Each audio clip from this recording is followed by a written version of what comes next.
he explains, tapping the bingo square. "Look, it says, draw a penis on someone. Well, I'm someone, so draw." Smiling, I take the pen. "I'm not much of an artist," I warn. "I don't think that matters in this game," Colton says at my back. He slips his hands up under his shirt, palming my bare skin. Every touch sets me aflame. I fight a shiver, searching Lukas's colorful ink. He's got so many large pieces, and they all connect. A reaper crowned in flowers, a dagger piercing a heart, an inky black scorpion. "There's no spot for it," I say, twisting his arm around. "Do it over here." He lifts his other arm and taps on a blank space on the outside of his forearm alongside an Anubis figure. With very poor precision, I freehand a cock and balls, even adding a few sprinkles to the ball sack for cartoonish hair. "There," I say, capping the pen. "I think I did at least as well as a 12-year-old boy." They both laugh, and I toss the pen down the bar. "That's 2, I call out. The Bachelorette girls cheer some more. "Yeah, Poppy! Look at you go!" Lukas brushes a kiss to my forehead. "Now we really get to have some fun." Stuffing all my anxiety in a box, I jump into the game with both feet. "Let's do it." "Yeah?" "Yeah," I say on a laugh, gasping as Colton's hands sweep up to cup my breasts. God, I arch into him, pushing his hands down.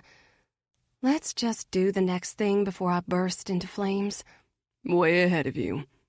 Lukas finally loses the pink boa and pulls his shirt off, tossing it down on a bar stool. Turning to the crowd, he cups his mouth and shouts, "Body shots!" Apparently, we're combining bingo squares. Tequila shots and do a shot off a guy's abs are now a 2-for-1 special. Lukas hops onto the bar as the crowd presses in behind us, eager to watch. The bartender hands him a lime wedge as he lies back, flexing those delicious ab muscles. "Have you ever done a body shot before?" Colton says in my ear. "No? Are you kidding me?" "She needs some salt," he calls over to the bartender. Then he's pushing me forward.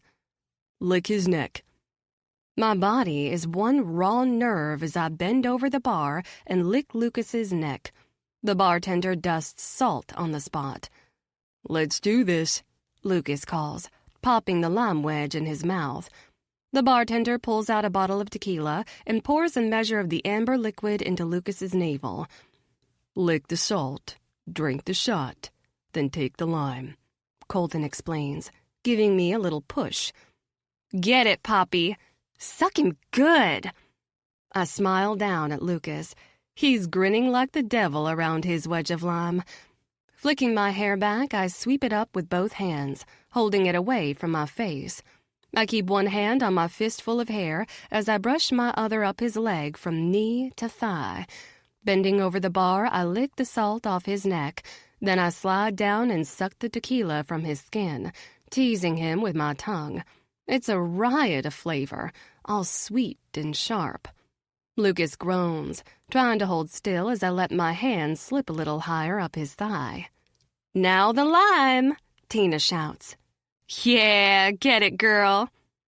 Brushing my lips over his abs, I lower my face to clean the lime from his mouth.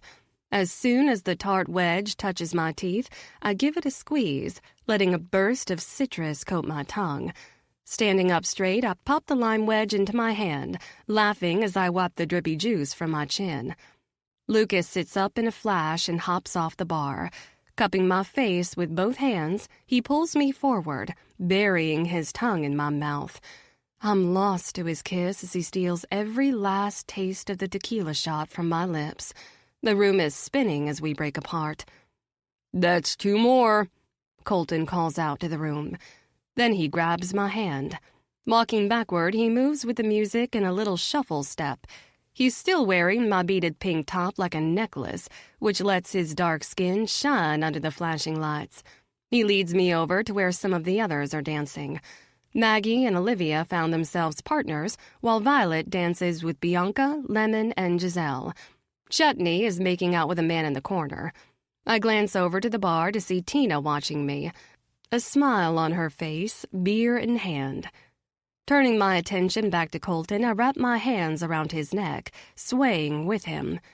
"What are we doing now?" I call out. Lukas folds himself in against my back, his shirt back in place. "Next bingo square says you have to dance with a couple." I laugh, swaying my hips to the beat as they both put their hands on me. I think the game makers had a different kind of couple in mind. "Well, playing by the rules of dishonor, this still works," Lukas says, nipping at my earlobe. Oh, yeah, this works. I lose myself to the music and the feel of their roving hands as the first notes of Dua Lipa's Dance the Night fade in. All around us, the bachelorette party girls erupt with excited cheers. Colton takes my hand and steps back, spinning me under and in. I land against him with a laugh, palms flat on his bare chest. "I can't dance in these crazy shoes," I say, praying I don't step on his foot. "Just move the rest of your body then." Hands on my hips, he bends at the knees, rocking with me. I keep one hand on his bare chest, wrapping the other around Lukas's neck to reel him in closer. I want the feel of them both sharing my skin. I don't want air. I don't want space. I just want them. I want more of this, and I never want it to stop. Lukas tucks himself in behind me, rocking with us until I can feel his hard cock grinding against my ass. He sweeps my hair aside, kissing my neck. "You ready to win this game?" I shiver, looking into Colton's dark eyes. They glitter with the light of the twirling disco ball. "What do I have to do?" "Get a dick pic," he replies. "Which can be accomplished while you give a hand job." I shake my head, unable to stifle my laugh. If you think I'm gonna do that right here in the middle of this dance floor, you're both crazy. Olivia can keep her money. Lukas cups my breasts over the shirt, pinching my nipples until I gasp. "We have a fix for any more public displays of indecency." "And what's that?" "The last box to check," he teases. "The only other one you need for double bingo." I turn in their arms, facing Lukas. And which one is that? His smile is blinding as he leans in. 3 minutes in heaven. I go still, heart racing. Are we really doing this? Hell yes. Feeling like a powerful goddess, I take their hands and lead them away from the dancers, angling toward the bathroom. I make a quick stop by Tina at the bar. "Having fun?" she calls over the music. "Tons," I reply, adrenaline flooding me. "And just where are you three going?" I hold her gaze and grin. "To win double bingo. Give me your purse." She slides it over. It takes me all of 2 seconds to find what I'm looking for. Pulling out a sample packet of cinnamon bun-flavored lube, I hold it up between 2 fingers. "I'm taking this." She smiles from ear to ear. "Yeah, you are. Go get some." I hand her back her purse.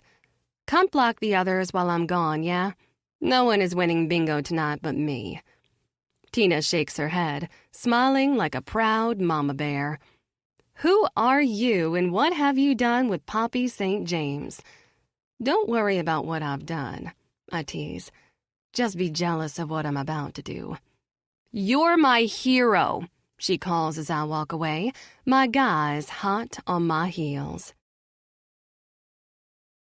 43. Poppy. I step into the tiny pub bathroom, crossing to the far wall in 2 strides. Lukas and Colton crowd in behind me, squishing together to get the door shut. The dance music is instantly muffled. Colton throws the lock, and they turn as one, shoulders brushing in the tight space as they stare hungrily down at me. My smile falters as I take them in. Now that we're alone, all the questions and confusion I've been trying to keep trapped in a box are starting to leak out. I'm not this girl. I'm not offers hand jobs in a bathroom girl. I'm panics about her feelings and stress runs 5 miles girl. 2 beautiful men are standing here, wanting me. My heart is racing, my palms feel clammy, and all I can think is, what the heck are we doing? Okay, so I guess I don't think it. I just go ahead and say it out loud. We're playing 3 Minutes in Heaven, Lukas replies with a grin. It'll be a busy 3 minutes because we have to manage a dick pic and a hand job.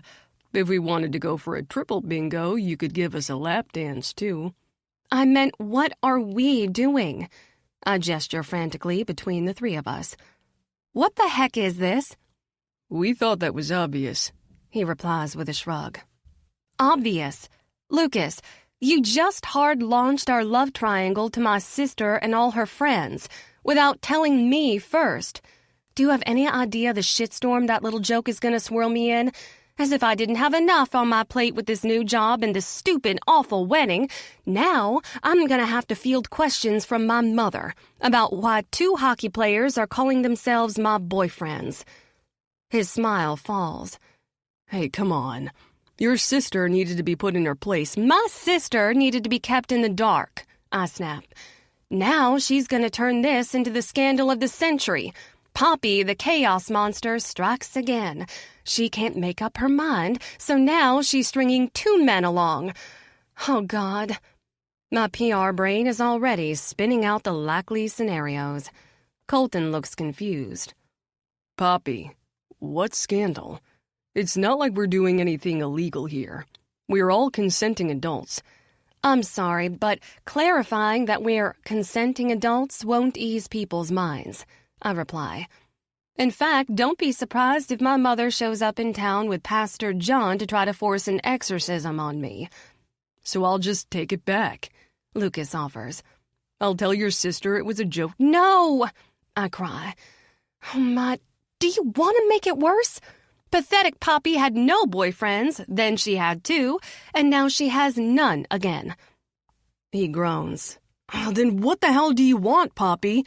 I wanted this all kept quiet. He glares, arms crossed. You want us to be your dirty little secrets? Poppy St. James is too good to be seen on the arm of a tatted-up hockey player, right? I shake my head. That's not fair. I wanted us private, not secret. We don't even know what we are to each other yet, Lukas. I mean, 10 minutes ago I thought we were all going our separate ways. Colton's eyes narrow. Why did you think that? Seriously? I glance between them. Do you not remember the beach? Oh, and Clarabelle told me about your little tortilla wrestling match, too. I add, hands on my hips. You tease me, you chase me, you fuck me, but ever since Pittsburgh, you've both been so weird and polite and distant. We've been busy, Lukas counters. You have too. I mean, Jesus, Pop. We're professional athletes in the middle of a new season. I hardly have time to wash my own socks, let alone manage a complicated 3-way, and Cole and I had some shit to sort out first. My eyes well with tears as I slowly nod. See? And here's me twisting into a ball of nerves knowing I'm the shit you're sorting out. But you're doing it without me. How is that fair? How am I supposed to know you've both changed your mind if you don't tell me? We just didn't have time yet, Lukas shouts. And then you go and tell me in front of my sister. Enough, Colton shouts over us. He puts a hand on Lukas's shoulder. Nov, that's enough. To my surprise, Lukas relaxes, giving Colton a nod. Colton turns to me, his hand still on Lukas's shoulder. Poppy, what are you scared of? I suck in a breath of surprise. What? So what if your sister knows? Fuck her. Fuck anyone who's not in this room. If you're that afraid of what other people think, you should leave now. He steps to the side, gesturing to the door. When I make no move to leave, he goes on. Because we're not afraid of this, Poppy. You're right. We handled our shit away from you because our jealousy is not your burden to carry. We worked it through and we decided that we want this. We want you. If you want to date us separately, that's fine. If you want us together, we'll try that too. We've never done it, but we're willing to try. For you. But we're only willing under the condition that this, he gestures between the three of us, is exclusive. Understood? Heart in my throat, a nod. Emboldened, Colton steps forward, cupping my face with both hands. My hands go to his bare chest, instantly warming under the heat of his skin. His voice is low and fevered as his hands smooth down the column of my neck to brace my shoulders. You want this kept quiet while we all figure out what we are to each other? We'll be quiet as the fucking grave. You want to sign the paperwork with HR and start wearing our jerseys to our games? I'll buy a house and move you into my bed tomorrow. All options are on the table here. All eventualities. Have us together, have us apart. It's whatever the fuck you want. But you will have us, Poppy. Because not having you is no longer a fucking option. Colton. He lowers his face closer to mine, breathing me in before saying, So what do you want to do here, Poppy? We need to hear you say it. Lost in the sensation of having him so close, I recite the words already carved into the walls of my heart. Colton, please. I want you so badly. He claims my confession with a searing kiss, digging his hands into my hair. He teases with his tongue, sinking it deep into my mouth. I cling to him, weak and breathless, as he takes what he wants from my lips, leaving me with nothing. He breaks the kiss first. Pulling me by the hair, he turns me to face Lukas. Pressing his front to my back, he speaks in my ear, his breath hot on my skin. What about Lukas? Do you want him? Lukas stands there, gazing down at me with such longing. Yes, I say on a breath. I want him too. So much. Then show him. Colton gives me a little push forward, sending me stumbling in these wobbly heels into Lukas's chest. Lukas catches me, his arms going around my waist. Look, Pop, I know I'm not the kind of guy you typically go for, but don't. I place my fingers over his lips, silencing his self-criticism. Lukas, you are the guy I go for. I'm standing right here. He shakes his head, suddenly nervous as he holds me. I don't know what the fuck I'm doing with you. I grin up at him, smoothing my hands over his chest. If all else fails, we'll always have sex and sarcasm, yeah? He grins. Sex and sarcasm. Really? Is that all I offer? Just shut up and kiss me. Tipping up on my toes, I wrap my hands around his neck and pull him down to my lips, kissing him quiet. Colton's kisses are soul-searing and searching, like plunging into deep water. I feel moored to him, anchored and safe. Lukas's kisses are the flashes of sunlight sparkling on a sun-kissed sea. There's something wild in the way he kisses, something playful and free. With a groan, he kisses down my neck, his fingers buried in my hair. Lips parted on a breath, I open my eyes to see Colton watching us. Intensity rolls off him. He's not angry or jealous. God help me, he's turned on. He watches us with hungry eyes. Feeling daring, I hold out a hand to him. I want you both. Now. Without hesitation, he steps in next to Lukas and unbuckles his belt, opening the top of his jeans. As Lukas teases my pulse point with his tongue, Colton takes my hand by the wrist, slipping it inside his pants. I moan low in my throat at the joint sensation of being kissed by Lukas as I wrap my hand around Colton's hard cock. Oh, God. Lukas pulls away with a satisfied smile. You ready to finish our 3 minutes in heaven? I blink, remembering why we even came in here. Wait. Colton squeezes my wrist to stop me from stroking him. She has to agree first. I glance between them.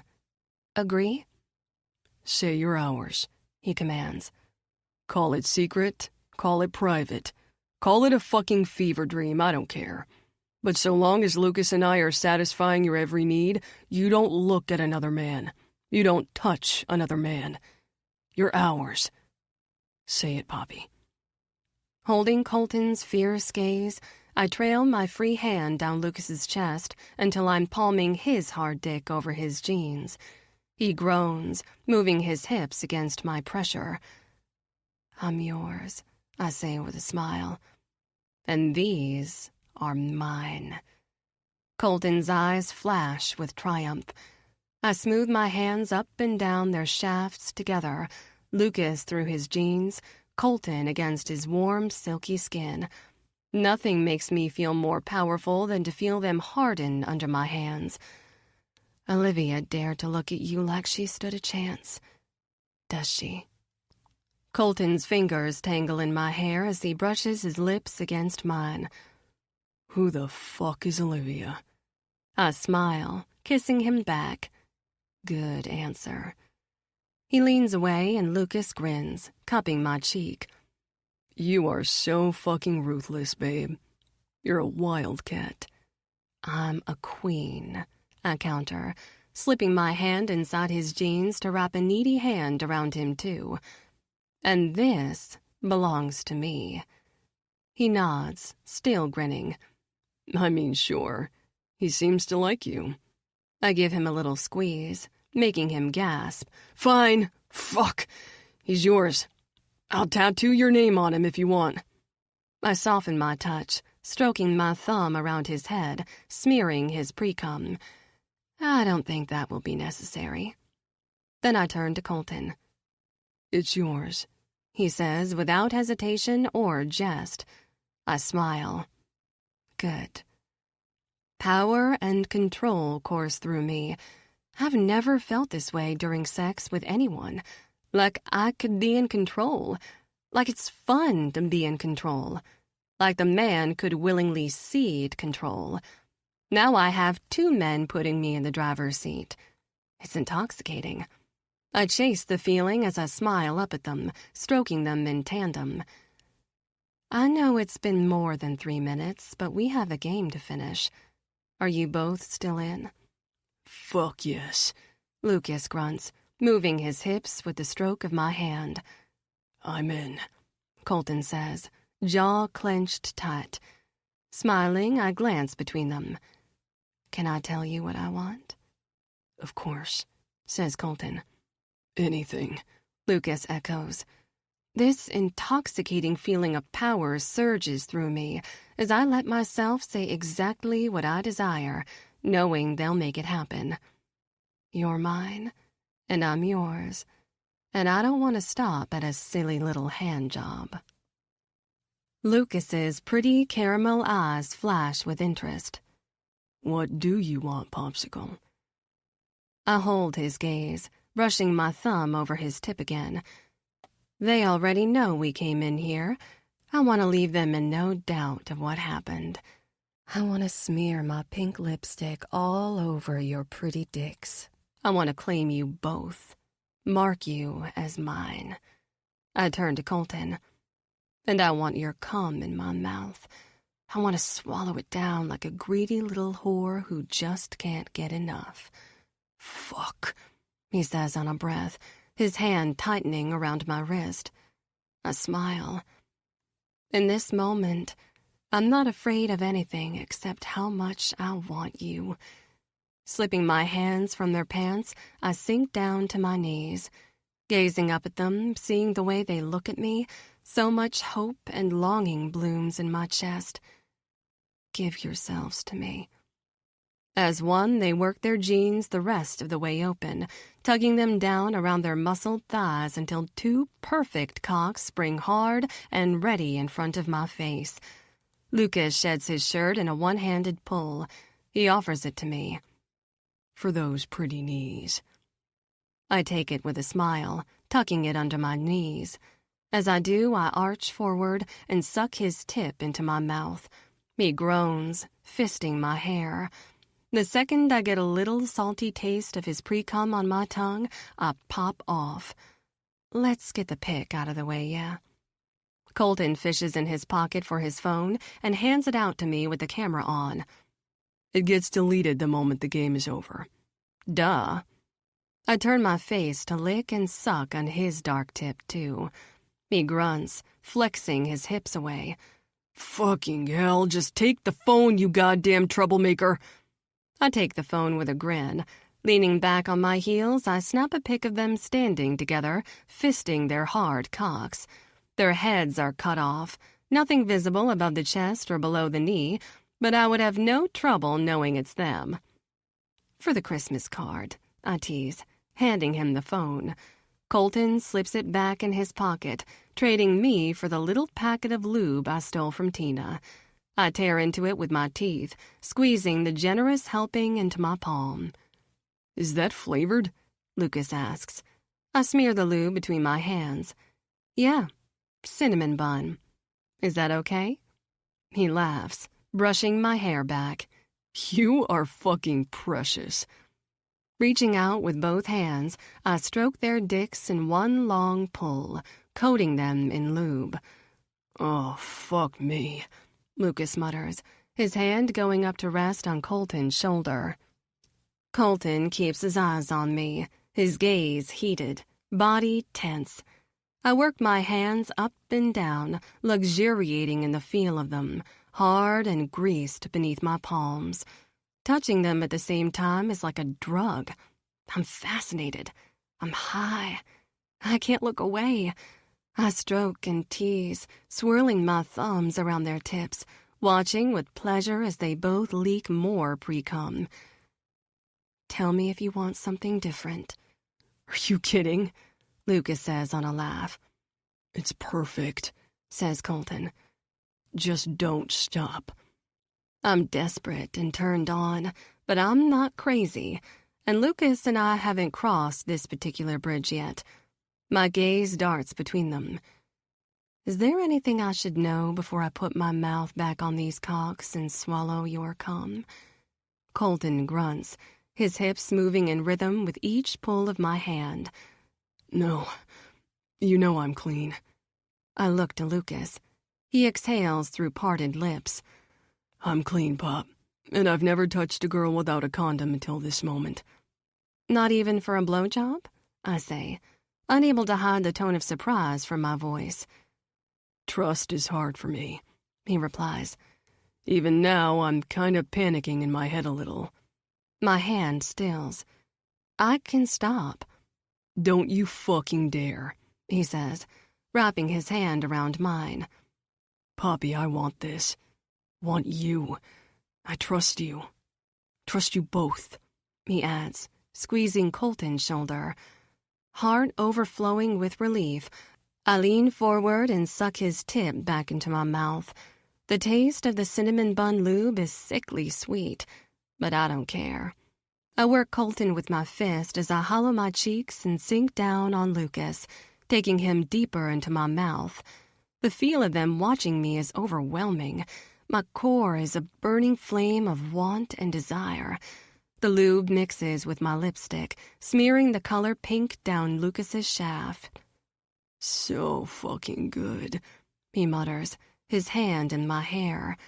I let him go, turning my attention to Colton.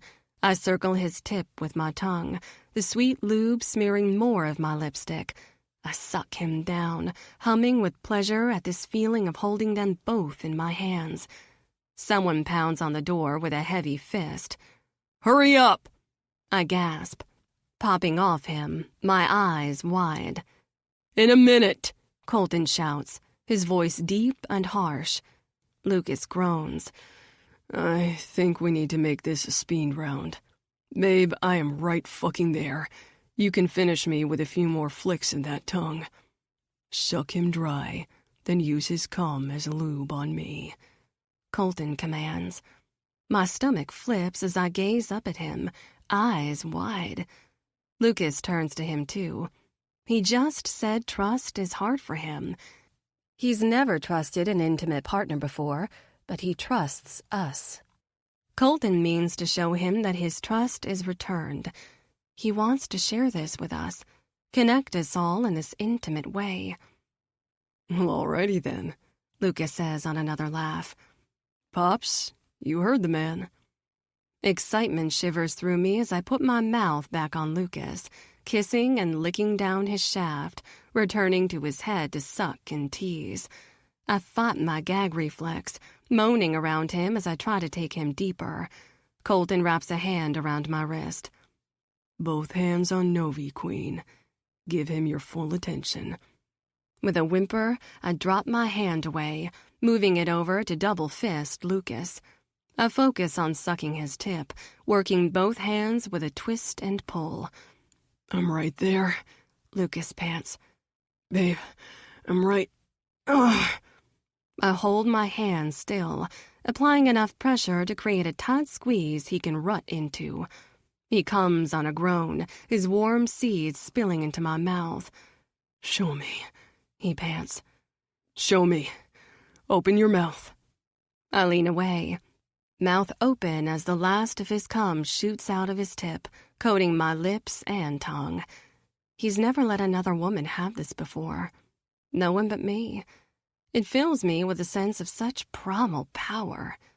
This man is mine. God, he groans. Oh, God. He sags back, his dick glistening with lube in my saliva. Finish cold, baby. Want to watch you get face-fucked with a mouthful of my cum. I'm a blazing inferno as I turn to Colton. He nods down at me, both hands diving into my hair to hold it back. You own me, he says. Take what's already yours. Crowing with confidence, I sink my mouth around him. The swirl of Lukas's cum in my mouth feels strange as I use it to help me pleasure Colton. Both men groan. I can feel their eyes on me as I wrap my hands around Colton's thick shaft and begin to stroke. No. Colton grabs my wrists. Nov, take her hands. Hold them behind her back. I only want her perfect fucking mouth. I'm trembling as Lukas steps in behind me, straddling my legs as he grabs me by the wrists, gently pulling my hands behind my back. The movement arches me forward. I feel almost limp, like I can sink into my own weight, knowing Lukas will hold me. He'll never let me fall. I'm just a mouth taking what I want, letting Colton guide my lips around his cock again. I make a mess as I play with him, swallowing some of Lukas's cum and spilling the rest as I drown in the sensation of sucking my second cock. Please, I murmur, looking up at Colton. Please, baby, give me your cum. Let me have it. I need it.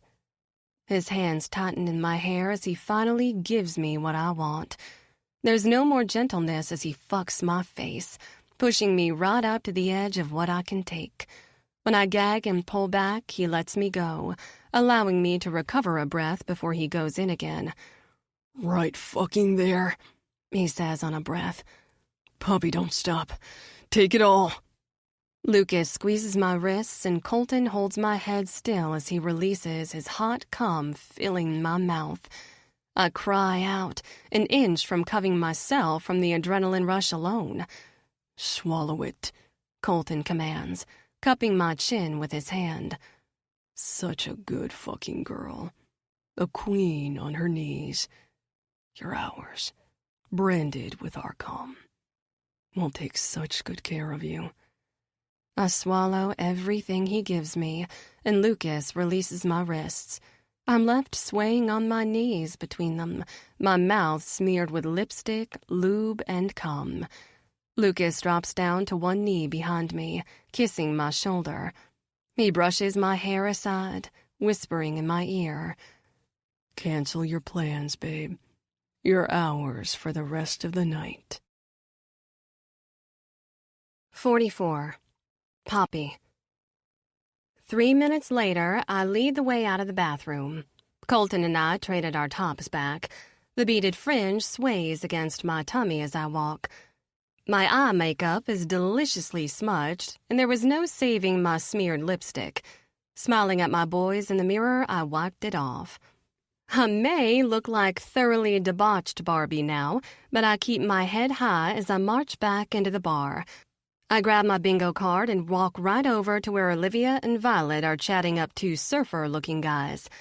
I slap the card down on the bar top table. And that's a double bingo. Pay up, Olivia. Violet lets out a laugh. Oh, as if. Perfect Poppy would never play a game that required performing lewd acts in public. I narrow my eyes at her. Perfect though I may be, I did play your silly little game. And I won. I'd like to claim my prize now. Our conversation has caught the attention of the other girls in our group. They crowd in behind Violet and Olivia. Wait, what happened? Asks Giselle. Did Poppy win? Asks Maggie. OMG, Poppy, seriously? Chutney squeals. Olivia holds up her hand for quiet. Poppy says she won, she calls out to the group. But she has yet to prove it. The court of dishonor is now in session. Judge Olivia is presiding. Oh, Judge, put me on the stand, Lukas says with a wave of his hand. Reaching around me, he taps the card. We can prove it. Look, we just did this row and this diagonal. Olivia and Violet put their heads together, reading each of the boxes he pointed out. Violet gasps, looking up at me. Poppy, you did not just give a hand job. Crossing my arms in this stupid beaded top, I hold her gaze. Actually, I gave 2. Dude, awesome, says one of the surfer bros. I can confirm it was totally awesome, says Lukas with a grin. To Olivia's mortification and my delight, he bumps fists with her surfer. Does that win me triple bingo? I tease. Olivia purses her lips. And the dick pic? Her gaze heats as she looks behind me to my men. I won't deny I'm curious to see what 2 professional hockey players are packing in those padded pants. Colton steps in before I can commit violence, placing a hand on my arm. We'll only show the pic to Tina, he declares. And only if she agrees. No need to scar her for life unnecessarily. All the girls turn to her. Arms crossed, Tina just shrugs. You've seen one, you've seen 'em all. Nothing can shock me at this point. The girls all giggle as she steps around the table to come stand by Colton. He takes out his phone and makes a show of covertly flashing her the picture. She purses her lips, nodding like an art critic. Mm-hmm. Okay? Yep. She looks to Olivia and Violet. Well, ladies, those are 2 healthy-looking dicks. Poppy, well done, she adds, giving my shoulder a fond pat. I turn back to my sister and her friend. Well, this means perfect Poppy wins the game, right? I can tell it kills her to say it, but Olivia smiles. Yeah, Poppy, you win. You're our most dishonorable maid of honor. Congratulations. And the prize? I say with a raised brow. Reaching into her bag, she pulls out a small red-banded stack of $100 bills. As promised. She holds it up, waving it dramatically in the air. Our sweet, precious Poppy just won double bingo. The bachelorette party girls all cheer, congratulating me. I don't take my eyes from Olivia as I pluck the cash from her hand. Then I turn to Violet. You can find your way back to the beach house, right? She huffs, crossing her arms. Seriously? This is my party, Poppy. You have to stay and help me host it. I step back from the table. You know, I think I've done all the hosting I'm gonna do tonight. You don't need me, Violet. You never have. In fact, I imagine you'll have more fun without me. So here. I slip one of the $100 bills out of the stack and set it on the table. This should cover the Ubers. Have a good night. Turning on my heel, I hand the rest of the cash to Colton and take Lukas's hand. Colton peels away to pay their tab as Lukas guides me over to the door. Where to next? Want to see if we can find a limbo contest? Maybe a challenging game of charades? I look up at him, adrenaline still humming through my veins. You know what I want. He laughs, brushing my hair back. Yeah, but it's fun to hear you say it. Colton joins us and I take his hand too. Orgasms, I say. I want lots and lots of orgasms. Lukas presses a kiss to my forehead. It will be our absolute fucking pleasure. 15 minutes later, I'm standing with Lukas in the front room of a little bed and breakfast while Colton checks us in. Babe, look, Lukas says, pointing at a sign. This place actually comes with breakfast. They do scones. God, I love a good scone. I smile, glancing around this chintzy parlor. A dozen floral patterns clash spectacularly, from the wallpaper to the sofa to the cream lace curtains. All the dark wood furniture looks antique, the china cabinet stuffed with teetering piles of teacups. A silver tray on the table boasts a large beaded milk glass vase, overflowing with a spray of fall flowers. Lukas takes a step away from me, inspecting the knickknacks on the shelf. Aw, babe, look, he says again. Little lighthouse salt and pepper shakers. I feel like my heart grows 2 sizes as he holds them out to me, a happy smile on his face. I did that. I put that smile there. This isn't his teasing smile or his competitive smile or even the fake one he wears when he's talking to the press. No, this is just Lukas. This is a man I could love. This is a man I could build a life with. Why does he always hide himself away? Crossing the carpet over to him, I wrap my hands around his neck and pull him down to me, kissing him. He's surprised for a moment, the lighthouse salt and pepper shaker still in his hand, but he recovers with a hungry groan, wrapping his arms around me. You too, Colton calls. Let's go. Lukas and I break apart, smiling. His eyes are bright as he takes me in. Now, Colton barks. I hurry to follow him out the door, Lukas hot on my heels. We have to weave around the side of the sprawling old Victorian house. Not 2 blocks away, St. George's Street is still bustling with Saturday night life. I hear the jazzy notes of someone busking with a saxophone. Somewhere close by, a horse and carriage clip-clops over the cobblestones. The guys duck under a trellis of vines as we follow a stone-foot path to a private set of stairs that lead up to a 3rd-story room. Colton works the key into the door, swinging it open to admit me first. I step in and click on a lamp, looking around at the pristine white walls and lace curtains. A walnut-stained 4-poster bed takes up most of the room, decorated with a white quilt and frilly pillows. There's an antique-looking washstand in the corner, complete with a round marble top, and a chest of drawers with aged gold hardware. Peeking into the bathroom, I spy a large line-foot soaking tub. A thriving pothos plant hangs from a ceiling hook by the window, trailing bright green vines down to the floor. This was all they had available, Colton says from the door. I turn around, taking in the way he stands there, keys in hand. Is he nervous? Is he regretting taking this step? Why is he so difficult to read? Please tell me what you're thinking, I blurt. He raises a dark brow. Slowly, he sets the keys down on top of the dresser. I'm thinking I want you naked on that bed, he replies, his voice low.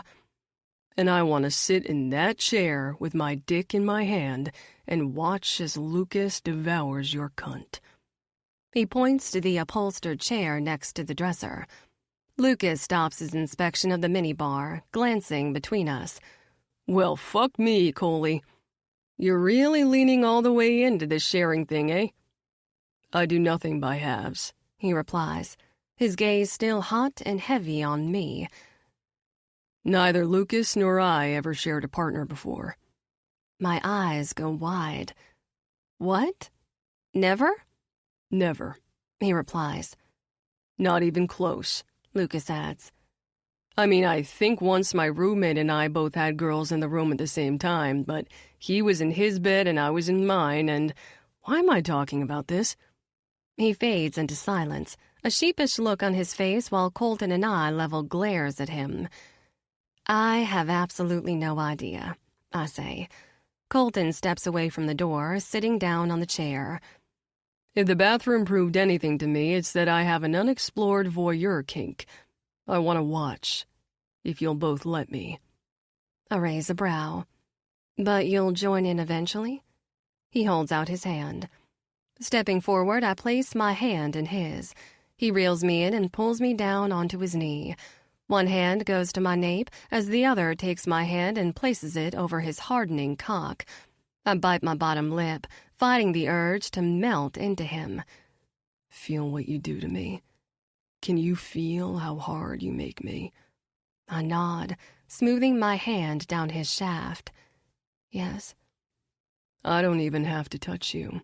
The thought of you alone does this to me, Poppy. Call me a masochist, but I crave the feeling of wanting you almost as much as I've come to crave this miserable fucking ache of not having you. Now I want to sit in this chair and watch him fuck you until the desperate, burning need to claim you makes me get up, shove him aside, and bury myself in you. I won't stop until my cum is dripping down your legs. Understand? I nod again, the heat of lust burning in my chest. Perfect, he croons. Now, be our good girl and go lie on the bed. Lukas is going to pleasure that sweet little pussy until you scream. 45. Colton. Poppy slips off my lap in her wobbly heels, the fringed beads of her top softly clicking as she walks over to the bed and sits down on the edge. Lukas comes over and places a hand on my shoulder. You're sure? I nod. This is what I want. If you're sure, he says, giving my shoulder a squeeze. He follows Poppy over to the bed, dropping down to one knee on the carpet in front of her. All her attention is on him as he reaches out and smooths his hands up her calves, brushing his fingers over the thin gold laces of her strappy heels. He leans down, kissing the tops of her knees as he works the laces loose. I only know the Novi that chugs beers and slams guys into the boards. The Novi who would spit out his own teeth and keep skating to deliver a hard hit. The Novi who jokes and chirps and wears the name asshole like a badge of honor. This Novi is a revelation. He's gentle with her. Fuck, he's tender, loving, even. He doesn't say anything personal about himself, but if you really look, you can read it all in his body language. Right now, he's shouting it from head to toe. He's in love with her, religiously, hopelessly. Join the fucking club. Poppy reaches out, flipping his hat off his head to the floor. Her fingers sift through his hair as he unwraps the gold laces from her leg, slipping the shoe off and tossing it aside. Taking her leg by the ankle, he holds it up, peppering kisses up her calf to her knee, showering her with affection like only a queen deserves. Hunger and need coil in my gut. The third beast is jealousy. I let myself sink into that feeling, loving the burning ache that accompanies it.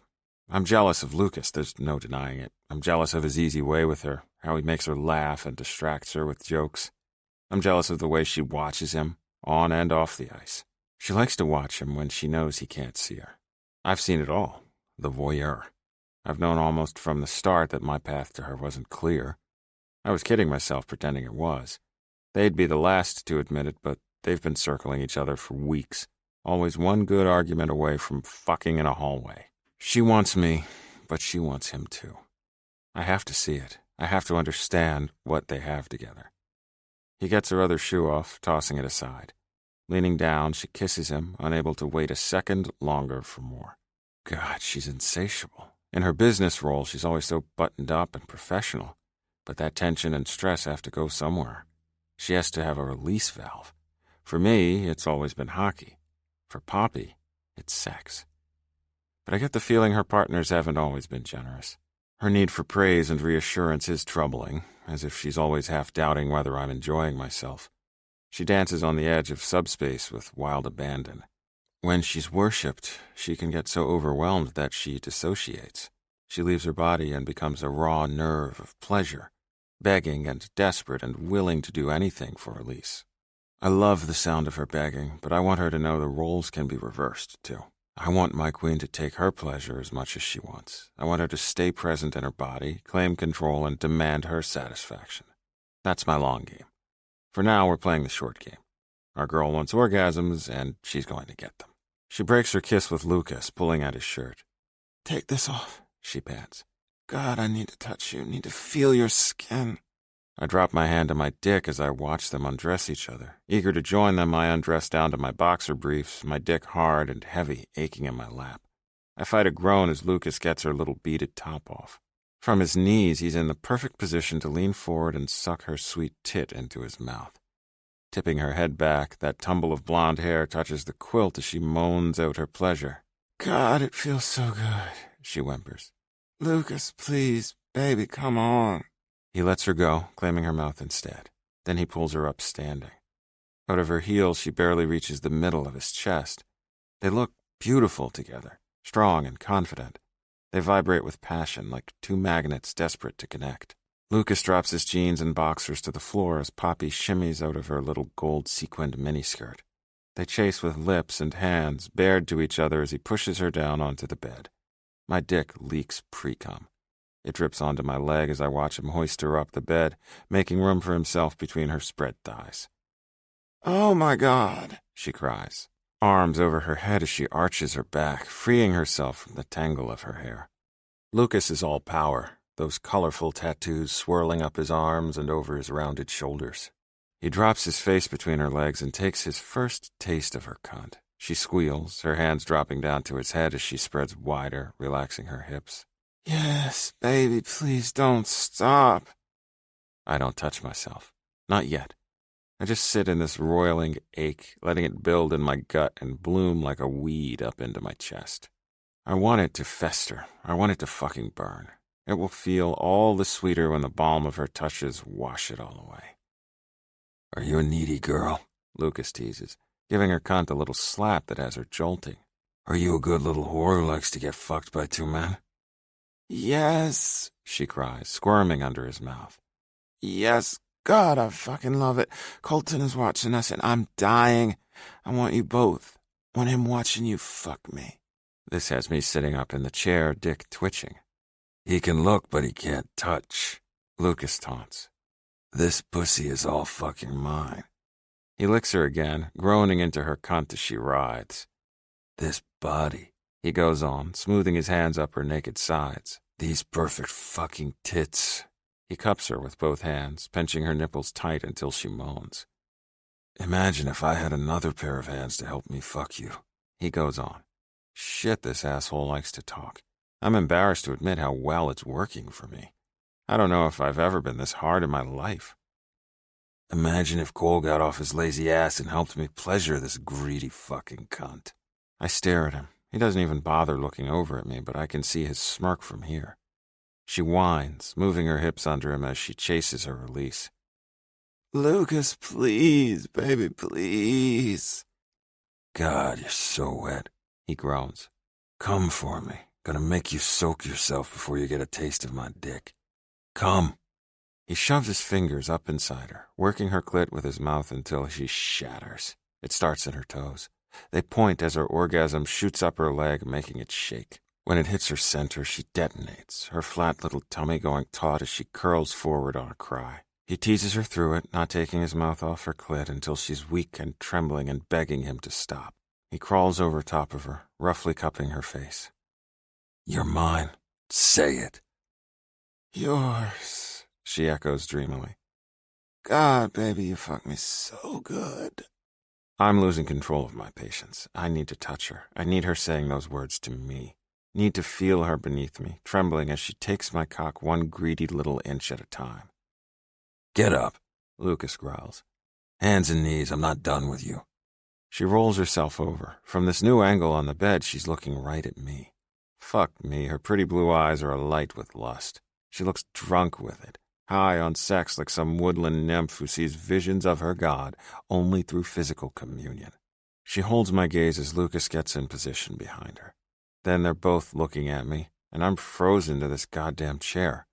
They keep their eyes on me, their expressions heating with desperation as he slides into her tight cunt. "Oh, my fucking God," he groans, his eyes shutting. "What's wrong?" she pants, glancing over her shoulder. He shakes his head, not moving. All the muscles across his chest and down his arms are tight. "I've never taken a woman bare before," he admits. Poppy, you feel so fucking good. This wet silk, this raw fucking heat, baby, I'm sorry, I'm not gonna last." "Then don't," she urges, pushing back against him. "Lukas, please, fuck me, I've missed you inside me. I need your cum, I want it. Please, She cries out, her back arching as he slams into the hilt, burying his dick inside my girl with no rubber in his way. I know exactly what she feels like. I dream of it. I know how perfectly she squeezes a dick, how she trembles. I have to have her. I have to get my taste. My balls ache, heavy and warm between my thighs as I tug my briefs down. I pull out my dick, wrapping my fist around it. I smear my pre-cum around my head, groaning with need as Lukas starts to move inside her. Poppy grips to the comforter, shoulders down, meeting him thrust for thrust. Lukas holds on to her hips as he pounds into her, riding her closer toward the edge of another orgasm. I rise from the chair and her gaze sweeps down my body, landing on my hand, stroking my dick. She smiles, lost to her lust. "Is that for me?" "It's all for you," I reply, speaking my presence into the room. We all know I never left, but speaking makes me take up new space. Lukas has all his attention on her as his rhythm starts to stutter. Fuck, he's gonna come inside her. Leaping into action, I cross over to the bed and grab her under the arms, pulling her right out from under him. "No, fuck," he shouts, glaring at me like he's going to tear off my fucking head. I crow with power and Poppy cries out. Her arms go around my neck as I hoist her up my body, my hands wrapping under her thighs. I press her against the post of the bed, finding her center with the tip of my dick. Holding her gaze, I sink in. Oh God, she cries, her pussy pulsing around me as I press in deeper. She fits me like a fucking glove. The squeeze is so tight as she fights to relax around my girth. This is heaven. She clings to me, giving me her body, claiming my lips in a kiss as she begins to move on her own, desperate to take all of my dick. Holding her in my arms, I move her off the bedpost and over to the dresser. I set her down on top of the white lace doily and begin to piston my hips into her, taking her all the way to the hilt. Her nails grip my shoulders as she shifts her hips forward, her heels digging into my ass. "Don't you dare fucking stop," she pants. We rattle the dresser against the wall as I barrel toward the edge of my own release. I have to fill her. I need my girl full up of me, dripping with my cum. Only then can Lukas have her back. He can come anywhere he wants, her mouth, her cunt, her tight little ass, but he'll come after me. "God help me," she cries out, her rhythm hitching. Reaching up, I wrap a hand around her throat, applying careful pressure. She gasps, her eyes flashing with desperation as I slam my hips against hers. "Come on this dick, Poppy. Lukas can have you when I'm finished. Our good girl is going to take all our cum. You want it?" "I want it," she whimpers, arching her neck to offer more for me to squeeze. God, she's fucking cosmic. "You want me dripping out of you when Lukas slides back in? You want to be our filthy, cum-filled whore?" "I'm yours," she chants. "Yours. God, fucking fill me." "Such a dirty fucking mouth when you're getting fucked," I tease, slapping her tit. She squeals, rocking her hips harder into me. "Where's this mouth when you're selling season tickets to our games, huh?" I swear to God, she growls like a little hellcat, her eyes burning through to my goddamn soul. She grabs my jaw, her grip firm, nails biting. "I'm not waiting another second. Come inside me or I'll..." She lets go at the same time I do. I slam into her with 3 more hard thrusts as the heat of my release rockets through me. I burn up, letting go in a stream of muttered promises and curses. My body curls around hers, aching with peace to feel the way she trembles and clings to me. With a groan, I haul her up in my arms, keeping my dick buried in her as I walk her the 3 steps over to the bed.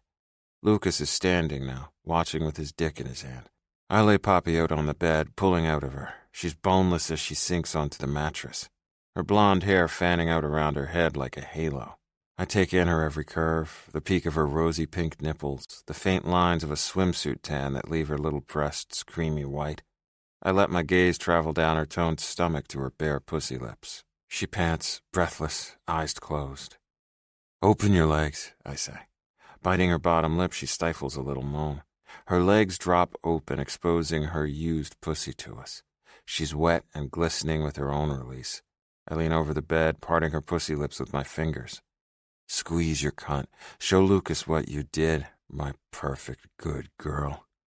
She whines again, lost in her orgasm haze, thrilled by my praise as she squeezes those tight inner muscles. My cum leaks out of her, white and runny, dripping down onto the bed. "Holy fuck," Lukas mutters. Inside, I roar with delight. She's mine. She's claimed. Lukas steps in, his gaze intense as he looks from Poppy to me. "Can I taste it?" 46. Lukas. Poppy and Cole look at me with wide eyes. I just shrug, still fisting my dick. What? This is a night of firsts, right? I mean, I'll try anything once, including eating out my girl while her pussy is full of cum. Oh, God. She sinks back onto the bed. I slide my fist up and down my dick. It sounds fucking dirty when I say it out loud, right? God, it's turning me on more than I already am, I admit with a soft laugh. Which feels fucking impossible. "It's fine with me," Colton says, smoothing his hand down her thigh. I look to him. "Seriously?" He nods. "Anything between the three of us is allowed." Shit. I don't know if I'm quite ready to waltz through that door, but I look to Poppy. Slowly, she nods too. "I'm yours. So long as you're worshiping only me, my body is your temple to use as you wish. Just don't hurt me," she adds tentatively. "And please don't say mean things." Colton crawls up the bed, stretching out beside her, cupping her face as he tenderly kisses her. "My love, never, I will never say mean things." Watching Cole fuck Poppy was a thrill I didn't expect. He moves so well with her. He knows exactly how to spin her up. Is he that good with all the ladies, or is this just us? I swear there's some kind of magic in the air in here. He used her and filled her, and now I just have to know. As they kiss, I sink down onto the edge of the bed, spreading her thighs apart. She whines against his mouth as I kiss up her inner thigh. Fuck me. Her scent has changed. It's mingled with his now. It's warmer and headier than before. Some kind of hindbrain effect kicks in, and suddenly I feel like the shark in Finding Nemo. Need takes over me. I have to get a taste. Taking 2 fingers, I sink them up inside her, smoothing them along the front wall of her pussy. I press my thumb down on her clit, heart racing as I watch more of Cole's cum leak out around my fingers. They keep kissing, but I feel the way Poppy shifts her hips under me, making room for me. Her free hand drops down to my head, her fingers weaving into my hair. She wants me where I am. She wants me to taste them together. I tease her for a few more seconds with just my fingers before I add my mouth. Sucking on her clit, I get the first taste of them. I groan, swallowing them down. It's tangy and sweet. It tastes like raw hedonism. It tastes like the first crash of a wave hitting your body, like the blinding lights of a karaoke stage. like hearing the first few chords of your favorite song on the radio. I lean into her, feeling my need to come growing tighter in my gut. A soft tingling creeps up my spine as I move my fingers and replace them with my tongue. Poppy cries out, fisting my hair tight as I suck all my friends' cum from her stretched little pussy. Desperate for more, I crawl up her body and slide my dick back inside her. Taking her bare is euphoric. I sink in deep, right to the hilt as she moans, her arm going around my shoulders. Colton is on his side, still pressing kisses to her lips as I rut on top of her, fucking her hard and fast. There's no gentleness left in me tonight. Oh, God. Don't stop, she begs. Lukas, please. Colton cups her face, keeping her eyes on him. You want his cum? She nods. I do. Is he making you feel good? Yes, so good. Do you feel like a queen? I do, she whines. Do you feel cherished, Poppy? Fucking adored? Oh, I feel so full. I want to feel you both. God, I just want you both. I want you touching me. I want you in me. I groan, dropping down the sucker tit into my mouth. You'll have us both, he promises her. Next time we fuck you, I'm taking your sweet little ass. Lukas will fill your cunt, and you'll ride two cocks at the same time until you fucking shatter.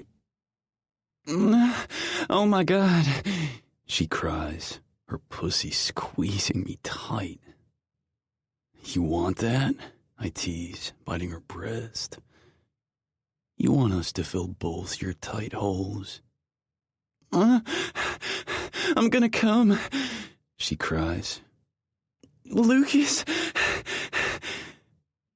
Take his cum, Colton growls. Reaching a hand down between us, he works her clit as I pound into her tight cunt. His fingers set her off, and she bursts into a flurry of weak cries and trembling limbs, clinging to me, trying to pull me deeper. Groaning with exhausted relief, I release inside her. I shut my eyes tight, my body folding over hers as I hold her to me, letting myself savor this moment of coming inside a woman for the first time. This woman. My Poppy. I don't even realize that I'm saying her name, chanting it into her hair. I don't want to crush her, so I pull out, dropping down to the bed on her other side. The three of us just lie there, naked and panting. After a moment, Poppy starts to giggle. What? I say, brushing my hand down her arm. When a laugh leads to a snort, she covers her mouth, the sound shaking her shoulders. Cole pushes up on his elbow, staring down at her intensely. What is it? She just shakes her head, those pretty eyes wide. Slowly, she lowers her hands. I mean, are y'all freaking kidding me? Is this what I've been missing all these years? Colton's brow furrows. What? Before us, she hadn't had sex in, 3 years, I explain. No, she cries. Slipping down between us, she all but stumbles off the bed. We both sit up, watching as she keeps laughing, her shoulders shaking. Her blonde hair is a beautiful mess, trailing down her shoulders. Poppy, you gotta fill us in, babe, I say. Laughing after sex is kind of a major turn-off. You're gonna give Cole a complex thinking he did something wrong. She turns around, smiling from ear to ear. She stands there without a scrap of clothing on. God, she looks beautiful. She's glowing, like someone lit a candle under her skin. You don't get it, she says. I've never felt so wanted before. So alive. Dropping her hands to her side, she rolls her shoulders back, resolve shining on her face. This is the best sex I've ever had. She points between us, still smiling. You two gave me the best sex I have ever had. Warmth blooms in my chest at her praise. She hurries forward, crawling back onto the bed. With one hand on me and one on Cole, she leans in, giving us each a quick kiss. I don't work tomorrow. Come over to my place. I'll make us dinner. And we'll do this again. 47. Poppy. It's official. I'm an addict. It's been a week and I simply cannot get enough of these men. If I'm not busy working, baking, or running, or dodging calls from my mother, they're inside me. Sunday night was a marathon of sex unlike anything I've ever experienced in my life. They took turns fucking me in every room of my apartment, every surface. I didn't know it was even possible to orgasm that many times. Then they were gone for 2 days for an away game. When they came back, I was ravenous. They barely got in the door before I had their clothes off. After that round of sex, we made a pact that our hookups would only happen in the privacy of my home. We all have important jobs to do, professional reputations to protect. Okay, maybe it's happened a few times at work, too. Addict, remember? 2 days ago, Lukas pulled me into that little mop closet where we argued and fingered me against the door until I came. Twice. Yesterday, I was daydreaming about the naughty things Colton whispers in my ear when he appeared in my doorway as if summoned. We fucked on my desk, knocking my phone to the floor with a loud clatter. It's fine. Not like it works, anyway. Now I'm standing in line at the coffee cart, waiting to get my caffeine fix for the day, and I can feel their eyes on me. I hear them, too. They're chatting, but it's a ruse. I know they're only here to watch me. I don't turn around. Not yet. That would ruin the game. Oh, God. I can feel them undressing me with their eyes. Colton's heavy gaze feels like a weighted rope, an anchor sinking deep. Lukas's attention sizzles over my skin, lighting a fire in my belly. How am I supposed to do this? How do I function as a professional person with them looking at me? God help me, how do I stop wanting them every minute of the day? I bite my lip, fighting the urge to squirm. We need a room. Now. Just make it any room with a door and a lock. I'll be able to breathe again if I can just have a taste. Next to me, Clarabelle raises a dark brow. Boss? You okay? What? Oh, yeah, I'm fine. Fit as a fiddle. She eyes me suspiciously. What the heck are you thinking about right now? 3-way sex. Nothing. She grins. You're blushing. Yeah, well, it's hot in here, I say, fanning myself. It's an ice rink, boss. I lower my hand. Drop this now and I'll buy your coffee. She chuckles, turning her attention back to her phone. We get our coffees and biscotti. I pay, of course. We turn to leave and I have no choice but to look at them. They're standing 4 people back in line. Fresh off of practice, they're both showered. Lukas's longer hair is still wet at the nape and over his ears. Enlivened by the exercise, they look strong and relaxed and so freaking beautiful. Coming, boss? I glanced at Clarabelle, flashing her a quick smile. Yep, I'm ready. We walk past them and Colton nods. Lukas utters a simple, "Good morning, Poppy." Oh my God, why the heck was that so hot? It felt like some kind of forbidden moment in one of my Regency romance novels, where the dashing gentleman dares to acknowledge his lady in the ballroom. I think I do need a fan because my body is burning from the inside out. Clarabelle leads the way over to the main practice rink.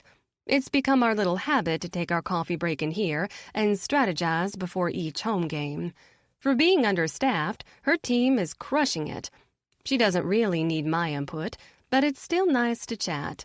Clarabelle is funny when she wants to be, and she's been a good listener as I've unloaded a little of my family drama. The fallout from the bachelorette party hasn't been as intense as I expected. Thanks to the NDAs we all signed, no videos of me doing shots off a half-naked Lukas have been leaked online. The NDAs weren't actually my idea this time. Turns out Maggie and Giselle both clerk for the Supreme Court. The social media gag order was their idea. No, the main fallout has been restricted to my family. I think I've always made excuses for Violet's behavior because she was never quite as toxic as our mother. Violet isn't an image-obsessed narcissist. She's just insecure. And that insecurity leads to feelings of jealousy. That jealousy has to go somewhere, so she becomes petty and vindictive. Case in point, she spent the first half of this week threatening to uninvite me to the wedding for abandoning her in a bad part of town. As if St. Augustine is some dystopian slum. It's a quaint little downtown with ice cream shops and tarot card stands.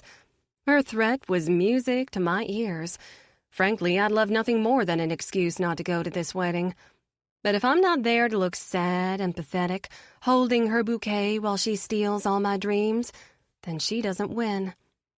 Realizing her error, she instantly changed her tune, reminding me of the duties of a maid of honor and asking me a dozen questions about shoes and makeup and hairstyles. She also overnighted a bouquet of flowers and some chocolates from one of my favorite DC chocolatiers as a thank you for hosting the bachelorette party. If she thinks I can't see through her scheming, she's delusional. But the chocolates are delicious. I had to hide them from Lukas. The more pressing worry is my mother. Of course, Violet told her I'm dating 2 of my players. That apple was too ripe not to pluck and smash with a hammer.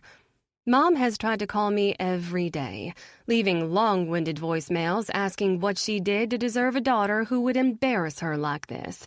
She's accusing me of trying to upstage my little sister. She's calling this a desperate bid for attention. She's threatening to take away my trust fund. She thinks it's a cruel prank, a cry for help, and a sign that I'm not getting enough vitamin B12 in my diet. I haven't taken one of her calls yet, but I can't freeze her out forever. I mean, she's family, right? She's my mother. This is the woman who birthed me and raised me and went to all my cross-country meets. She took me on my first shopping trip to Paris. She helped me pick out my wedding dress. Under all my hurt feelings, I still love her. I just wish she could understand me better.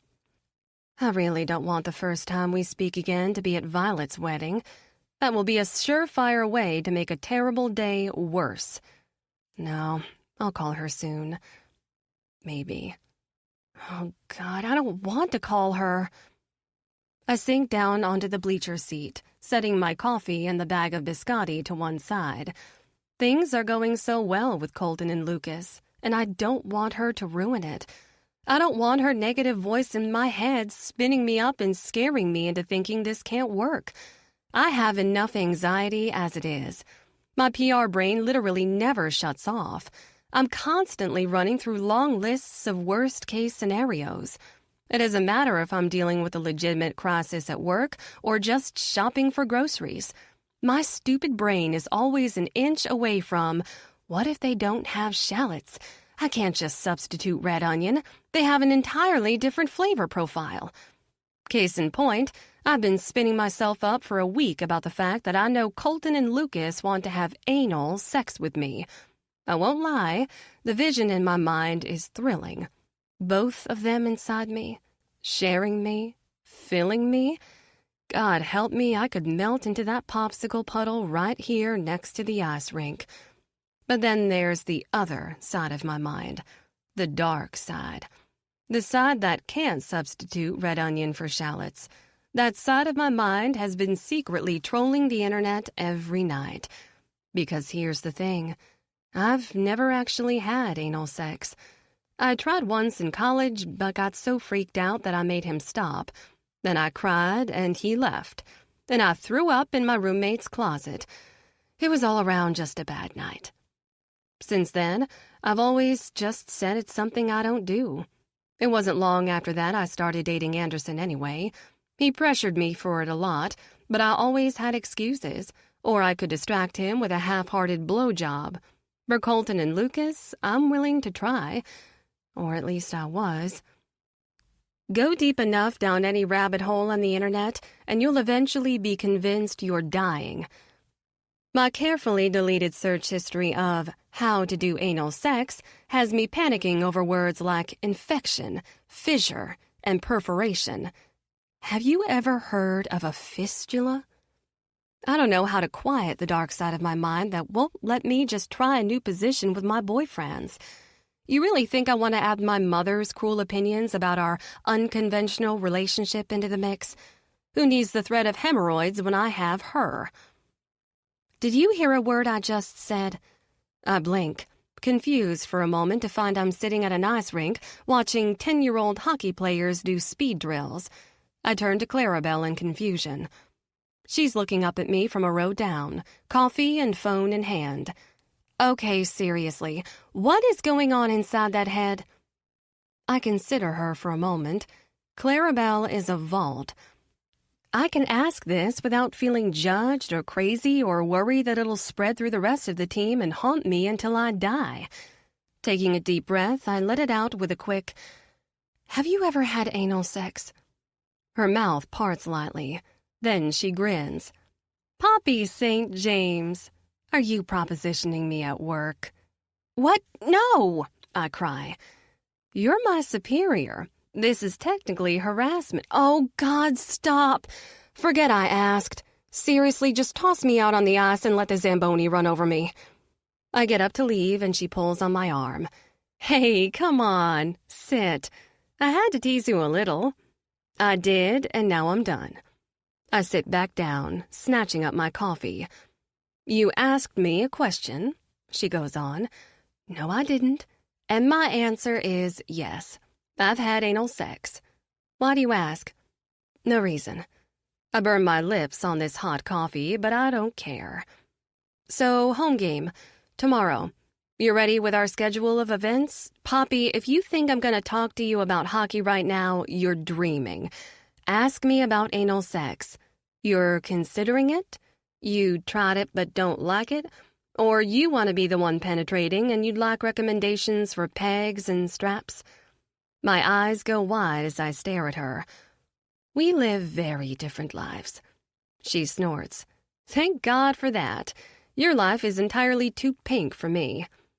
I glance down at my rose-pink Michael Kors wrap dress and my matching Gianni Beanie ankle strap heels. I guess I just wanted to talk to someone about it. I hedge. You know, instead of searching on the internet. She nods. "Oh yeah, research anything too long and you'll be convinced you're dying." "Exactly," I say, already feeling a little lighter. She checks her phone. "All right, I can give you 20 minutes before I'm due in the locker room. Ask me anything." An hour later, Clarabelle and I finally leave the practice rink. She takes the rest of my biscotti, and I take her list of recommendations for toys, lubes, and best positions for optimal comfort.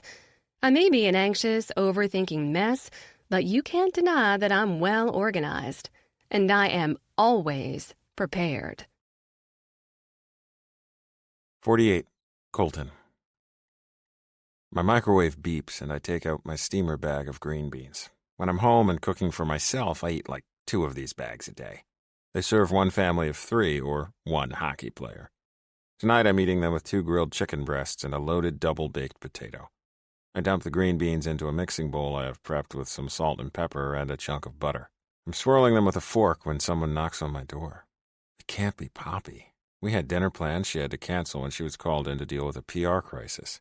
A drunk rookie drove his car into a goddamn sand dune. I guess he thought he could drive over the dune to get to the beach. The trouble is that the dunes are all protected here in Florida. You face a major fine for damaging one. This is serious. We're talking police presence, threats of jail time, and Poppy contacting lawyers. Fucking rookies. Not only am I losing the chance to see my girl before I leave for another 2 days, but now I have to eat by myself. Whoever it is knocks again with a heavy fist. "I'm coming!" I shout. Why do I already know who this is, just based on the annoying sound of his knock? "What?" I say at Lukas, swinging the door open. It's been a week since the bachelorette party, and things are going really well. Sharing a woman with this asshole has proved to be a lot easier than I thought it would be. Granted, we're in the middle of a messy set of home and away games that has us traveling or on the ice every other day, so there hasn't been a lot of time to do any deep relationship building, but the sex is going great. They were both over here last night. We took turns fucking her on my couch before we both came on her chest. Then we watched TV and ate popcorn with her snuggled between us. I got to hold her and pet her hair while she fell asleep on me, her legs stretched out across Nov. It was pretty fucking perfect. My eyes widen as I take in the 2 large suitcases at his feet. "Nov, what?" "This is all your fault," he snaps, shoving past me to wheel the first bag inside. I step back. "What the hell happened?" "You told Poppy I needed an interior decorator," he replies, dragging in his other bag. "Now Janice is redoing all my floors because apparently we want to achieve floor plan flow, whatever the fuck that means." I grin. "It just means your floor plan was all chopped up with different floorings." He narrows his eyes at me. "What?" "Like you had tile in the kitchen, wood in the living room, and carpet down the hall. It was going to be my first recommendation, too." "Well, that's just fucking perfect." He steps past me into my little apartment kitchen. Walking right over to my cabinets, he takes out a second plate. "I have to be out of my house while she demos the kitchen and all the floors, so I'm staying here." "You're redoing the kitchen?" "Yeah, she didn't like the outdated layout." Honestly, I didn't either. Something more modern and open would fit the space great. He should upgrade to a double oven and an industrial fridge, too. I wonder if he's considering bookshelf built-ins for that sunny second-floor bedroom. As I watch, he uses my own damn fork to stab one of my garlic lemon pepper chicken breasts, plopping it onto his plate. Then the asshole dares to take half of my perfectly dressed potato. A lesser man would knife him for it. "You know, I had actually planned to eat all that myself," I say, crossing my arms. "Yeah, now I plan to live in my own damn house. We've all got problems." He picks up the little mixing bowl of green beans and frowns. "This isn't nearly enough for us to share." With a sigh, I toss my kitchen towel onto the counter. There's another bag in the fridge. "Well, if you think I'm making them, you're dead wrong." Stealing the whole bowl of green beans for himself, he takes all of his pilfered food and wanders past me into the living room. "Hey, you want to keep watching Sons of Anarchy?" Did I just say this was going well? 49. Lukas. "Poppy, where are we going?" I ask for a 3rd time. She's in the driver's seat, smiling as she bops her head to the music. "Honey, what part of It's a Surprise do you not understand?" "Yeah, come on," Cole teases from the front seat. "Live a little." "Do you know where we're going?" I challenge. "Nope." She laughs, glancing over her shoulder to switch lanes. "I promise, you're both gonna love it." She picked us up at the apartment 30 minutes ago, looking like a dream in a yellow sundress and black cat-eye sunglasses. We only just got back in town from our away game this afternoon. We barely had time to set our stuff down before she was knocking on the door. Now I'm wedged in the back seat of her little sports car. We flipped a coin and Cole won, so he gets to hold her hand like a greedy asshole. God, he's so needy for affection. Any moment spent not touching Poppy makes him irritable. It's obnoxious. Okay, fine. Any moment I'm not touching Poppy makes me irritable too. Resigned, I reach out my hand and set it on her shoulder, my thumb brushing down the insanely soft fabric of her little white cardigan. "What fabric is this?" I say, enthralled by how soft it is. "Cashmere," she replies, flashing me a smile in the rearview mirror. Fuck, I want more of this. I want this on pillows, blankets. I want a wrapper in this. I lean through the seats. "Hey, Cole, tell Janice." Already did, he says, holding up his phone. I can see on the screen an open text thread he has going with my interior decorator. She's been hassling me all week, asking me endless questions about fabrics and wood stains and if I'm comfortable with fashion over function. I was feeling so overwhelmed I shoved the phone in Cole's face, demanding he talk to her before I set the house on fire. He's been dealing with her ever since. I don't care what goes in the house. I just want it done. And now I want a cashmere blanket to wrap Poppy in. She drives us another 20 minutes south on the A1A until we're back in St. Augustine. But she doesn't head downtown. She drives us over to a marina, parking in a lot by a little fish camp restaurant. Are we going to dinner? I say, ready to pull up the restaurant on my phone and check reviews. I'm a religious yelper. We can, she says, slipping out of the car. If you're both still hungry after. After what? I say, unfolding my massive body from this tiny back seat. It was sweet of her to drive, but in the future I think I'm gonna have to insist we take my truck or Cole's SUV. Cole steps around the car, taking her hand. Babe, you didn't. She smiles up at him, looking radiant as the setting sun shines in the reflection of her glasses. Of course I did. It was for 2 people. She shrugs. I changed the reservation to 3. Smiling, he cups her face and kisses her, his free hand snaking around to grab her ass, making her giggle and swat at his hand. I roll my eyes. And while this is charming to watch, clearly you both know something I don't. One of you better fill me in before I walk off the edge of the pier and get eaten by a manatee. They break apart, Poppy laughing. Manatees are herbivores. Yeah, they mostly eat seagrass, Cole adds. Oh, that's another thing about them that drives me fucking crazy. They love watching animal documentaries. Do you know how many hours of bug shows I've watched this week? Okay, it was like 1, but 1 is a lot. We could have been having sex instead. Poppy tips up on her toes, kissing Colton's cheek again, holding his hand in both of hers. With the row of sailboats behind them, they look like a damn Nautica ad. Unable to help myself, I slip my phone from my pocket and snap a picture of them. Lukas, honey, will you get the cooler from the trunk while I get us checked in? Poppy calls. I open the trunk to find a striped, soft-sided beach cooler. I zip it open. She's packed fruit, meats, cheeses, sliced bread, everything you need for a picnic. 2 bottles of wine stick out from the side compartment. Come on, Cole calls, waving me over. He's standing at the edge of the dock. Slinging the picnic bag on my shoulder, I close the trunk and head over to where he's waiting. What the hell are we doing? He smiles. Remember that sunset cruise I had you bid on at the silent auction? He gestures down the row of boats. At the end, a big white one sits waiting for us. Poppy is standing on the dock, laughing and talking with her hands at a pair of shirtless guys in board shorts and sunnies. I smile too, feeling a lightness growing in my chest. Of course I fucking remember. I felt like a saint standing there bidding on it for him, knowing I was shipping them off on a love boat without me. But that was for 2 people. He wraps an arm around my shoulders, leading the way down the dock. Now it's for 3. 50.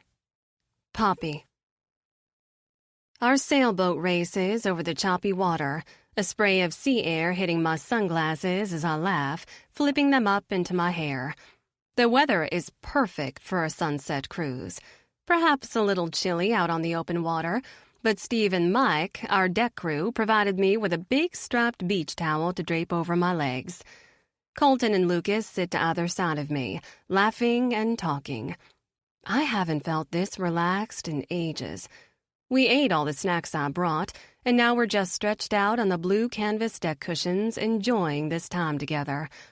I've felt protective of what we have, like I want us safe and hidden inside a little shell, hard-sided and resilient. It will keep the world out and just let us be, whatever it is that we are.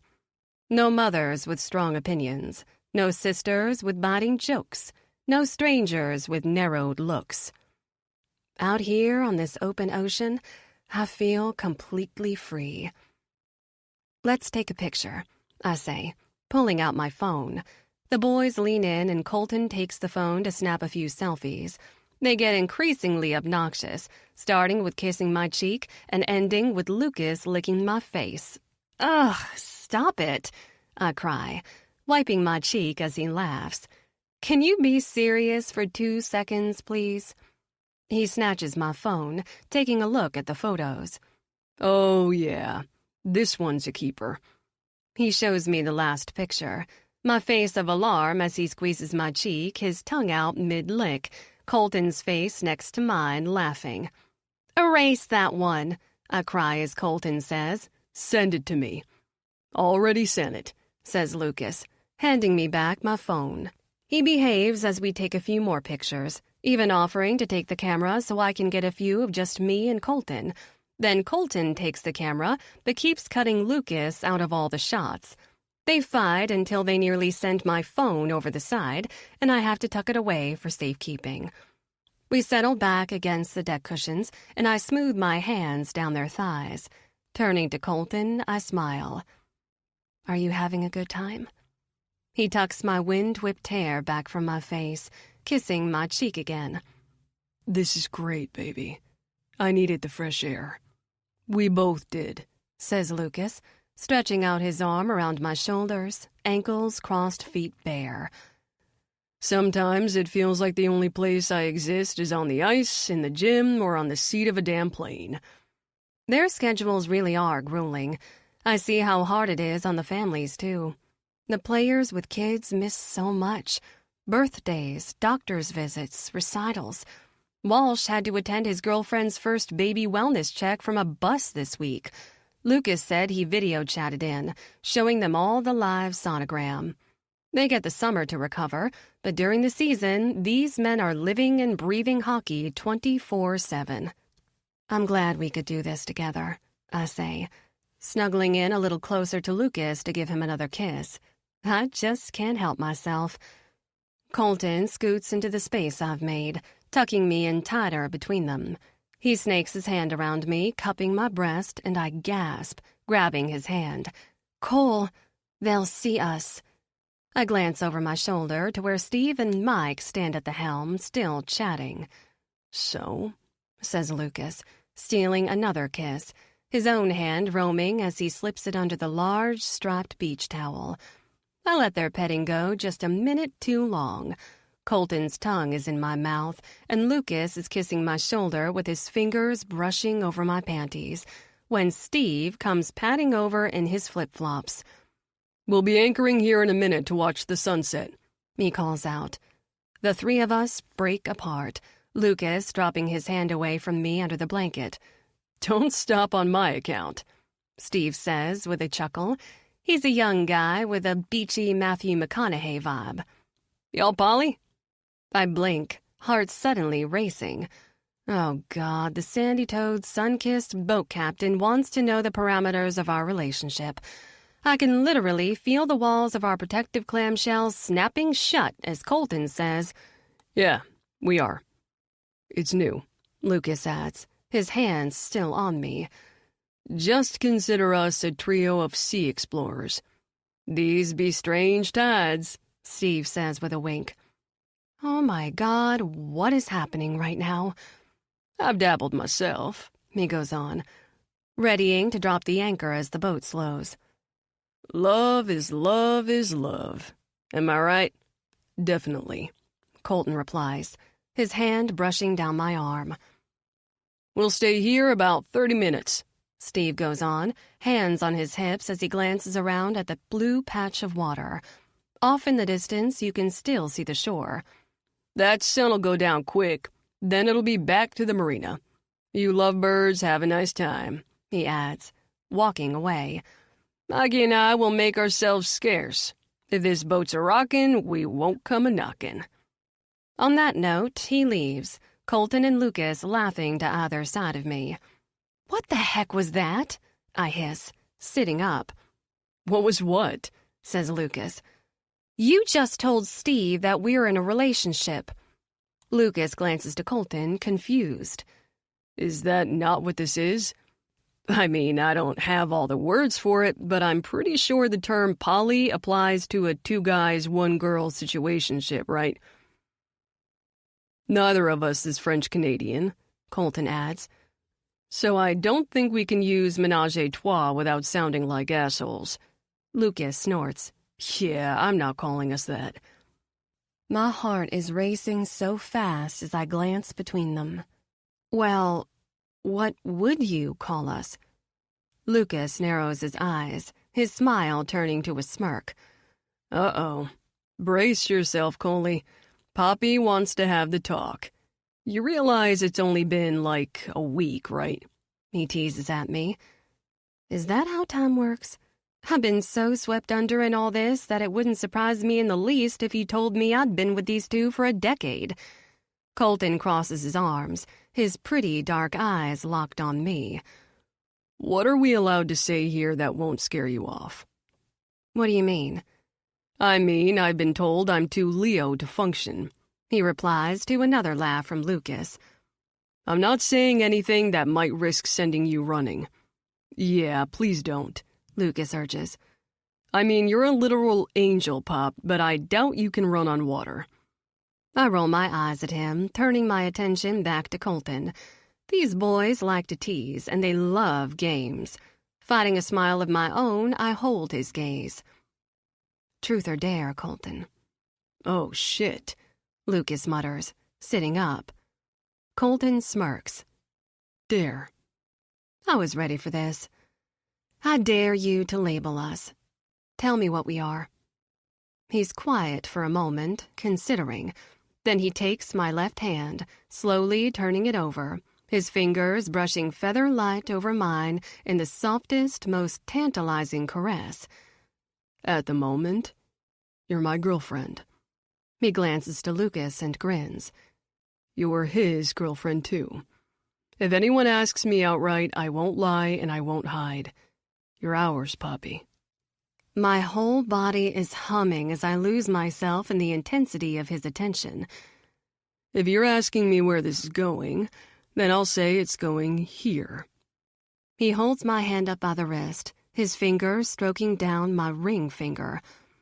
I won't speak for Lukas, but for me, it's going right here. Leaning forward, he kisses the tip of my ring finger. Then he lets me go. His gaze is fire as he turns to Lukas. Truth or dare, Nov? Lukas groans, glancing between us.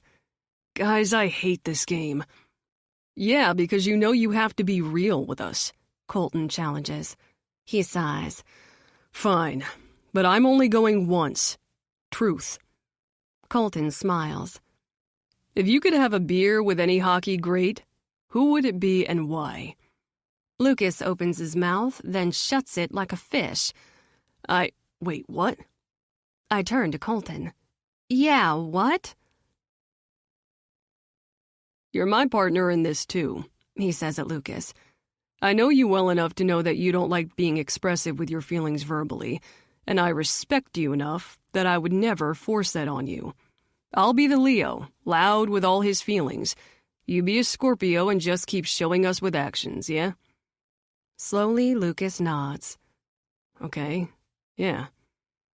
And when you're ready to talk, we'll both listen, Colton adds, his hand absently trailing down my back. Fine. Lukas sits back. Then he looks at me. Truth or dare, Popsicle? Truth, I say, ready for anything. He opts for a softball question. Tell us something we don't know about you. Honestly, I'm grateful for the question. I smile, ready to steer this conversation away from the choppy waters of relationship labels and back towards sexy fun. Well, funny you should ask, I say, perching up on my knees. They both raise a brow, intrigued by my sudden change in tone. I flash them a devilish smile. Something neither of you know is that I've been wearing a butt plug all afternoon. And tonight, if it's okay, I'd like to try having anal. 51. Poppy. It turns out it's impossible to announce to your two sex-crazed boyfriends that you're wearing a butt plug and then expect them to sit quietly to watch a sunset. They had their hands all over me, their lips, too, whispering naughty words, spinning me up tighter than stripes on a candy cane. As the sun sank below the horizon, Lukas slipped his hand under the beach towel to massage my clit, while Colton dirty-talked me to orgasm. I'll never be able to look at Steve and Mike without blushing again. When we got back to the marina, it was dark, and the parking lot was full. Lukas pressed me up against the side of my car, hands on my hips as he leaned over my shoulder. You know, I've been thinking about it, Popsicle, and I think you're a little liar. I don't think you've been sitting on a butt plug for us all night. Widening my stance in the gravel, I pressed my hands to the car, pushing into Lukas with my hips. Don't believe me? Check.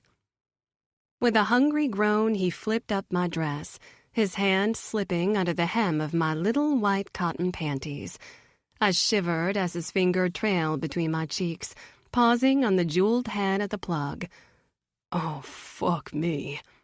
He pressed his teeth to my shoulder in a desperate growl. Colton boxed me in and smoothed his hand over my ass cheek before he felt it too. Grabbing my hair in a fist, he jerked my head back, making me gasp. Who gets to take you here tonight? I smiled. If we play right, you both can. I hope you do. Now we're back home and my apartment door shuts with finality. Lukas turns the lock. Get naked and get on the goddamn bed. He marches toward me and I hold up a hand. Wait. I'm nervous, but Clarabelle assured me honesty is always the best policy. I may have told a white lie before. They look down at me, puzzled. What? Asks Colton. Well, it's not so much that I told a lie, I clarify. More like I lied by omission.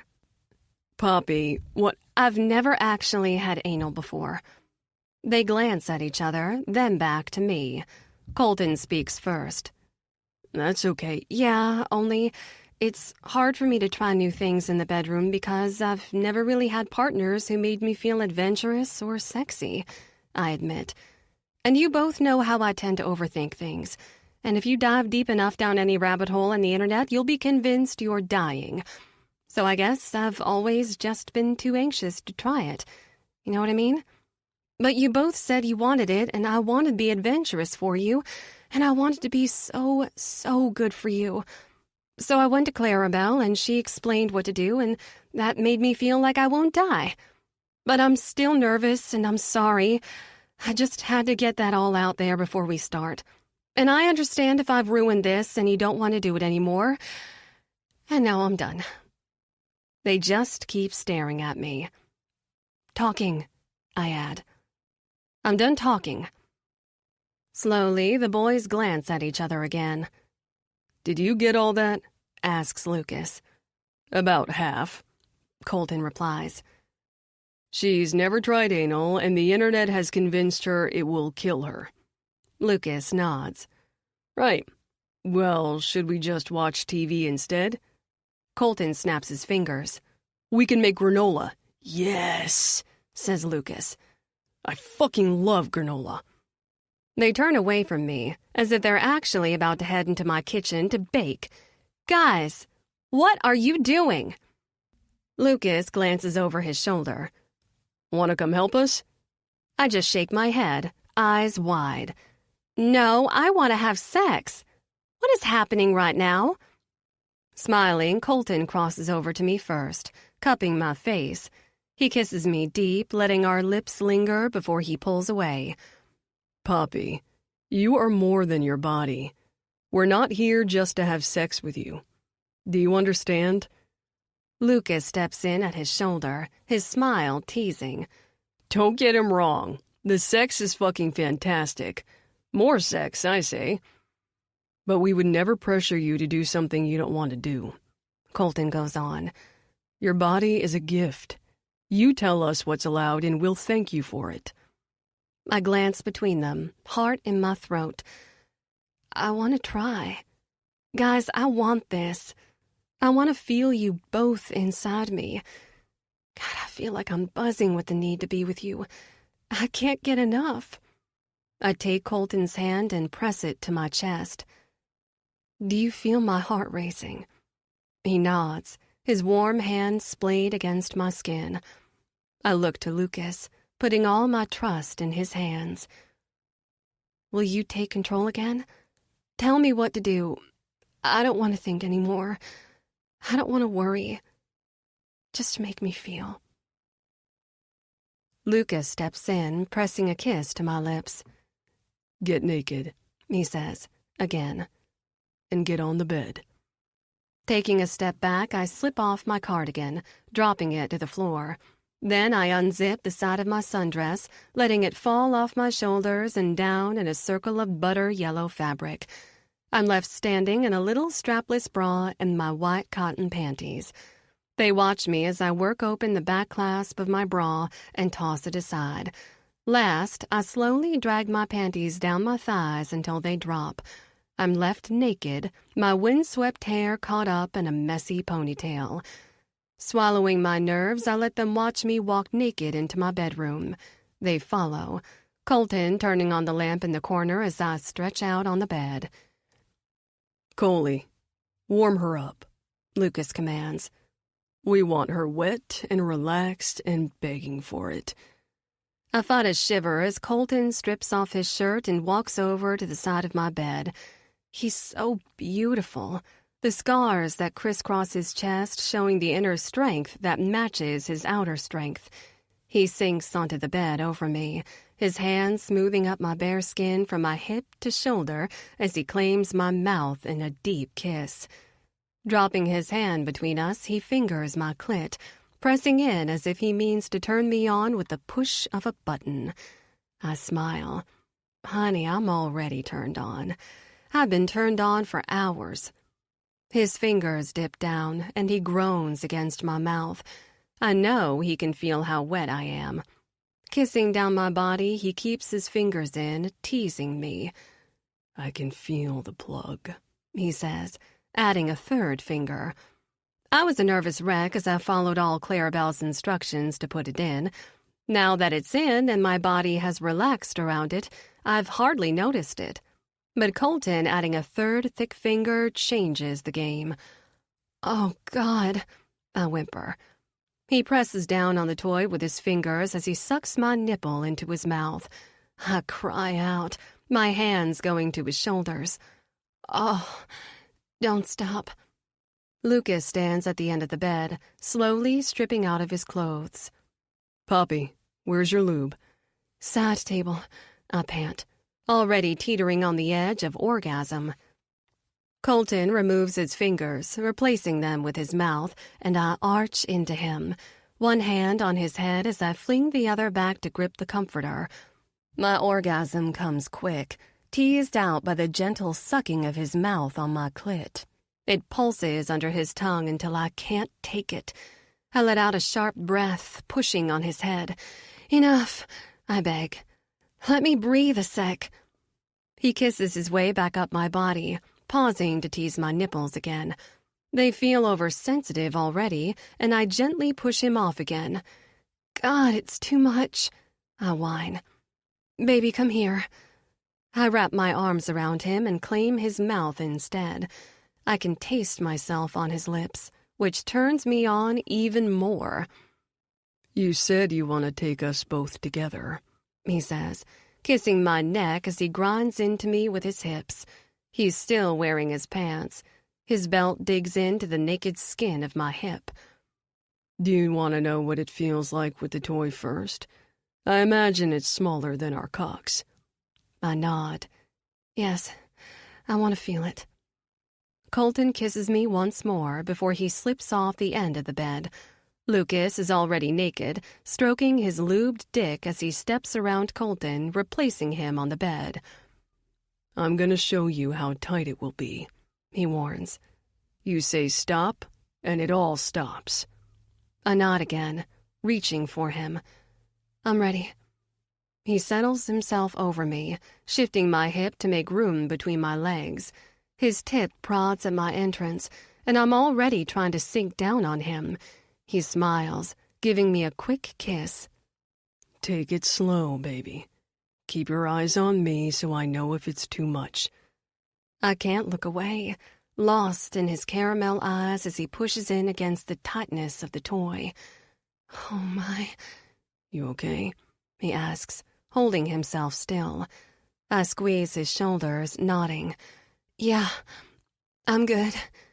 He sinks all the way in, adjusting his hips in the cradle of my legs as he lets out a groan. Fuck, baby. You are so tight like this. What a fucking dream. He kisses me, tongue prodding as he starts to move his hips, his cock gliding along the toy until we're both moaning. Luke, I'm gonna come. I squeal, my orgasm building inside me lightning fast.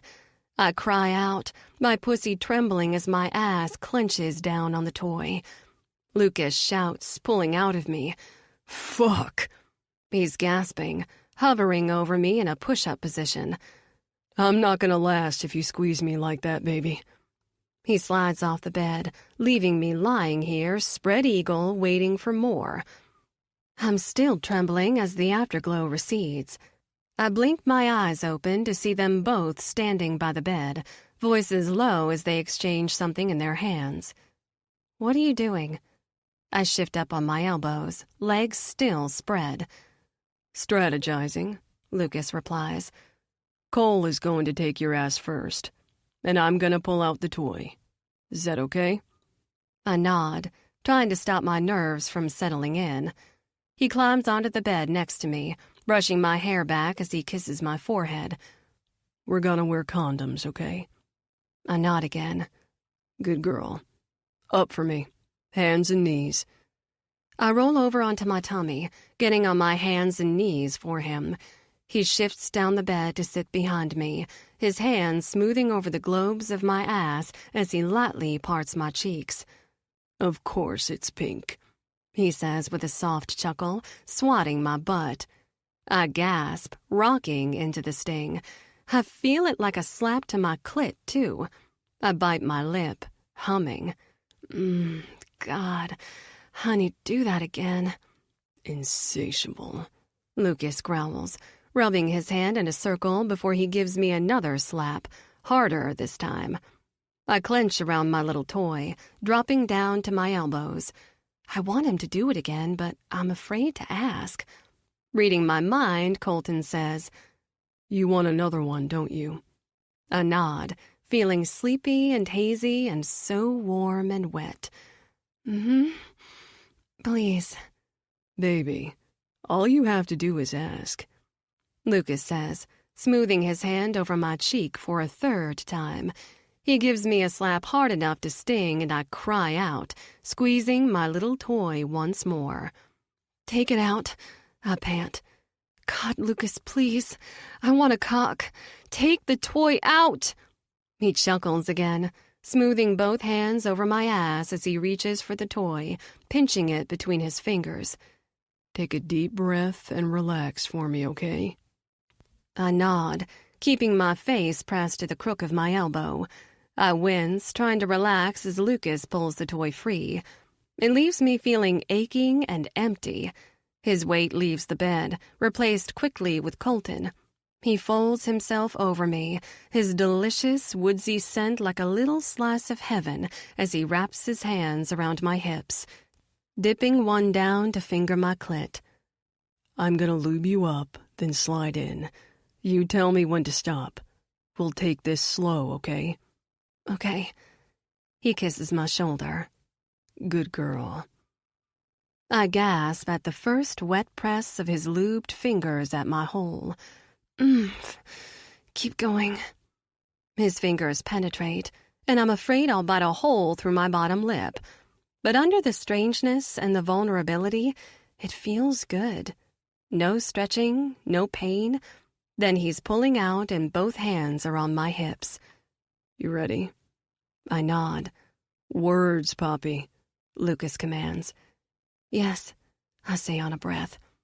Colton gets himself in position. Just take the tip and see how you feel. I brace myself for a feeling of being cut in half or cored like an apple, but it doesn't come. Instead, it's just deep, warm pressure. I groan, fighting the urge to tremble and push him out as Colton slides in a little deeper. Fuck me, Pop. You're so goddamn tight. My nerves spiral as I glance over my shoulder. It's a good thing, he says, moving his hips a little to work his dick in and out, stretching me, adding more lube. How does it feel? Lukas asks. Like pressure? I say on a breath. So much pressure. Do you want us to stop? No, I want more, I admit. Colton, go deeper. His hands tighten on my hips. I try to stay relaxed as he sinks in a little more. Oh, God, okay, stop. I pant. Good girl, Lukas says, coming around the bed. He tips my chin up, stealing a kiss. Tell us what feels good. We can't know what you're feeling. Read your own body, baby. I nod. More. Cole, keep going. Colton takes his time, thrusting slowly, letting me take more and more of his cock. By the time he's all the way in, his hips pressed against my ass, I'm on the verge of another orgasm. Please, I whimper. Please let me come again. I have to feel it. Feel you so deep. Colton wraps his hand around me, teasing my clit as he rocks into me, his deep groaning telling me how much he likes what he feels. Heat and pressure fill me. It's like a stone weight sits in my gut as he thrusts, his movements slow and deliberate.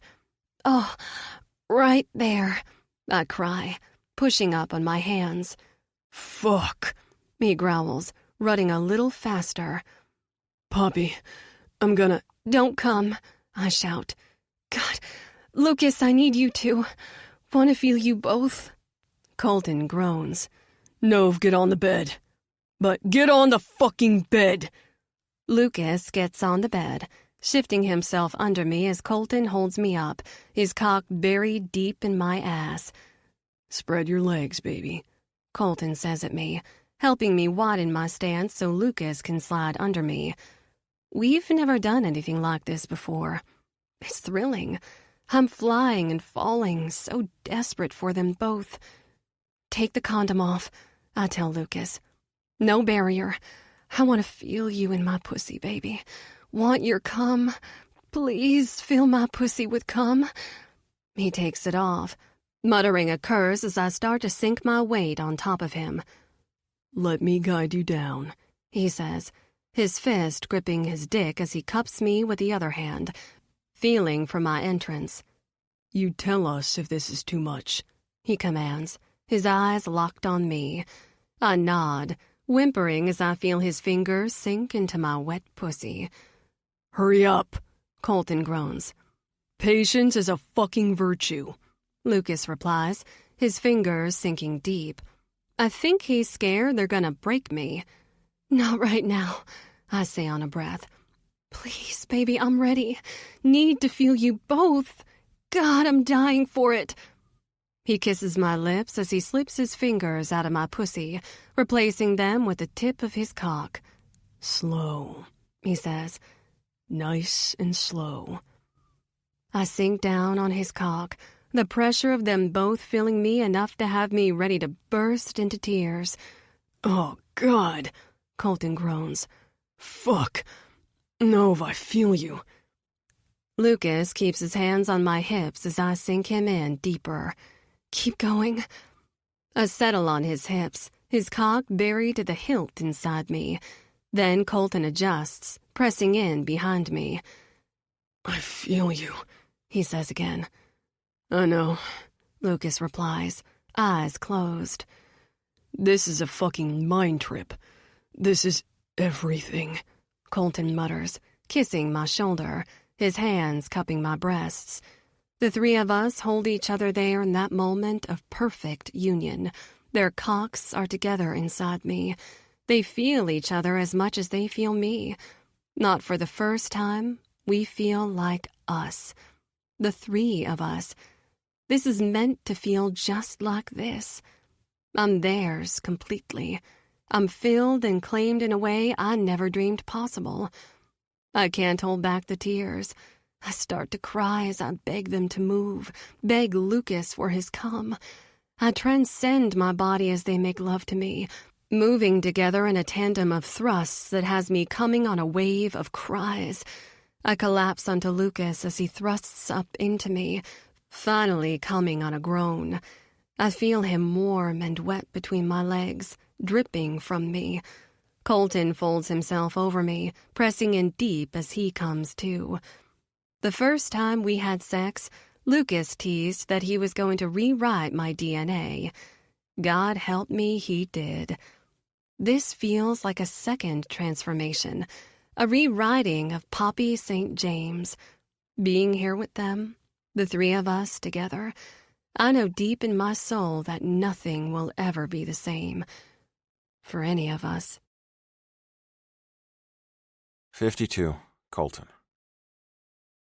Practice ends and I make my way with the rest of the team into the dressing room. The guys are all feeling rowdy today, laughing and joking. We're riding a wave of wins and moods are high. I'm trying to share in their enthusiasm, but instead, I'm all in my head. The team may be playing great, but this is shaping up to be one of my worst seasons since my groin pull. Nothing is outright injured, but something definitely feels off. As a former heart patient, I'm deeply in tune with all my body's functions. Recovery time between shifts, pulse and heart rate, muscle aches and pains. I'm fast and I'm strong and I'm making all my passes and taking the hits. My stats would show that I'm still a solid player, worthy of my spot on this team. But the sensation lingers, growing stronger.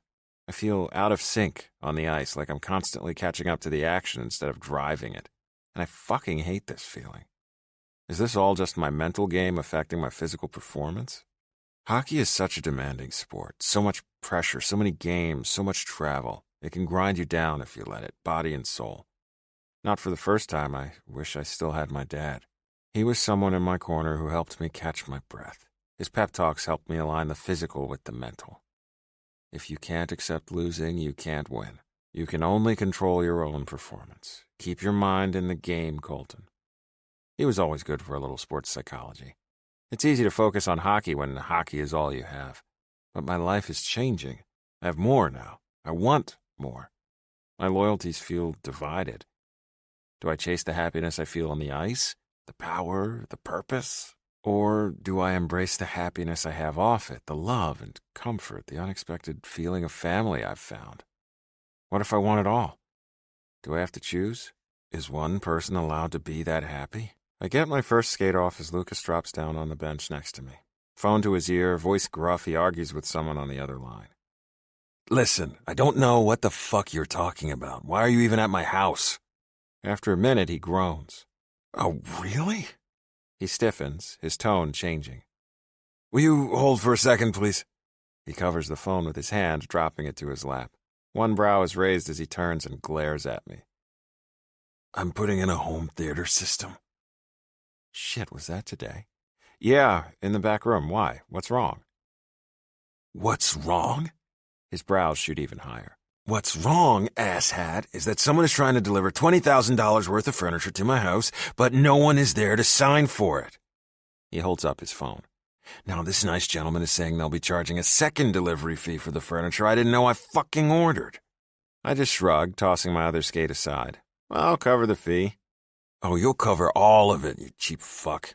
He snaps at me, raising the phone back to his ear. That's officially your home theater room now. He exchanges a few more clipped words with the guy, arranging a new delivery time, and I can't help but smile. My master plan is coming together nicely. We're saved from any more argument when Poppy comes marching into the dressing room in her heels and red dress, toting a big colorful box in her arms. Some of the guys hoot and call out, "Hey, we're indecent! Boys only, Poppy?" She doesn't care. Her expression is wild and her curls look extra voluminous as she slams the box down on one of the gearboxes. "Stop sending popsicles up to my office." The guys all laugh as next to me Lukas gets a smug look on his face. "Gotta call you back," he mutters, hanging up. Jake walks forward, still in his skates. "What happened, Poppy?" She huffs, hands on her hips, impatiently tapping her foot. Fuck, why is this turning me on? "This is the third box of popsicles delivered to my office this week, and I know it's one of you," she shrieks, waving her hand at the box. I shake my head, glaring at Lukas. The smug asshole just crosses his arms, leaning back against his stall. "Why would somebody send you popsicles?" he asks, innocent as a fucking schoolboy. She slow turns to glare at him, too. "I don't know," she replies, her tone level. "But if the culprit doesn't stop, I may have to take drastic measures of my own." Half the guys ooh and laugh as the others look around, pretending they don't know it's him. Ryan Langley walks up to the box, flipping back the lid. "Are these for anyone?" She huffs, waving her hand again. "Take them, Ryan, free of charge." "Score." Ryan snatches out a blue one. The other guys crowd around, passing out the popsicles as Poppy marches back out of the room. "Seriously?" I say at Lukas the moment she's gone. He shrugs, accepting a banana-flavored popsicle from Jake. "What?" I hold my stare. He just chuckles. "Look, I may have turned over a few new leaves recently, but I'm still the same guy. If I can't prank, I can't laugh. And this one is harmless," he adds, unbuckling his pads. I turn away to hear him add, "Just wait until she realizes I've glued her shoes to the floor. God, I hope she spanks me." 53. Lukas. How do you know if you're falling in love? I've never been in love before. Frankly, I've never even been in like. I'm 26 years old and all the human interactions I've had for the last 14 years have been transactional. Coaches, they give me instruction. Teammates, I play with them. Opponents, I play against them. You hit me, I hit you, and the Zamboni smooths over the ice. Sexual partners? Well, that one's obvious. We're both just there to get off. It's a good time, but in an hour, maybe if you're lucky by the morning, the transaction ends and we both move on. Nothing about Cole has ever felt transactional. Poppy's right, he's just a nice guy. He's the guy who invites the awkward rookies out to the movies. He picks up tabs left and right. He'll order in food for the whole team just because he wanted to. Now that I'm living with him, he does things for me all the time with no expectation of return. He'll collect my dishes and wash them as we talk about our day. He folds my laundry and sets it in a clean pile on the end of my bed. He gets green apples at the store because he knows I prefer them to red. But the Novi who keeps receipts wants a balanced ledger. You get me green apples, boom. I get you bananas for your morning oatmeal. You fold my laundry, I vacuum the floor. In the first week, he was running me ragged with this tit-for-tat until he finally grabbed me by the shoulders and said right in my face, "Will you just let me take care of you?" Talk about an awkward moment. We held eye contact for a second too long, and then he was wandering off saying something about going for a run. It's official. I think I'm in like with Colton Morrow. And don't even get me started on Poppy. I think she's fallen in love with me. God knows what I did to deserve it. I'm still the same asshole who pranks too often and jokes too much. At least twice a day she says, "Do you take anything seriously?" But at least twice a day she's kissing me. She's always touching me. She likes to hold hands. She likes when our fingers are laced, my thumb on top. I'll stand in her kitchen pouring her a glass of wine and her hands will slip under my shirt to stroke her fingertips up my spine. She has to touch me. She has to soothe and caress. What she's not saying in words yet, she's saying in action. She loves me, and I'm fucking terrified. I don't know what I'm doing. I don't know how not to mess this up. I could never deserve her. I don't deserve either of them. As friends, as lovers, it just doesn't make sense. Lukas Novikov is the kid from the street who the other kids can't bring home for dinner. He's the guy on the team who sleeps on the assistant coach's couch because no family would billet him. Unwanted, unloved. You harden yourself to the reality that everything is a transaction, and it makes it all easier. It numbs the pain. I put in my hours, I make the hits, I score the goals. But Cole and Poppy don't work that way. They won't let me work that way, and I'm scared. I don't know if I can change. I don't know if I want to change. Taking a deep breath, I knock on Poppy's door. Cole wasn't in the apartment, so I have to assume he's over here. I wait for 1 minute. 2. Huffing, I knock on the door again, harder this time. I said I'm coming, asshole! Cole barks from within. He unlocks the door and jerks it open to reveal himself in a pair of basketball shorts, his hard dick barely concealed beneath the fabric. Am I interrupting something? I say with a smirk. We're getting you a fucking key, he growls, pulling me in by the shirt. I follow him down the hall into the kitchen just as Poppy comes walking out of her bedroom wearing nothing but his t-shirt. It hangs off her like a dress, hitting her at mid-thigh. Fuck, she looks good in our clothes. We practically share a wardrobe, so I could just flip the switch in my head that changes his to ours. Her hair is done up in a messy braid over one shoulder, and her cheeks are pink. Her lips look thoroughly kissed. She looks goddamn delectable. My sweet popsicle, tart like a cherry, sugary like a peach. What you guys doing in here? I tease, slinging my bags of sushi up onto the counter. Nothing. Poppy says, as Cole says, fucking. He stands by the stove with his arms crossed over his bare chest, glaring at me. I grin. Well, I scored a shit ton of discount sushi at the store. I dig into the bags, pulling the containers out and setting them on the counter. California rolls, shrimp tempura, spicy crab and avocado, an eel roll for Pops. There are some dumplings in here too we can pan fry up quick, and a seaweed salad. They glance at each other before looking to me.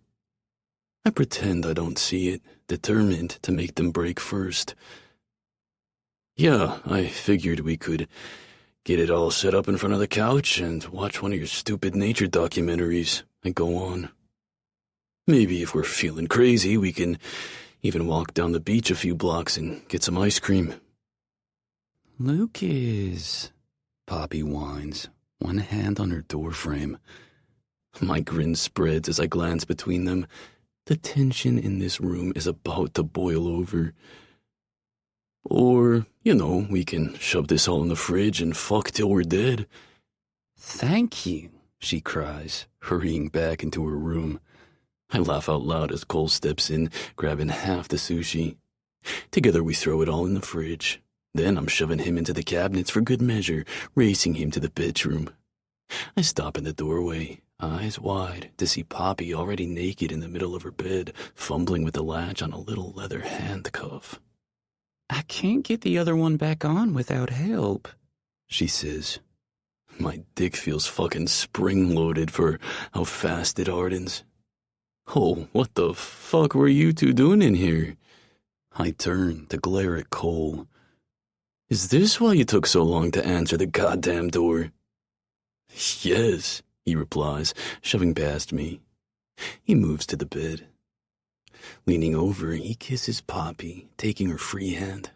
He presses kisses up her arm as he wraps the other cuff around her wrist, buckling it.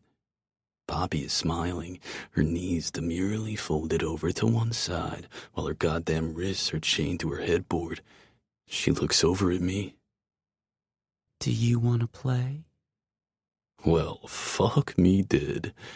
I strip my shirt off and drop my shorts in 2 seconds flat, fisting my hard cock as I walk over to the bed. Baby, I will play with you every day for the rest of forever. She's shining. She's incandescent. That's a word, right? Fuck, I don't even care. The word feels right. Taster, Cole commands, sinking down on the bed beside her. I raise a brow at him. I want to watch, he replies to my unasked question. We're developing a good shorthand, as good as anything we have on the ice. We like the tag team. He fucks her to the edge of orgasm and then leaves her for me to finish. Then we switch. And she's such a fucking champ. She's literally up for anything. Our girl is a powerhouse of sexual charisma. I drop down onto my knees on the edge of her bed with a groan of relief. It's not like I haven't been inside her in the last 12 hours, but I swear to God, there is no enough. I crawl up the bed, bypassing her sweet cunt to get a taste of her mouth first, the feel of her soft skin, the scent of her rosemary and mint and floral body soap. It fills my senses. Home. This is my home. This is where I want to live. Right here, in the cradle of her thighs. I cup her breasts, sinking my tongue in her mouth. She hums her joy against my lips. Her wrists rattle the chains as she gives the cuffs a tug. More, she pants. She's right.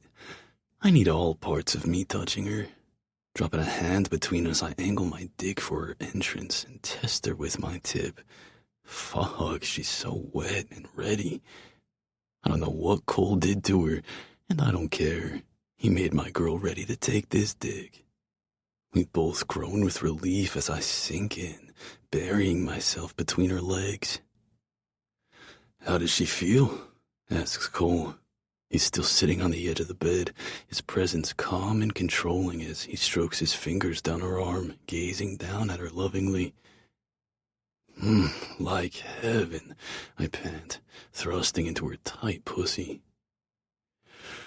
Oh, baby, you feel so fucking good.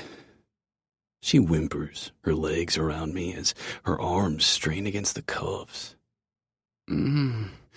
Love your big cock in me. Fuck, you have such a pretty cock. Want your cock in my ass. Please, baby. I grip her jaw hard with one hand as I keep thrusting. I fucking love your little porn star mouth. I press a biting kiss to her lips that has her gasping. The second we get our dicks in you, our sweet little glass of peach iced tea turns into a straight shot of whiskey. She hums with delight, her heels digging into my thighs as she rocks with me. You boys make me feel so free. Want your cocks in me every night. Want your cum on my skin. Fuck, I shout, trying to hold back my release.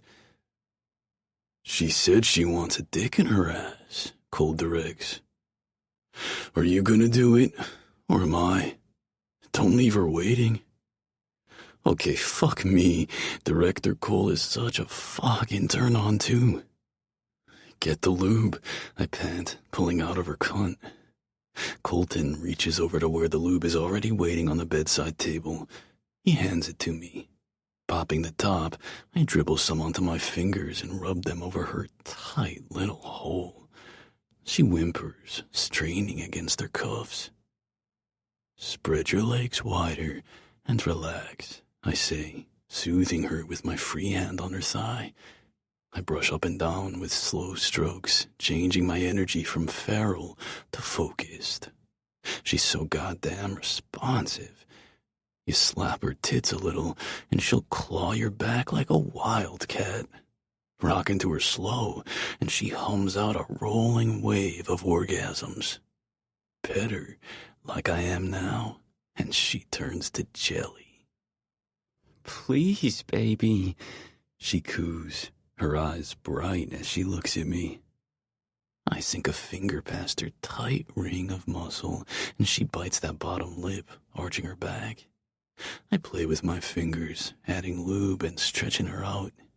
Cole hands me a condom, but I shake my head. I want to come in her tight little ass.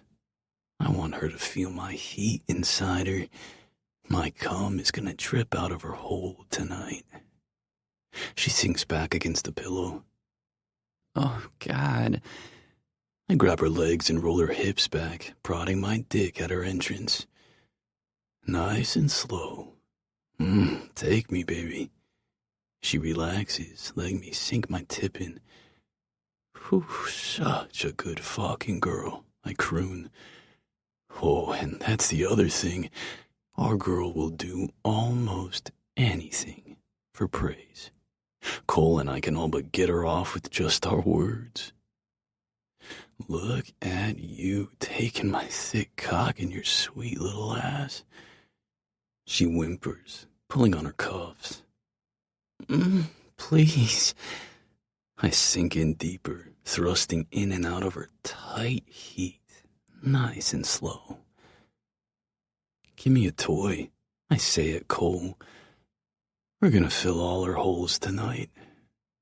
He wastes no time snagging a pink vibrating dildo from her drawer. Lubing it up for me, he slides it into her pussy as I lean back. Fuck me, I groan. This tightness, is beyond anything.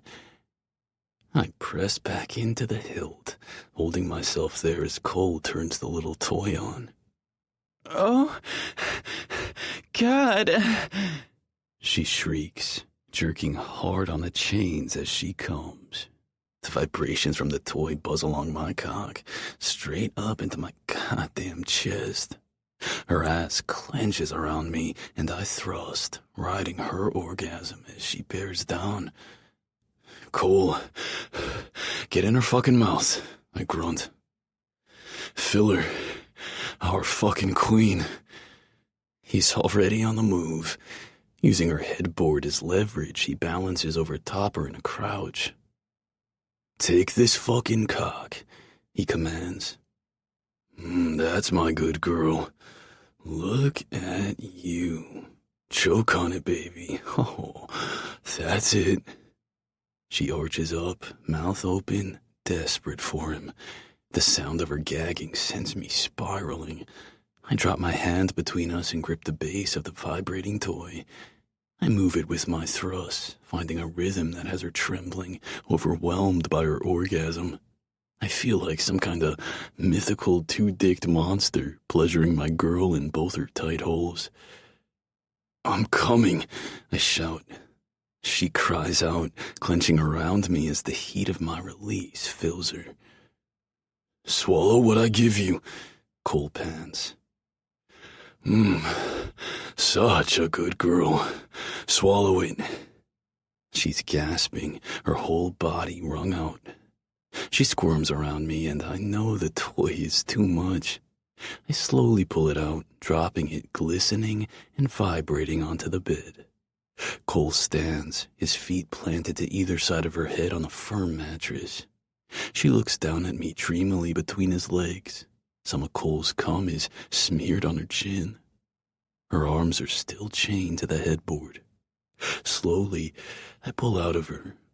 Keeping her legs in the air, I look down, watching as I drip from her tight little hole.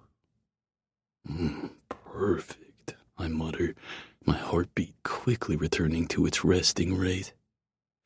I trail my gaze back up her body to her beautiful blue eyes. All my walls are down. No more transactions. No receipts. I give her my words because I want to. I give them to her because she deserves them. Poppy, you're perfect. 54. Poppy. Isn't it ironic that the moment your life starts to feel just a little too perfect, chaos inevitably descends. I woke up naked in bed, nestled between my two beautiful boyfriends, feeling sick as a dog. I stumbled to the bathroom and barely got the door shut before I was puking into the sink. Note to self, don't eat day-old sushi. Lukas brought like 8 boxes of it home from the store because it was on sale. After a marathon of amazing sex, we ate it on the couch watching Not on Earth. It tasted good at the time, but now I'm fisting a bottle of Pepto as I argue with Julie in VIP services. This day has officially gone to hell in a freaking handbasket. It's a home game tonight, Rays versus the Kraken, and I'm expected at the arena in 2 hours. But a glitch in our computer system means we've oversold our behind-the-scenes Meet the Rays tickets by more than double. All the notifications have already gone out, and neither Todd in ticketing nor Julie seem to know what the heck we do about it. Oh, and Bryson, the rookie who drove his car into a sand dune, was just handed 200 hours of community service and a felony misdemeanor charge. The news already broke on all the networks. My contact over at the police department was apparently trying to warn me all morning, but my office phone still doesn't work. Did I mention my check engine light came on this morning? See what I mean? Chaos. Oh, and in a total bitch move, Violet just took away my +1 invite to the wedding. She says it's because they had some last-minute asks for more invites, and since I'll be so busy with my maid of honor duties, I don't need a date there feeling bored and alone. I swear, she is so freaking transparent. This really is my absolute limit. She just wants me there looking sad and pathetic. How can I do that if I'm dancing in the arms of my gorgeous NHL boyfriends? I get limiting me to 1 guest, but now she's saying I can't bring either of them. Who's going to hold me back from cunt-punching Olivia when she says my dress looks unflattering on my body type? Pushing back from my desk, cell phone to my ear, I keep arguing with Julie. No, I'm telling you we'll just have to postpone them to a later game. I stuff my feet into my heels. Because we don't have permission to move that many people behind the scenes, Julie. I have approval for 50 people, not 250. Security will have a field day if we... A hissing sound in the ceiling is all the warning I get before the emergency sprinklers activate. I throw my hands over my head as icy cold water sprays down, drenching me, my laptop, all my paperwork. What the hell is happening? I scream. Moving fast, I sweep as much as I can off the desk and into my bag. I stumble out of my office into the hallway. Several other people have come out too, looking scared, confused, and very wet. Is there a fire? Asks Brandy. No alarms are going off, says Greg, looking around. Does anyone smell smoke? Greg, honey, call 911, I say. We'll let the fire department figure out what the heck is happening. In the meantime, let's all pretend it's a fire. Not like we can work in hurricane conditions anyway. I swear this place is cursed, Brandy mutters, following me toward the stairs. We reach the first floor, our shoes squeaking, clothes dripping wet, and who should be waltzing toward me but Lukas double-fisting coffees. His smile falls as he takes us all in. I swear I did not do this, are the first words out of his mouth. Okay, fire department says they've got no alerts for an actual fire, says Greg, holding the phone away from his ear. Looks like it's just a faulty sprinkler. They say they're en route. Thanks, Greg. Hey, why don't you all take an early day? I say to the rest of the group. I'll stay here and deal with this. Are you sure? Asks Brandy. There's still so much to do. Well, take a break at minimum, I reply. Everyone, the coffee cart is open, no charge, and I'll get one of the equipment guys to bring a stack of towels to the atrium. With muttered words of thanks, all my wet staffers wander away, leaving me with Lukas. I came to invite you to lunch, but, babe, what the hell happened? I take the coffee from him. The sprinklers on the 4th floor are faulty. They just went off while I was in the middle of a phone call and... I groan. glancing at my phone. I've missed 2 calls and 4 texts from a confused Julian Todd. Here, I hand Lukas back the coffee. I have to return this call. We oversold our VIP tickets and, Well, wait. Just hold on a sec and talk to me. I don't have a sec, hun. He shifts his weight, blocking me from ducking around him. Jesus, you're not a surgeon being called in for life-saving brain surgery, Pop. It's just some tickets. I scoff. Oh, really? I'll have you know this is about 200 tickets. It's a security nightmare and Poppy! I blink, stepping back. Lukas, what? Come on, I have to go and deal with this. No, you have to stop for 2 seconds and deal with me. But this is my job. Yeah, it's just a fucking job, he shouts, finally breaking through my crazy fog of stress, adrenaline, and hyperproductivity. Poppy, this is a job that you're grossly overqualified for, and frankly, it's a job that has been treating you like complete dog shit. That's not true. It is true. Poppy, you're the director of public relations for a major international sports team. You coordinate multi-million-dollar brand deals before breakfast. You organize press junkets for Olympic team trials. You set up fundraisers that raise 7 figures for pediatric cancer research. I mean, Jesus, you literally keep our asses out of jail. And Mark Talbot has you overworked and under-freaking-paid. My salary is actually competitive for the market. Pop, he shoved you in a shitty fucking office with no windows, no phone, and no fucking internet. The internet got fixed, I say in a small voice. He just glares down at me. I can see it's all he can do not to crush the piping hot coffees in his hands. You are dripping on the goddamn floor right now. You are mine, and you deserve better. No one gets to treat you this way and fucking breathe. His words sink like an arrow through my chest. These are just growing pains. The building is new. Stop making excuses, he shouts. Stop making excuses for Mark. Stop making excuses for your mother, for your shitty fucking sister. This isn't about them, I cry. Yes, it is, because it's all about you. He steps in closer, eyes blazing. Poppy, this is about you constantly lying down and allowing shitty things to happen to you, and I'm telling you it's enough. Stop accepting less when you know you deserve more. Tears trail down my face, and he holds out the coffee cup again. Will you please fucking take this so I can touch you? I take the coffee, and his warm hand instantly cups my face. Look at me. I glance up, eyes watery. His caramel eyes lock on me. His touch is like a lifeline. You deserve the world, he says. Poppy, you deserve everything. I won't sit back and watch you struggle. Fight for yourself, or I'm gonna fight for you, and I fight dirty. Do you understand? I swallow, giving him a nod. He steps in closer, pressing a kiss to my forehead.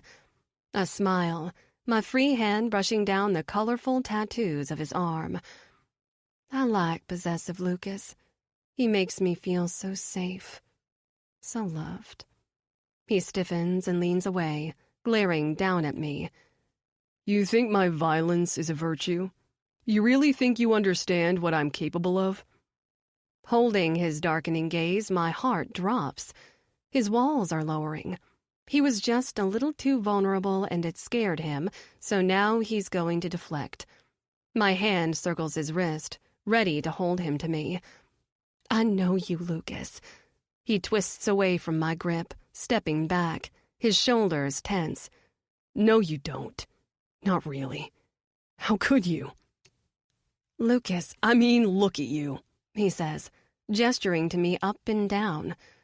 You're so polished and poised, so fucking perfect. It's my turn to stiffen and lean away. Last night he said those exact words like a prayer. Poppy, you're perfect. Now he's lobbing them at me like a curse. Lukas, please don't. Don't what? Warn you away from me? Someone has to before I ruin this. I was raised on the fucking streets, Poppy. I've been on my own since I was 12 years old. fighting for the right to fucking exist in a world that didn't see me, didn't fucking care. I care, sure. You took me in and gave me a warm bed to sleep in at night, but I am the same fucking monster who is always too aggressive, too angry, and too out of control to do anything but put on a pair of skates and slam grown men into the boards. I am good at what I do, and what I do is hurt people. I hit them over and over until they can't get back up. That's what I am. You're not, I say, grabbing his shirt. Lukas, honey, it's just a game. You play it so well, but your ability to be a good defenseman on the ice is just one piece of you. You are so beautiful and complicated. Stop. No! I cry. I won't stop complimenting you and telling you that you matter. I won't stop coming home to you at night. Lukas, I will always come home to you because I love you. He goes still, his expression a riot of emotions. Anger, fear, frustration, longing. So much deep, aching longing. I want to hold him to my chest, his ear against my heart, so he can hear and feel how it beats for him. What did you just say? I said I love you. Lukas, I am so in love with you. He drops his hand away as if I burned him. Take it back. I hold my position, unwavering. No. Poppy, take it back. I shrug. I can't. It's done.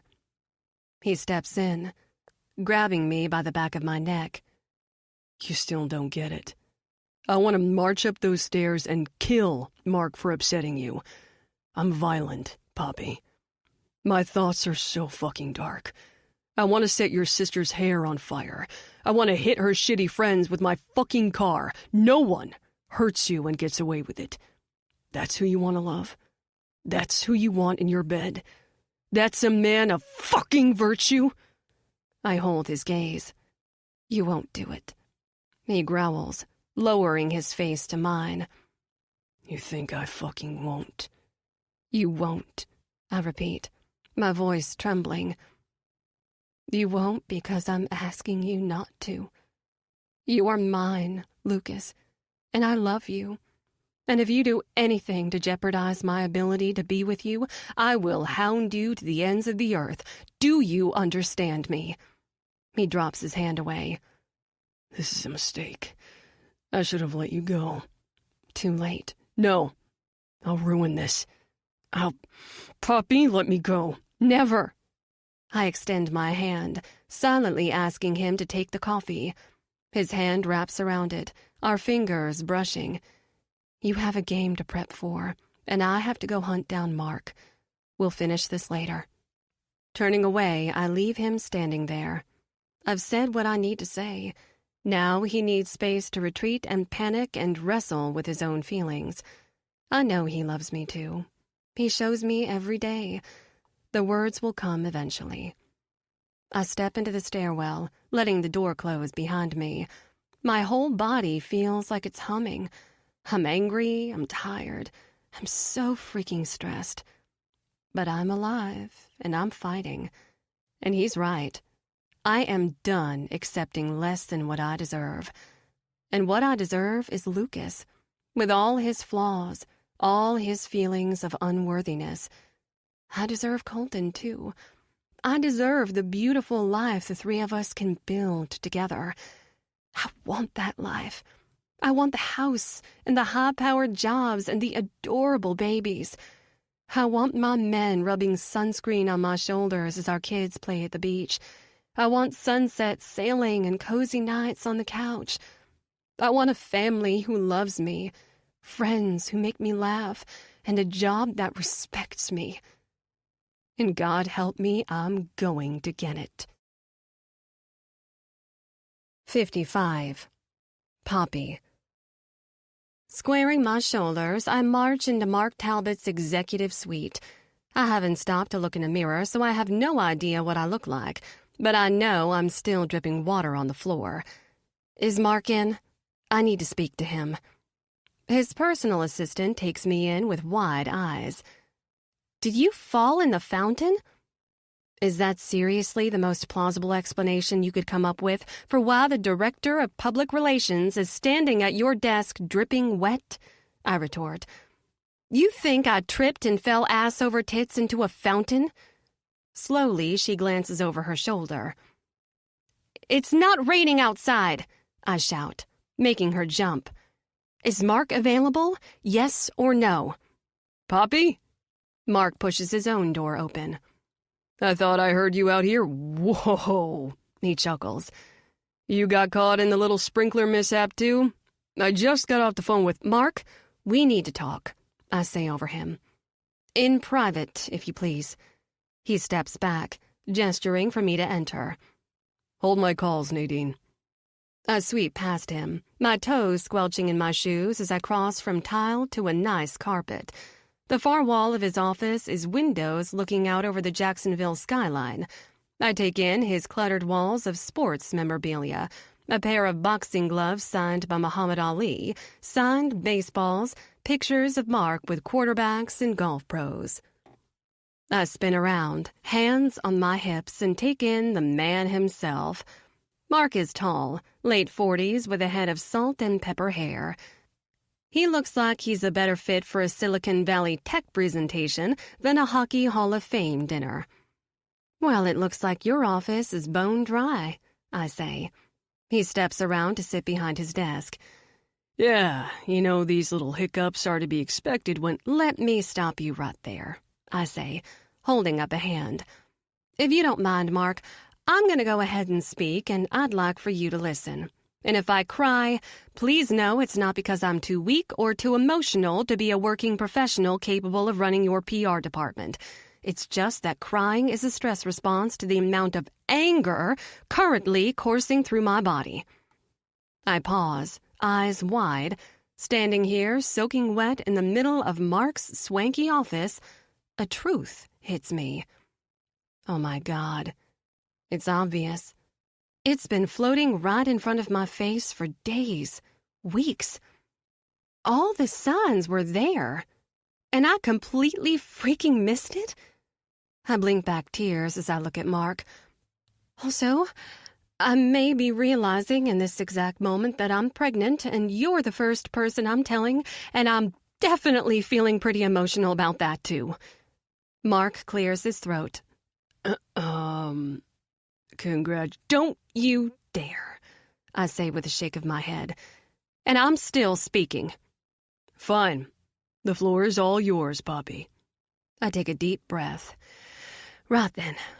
Mark Talbot, I accept this job because you promised to roll out a golden carpet for me. State of the art, you said. Top of the line, you said. Virtually unlimited expenses, the power to hire in my own team, control over the direction of philanthropy efforts.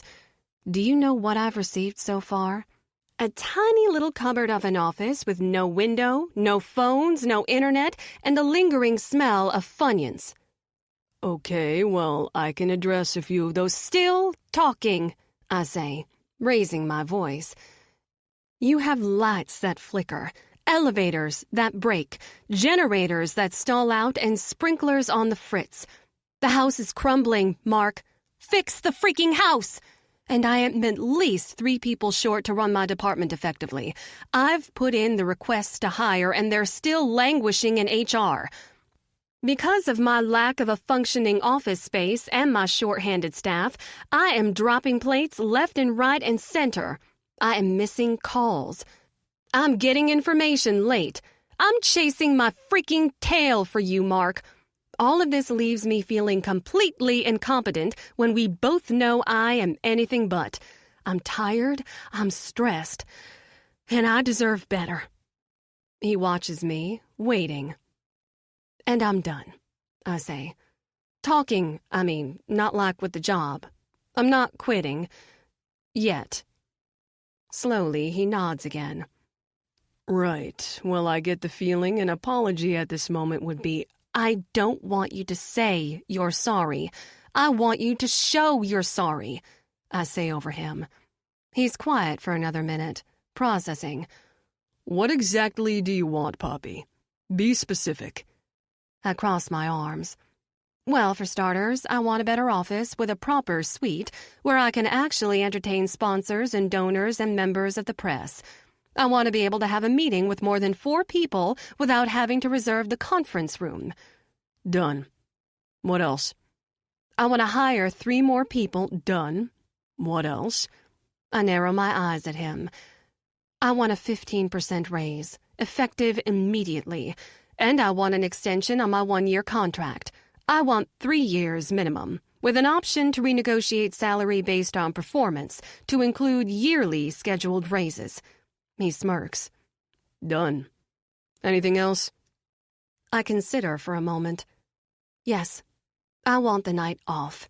There's shitstorm brewing between ticketing and VIP services, and they're trying to make it my problem.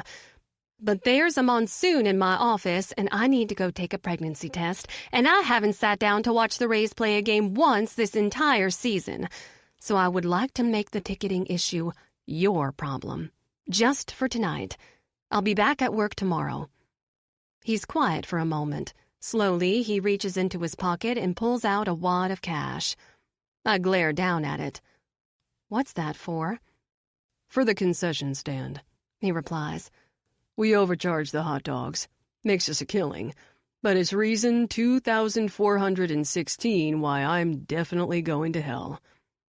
My frown deepens. Take the cash, Poppy. Go home, dry off. Go to the game tonight and just have fun. And please know your work is appreciated. I hear you and I value you. Give me a chance to do better before you take one of the dozens of offers I'm sure you're already fielding for a new job. Fine. Stepping forward, I pluck the cash from his hand. I pretend to count it, flicking through the $100 bills. I wanted popcorn, too. Smirking, he fishes in his wallet, pulling out a few more bills. You drive a hard bargain. I know my worth, I say, taking $500 more from his hand. That's good, Poppy. I wish that was a lesson I'd learned at your age. Took me a bit longer, I'm sorry to say. And I'm sorry I yelled at you, I say, stepping back. Don't be, he replies with a shrug. You'll get everything you asked for. Now get out of here. Go have fun tonight. I mean it. I move over to the door. And Poppy? He calls as I reach for the handle. I glance over my shoulder. Can I say congratulations now? A smile, nodding. Thanks, Mark. Fix the sprinklers. He nods. Will do. 30 minutes later, I'm standing at the sink in a Walgreens bathroom, staring down at a pregnancy test. I was too anxious to make it all the way back to my apartment. I have to know. I mean, I feel like I already know, but I need to know. The signs have been everywhere if I was bothering to look. My irregular cycle should have clued me in. But as a former D1 cross-country runner, I've always struggled in that department. There was a solid 2 years at the peak of my running when I don't think I had a single cycle. I thought it was just stress and poor diet making me miss the period this month. Then there's all the other little signs. Nausea at the bachelorette party, tender breasts too sensitive to touch, getting sick on sushi, these high/low mood swings. Each of these things separately could mean anything, but when you add them up together, they form one big blue plus sign. The timer on my phone goes off and I reach for the test. Slowly, I turn it over, glancing down. Of course, it's positive. I'm pregnant. How far along I am, I can't be sure. Tears in my eyes, I place a hand over my belly, a calming sense of rightness filling me. I should be freaking out, right? As a chronic overthinker, finding out you're pregnant in a Walgreens bathroom while you're still wearing a damp business suit should be cause for at least a little panic. I glance up at my reflection, still holding the test. My makeup is smudged around my eyes, hair slicked back. I'm in love with 2 men that I'm secretly dating. Now I'm having their baby, and I don't know which one of them is the father. I wait. Come on, Poppy, really? No freak out? Not even a little one? I take a deep breath, trying again. I have to tell my mother that I'm pregnant out of wedlock. Okay, now I'm just grinning. And I'm craving peanut butter. Maybe I'll get a king-sized Reese's cup when I pay for this test I just peed on. And now I'm laughing, tears of happiness rimming my eyes. I rub my hand over my flat stomach. Well, you're just a little chaos monster, aren't you? I say, at the surprising little life growing inside me. Should you tell your daddies, or should I? 56. Poppy. Tucking my popcorn bucket under my arm, I grab my Diet Coke, waving my thanks to the sweet redhead with glasses working the concession stand. As I turn, I see Rachel standing over by Section 107 waiting for me. She's looking double cute in tall, skinny boots and an oversized Rays jersey. "Hey, honey," I call out, weaving through this busy crowd. I was so glad when she said she'd come to the game with me. I feel like I have a hive of bees buzzing inside my chest. I'm pregnant, and Mark Talbot is the only one who knows. There'll be no telling my guys until after the game. Even then, part of me wants to sit on the news a little longer. There's something sacred about it. Right now, this life-altering secret is just for me and my little chaos monster. And Mark. Oh, God. I brush it off, smiling as I come to stand by Rachel. "Oh, girl, you look amazing. Kanunin is just gonna die that you're wearing his jersey tonight." It's his first night back on the ice after his injury, and everyone's watching to see what he'll do. The Finnish hockey scouts are in town, eyeing him for a starting position on their Olympic team. News like that is the perfect thing to help overshadow Bryson and his sand dune escapades. "This is so exciting," I go on. "You know, this is my first game I've gotten to watch as a spectator. I've been running myself ragged this season." "Same," she replies, taking a handful of popcorn from the top of my bucket. We chat for another minute before Caleb Sanford comes weaving through the crowd, carrying a big soda and a heaping tray of nachos. The thought of those salty chips has me salivating. "Hey, Caleb," I call out to him. "Ooh, nachos. Why didn't I think of that?" Like Rachel, he's wearing a Rays jersey. Suddenly, I'm feeling left out. I'm just in a Rays polar fleece zip-up and yoga pants with my little white Adidas tennies. How do you pick a jersey to wear if you're dating two of the players? I think they make those cute house-divided jerseys.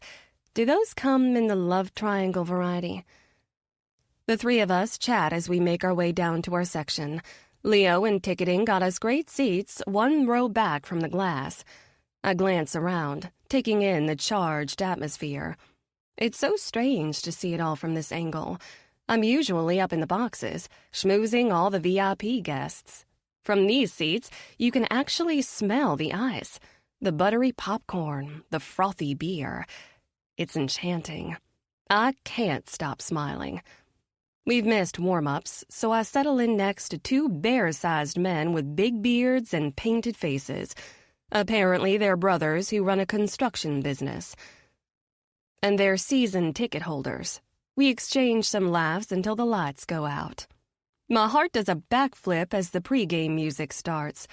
This is my favorite part of the night. Jumping up and down, I grab Rachel's hand, both of us cheering. Suddenly, the lights come up and it's like the ice has been transformed into a coral reef. I'm grinning ear to ear as the lights and music work together, creating a spectacle like we're stingrays racing through the reef. By the time the smoke machine starts and the lights in the eyes of the mechanical stingray start to glow, I'm hoarse from screaming. The Rays are announced, and the starting six comes shooting out. Our forwards, Ryan, Henrik, and Josh, race onto the ice first. My smile widens as they call Lukas next, followed by Jake. Ilmari is the last to take the ice. He doesn't rush. He steps calmly onto the ice, and the crowd surges with excitement, thrilled to have him back in the net. The main lights come back up, and the support team works quick to clear the ice for game start. The Rays are at our end of the rink, finishing their warm-up. I can't take my eyes off Lukas as he skates past once, twice. Can he see me? Does he know I'm here? Hey, 42! Caleb shouts, his hands cupping his mouth. You suck! I jump, eyes wide, as Jake slides to a stop, glancing over his shoulder at Caleb. Then he's barreling over toward us, and Rachel is chanting, "Make it stop." He slams both his gloved fists on the glass. What the fuck, Seattle? He shouts, glaring at Rachel. "Compton, what are you doing?" I cry. Are they seriously having a lover's tiff now in the middle of a freaking game? Oh God, I knew this would happen. What a disaster. All around us, people are flashing pictures. Is anyone recording? Please say no. Take it off, Jake shouts at Rachel. Maybe if you play really well tonight, she'll wear your jersey on Saturday, Caleb jeers. Jake leans away, dropping his hands from the glass as those around us start to laugh. His eyes narrow.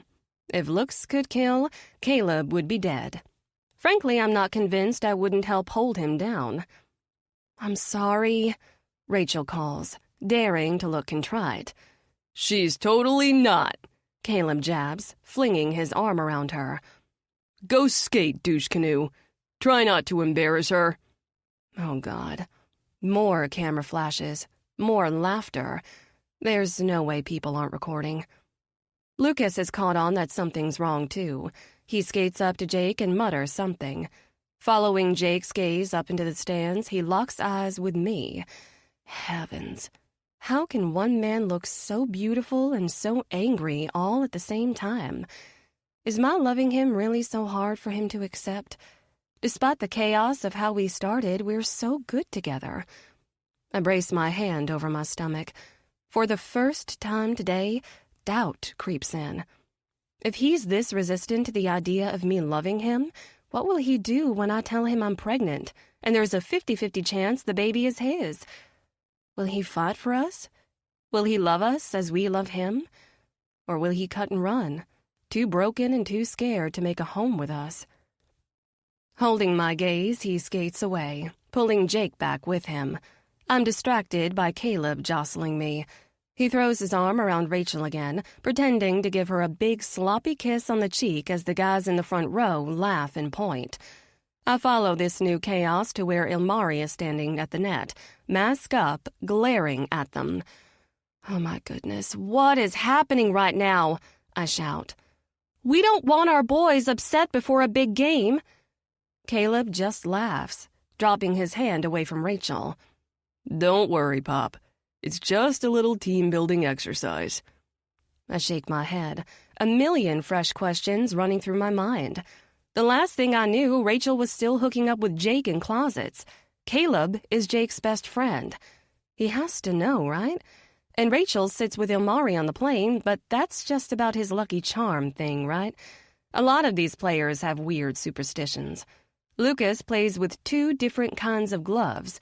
Colton only has one brand of undershirt he'll wear under his uniform. I have to assume this is some kind of game. Caleb wants Jake upset. He wanted Mars to see Rachel in his jersey. Does he think they'll play better or something? My last question is answered as soon as the puck is dropped.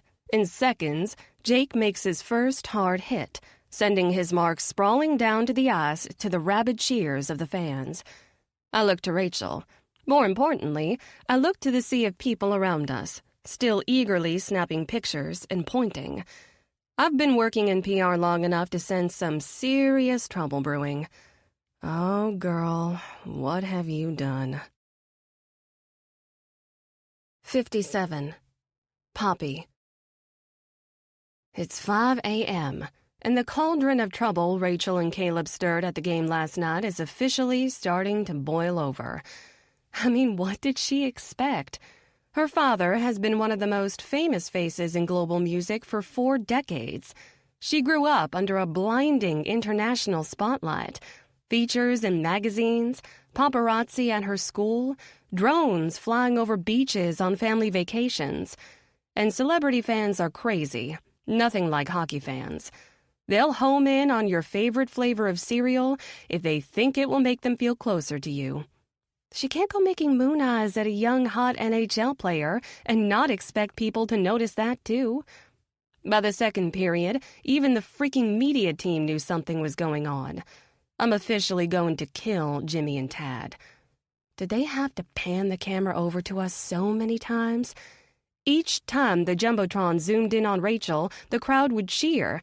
She'd wave, and then Jake would hit someone harder. My phone pings on my side table with message after message. Then it starts buzzing. "Turn it off," Colton grunts, his hand displayed over my naked breast. He pulls me in closer as I lean away, reaching for the phone. "I have to get this," I whisper. "Just go back to sleep." Lucas's side of my bed is empty. I decided last night that I'd give him exactly one night to continue freaking out about the thought of our happily ever after. Tonight, I'll reel him back in. For now, I'm doing my job. I reach for the phone, answering it before it can go to voicemail. "This is Poppy St. James." 2 hours later, I'm buzzing with a caffeine headache as I weave my way through the Rays gym equipment. I know the books all say a little caffeine won't hurt baby, but I'm not willing to risk it. I see Rachel over in the corner chatting and laughing with Ryan on a massage table. "Rachel," I call out. "Rach, girl, I need to talk to you." Rachel turns toward me with a smile. "What's up?" I hurry the rest of the way over to her. My scoop neck Rays t-shirt slips off one shoulder as I nearly trip over a dumbbell. Rachel keeps massaging Ryan's shoulder, oblivious to the shitstorm she's in. "What do you need?" I look to Ryan, still trying to catch my breath. "Get lost for a minute, honey." "But we're in the middle of—" "Yeah, that's great," I say, tugging him off the table. "Tell your story walking. We'll let you know when we're done talking." He wanders off, muttering under his breath. I'll apologize to him later. Rachel looks to me. "Poppy, what, not here?" I say, shooing her backward into her little office. As soon as the door shuts, I spin around, dropping my heavy bag to the floor. My phone has been ringing off the hook all morning. Rachel glances up to the clock on the wall.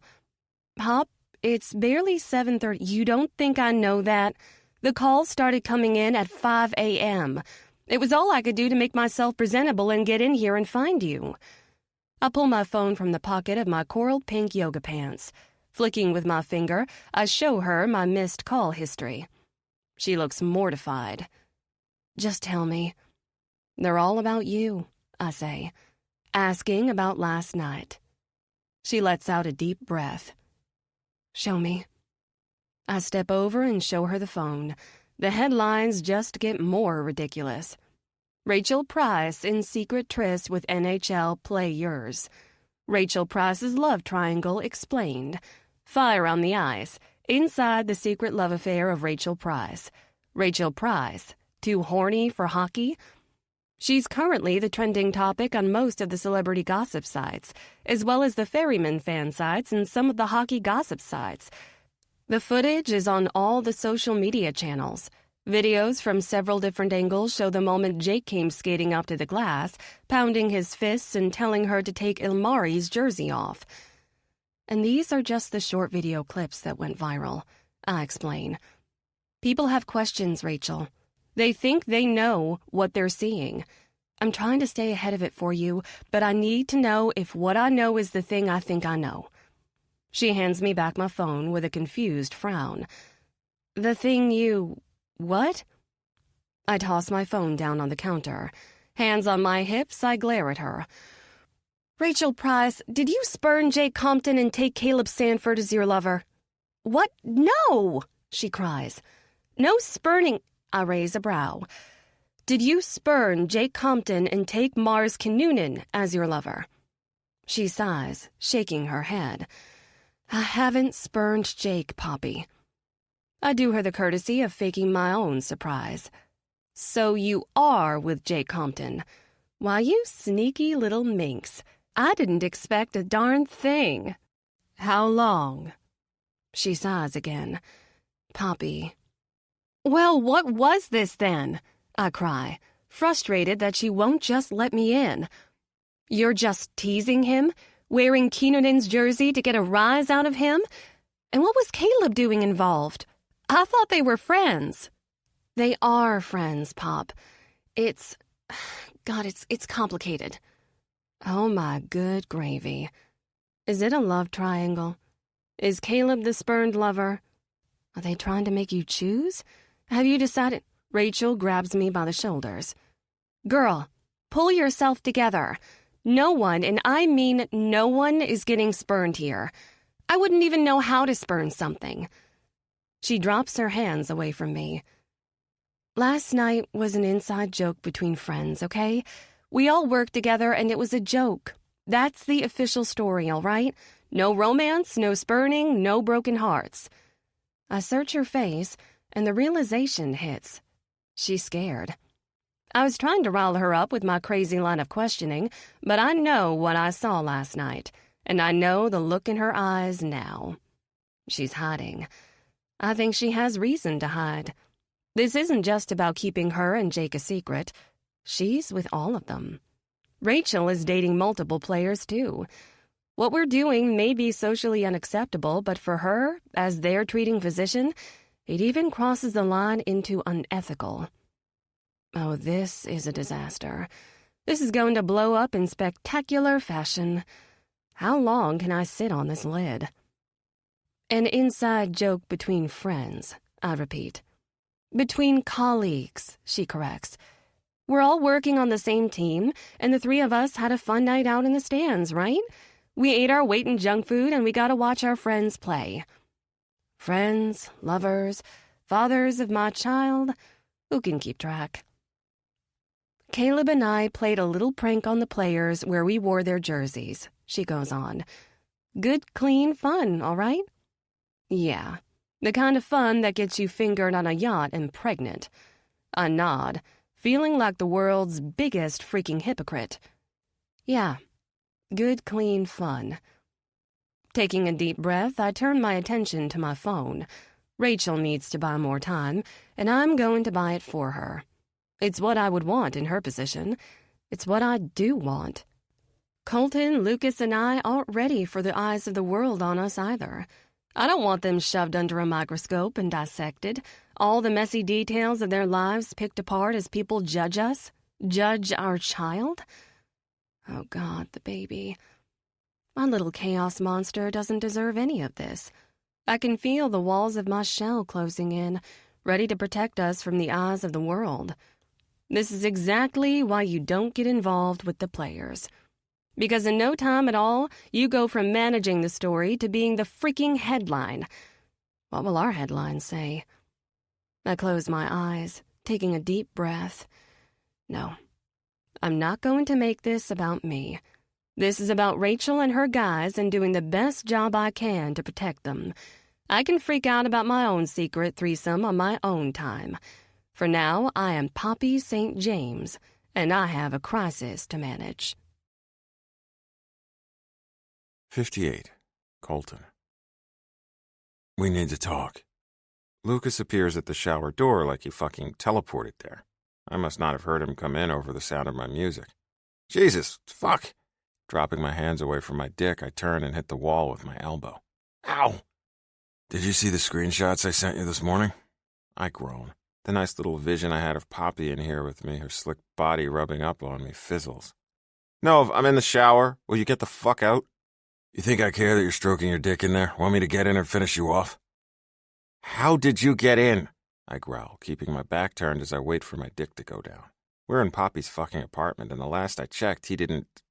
I have a key. I glare over my shoulder through the steam-coated glass. How the hell did you get a key? I took her key and duplicated it.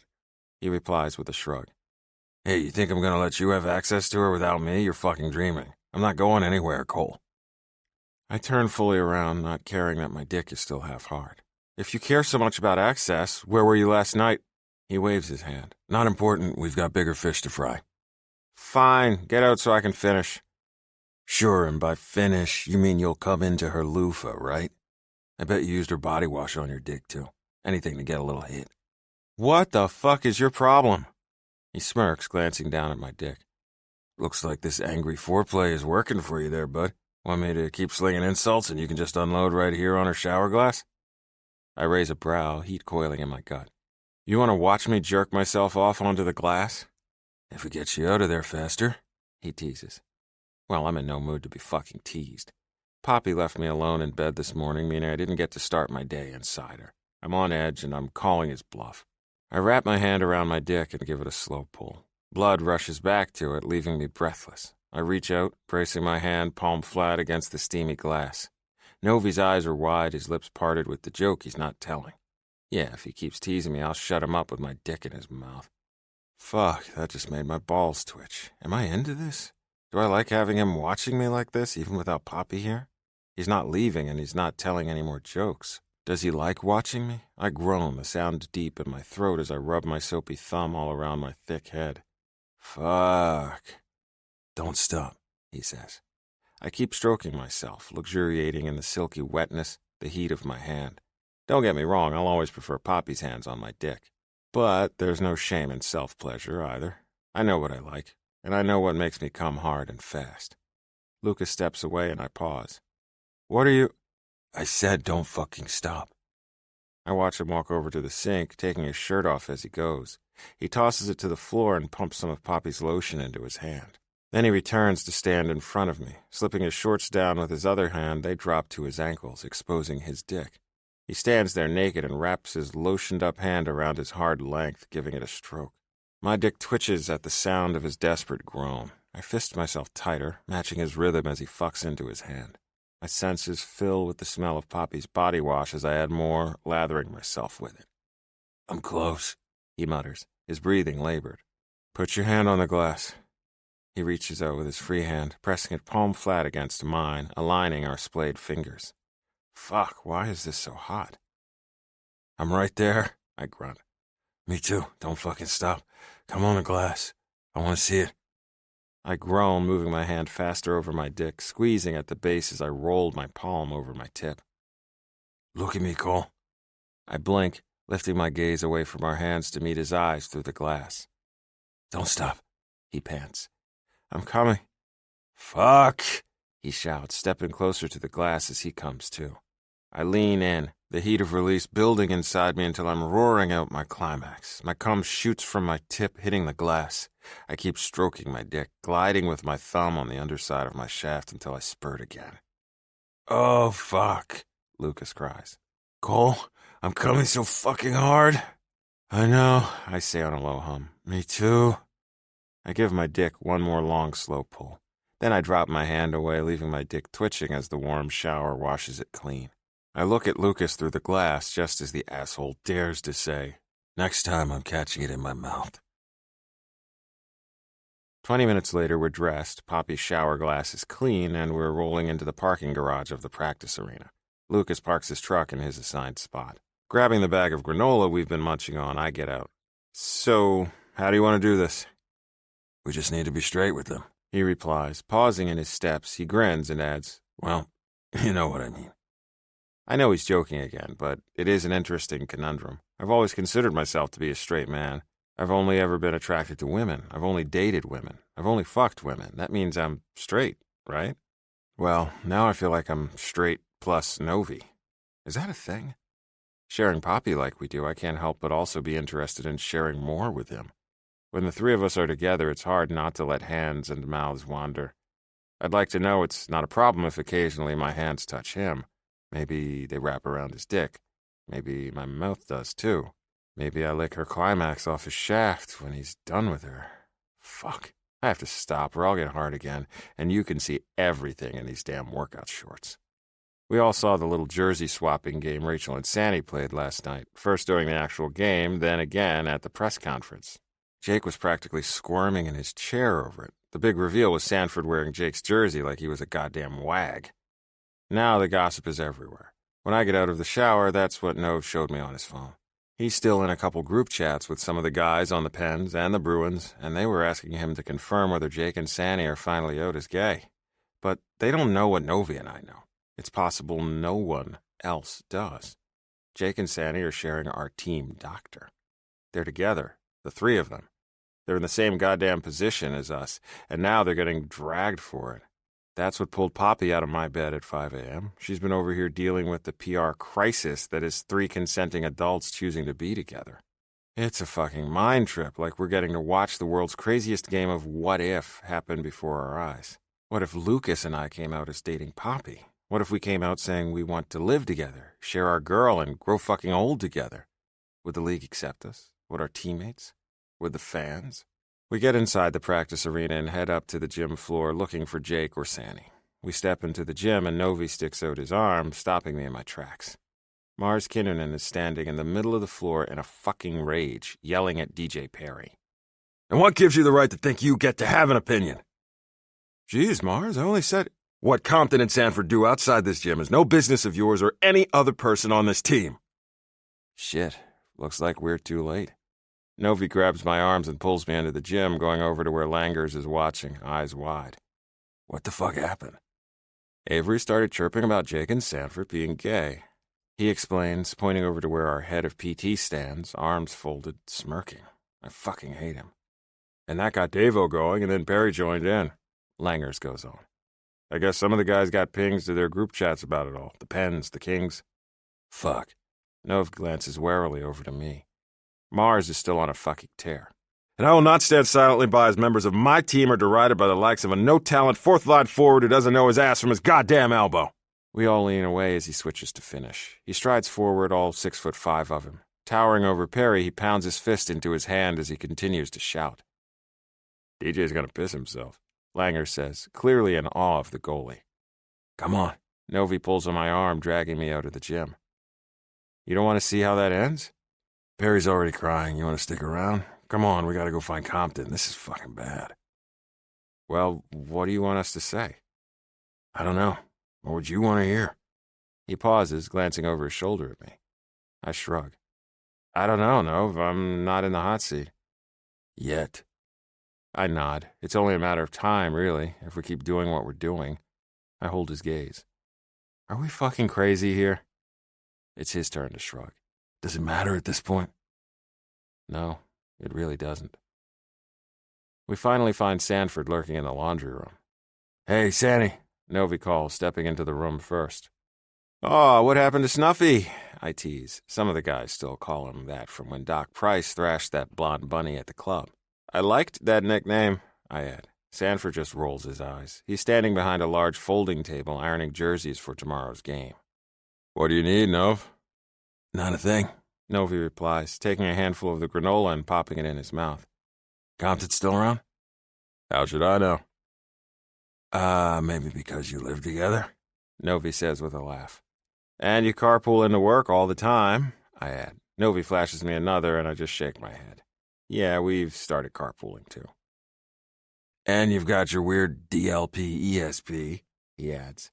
Sanny just chuckles, flipping over the jersey he's ironing. That hasn't been officially diagnosed yet. We're still on the wait list for that study at Mayo.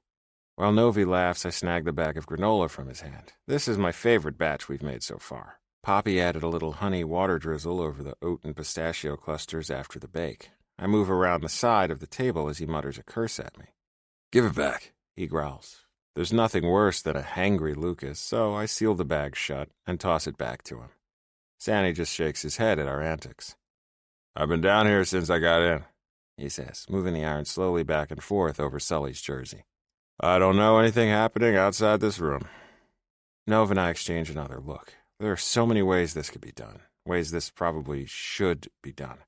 But we can't wait around and watch as this blows up further. We have to be ready to act, ready to protect them the way Mars seemed so prepared to do.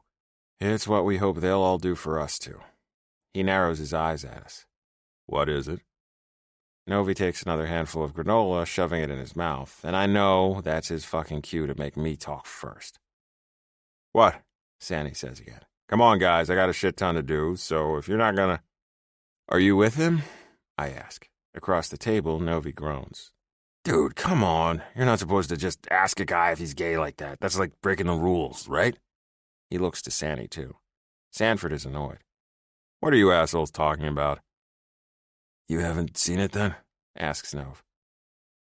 You haven't heard? I add, one brow raised. He groans, dragging both his hands through his hair.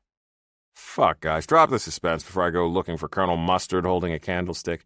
Now what the hell are you talking about? Novi sighs. Oh, shit, it's everywhere, man. The guys are all chirping with it online. Chirping with what? That you and Compton are together, I explain. You know, like, together. Like a gay thing. He glares at me. Yeah, I get what together means. Diving in with both feet, we explain everything that's happened in the last 12 hours. First with all the footage going viral from last night, which spilled over to the team chats. Neither Sandy nor Rachel has any social media, so I'm not surprised they're in the dark. Sandy acts totally surprised by the news that the team is chirping them too. We tell him about asshole Avery and Mars coming to the rescue. He needs to learn his place or the guys are going to turn on him, I say about Avery. I don't want my head of PT ribbing my teammates in front of me. That's not going to fly. And hey, Sanford. Novi steps around the table, going to stand at his side. The point here is that if you ever do want to tell us anything, you can. You or Compton. Because this is a team. It might be a new team, but the way we see it, we'd like to stick around a while. I don't miss the way he covertly looks to me as he's speaking. Yeah, totally, I hear myself say. Team means family. Novi smiles. We want a good atmosphere here. We don't want bullshit and drama. Jokes are one thing. We all love jokes. Chirping on a guy for being gay is another. He looks back to Sandy. You just tell us which end is up, and we'll make sure the next guy who chirps you is the last guy. Slowly, Sandy nods. He's always been a man of few words. So, you telling us anything right now? Novi asks. Come on, man, just tell us. No, he says. There's nothing. Jake and I are just friends.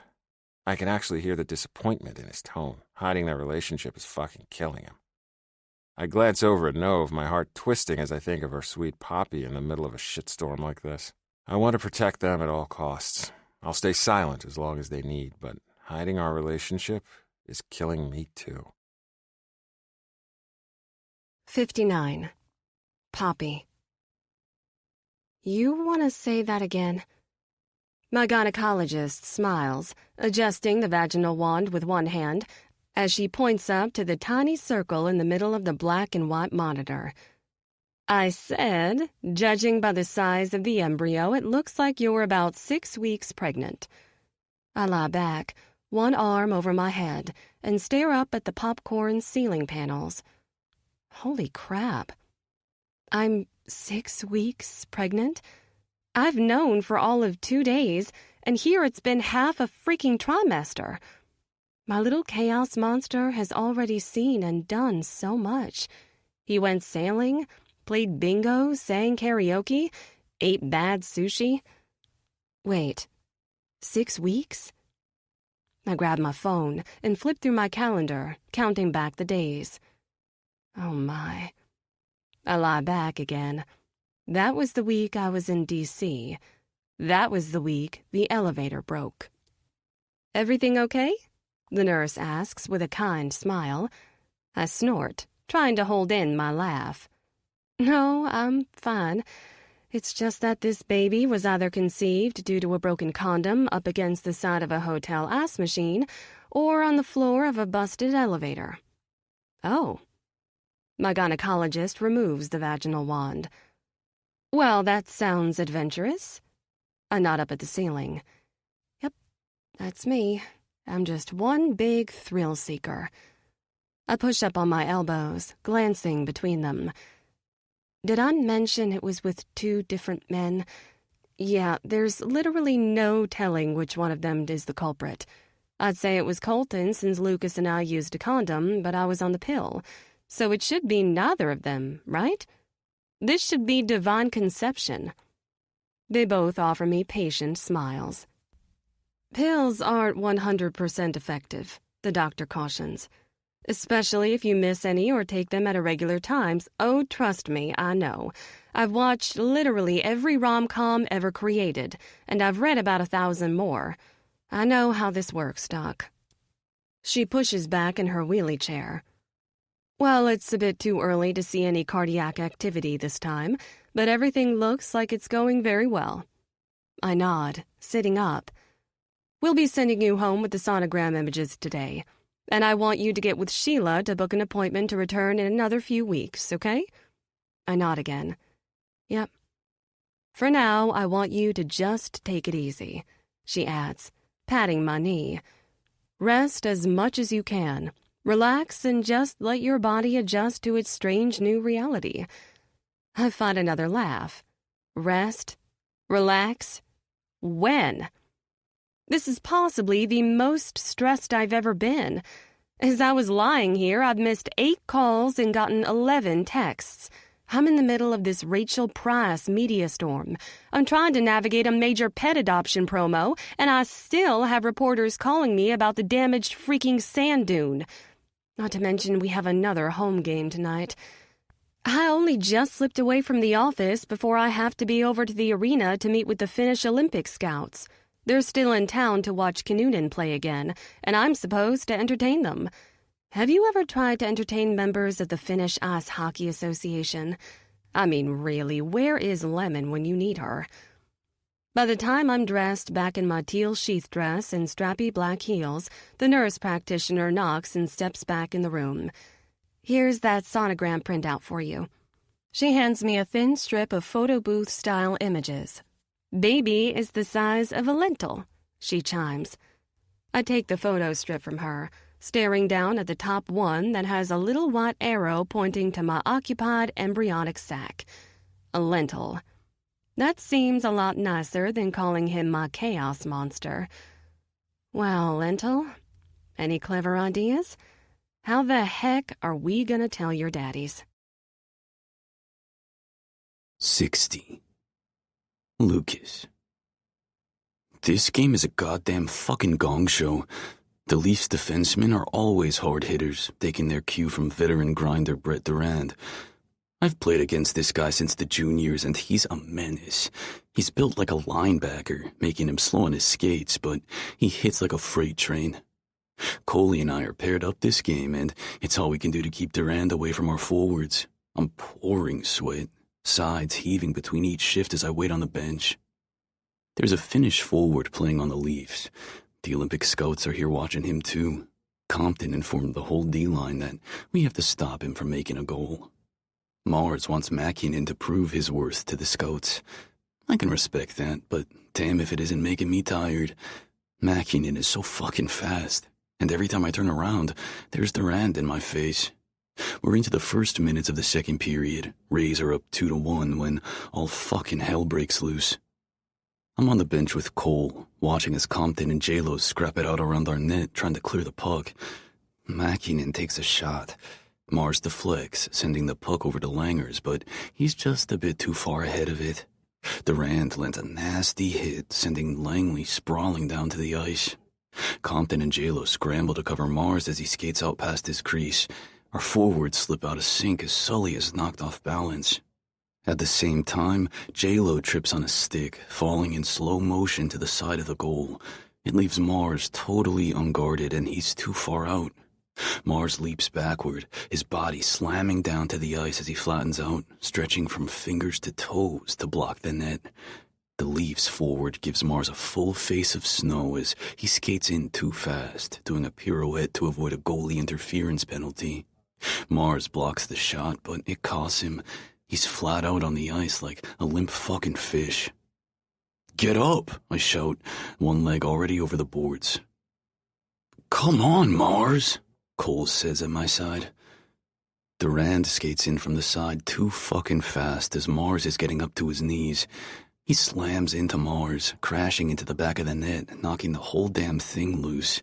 It's a hard fucking hit, with Mars bent back at the knees, overextending his hips as the full weight of Durand lands on him. His pads are good, but the human body can only bend so far. "Mars!" Cole shouts again. I'm seeing fucking red, my rage boiling over.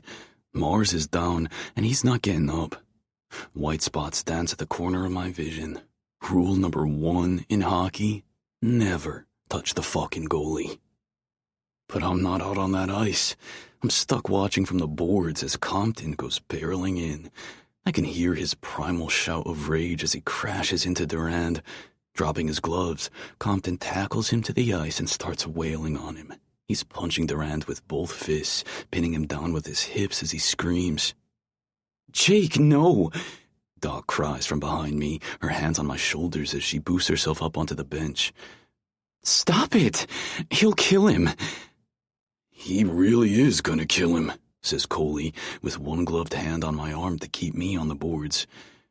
The crowd is on its feet, screaming for more bloodshed as whistles blow and refs start pulling guys apart. It takes Sully and a lineman to drag Compton off Durand. Even from here, I can see the blood on the ice. The lineman tries to pull Compton over to the box, but he's still shouting insults back and forth with Durand. What the fuck? I have never seen Compton so violent on the ice. God! Jake, stop! Rachel screams. Durand says something that makes Compton hulk out again. He breaks free of Sully's hold, and it takes Sully and Langley to pull him back. The ref calls it booting Compton from the game. They finally get him back over to our bench, and Cole and I hop off the boards, ready to replace him. J-Lo has a hand on him too, dragging him back. Compton only has eyes for Mars. He shouts across the ice, trying to get his attention. He's fine, J-Lo soothes, pushing him up against the boards. I look myself to see that Mars is back up on his knees. His mask is up and he's talking to the linesman. He's okay for now. I glare across the ice toward the penalty box. Durand is dabbing at his bleeding face as Rays fans hammer the glass with their fists behind his head. He better be happy he's in there for 5 fucking minutes, otherwise he'd be dead. I skate into position, ready to take advantage of the hole Durand left in his line. The puck is dropped, and I'm throwing elbows left and right, slamming Leafs into the boards wherever I can. At the shift change, I hop over the side, downing a pair of mustard packets to help with my leg cramps. The sharp, tangy taste hits my tongue, and I groan. It's fucking disgusting, but players swear by it. I know some guys who drink pickle juice by the jar for the added sodium and electrolytes. In under 2 minutes, Coach calls for the shift change, and Cole and I each swing a leg over the boards, waiting for J-Lo and Woody to skate up. Once they hop off, we hop on, skating like a pair of sharks into the fray. The puck is down at the Leafs' end for a change, so Cole and I are left playing cleanup, keeping the puck in the zone. Carlson takes a shot and the damn puck goes missing. It hasn't crossed the line and the goalie doesn't have possession. It's a fucking scramble as the forwards kid it out from the back corner of the net. Cole and I are pulled in closer, staying in position for a rebound or to catch a stray. My mark is all over me, throwing elbows and grunting like a horse in heat. Get the fuck off me, I growl, giving him a hard check with my shoulder. But his stick pulls through my legs, tripping me up. I go down hard, hitting both knees before I'm rolling to my side. The puck shoots loose, whizzing past me down the ice toward Mars, and everyone skates my way. The Leafs forward tries to avoid tripping as he leaps over me, only he doesn't leap over me so much as he steps on me. Blinding fucking pain, white lights dancing in my vision, screaming. Who the fuck is screaming? Oh, it's me. Novi! Nov! I can taste my own blood in my mouth. Fucker just stepped on my fucking face with his goddamn fucking skate blade. I blink, eyes burning. Oh God, is that sweat or blood? I can't open my right eye, it stings. Wait, I can't open my fucking eye? No, this is a career ender. You can't play hockey with one fucking eye. Cole drops to his knees by my side, his hand on my shoulder. You're okay, Nov. Don't fucking move. It's bad. I can hear the panic in his tone. It has to be bad, right? Colton John Morrow III doesn't panic. He's the steady rock on which my life is now built. He knows everything about cabinets and escrow payments and accessorizing your wardrobe. He's the reason I have lamps, and now he's panicking. I reach up trying to unbuckle my helmet, but I'm fumbling, still wearing my goddamn gloves. I said don't move, he cries, grabbing my wrist. Leave it on. Doc is coming. My eye, I mutter. Cole, my eye. The other guys talk over my head. Fuck, he's bleeding so much. Oh, God. I'm gonna be sick. Did it get his neck? Wait for the medic. Apply pressure if it's his neck. He could fucking bleed out. It's not his neck, just his face, Cole assures them. The ref's face floats in my vision. Hold on, Novikov. EMTs are right here. My wound has its own pulse, pumping all my red-hot blood out of my body, all over my face and neck, dripping down onto the ice. Coley, my eye, I say again. He's down on all fours, his gloved hands pressed to the ice as he puts his face right by mine. It's not your eye, okay, bud? The cut goes up along your jaw to your ear. You're split open real good and the blood is getting in your eyes because of how you're lying. Just be still. Doc is here now. Novi, don't move, comes Doc's panicked voice. Her face replaces Cole's in my limited vision. We're gonna get you to the hospital, okay? A plastic surgeon is gonna fix you up real nice and pretty. Good, I mutter, word slurring as I give in to this drop of adrenaline. I want Poppy to think I'm pretty. 61. Poppy. Out of the way, I shriek, racing down the escalator as fast as these stupid heels will carry me. Move before I run you down! I watched Lukas hit from my box seat, wedged between the two reps from the Finnish Ice Hockey Association. I think they could hear my scream from the International Space Station. I certainly put in the effort. My glass of iced tonic water with lime shattered at my feet as I leapt up at the sight of Lukas's blood spilling down his face. Now I'm racing to get down into the tunnels. They're taking him off the ice on a stretcher. My Lukas. He's currently being strapped down and transported to a hospital. How badly is he hurt? Oh, God, I think I'm going to be sick. Move, move, move, I chant, flashing my badge at one of our regular security guards. Oh, Poppy, I hope he's okay, she calls as I rush down the last escalator. He better be okay, or I'm gonna freaking kill him. God, why did I give him a second not to panic on his own? I was trying to be a good girlfriend, trying to give him space, knowing he'd come to me when he was good and ready. Now I just watched him get partially decapitated, and he hasn't told me that he loves me too? Oh, this is not happening. My heels click on the concrete, jarring my calves with each step I take. Where are they taking Lukas? I shout at the first polo shirt I see. A young guy holding a handful of hockey sticks looks wide-eyed at me. Who? Novikov! I shriek. Where the hell is he?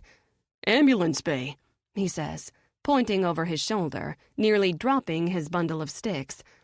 I see the stretcher and I want to die. At least they have it propped up a little. They keep it flat when you're dead, right? Oh, God. I watch rom-coms and nature documentaries, not true crime. Lukas!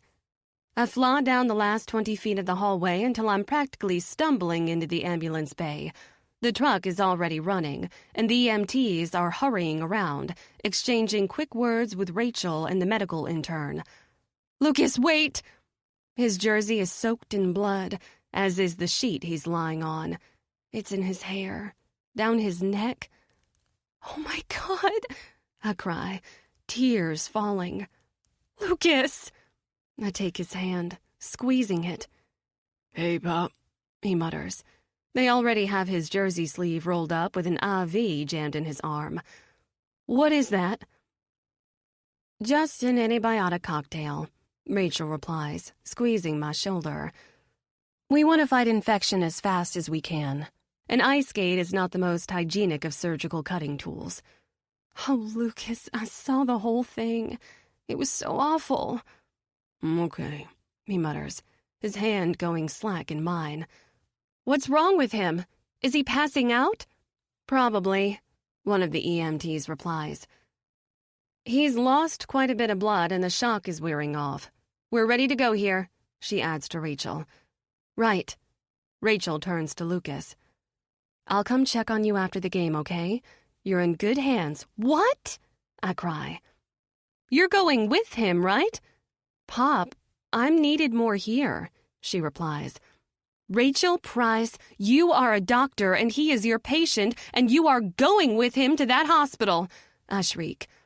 I cannot have it out there that we send our unconscious players off with strangers to perform medical procedures on them. He needs an advocate. He needs me. He needs his family. But our relationship is still safe and private in our little shell. We're not ready for the eyes of the world. We need more time. He's not even ready to admit he loves me to me. Meanwhile, I'm over here keeping the world's biggest secret from him because I'm not ready to cause him more emotional panic. You think we need to be mutually panicking while @HockeyBro122 posts a viral-cutting diatribe about how we're both going to hell for our lifestyle? Don't worry, Rachel assures me. We'll notify his emergency contact. I blink back my tears. Colton is his emergency contact, and he's otherwise engaged. It has to be you, Rachel. Please, do this for me. Go with him. With a sigh, Rachel hands off her medical bag to the intern. Tell Tyler where I've gone. I'll be back as soon as I can. Lucas's limp hand slips from mine as they wheel his stretcher away, loading him into the back of the ambulance. Once the EMTs are in, Rachel climbs in too, and the doors are shut. The ambulance makes a whoop-whoop sound as it pulls out of the bay, lights flashing. I'm left standing in the empty bay with a handover lintel, heart racing like I just ran a marathon. Rest, the doctor said. Relax. Great idea. I'll get right on that. 62. Colton. I step into the lobby of the Jacksonville General Hospital ICU and head over to the nurses' station. The Leafs game is finally over. We won, and I don't even fucking care. Lukas is hurt. I had to watch him get wheeled away on a stretcher, leaving behind a pool of blood on the ice. I tried to find Poppy before I left, but she went missing, and now she's not answering her damn phone. I pray to God she beat me here. Something's off between them. Lukas hasn't come over for the past 2 nights. He made a lame excuse about needing to focus for the game, but I don't buy it. I swear, if he's about to sabotage what we have, I'm going to finish what that Leafs player fucking started. Hey, I'm looking for Lukas Novikov, I say at the nurse. Are you next of kin? I'm his emergency contact. If you check his file, I should be listed, Colton Morrow. She taps a few keys on her keyboard, glancing at the screen over her sparkle-framed readers. He's in room 2D. Have you spoken to the doctor yet? No, I literally just got here. You can go in. If he's asleep, please let him rest. Thank you, I say, already on the move down the hall. I find the right room and step through the open door. Lukas is dressed in a hospital gown, blankets pulled up to his chest. All his hockey gear is piled in clear plastic bags on the floor. I can see the blood-stained jersey they probably had to cut off him. There are no bandages on his face to let the wound breathe. A row of stitches trails along the bottom of his cheek from the edge of his jaw up into his hairline by his ear. My stomach twists in a knot. Jesus, Nov. Hey, he mutters. You're awake? Barely. This room is quiet as a tomb. The only sound is the slow beep of his heart rate monitor. It's a jarring change coming from the screaming of 16,000 fans. He's got a pulse monitor on his finger, the tip glowing red. An IV sticks out of his arm, leading up to a double bag of fluids and antibiotics. As I step closer, I see that it's not bruising or discoloration on his cheek. It's just betadine. I sink down into the chair by his bedside, taking his hand in mine. So, how many stitches is that? 120, he replies, eyes closed. I squeeze his hand. Well, I think that's a record. You may even have Frankenstein beat, bud. He smiles, but it turns into a wince as it pulls on his stitches. How long are they going to keep you caged in here? Just overnight. They'd let me go now, but they want at least one more round of IV fluids in me. Turns out I was dehydrated and possibly low on iron. Well, we'll just get you some vitamins. I can swing by the store on the way home. Was Poppy here? Did I miss it? I glance around the room, looking for any sign. Knowing her, she'd bring him a basket packed with slippers and a toothbrush and homemade snickerdoodle cookies. I don't think so. Things were pretty crazy after the game, bud. She had those Finnish scouts here. It's fine. She probably won't come. Why would you say that? Because she's mad at me. I sigh. Why is she mad at you? What did you do? I didn't do anything, he replies with a shrug. And that's the fucking problem. What do you mean? She told me she loved me, and I didn't do anything. I didn't say anything. Well, actually, I told her to take it back, and when she said no, I walked the fuck away. Fucking hell, I mutter. What prompted her to say that she loved you? We were arguing. Naturally. I told her to stop accepting shitty things and to fight for what she wants, and that made her mad. Then I got mad and told her if she didn't fight, I was going to fight for her. So she told me she loved me and said I better not fight for her or she'll hound me to the ends of the earth. I fight a smile, picturing the chaos of that moment perfectly in my mind. God, she's so beautiful and fierce. It doesn't bother me at all that she told him she loved him before she said the words to me. I know exactly how Poppy feels about me. That woman loves with her whole being. To be loved by Poppy is to be wrapped up body and soul in her goodness, her light. I love her too. I'd say it every hour of the day if she'd let me. But I'm going to appreciate her timing here. She'll say it when she's ready. Once she does, there'll be no holding me back. In the meantime, I get to watch these two circle each other like sexy cats in a bag, which is highly entertaining. She loves you, Nov. I know. Fuck me if I know why. He glances my way. Do you think I can get her to stop? Do you really want her to stop? He looks away. I don't know how to do this. I don't know how to be this guy. What guy? Mr. Dependable. I don't know how to be the guy who answers the phone and remembers the detergent and always minds his manners. I chuckle. I'm sorry, did she tell you that she loves you, or did she ask you to get a personality transplant? He glares at me. It looks extra menacing with that face full of gnarly stitches. What the hell are you talking about? I sigh. Seriously, of all the defensemen she could have picked, I'm yoked to this one forever? No, she loves you. This shitty version of you, right here. I gesture at him lying in the hospital bed. The version who steals all my food like a feral raccoon, can't appreciate the benefit of lamps, and buys new clothes instead of doing laundry. This imperfect, annoying, selfish person. She's not asking you to change. He narrows his eyes at me. I appreciate your lamps, asshole.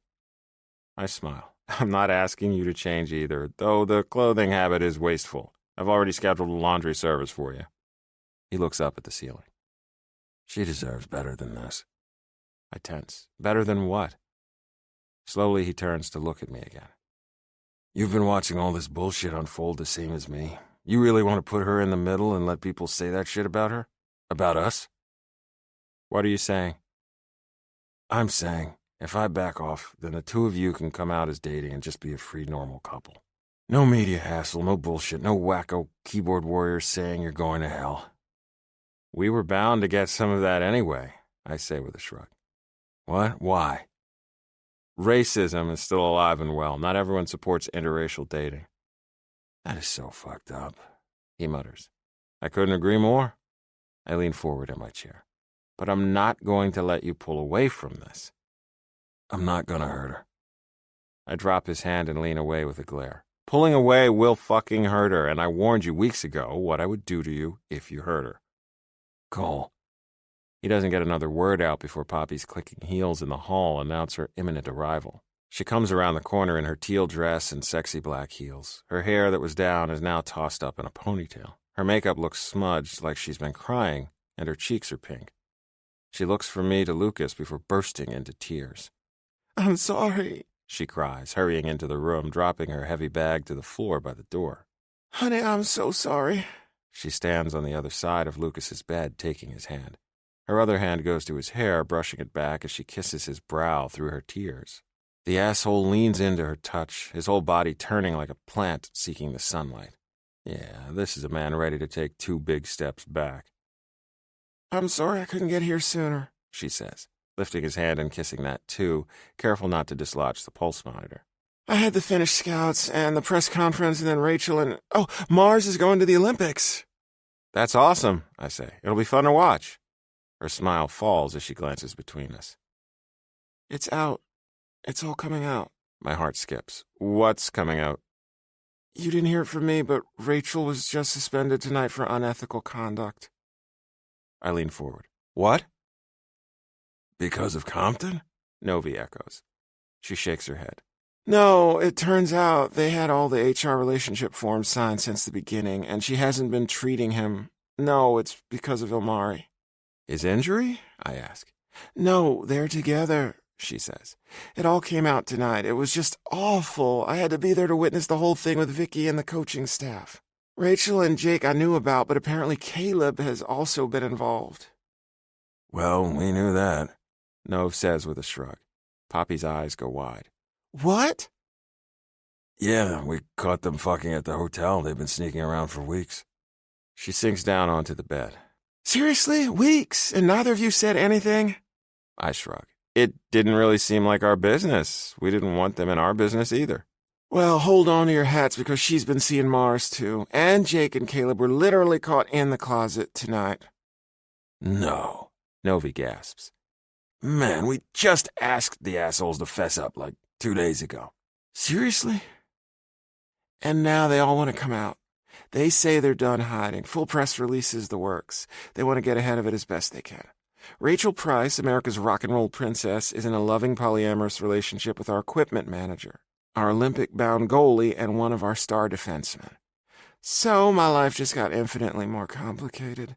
I now get to coordinate a 4-way coming out with the PR reps for Hal freaking Price. No.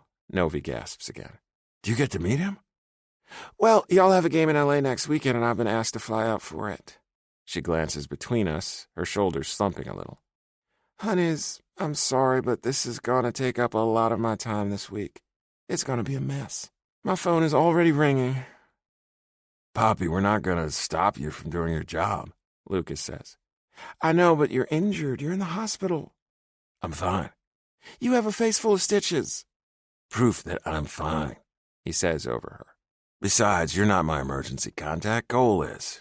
He's the one legally obligated to bring me ice chips and a change of underwear and help me hobble out to the car. Oh, underwear, she cries. I came straight from the game and I didn't even stop to get you anything you might need, but I was already making a list and... Poppy. He grabs her hands in both of his. I am fine. I'm happy you're here, but I don't need you here. You have your own life with your own job to do. In my job, injuries happen. This isn't my first, and it won't be my last. I'm doing my job. You can go do yours without any hard feelings. She blinks back her tears. Yeah, but we really need to talk. There's so much to say. I glance over to Lukas, waiting. Is he going to say the only thing she needs to hear? The asshole covers his silence by reaching out a pathetic pulse monitor-clad hand for his cup of water, taking a sip. We have time, I say, covering for him. We're not going anywhere, baby, and Lukas is right. If you have a job to do, you go do it. She looks between us again as we all hear her phone buzzing in her bag. Leaning down, she gives Lukas a kiss, just a quick press. Stepping around his bed, she comes to me. Hand on my shoulder, she leans down, kissing first my forehead, then my lips. I can't help but skate my hands up her thighs. I take in a deep breath, filling my senses with her warmth, her scent, her closeness. She pulls away, her hand still on my shoulder, looking down at me with watery eyes. I'll stay with him tonight, I say. Thank you. I smile, tucking her hair back behind her ear. No thanks needed. This is family, yeah? She sniffs back her tears. Yeah, it is. Turning away, she collects her stuff off the floor, pausing by the door to give us both one last look, like she's trying to commit us to her memory. I can't help but realize I'm doing the same thing, watching as my future smiles and walks away. 63. Poppy.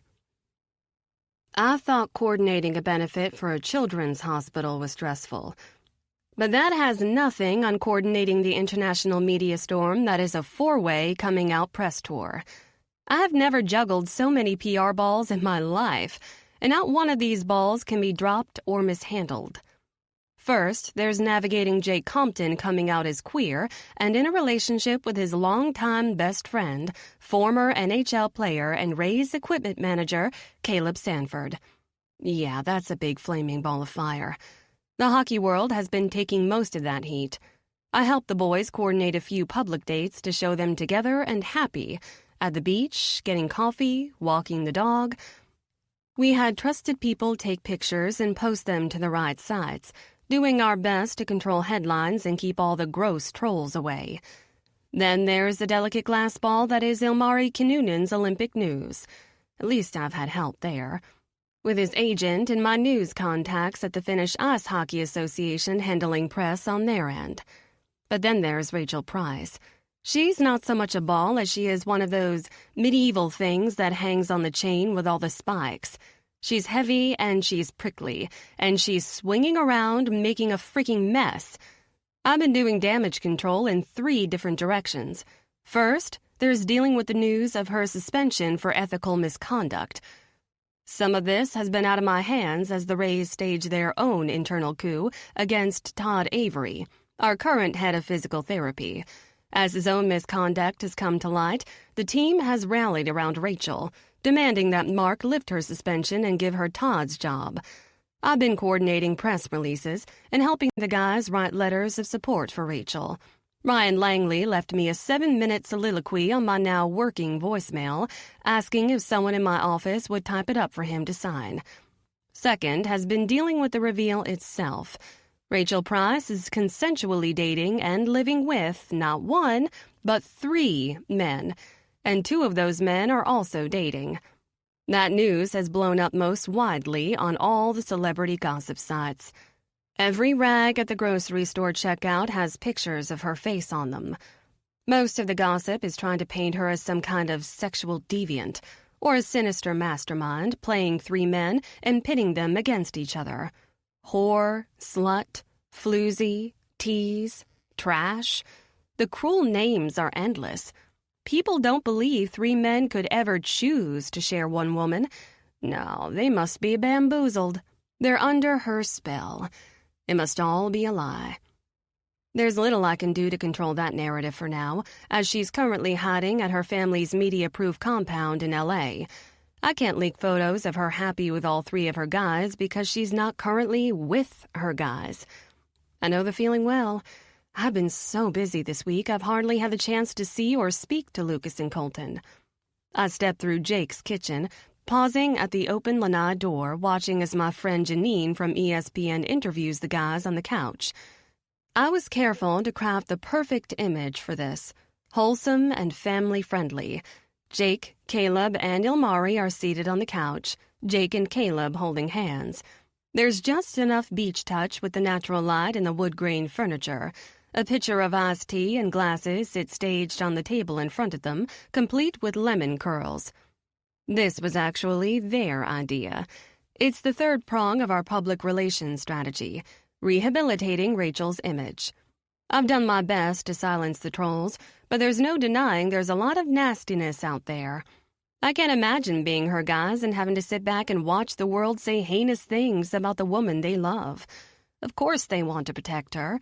Now that they're not trying to hide, it's clear they're crazy about her. And she's a good person.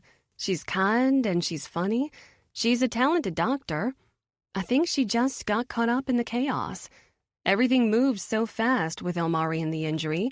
She was in the middle before she even knew she'd begun. I brush a hand over my belly. This morning in the shower was the first time I noticed a change. I now have the smallest little sign of a bump. In truth, Rachel and I are no different. We were both in the middle before we realized we'd begun. I'm in love with 2 men I met at work. I fought it, and I lost. Sometimes the world just brings people together. Will this be us soon? Will my boys have to beg the world to see me for who I am, a good person with a strong heart who they're proud to know and love? I know Colton loves me, and I know he wants to say it. I think he's waiting for me to say it first. I know Lukas loves me too, but I'm getting anxious, worrying that he'll never be ready to say it. I look at the quiet strength of Ilmari on that couch, so poised as he refuses to let the press penetrate his hard shell. I look at Jake and Caleb, ready to defend Rachel and profess their love for her and each other. What would Lukas do on that couch? He says he wants to fight for me, but I don't need him to physically fight. I don't need him championing my character to ESPN. I just need to know he'll emotionally fight for me. Gosh darn it, I need to hear him say he loves me. Colton might be okay with only action, but I need words, too. I need that validation. Without it, I feel frozen, like I can't move forward with either of them. I need us all on the same page. Until then, I can't tell them about the baby. I won't use the news of a child as leverage to force an emotional confession. But the longer Lukas waits to say anything, the more likely this little chaos lentil will be the one to tell them both how things have changed. God, why is this all so hard? Why are we even put in these impossible positions? Why can't people just let others live? I'm in love with two men, and I want to grow old with them and be happy with them and raise their children without the trolls of the world telling us we're terrible people. Blinking back tears, I step out onto Jake's front porch, breathing in the fresh beach air. Placing a hand on my belly, I take comfort in talking to Lentil. Don't you even worry about all the mean-spirited people in the world. They're just jealous of us. They know we're happy, and jealous people will always try to make happy people less happy. But we're not going to let them win, are we? I'm a fighter, and so are your daddies. We're going to fight for our happiness, okay? You just stay in there. I'm going to make sure everything is okay. 64. Poppy. Well, color me impressed. Maybe I should start taking PR lessons from my own players because in under a week, Jake, Elmari, and Caleb just flipped the script on bad press. I'm standing in one of our team's boxes at the LA arena, looking out at a sea of Price jerseys. Fans are waving signs and cheering, going crazy for Rachel and her guys. Again, it was all their idea. I hardly had to do a thing except approve some promo materials and order some travel packages for flights and hotels to the game. In a show of solidarity, Jake, Caleb, and Elmari are all legally changing their last names to Price. It's already been changed on their jerseys. Jake and Mars are down there now playing a shutout game against the Kings. Nothing is getting past our goalie tonight. He's made some truly spectacular saves. I smile from ear to ear as I feed off the joy and exuberance of the crowd. After a hellish week being torn apart by the media, this is what Rachel needed to see. She needed to see the joy again. She needed to know it could all be okay. Heck, I needed to know it too. I watch Lukas and Colton hop the boards, tagging out Jake and Jean-Luc. Lukas is playing with a full cage to protect the cut on his face. I begged him to wait another week to heal, but the man can't be stopped. We're deep into third period now, and the Rays are up.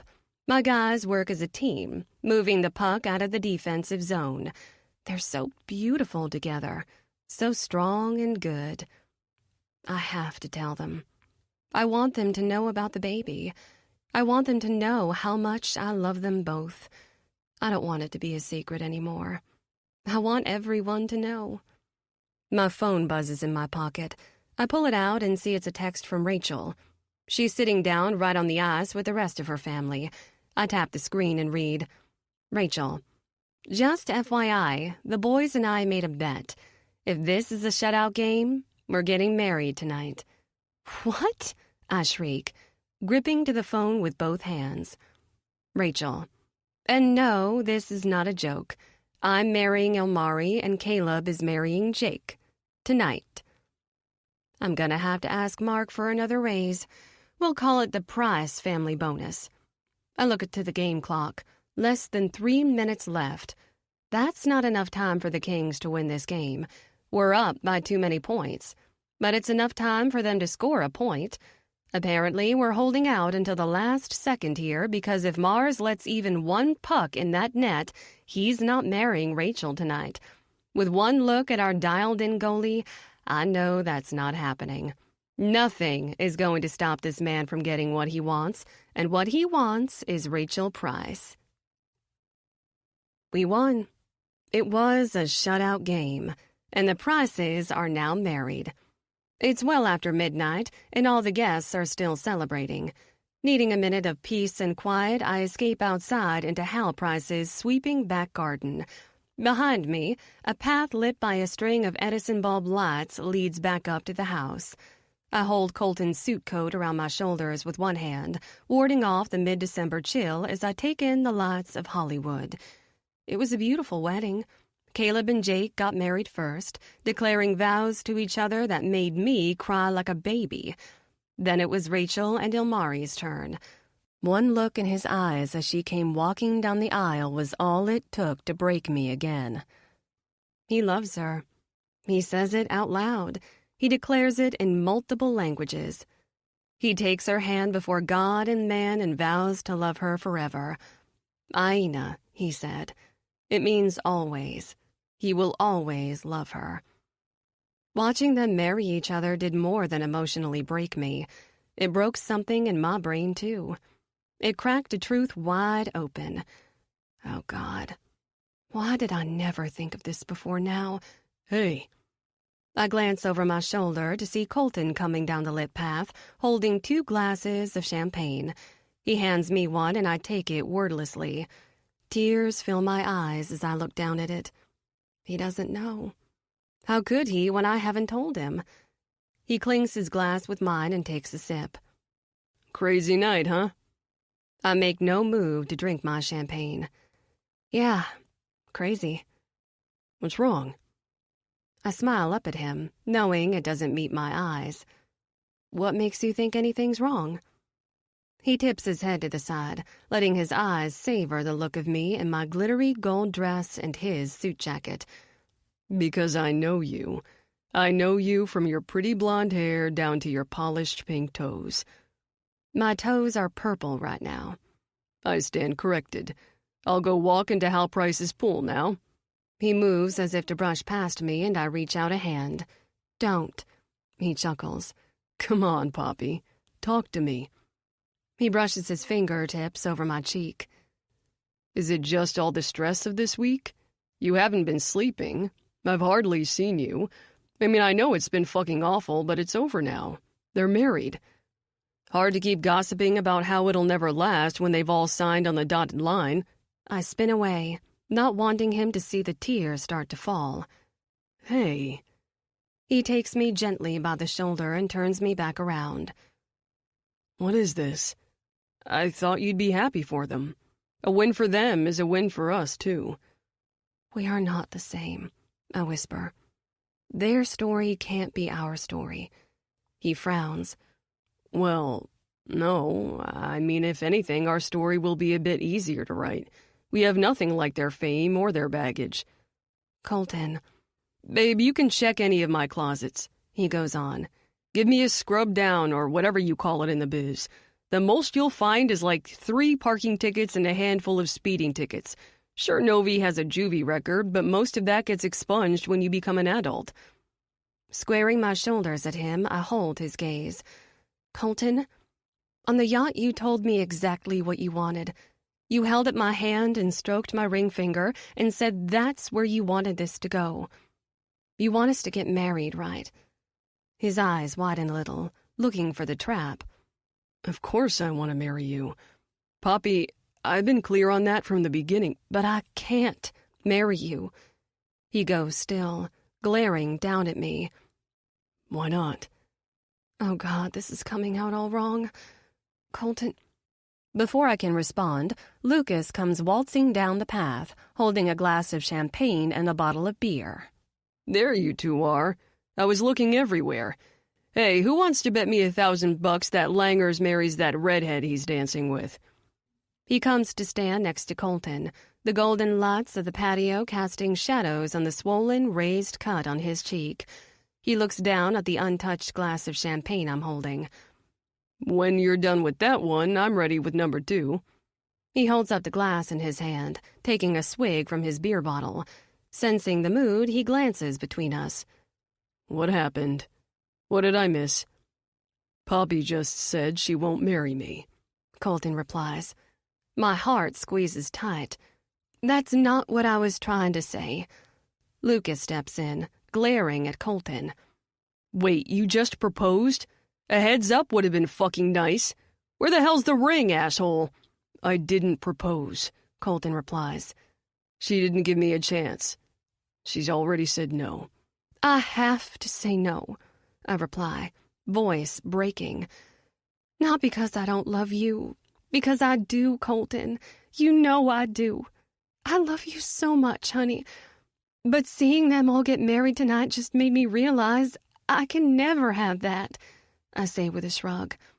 We can never have that. The three of us. Why can't we have that? Says Colton. Honey, because it's illegal. Look at what the Prices just had to do. His and hers marriages. I can't imagine marrying one of you and not the other. So then we just don't get married, he says with a shrug. But you want to get married, I cry. You want the wedding and the house and the babies, and you want to call me your wife. You want all of those traditions. I know you, Colton, and you deserve all those things. Maybe once I could have been the woman to give them to you, but I'm not that woman anymore. And I'm not that guy anymore, he replies, his tone heating. You changed me. This changed me. He points between the three of us. Poppy, this is what I want now. This right here is all I will ever need. I love you and I love him, and I want the three of us to be together. I mean, we're happy, right? Aren't you happy? I was so happy, I whisper, blinking back more tears. Was, he echoes, his expression closing off. Meaning you're not now. Can I ask what the fuck happened? Everything happened, I cry. This awful week happened. Watching people around the world tear a woman apart for loving more than one man happened.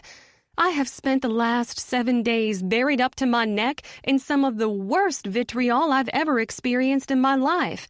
And I'm a PR manager. I manage the crises. I don't take center stage in them. Good to know you see loving us as a fucking crisis, he snaps. You have no idea what it's been like, I go on. Even now, I have a team of people actively blocking comments and requesting media takedowns of the most cruel and insensitive content. All because a woman is daring to do the same thing I'm doing and love more than one man. What happens when there are children involved?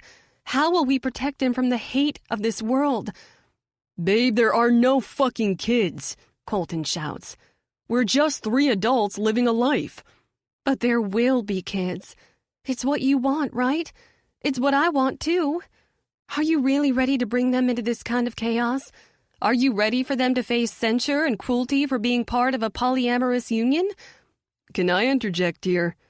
Lucas's gaze is steely as he glances between us. Love how you're both making declarations and planning out my whole goddamn future without me right now, but I never agreed to kids. I don't want kids. So if that's happening, he shrugs, making a show of taking a large step back. The pieces of tape holding me together all start to break. Why don't you want kids? Colton asks for me, glaring at Lukas. Lukas glances between us with an incredulous look on his face. Are you fucking kidding me? You've met me, right? You know me. You know my life story. And you're still asking me that? Lukas, you are not your life story, I say as gently as I can. No, but my life story still plays a pretty big motivating factor in why I will never have a fucking kid, he shouts. You think I'm gonna risk messing up a kid as badly as I was messed up? You think I can be someone's daddy? I've never had one, so what the fuck do I know about it? I just had a sad drunk of a grandpa who beat me with a belt for eating too many soda crackers when I was fucking hungry. No, I can be the fun uncle at best. I can teach them how to pull pranks and shoot pucks and put on a condom. Otherwise, I have no interest in being a goddamn parent. A long moment of silence stretches between us. The only sounds are the jazzy notes coming from the band inside. I have to go, I whisper. Turning away, I take 3 steps before Colton is calling out, Poppy, stop. I stop. Turn around. Slowly, I turn. Colton's eyes are obsidian in this darkness, his jaw clenched tight. He points to the glass still clutched in my hand. Drink that champagne. Hard in my throat, I pinch the slender stem with 2 fingers, making no move to bring the glass to my lips. Instead, I defiantly hold his gaze. More unbearable silence. Poppy, drink the goddamn champagne. Next to him, Lukas finally catches on. His expression falls. That look of horror on his face is all I need to see. Oh, fuck. Poppy! Colton shouts, taking a step forward. Flinching, I step back and raise the glass a little.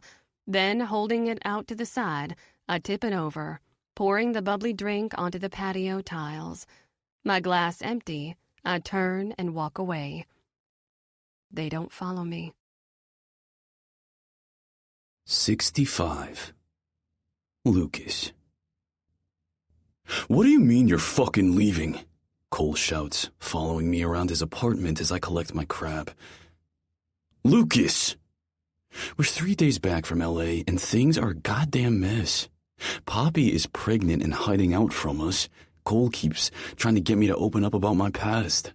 I'm fucking sick of it. I can't take another second. As if lying on his couch and crying into a tub of ice cream will fix the fucked upness in my head that is sending me running for the hills. I can't do this. He's right. I never fucking could. It's all just feeling like too much for me. Too much pressure, too much commitment.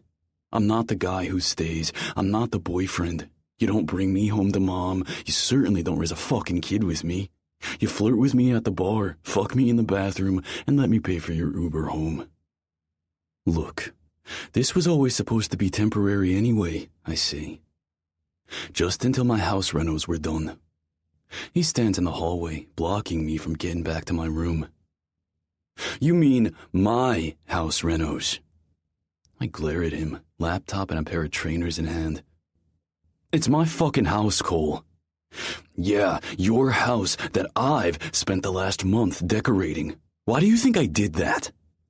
I dare to give him an asshole smirk. Because you like interior design. He just shakes his head, the disappointment flowing off him. That house is fucking perfect for us. For the 3 of us. There is no us, I say, feeling dead inside. His expression cracks just a little to show me the turmoil brewing underneath. Oh, he's fucking mad. Maybe if I push a little harder, I can get him to punch my goddamn lights out. At least then I'll feel something as I sit alone in that empty house, ice in my jaw. Come on, Coley. I'm giving you what you wanted. With me out of the way, you can have her all to yourself. You can marry her, buy her a house. Hell, buy my house. I'll give you a good price for it. You can raise your babies, get a dog, and live the perfect little life together. And what if the baby is yours? I go still. Then I know you'll be the stand-up guy you are, and you'll step in and do the job I can't. He just stands there, arms crossed. And what the hell will you do while we're living our dream life in your house? I shrug. Fuck bunnies and drink until my liver gives out. That's always been my dream. He narrows his eyes in disgust. If you touch another woman besides Poppy, I'll cut off your goddamn hands. Try playing hockey then, asshole. Hey, I'm a free agent. I'll put my hands and my dick wherever the fuck I want. You belong to Poppy, he counters. I was there in that bar bathroom when she wrapped her hand around your dick and fucking claimed you. I've been right next to you as you've come inside her, burying your face in her hair as you groan out her name. I watched you in the hospital, Lukas. You latched onto her touch like you were both made of goddamn magnets.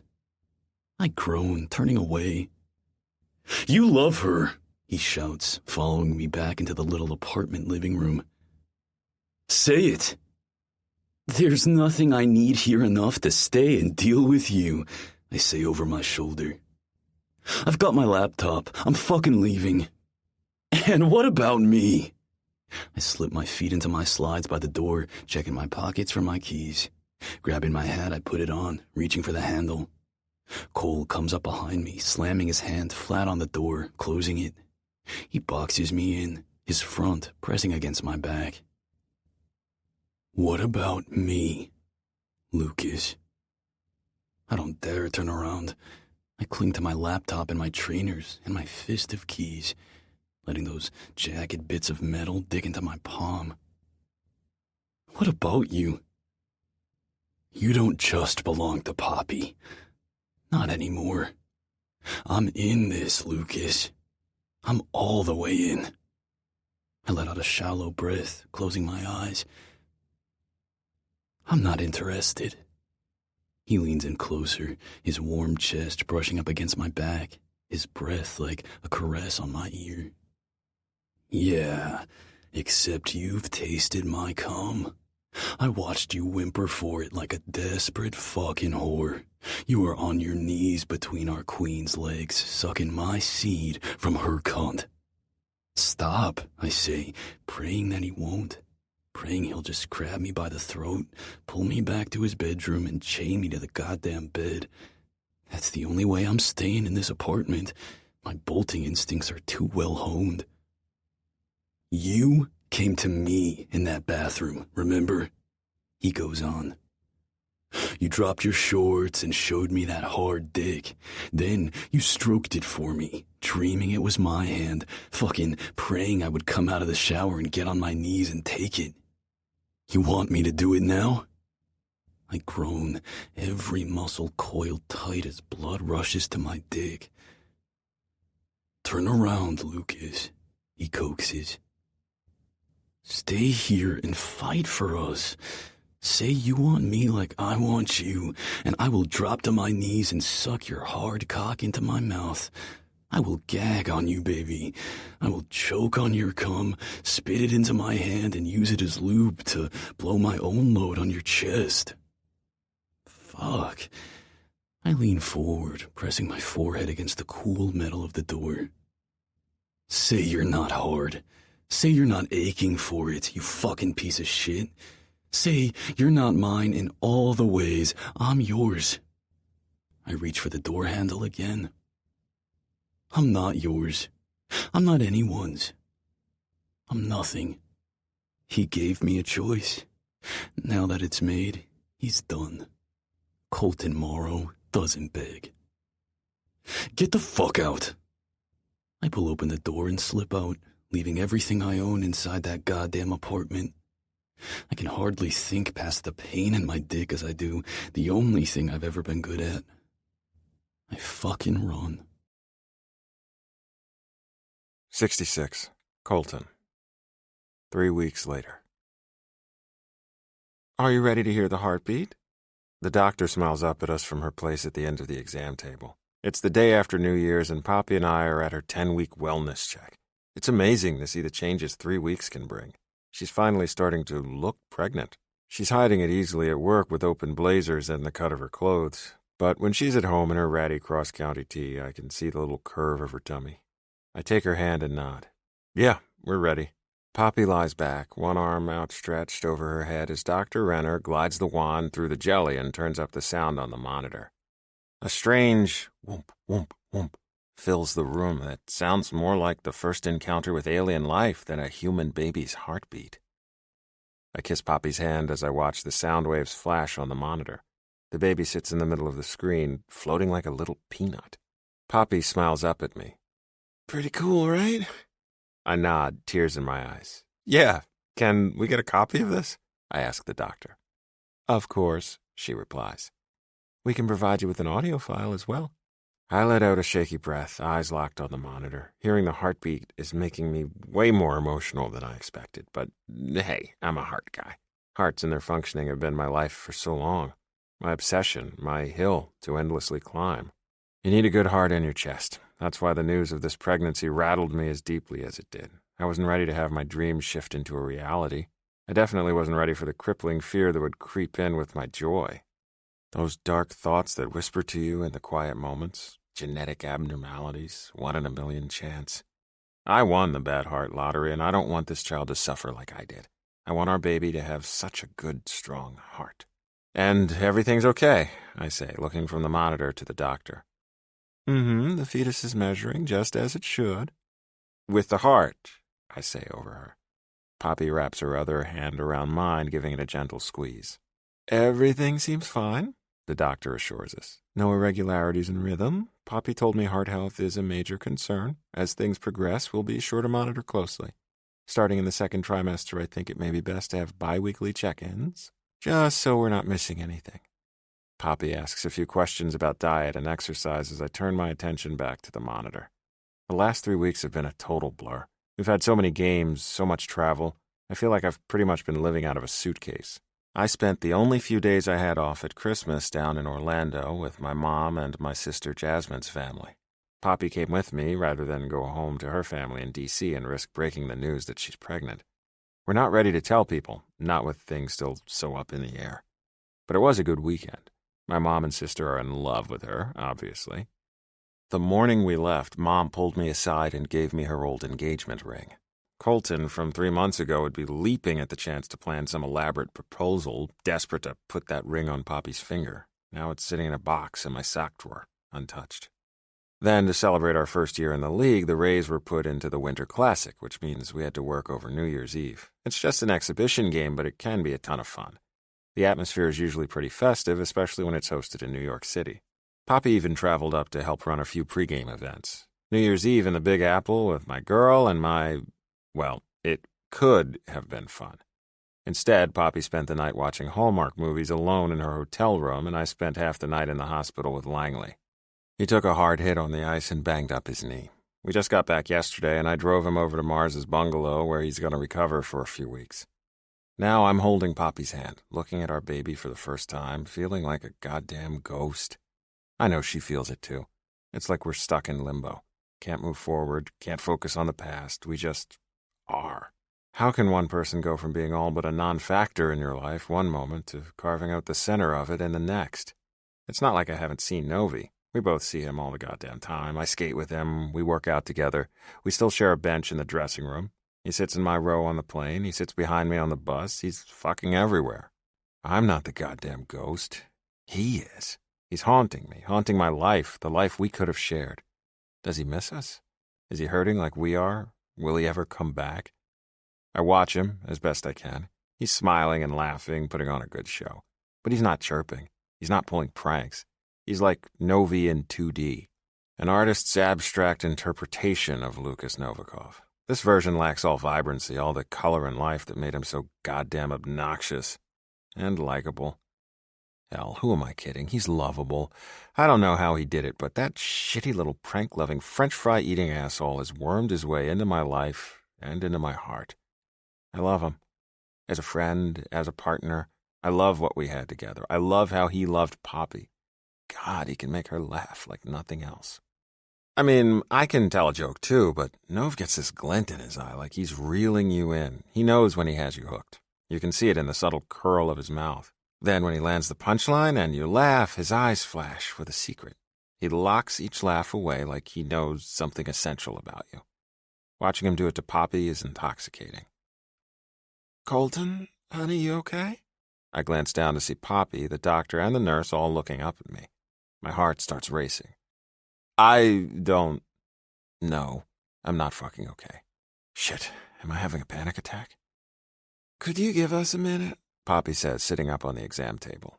The others clear out, and I finally suck in a shaky breath. Oh, fuck. Poppy keeps hold of my hand, her other rubbing up and down my arm. Honey, it's okay. Fuck, no. I'm sorry, I say on a breath. I'm fine.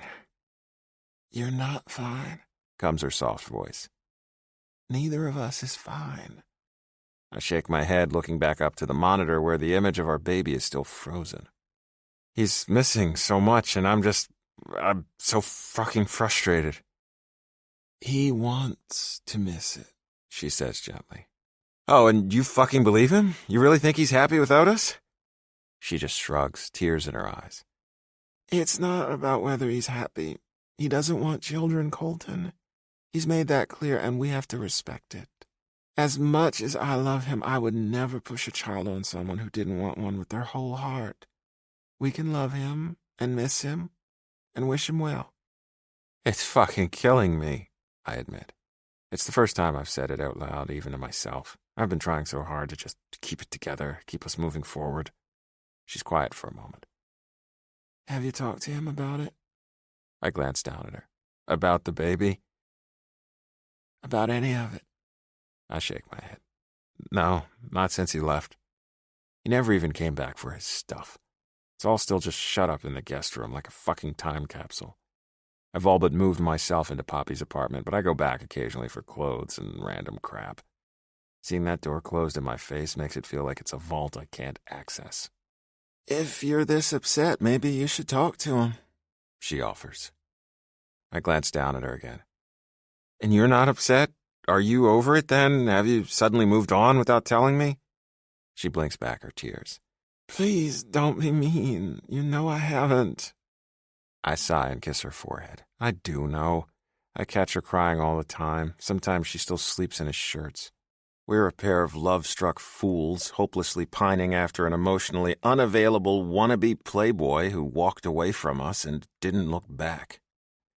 Actually, he ran, like he was on fucking fire. I frown, my mind humming as it tries to latch on to something, some glimmer of an idea. Colton? Poppy takes my hand. What is it? What if we're going about this all wrong? Going about what? Lukas, what if respecting his wishes and giving him space and waiting for him to come to us is the wrong tactic? She squeezes my hand. Honey, we can't force him to want to be with us. He knows how we feel. We both told him. Repeatedly. And frankly, it would hurt my heart too much to keep trying and get shot down. A girl can only take so much, you know? Yeah, but what was it that he said at that benefit, the silent auction thing? A smile flits across her mouth. He always says rather a lot. Usually it's inappropriate. You told me he said something about Leos and Scorpios. Now she really smiles. She looks up at me. He said Leos love at first sight and stay loyal until they die, which seems to be true.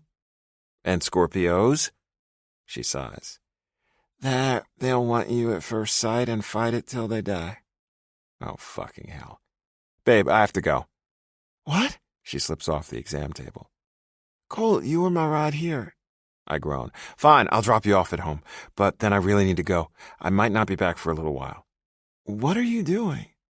I brace my hands on her shoulders. I don't know, I admit. Maybe something crazy, possibly even illegal, but it feels right. Anxiety flashes in her eyes. Oh, God, Colton, what are you going to do? I smile, set on my course. Bending down, I give her a quick kiss. I'm gonna go be a Leo. 67. Lukas. My doorbell rings. Groaning, I roll over in my bed, reaching for my phone to check the time. It's only 10 minutes after 8. God, I'm so fucking pathetic. Lukas Novikov in bed before 9 o'clock at night. Yep, this is my new normal. I wake up, play hockey, eat, go to sleep, repeat. Hey, hockey players love a good routine, right? If I'm not traveling, eating, or playing hockey, I only want to be sleeping. Why would I stay awake when my reality is a fucking nightmare worse than anything my subconscious mind could ever conjure? My life now is just one long horizon of endless fucking loneliness. I feel like Matt Damon's character in The Martian, only that guy got to say he went to Mars. Emptiness, isolation, a primal raw ache. I did this to myself. I didn't just walk away from the two best things that ever happened to me. I fucking ran. I bolted. I bailed. It's what I always do when things get just a little bit tough. For me, the fear of losing something I want has always felt much scarier, so much harder to bear than the pain I feel at choosing to let that thing go. After a lifetime of this shit, I've perfected the art of self-sabotage. The rationalizations come so easy now. All my usual standbys play on a loop in my mind. I was no good for them anyway. They don't need me. I bet they're happier without me. I only break things. Why would anyone ever love me? It sucks now, but this pain will eventually fade. Someday I'll be able to fucking breathe again without it hurting. Can you imagine if I was in any deeper when I started to pull away? My doorbell rings again. Fuck. Rolling out of bed, I click on my bedside lamp. That's right, I have two now, one for each side of the bed. And my bed is on a frame, and my walls are painted, and I have curtains. Janice and her team have been hard at work these last few weeks putting all the finishing touches together on the house. It actually looks like someone lives here now. Hopefully all the new built-in features in the kitchen renovation will help me sell it faster. I sure as fuck can't live here. Not when Cole installed a library on my second floor and ordered 8 boxes of books to fill the shelves for Poppy. Half the book covers are pink. The asshole took the smallest bedroom off the master and converted it into a walk-in closet for her. He added an industrial fridge in the kitchen. What's a single guy who never cooks gonna do with an industrial-sized fridge? Check it now, and the only thing you'll find is beer, takeout containers, and half a bottle of ketchup. I pause halfway down the stairs as I hear my front door open. Oh, fuck. Did someone just break into my fucking house? My heart starts to race as I consider my options. I left my phone up by the bed, and it's not like I own a gun. I think there's a hockey stick in the laundry room. I'm pretty deadly with that. How do I get to it? I definitely should have put on a fucking shirt and some pants. The door slams shut. Honey, I'm home. Oh, you are fucking kidding me. I jog down the stairs in my boxers and socks, practically sliding on my new hardwood floors into my living room. Cole is standing over by my front door, 2 suitcases and a backpack at his feet, a fistful of grocery bags in his hand. Hey, did you not hear me ringing the doorbell? Did you just break into my fucking house? He brings the groceries into the kitchen. Don't be dramatic. It's not breaking and entering if I have a key. Whoa. He pauses, glancing around at the kitchen and all the new furniture in the living room. Then he grins. Bud, this looks fucking amazing. You love the dark cabinets, right? Wait, but you don't have a key, I shout, following him. You have a hide-a-key rock in your potted plant. I just used that. So you don't have a key so much as you stole a key, I reason, pressing my hands flat to the granite island countertop. And then you used that stolen key to come into my house in the middle of the fucking night. He chuckles. It's not even 8:30, Nov. We have games that start later than this. What's the big deal? The big deal is that you weren't invited. He hefts his shopping bags onto the island and starts unpacking them. What? Like I'm a vampire? You gonna rescind my invitation like your Sookie fucking Stackhouse? Yes. He pauses in his unpacking, 2 containers of oatmeal in his hands. No. Yes, I say again. God, just get out, Cole. Don't you understand? I can't fucking have you here. He tips his head to the side in that way he does. Why not? Groaning, I drag both my hands through my hair. You know why. I'm sure that I don't. He pulls a few more groceries from the bag. Eggs, milk, a package of shredded cheese. I have absolutely no idea what goes on inside that toxic head of yours, but I can imagine it's a lot of really terrible shit that sounds something like, I'm not worthy and no one will ever love me. I cross my arms over my bare chest. Don't make light of my personal fucking baggage. I'm not, he replies. I'm acknowledging that you engage in self-destructive behaviors as a coping mechanism for managing your deep fear of abandonment. I blink twice, letting his words sink in. Then I glare at him. So what, you're my fucking shrink now? No, I just know you, he replies. I know you better than anyone, Nov, because I'm your person, remember? Before Poppy was ever in the picture, you picked me. Yeah, to be my emergency contact, I say on a forced laugh. It was just some form they made me fill out. He's not laughing. We both know I mean more to you than that. I suck in a breath, hands dropping to my sides. Please don't do this. He arches a dark brow. Do what? Chase you? Someone has to. If your default is to bolt every 5 seconds, your partner's better like running. Lucky for you, Poppy and I are both athletes. Have you seen how sexy she looks when she runs? I shake my head. Ugh, Cole. His gaze hardens to iron as he points across the island at me. Don't call me in that shitty fucking tone. I've been letting you handle this your way for 3 fucking weeks now. I gave you time to run, but now you're done. Oh, am I? Yes. He turns that finger around and taps his own chest. I'm in charge now. My stomach flips at the sound of command in his tone. What are you gonna do, huh? Gonna drag me back to Poppy on my knees? Nah. He pulls my favorite cereal from the shopping bag, setting it on the counter. When you're ready to face her on your own, we both know you're gonna fucking crawl. Fuck, why is this turning me on? Then what are you doing here? I'm moving in. He turns away to put the milk, eggs, and cheese in my pathetically empty fridge. Here, what? But Poppy is perfectly fine, he says over me. Hell, she might even enjoy having me out of her hair for a bit. That's a small fucking apartment. She's set with 3 cartons of Thai food, 2 Hallmark Christmas movies, and a month's supply of bath products. If she needs anything, she'll call me, and she knows I'll come running. Ignoring the rest of the groceries, he slowly starts prowling around the island, all his attention focused on me. Because that's what I do, Lukas. I'm a Leo, and I chase after the things I want. I hunt them down, I hold them in my claws, and I shred them the fuck open until I get to their tender, beating hearts. And then I devour them. I take them inside me until they become part of me. Her heart is my fucking heart now. He presses his hand to his chest, fingers splayed.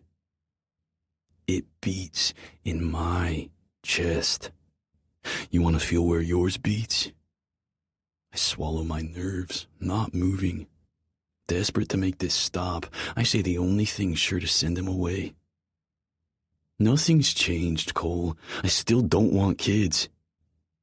Let's just take this one step at a time, yeah? He sounds like a physical therapist outlining a rehab regimen. Because you're right. How could you ever risk loving a child and letting it love you in return when you believe to your core that you're unlovable? Fuck, I'm not doing this. Panic rising, I turn away, racing for the stairs. You're not ready to tell Poppy you love her, and that's fine, he calls after me. You're not ready to tell me either, and that's also fine. God knows you're not ready for a big happily ever after with commitment and babies and that chocolate lava cake in Aruba. But I'm gonna get you ready, because I'm an insufferable fucking asshole who's too Leo to function, and I love you, Lukas Novikov. His words chase me up the stairs and into my bedroom. Slamming the door, I try to block him out. I can't do this. I can't let him in. I can't let him care about me. A few days of this and he'll get tired and frustrated and go crawling back to Poppy, and then I win. My freedom will be restored. I can survive having him here. I can resist the urge to fall at his feet and beg him not to leave me. After all, it's just a few days. It's been 4 days and I'm totally fucked. The asshole shows no signs of letting up. Cole is like this 6'3" parasite that's crawled into my house and infested every part of my life.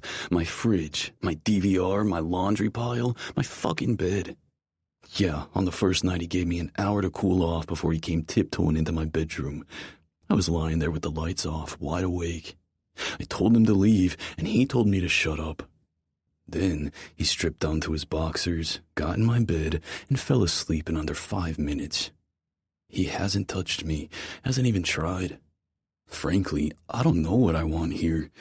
So long as he keeps not touching me, I get to feel this exquisite, squirming, aching, bleeding kind of pain of desperation that is really pairing well with my crippling doubt and self-loathing. But if he does touch me, well, then I'll get to shatter like a glass Christmas ornament, fall at his feet, and beg him to fuck me. Knowing Cole, if I beg prettily enough, he'll do it. But so far, nothing, not even a casual handshake. What he is doing is saying he loves me 100 times a day. He'll ask me for the remote, I'll hand it to him, and he'll say, "Thanks, you know I love you, right?" I finished the last of the milk and put the carton in the fridge just to piss him off, and he just tossed it in the trash with an, "It's fine, I still love you." He crawls into my bed at night and turns off his lamp with an, "I love you so fucking much." I'm gonna break. This is harassment, right? Did I mention the pictures? Yeah, I think one whole suitcase he brought over was just pictures of us. He blew them up from phone pics and slapped them in IKEA frames, staging them all over the house. He put a picture of Poppy and me right on my bedside table.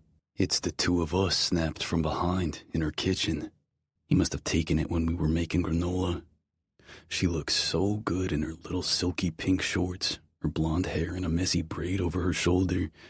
She's looking up at me like I hung the moon, and I'm laughing down at her like she's the funniest goddamn person I know. Yeah, seeing that picture was a punch right to the chest. He hung more pictures in the hallway. There's a large one of the two of us, an action shot from the ice a few weeks ago. The asshole even found some old pics from our Thunderbirds days.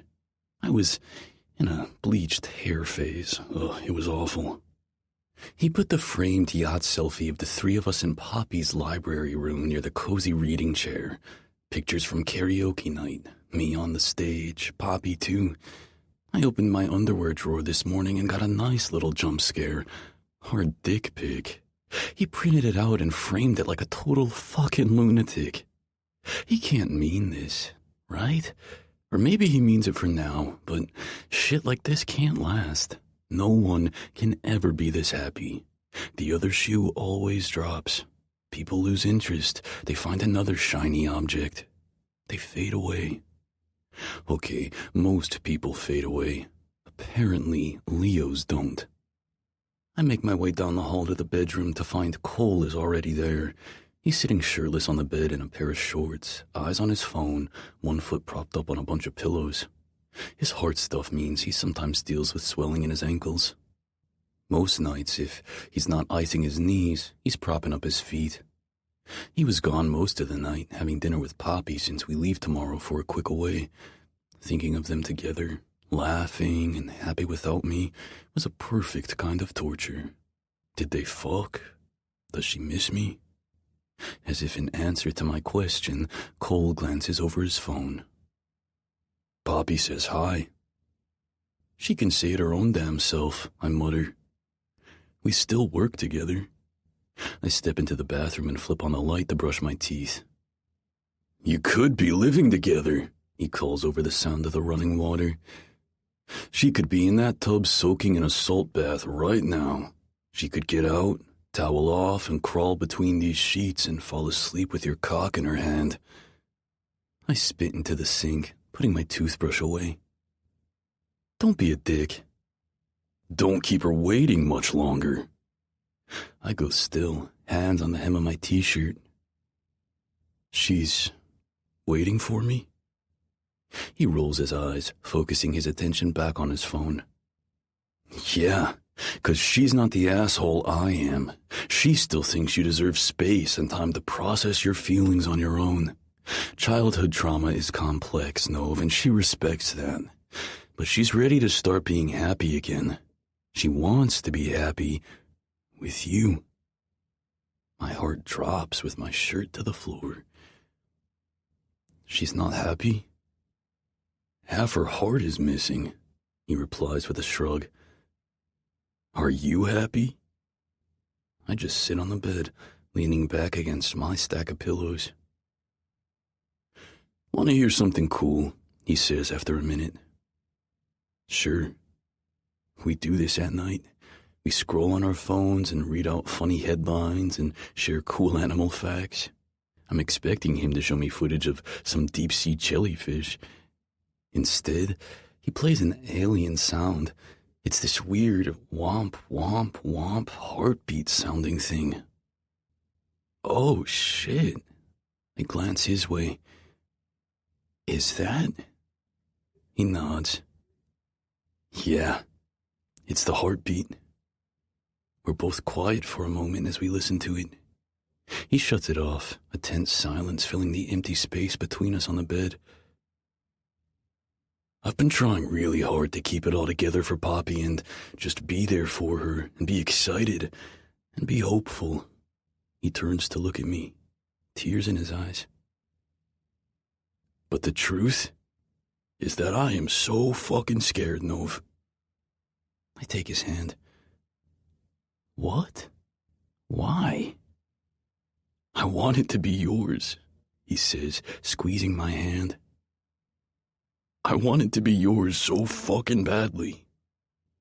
"Why?" I say again. "Because you don't have my heart condition. Nov, what if I hurt him? What if I set him up to fail? You can't get far on a weak heart. Trust me, I know." "Hey." I roll up to my knees and grab his face in both my hands.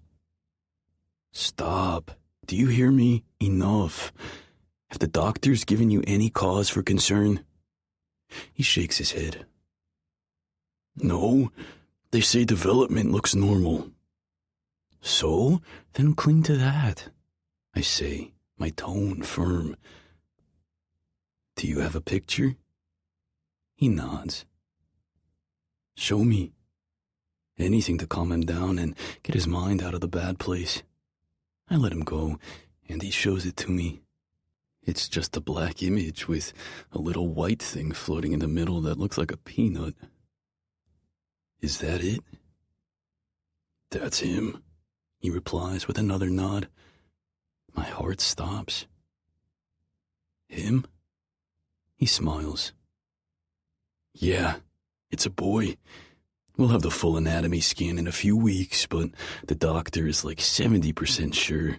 Poppy calls him lentil." "Well, we're changing that," I mutter, my eyes locked on the phone screen. Poppy's having a boy, and Cole wants it to be mine. Another Novikov with her pointy chin and my bad attitude. Oddly enough, I can picture it. A preppy little kid wearing Oshkosh and talking with his hands on his hips, just like his mom. He'll be a terror. He'll break my stuff and steal my car keys and talk his way out of everything because he'll have her blue eyes. Fuck. Nov. I glance up at Cole, seeing the depth of his anxiety etched on every line of his face. "What?" He groans, dropping the phone to his lap. "I don't know how to... I don't want to cross this line or push you. I mean, there's pushing you and then there's pushing you. Just say it." I wait, heart in my throat. "Will you hold me?" he whispers. "Just for a minute. I just want to try it out." "Yeah," I say on a breath. "Yeah, Coley, I'll hold you." We turn off our lamps, set aside our phones, and lie down on the bed. Unsure of exactly what he wants, I slide over across the middle of the bed onto his side. He rolls over, making space for me at his back. I slop myself as the big spoon, wrapping one arm around his waist as I tuck the other up under the pillow. We settle into each other, Cole weaving our fingers together and tucking my hand up against his chest. We lie there, the heat of our skin transferring until it feels like we're a human furnace. I'm not asleep, and I know he's not either. Brushing my lips to his shoulder, I whisper the words sitting heavy in my fragile, skittish heart. I miss you so goddamn much. Lifting my hand to his lips, he kisses my knuckles. I didn't know I was looking for you until I found you. Now that I have you, I'm not letting you go. I breathe a sigh of relief, nestling my face at the nape of his neck. His comforting scent surrounds me, and I shut my eyes tight. For the first time since I bolted in L.A., I don't try to crash into the oblivion of sleep. I stay present. I hold him in the dark, and I let myself imagine the possibility that someone could stay. I imagine that someone could really want me, love me. Feeling bold, I imagine I could let them. 68. Colton. I stand under the shower's hot spray, eyes closed, mentally preparing for game day. This will be a quick away trip. I take stock of my body, doing my pregame damage report. Shoulders feel tight, but a massage should help. My left knee is still aching from a hard hit earlier this week. I worry another bad overextension might tear something. That's the last thing we need right now. We've already got Langers out with a knee injury. My music plays from my phone on the counter as I turn, letting the water hit my front. I rub my face with a tired groan. The music stops. Leaning out of the spray, I open my eyes. Lukas is standing by the counter, dressed in a backward hat, hockey tee, shorts, and socks with tennis shoes. Did he go for a run on game day? I fell asleep in his arms last night and woke up in an empty bed. The water keeps pouring down, hitting my chest and shoulder as I peer at him through the glass. What? He opens his mouth and closes it again. Curling his hands into fists at his sides, he bobs once on the balls of his feet, swaying forward, then back. I narrow my eyes. Jesus, you look like you're trying to do long division in your head. What? I have something to say. Silence stretches between us as I wait. I'm listening, I finally say. He opens his mouth. Then he closes it and groans, cursing under his breath. This man is such a goddamn disaster. How is it possible I love him so much? Lukas. No, I'm doing it, He shouts, one hand pressed to his forehead like feeling his feelings is physically hurting his brain.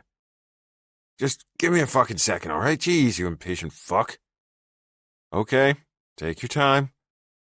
He drops his hand to his side with an irritated huff. Fine. I love you, okay? The words hang in the air between us. I swallow back my smile, heart pounding as I look through the shower glass at him. His eyes are wide, like a cat who just swallowed a bug and now doesn't know what to do about it. And, I say. His eyes narrow in frustration. And what? You need more? Need me to recite you a goddamn poem? I'm not that guy, Cole. I'm this guy. I said it. That's what you wanted, right? That's what you've been waiting for?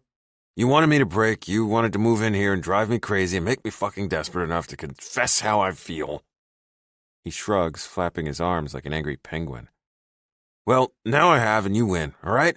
I didn't even last a week. You fucking win, Cole. Now, can you please stop torturing me? How am I torturing you? By just standing here? By breathing. He storms right up to the glass. You're in my house, Cole. You're in my bed and my kitchen and my fucking shower. You're in here, he shouts, pointing at his temple with 2 fingers. And I can't get you out. I miss you so goddamn much. You're standing right in front of me and I miss you. You're right.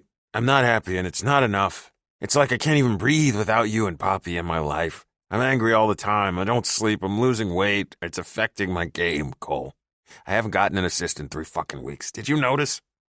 I noticed, I reply. I notice everything about you. I never look away. He lets out a breath with his whole chest, a flicker of relief passing across his face. How do I fix this? How do we just go back? We don't go back, I reply. We go forward.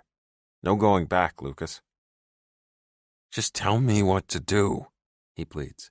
I want you. I want Poppy. I want you both here in this house. Heart racing, I search his face. And the baby? He groans, rocking on his heels again. All right, I'll admit, I'm still fucking terrified. I have no idea what the fuck I'm doing, but then I have no idea what the fuck I'm doing most of the time. He adds with a shrug. Hockey is the only thing I've ever been good at. It's the only thing I've ever fully understood. I don't know how to let people love me, and I definitely don't know how to handle a kid. And doing both those things scares me to death. You're allowed to be scared, I say. I'm scared too, but you have to stay in the room. You can run circles inside it all you want. Hell, I'll buy you a treadmill. Then you can run all goddamn day. Just stay with us. That's all we want. Don't change. Don't become a whole new person. You're fine as the shitty mess that you are. Just stay. Slowly he nods. I can hardly breathe. God, is this happening? Did this actually work? Did I just fix us through the power of Leo obstinance and breaking and entering? So, what now? He asks, looking so completely helpless. I glare at him. Are you fucking serious? Will you please just tell me what to do before I burst through my fucking skin? I smile, feeling victorious. Get in here. He lets out a groan of relief before he's stepping around the open shower glass. He walks right into the shower with all his clothes on, and then he's in my arms. He steps under the spray with me, one arm around my shoulder and one around my waist as he kisses me. The shower soaks him in seconds, his gray t-shirt clinging to his broad shoulders. I've never kissed a man before. The first thing I notice is his height. At 6'3", I'm usually the taller one in the equation. Poppy is a whole foot and change shorter than me. But Lukas is my height. There's no bending required to meet his lips. It's actually kind of nice. He presses in, mouth slanting to taste me, heart in my throat. I open for him, kissing him back. He's fully dressed and soaking wet, but I'm naked. Anywhere his hands touch, they're touching all of me. I'm fighting a shiver, even under the hot water. I don't know what I'm doing, he says against my lips, pressing his forehead to mine with his hands on my shoulders. Cole, what do I do? I don't know either, I admit, my hands at his waist over his wet t-shirt. Do you want to stop? He pulls away, searching my face. I don't want to stop. Do you want to stop? I take a breath, the water pounding on my neck and back. I don't want to stop. What do I do? I smile. Why don't you start with taking your clothes off? He blinks as if he's only just realized he walked in here with them on. He flips off his hat and kicks off his shoes, hopping like a flamingo on one leg to peel off his wet socks. Next to go is the shirt. It slops down to the shower floor, leaving him with all his colorful ink on display up his arms and over his shoulders. He has other ink, too, over his ribs, along his side, down his hip. He tucks his thumbs into the top of his shorts, about to tug them down when I stop him. Wait. He looks up at me, concern and rejection blooming on his face. What? Lukas, what the fuck is this? I grab his arm and pull it to the side of the shower spray, tilting up. There, wedged between a standing figure of Anubis and a pinup girl, is a small cartoonish drawing of a hairy cock and balls. He grins. Oh, that. I rub my thumb over it. Lukas, this is fucking permanent. Is this a goddamn tattoo? Yeah. I stare at him. You got a tattoo of a cock and balls on your arm? Still smiling, he just shrugs. So, I liked it. Poppy drew it, and I was feeling nostalgic and maybe a little vulnerable. How did you do it? I showed a picture to the artist. He covers it with his hand. Do you really hate it? Shaking my head, I cup his face in my hands. I'm gentle with the all-but-healed cut, pulling him back to me. You're fucking crazy, and I love you. Now get on your knees and show me how much you like a real one. Grinning, he tugs his shorts to the floor and kicks them aside. Now we're just two could-have-fooled-me straight men naked in the shower. I let my gaze trail down his muscled chest to his abs, to the cut V of his waist. The man is completely hairless. I've never really paused to notice before. Do you wax? Duh. Why don't you? I skim a hand over the sparse coils of black hair on my chest, my fingers brushing over my raised sternotomy scar. I don't know that my chest hair is going to get in the way of you sucking my dick, unless you're just really bad at this. Chuckling, he drops to his knees, his hands on my hips, my hard cock in his face. This is the first dick I've ever sucked. Buckle in, bud. We could find out I have a rare lockjaw condition. Stopping him with a hand under his chin, I tip his face up, my back blocking him from getting a face full of shower spray. This is the only dick you suck. First and only, he says with a grin. Then his mouth is on my tip and I'm bracing my hand against the goddamn shower glass. He's not as finessed as Poppy, but we're giving him an A for enthusiasm. He wraps a hand around my base, keeping one at my hip, and starts teasing the underside of my shaft with his tongue. Okay, fuck me. Now, this is good. He pulls back with a slurp, looking up at me. Good?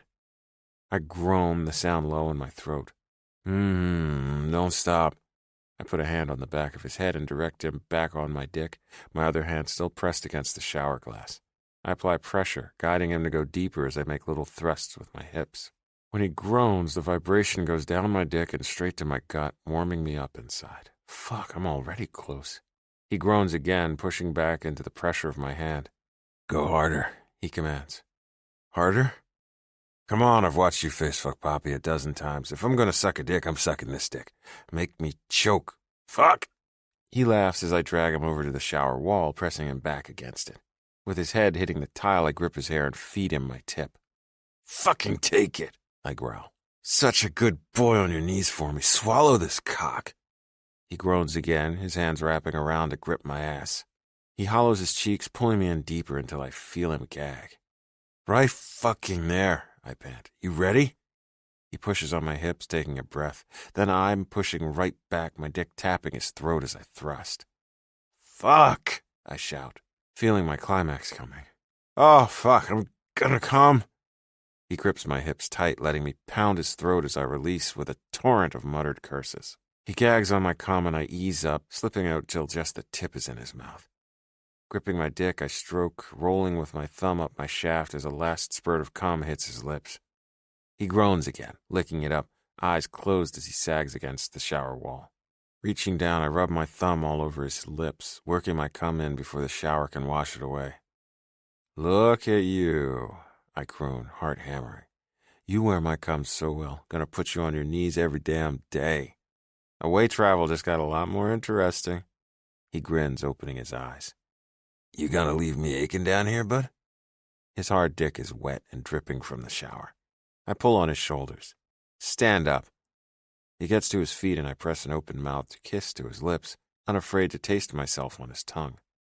Turn around, hands on the fucking wall. He narrows his eyes at me. If you think I'm gonna rock this bottom energy every time, think again. I've jerked off more than once to the image of me bending you over a locker bench and pounding your ass. We'll try that next time, I tease. For now, you came into my shower, so it's my turn on top. Technically, it's my shower, he says as he dutifully turns around. I press myself against him, wrapping a hand around his throat. I pull him to me. Tell me the color of this tile and I'll tattoo your name on my dick. He groans, hands flat against the wall. His Adam's apple shifts under my hand as he swallows. Tell me how to get Poppy back and I'll tattoo both your names on mine. I pin him with my hips and squirt some body wash into my palm. Wrapping my arm around his hip, I fist his dick, coating it in the silky soap. Oh, fucking God. He drops his forehead to the wall of dark blue tiles, smoke blue, to be exact, and presses his hips against me. I stroke him good, pretending his dick is mine. I know just how I like it. I work him slow, rocking my hips with his as he fucks into my hand. You're a fucking handjob wizard, he groans. I want one of these every day. Fuck, why don't guys give more handjobs to each other? Right? I tease. You just enjoy, baby. Come into my fist when you're ready. I'll take my time.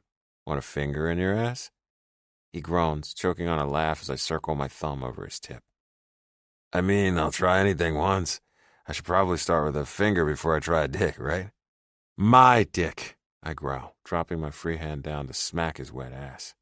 He sucks in a breath, his dick twitching in my hand. I lean in, smacking him again. There's no a dick where you're concerned.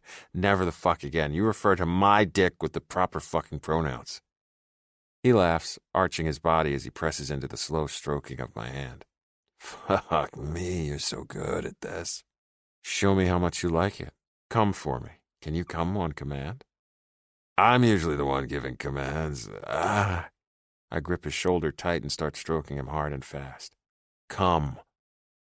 Oh, holy fuck, he cries, pressing his body against mine as his entire being becomes one raw, aching nerve of pleasure. Come for me, right the fuck now, you desperate fucking whore, I growl in his ear. Elation has me soaring and power has me trembling as I feel him rock into me and come. No ass play needed. He drops a hand down around mine, gripping my fist tight as he unloads on the shower wall. I stroke him through it, not stopping until he's slumped against the wall and batting my hand away. We'll do the finger in the ass next time, I tease, giving his ass one last wet smack because I can. Maybe Poppy can do the honors while I suck you down. He just groans, still slightly incoherent. Slowly he rolls with his shoulder, turning to face me.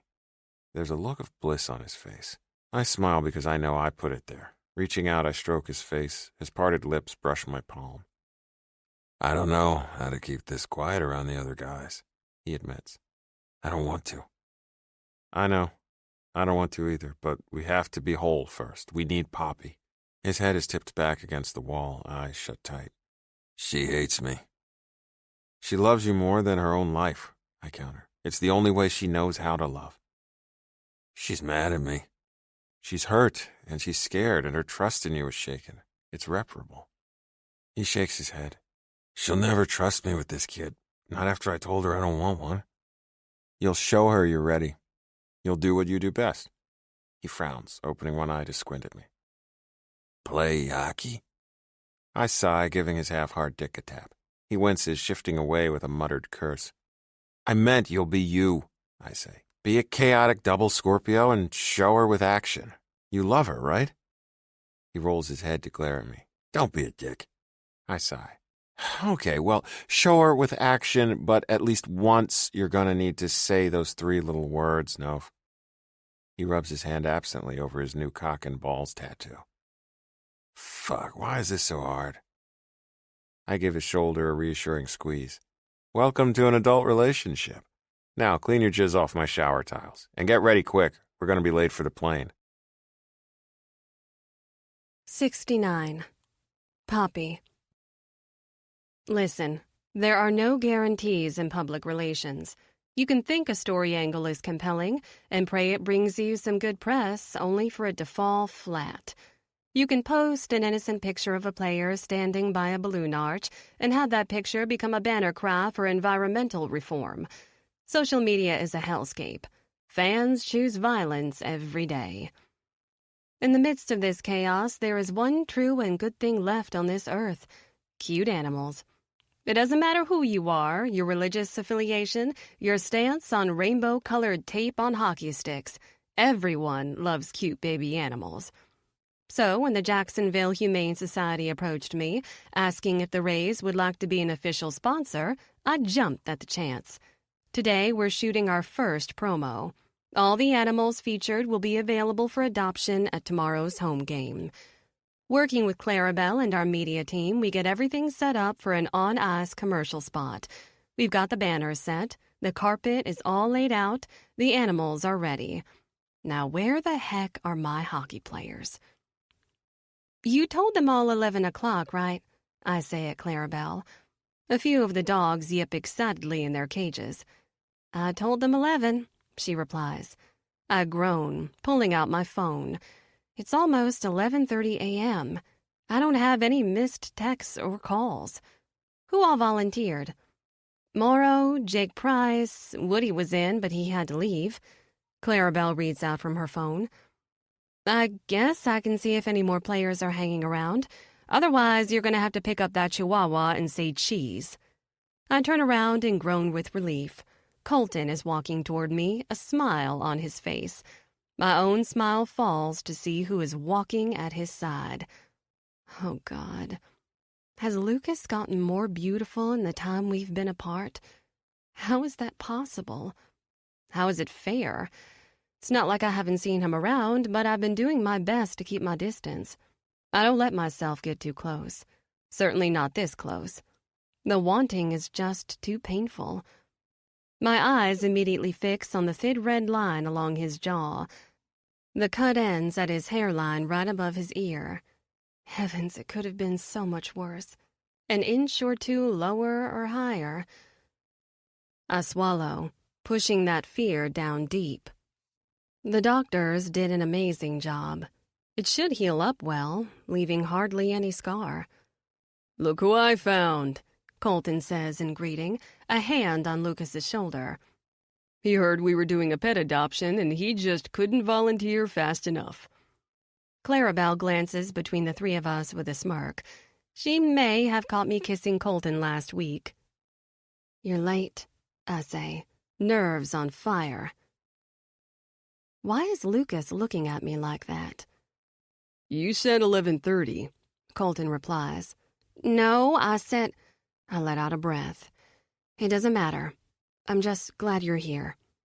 I wave forward our Humane Society rep. Okay, so Wendy is going to get you set up with your animals while Clarabelle and I go track down a few more warm bodies. Pop. Colton calls after me as I spin away. Oh, goodness, what is happening right now? I mean, Colton's kept me informed over the past few days as he's been camped out over at Lucas's house. I think the idea is mad and, frankly, a little invasive.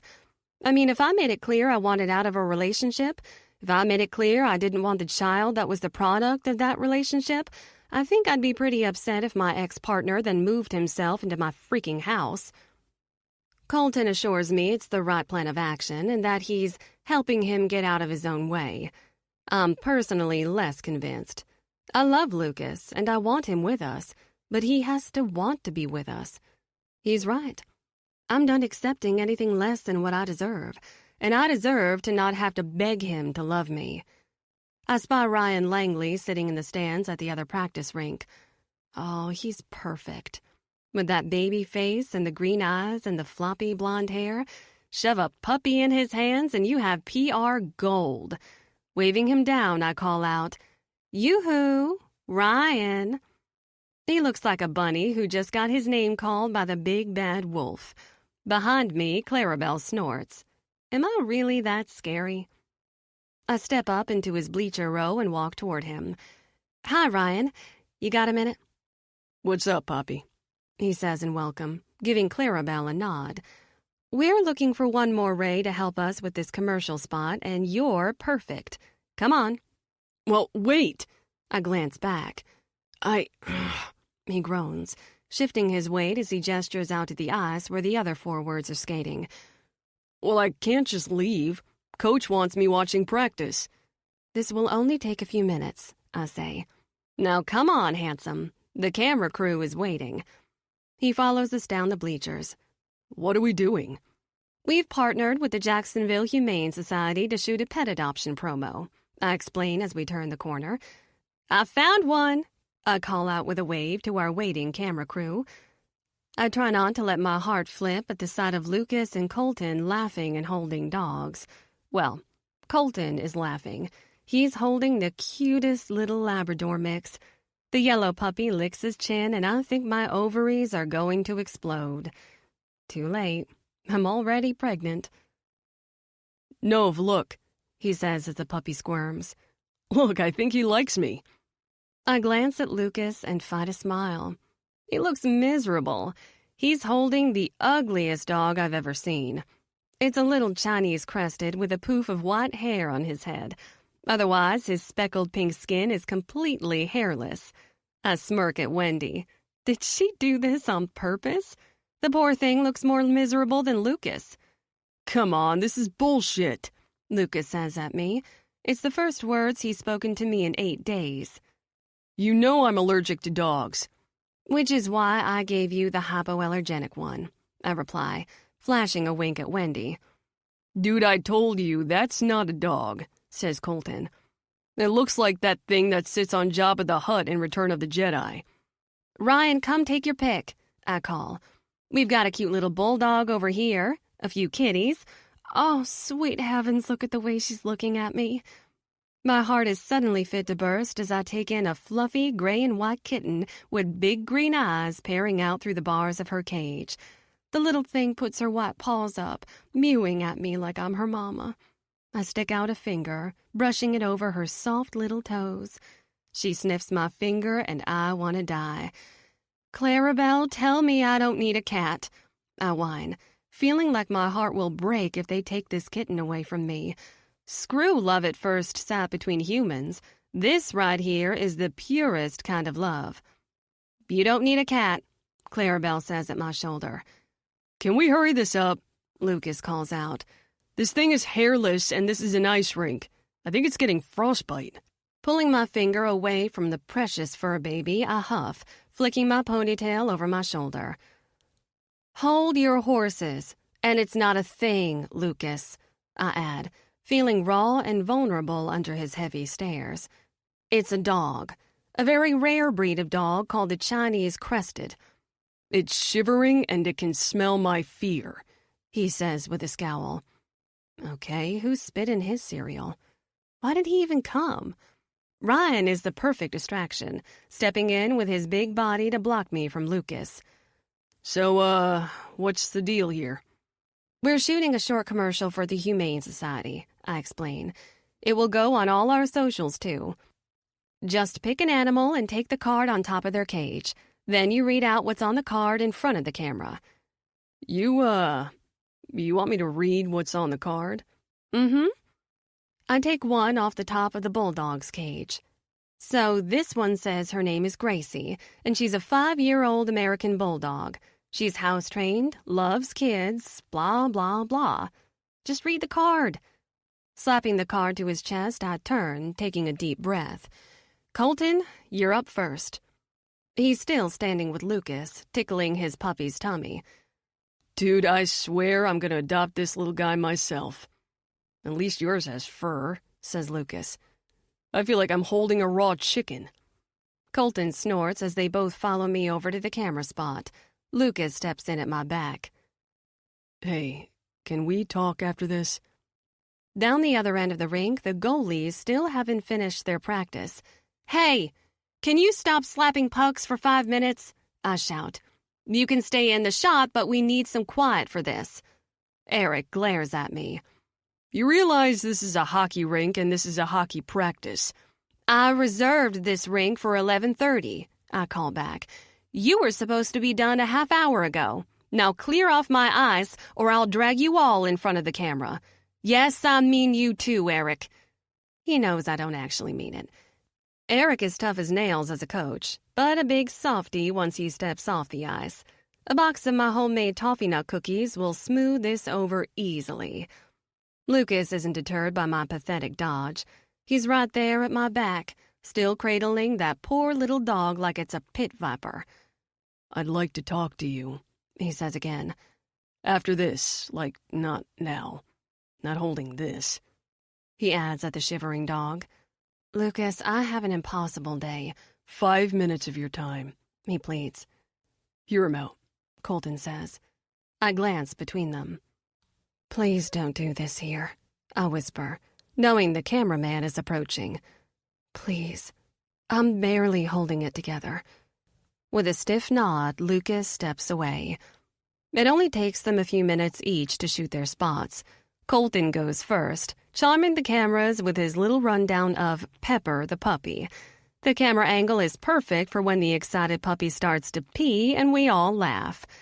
Lukas is also a natural. He sells the hell out of that little hairless dog. I can't help but smile as I watch him. A picture flashes in my mind of him holding our baby like that, laughing and smiling as he swings him toward the camera just to make him squeal. The image feels so real it makes my heart physically hurt. I have to step away. Okay, Ryan, I call out. You're up. Did you pick your animal? Let's go, honey bun. We don't have all morning. Ryan is distracted talking to Mars. The goalie towers over him in his full kit. Ryan, I call again. We're coming, he says. Mars and I are going to shoot the spot together. Oh. I glance between them, confused. Mars, Canoon, and Price never volunteers to help with this kind of thing. It's usually all we can do to get him to sit for press conferences to talk about hockey. Oh, that's wonderful, I say, hurrying over. Ryan steps over to the row of cages and pulls out the tiny gray and white kitten. My heart squeezes tight again. Oh my goodness, that kitten is double cute.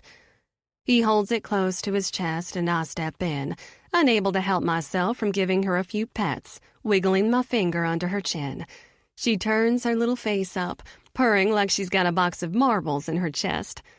How can such a big sound come from such a tiny animal? You're just the sweetest thing, I coo at her.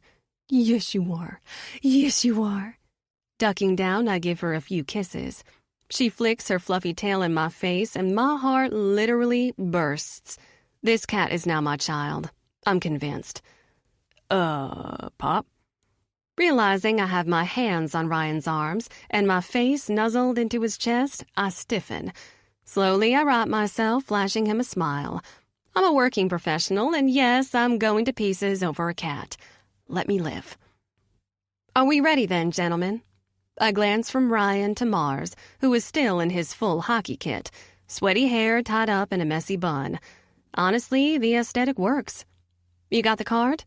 Got it, He says, holding it up. I just can't help myself. I have to know. It's a fate thing. The dice are rolling and the lives of one cat and one pregnant woman now hang in the balance. What's the kitten's name? Mars glances down at the card and frowns, shooting a glare over at Ryan. Miss Princess. Be still my freaking heart. I turn back to Ryan, desperate to pet her again. The mother-child bond is nearly complete.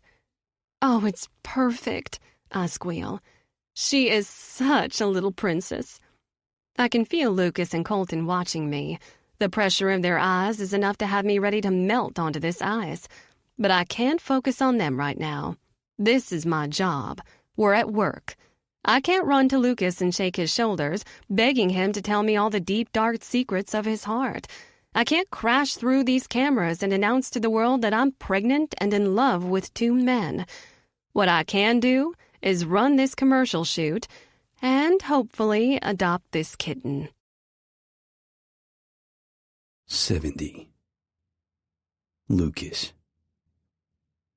In all the chaos of the pet adoption, Poppy found a way to slip my damn net. I blame the forwards. They finished their practice and came over to our rink, and then it was a free-for-all. Sully, Carlson, and Jonesy all wanted to pet the animals and pose with them too. Poppy was a swirl of lavender, getting us all in front of the camera, trading out dogs for cats. There was even a rabbit that Sully decided to adopt for his kids. At one point, the bulldog got loose and went slipping across the ice. Then the Humane Society rep tried to take a snake out of a box, and that pretty much ended things. Mars was the only one brave enough to hold it for the camera. Cole had to duck out for a PT checkup, so I'm left alone to find Poppy. I walked down the wall of the rink, searching for any sign of her lavender pantsuit. I passed the equipment room, where they keep the Zamboni and some ice shovels and sweepers. That's when I hear a soft little sound that has me turning. There, in the corner, is Poppy, sitting on an overturned bucket, phone in hand, crying. Rage fills my chest as my first thought is vengeance. Who made my Poppy cry? I look all around, searching for the culprit as I stalk into the room. What happened? She looks up at me, blurry tears in her eyes. I was denied. I drop down on one knee, my hand brushing her arm. She stiffens and it breaks my fucking heart. I did this. I made my girl want to pull away from me. Swallowing my frustration, I say, "What are you talking about?"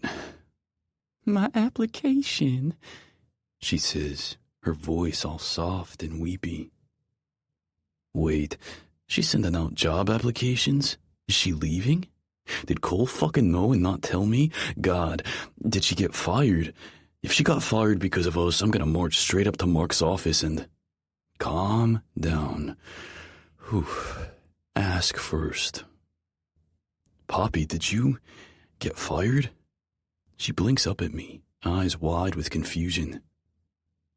What? God, no, she cries. I'm talking about my pet adoption application. You're trying to adopt one of the animals? She nods, sniffing back her tears. Which one? Miss Princess, she replies, her bottom lip trembling. I try to think back. The cat? Please say it wasn't the fucking snake. Yeah, the sweet little gray and white kitty. I put in an application, but it turns out I can't have pets at the apartment. It's in the lease agreement I signed. The units are owned by the team, and there's a no pet policy. Well, that's fucking dumb, I say. Just don't tell anyone you have it. The thing is like the size of a cotton ball. Hide it in a teacup if the pet police come knocking. That's what Sandy did with Poseidon. She just shakes her head. Caleb already had his dog. The shelter called the apartment complex as part of the reference check. They know it's not allowed, and they denied my application, which means I'm gonna lose her. Okay. I was really hoping this would go differently. I wanted to sweep her off her feet with a bold declaration and kiss her senseless. That's how they do it in all her movies. But now, she's a crying, snotty mess. I rock back on my heels, thinking fast. I'll adopt it. She goes still. What? Sure, I say with a shrug. I'll adopt the cat. She huffs, digging in her pocket for a tissue. Ugh, Lukas, you hate cats. So? So, you're not adopting a cat you're gonna hate, just to hold some kind of weird emotional leverage over me. I can't do that with you. It's too much. It's too hard. My gut squeezes tight and I take her hand. Poppy, no, that's not what I... She gasps, eyes wide as she points down at my arm with her free hand. Lukas, what is that? I follow her point down to my newest tattoo. Right, she hasn't seen it yet. Okay, so... She tugs me forward to inspect it. Just like Cole, she rubs a thumb over it, praying that it will smear the ink. Lukas, is this permanent? I can't help but chuckle. Well, yeah, it's a tattoo. She chokes on a shriek as she shoves my arm away and stands, nearly tripping over the bucket. Lukas Novikov, tell me you did not permanently brand your body with a cartoon doodle of a penis. Slowly, I stand too, facing her. My heart is fucking racing. This is the moment, right? This is the moment I tell her. I didn't not do it. Oh my God, you are so irresponsible. What? It's just a tattoo. I have like 50 others. Yeah, tasteful, beautiful pieces of art, she cries, waving at the rest of the tattoos on my arms. She's seen them all, inspected them, asked for stories about them. The memories of her, warm and soft and naked in my arms while I took her on a tour of my tattoos, is something I hold deep in my chest, buried with whatever part of me holds my soul. I cross my arms, making sure the cock and balls tattoo is visible. Well, this is art to me. You drew it. She shakes her head, arms crossed, mirroring my stance. You walk away without a second look. For weeks, you freeze me out, freeze Colton out. And then you do this? I want to know why.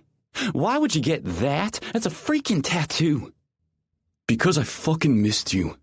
I was sad and alone and feeling like my entire life was caving in on me. I was so fucking desperate, feeling like the only thing I could do to make the pain stop hurting was to go numb. And the only way I've ever been able to go numb before was through drinking or sex. Well, I couldn't drink because I had a game. Her eyes go wide as she steps away from me, the walls of her heart slamming shut. Oh, fuck. No, I say quickly, raising my hands toward her. Poppy, I just thought about doing it. Old habits die hard, right? I thought I'd lost you both forever. I wanted to die. What were you going to do? She says through her tears. I shake my head, my tone firm.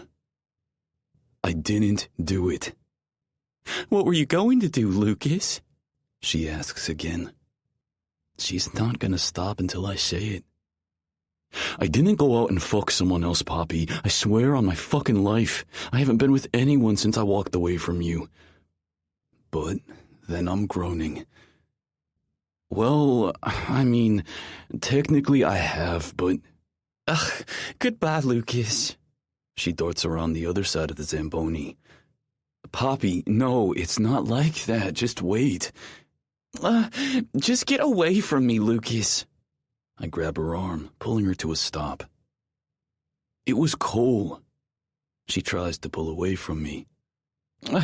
Let me go. I was with Cole, I say again, and she stops struggling.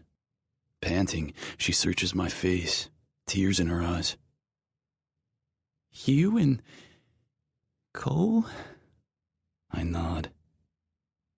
Me and Cole. We fucked yesterday. We figured you wouldn't mind, seeing as you want us all to be together anyway. Cole isn't cheating. He's ours. My voice breaks with the depth of my emotion. I cup her face, stepping in. Poppy, I would never cheat on you. I got this stupid tattoo as a reminder that I'd have to be a dick to ever think there would be a woman who comes after you. It's only ever gonna be you, me, and Cole. And the baby, she says, her tone quiet, distant. Which you've made clear you don't want.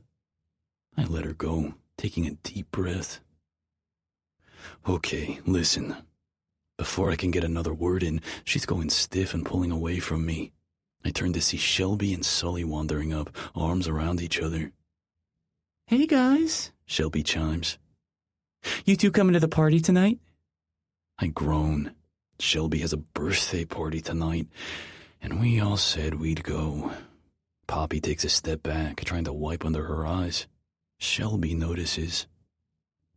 Everything okay here? She asks, glancing between us.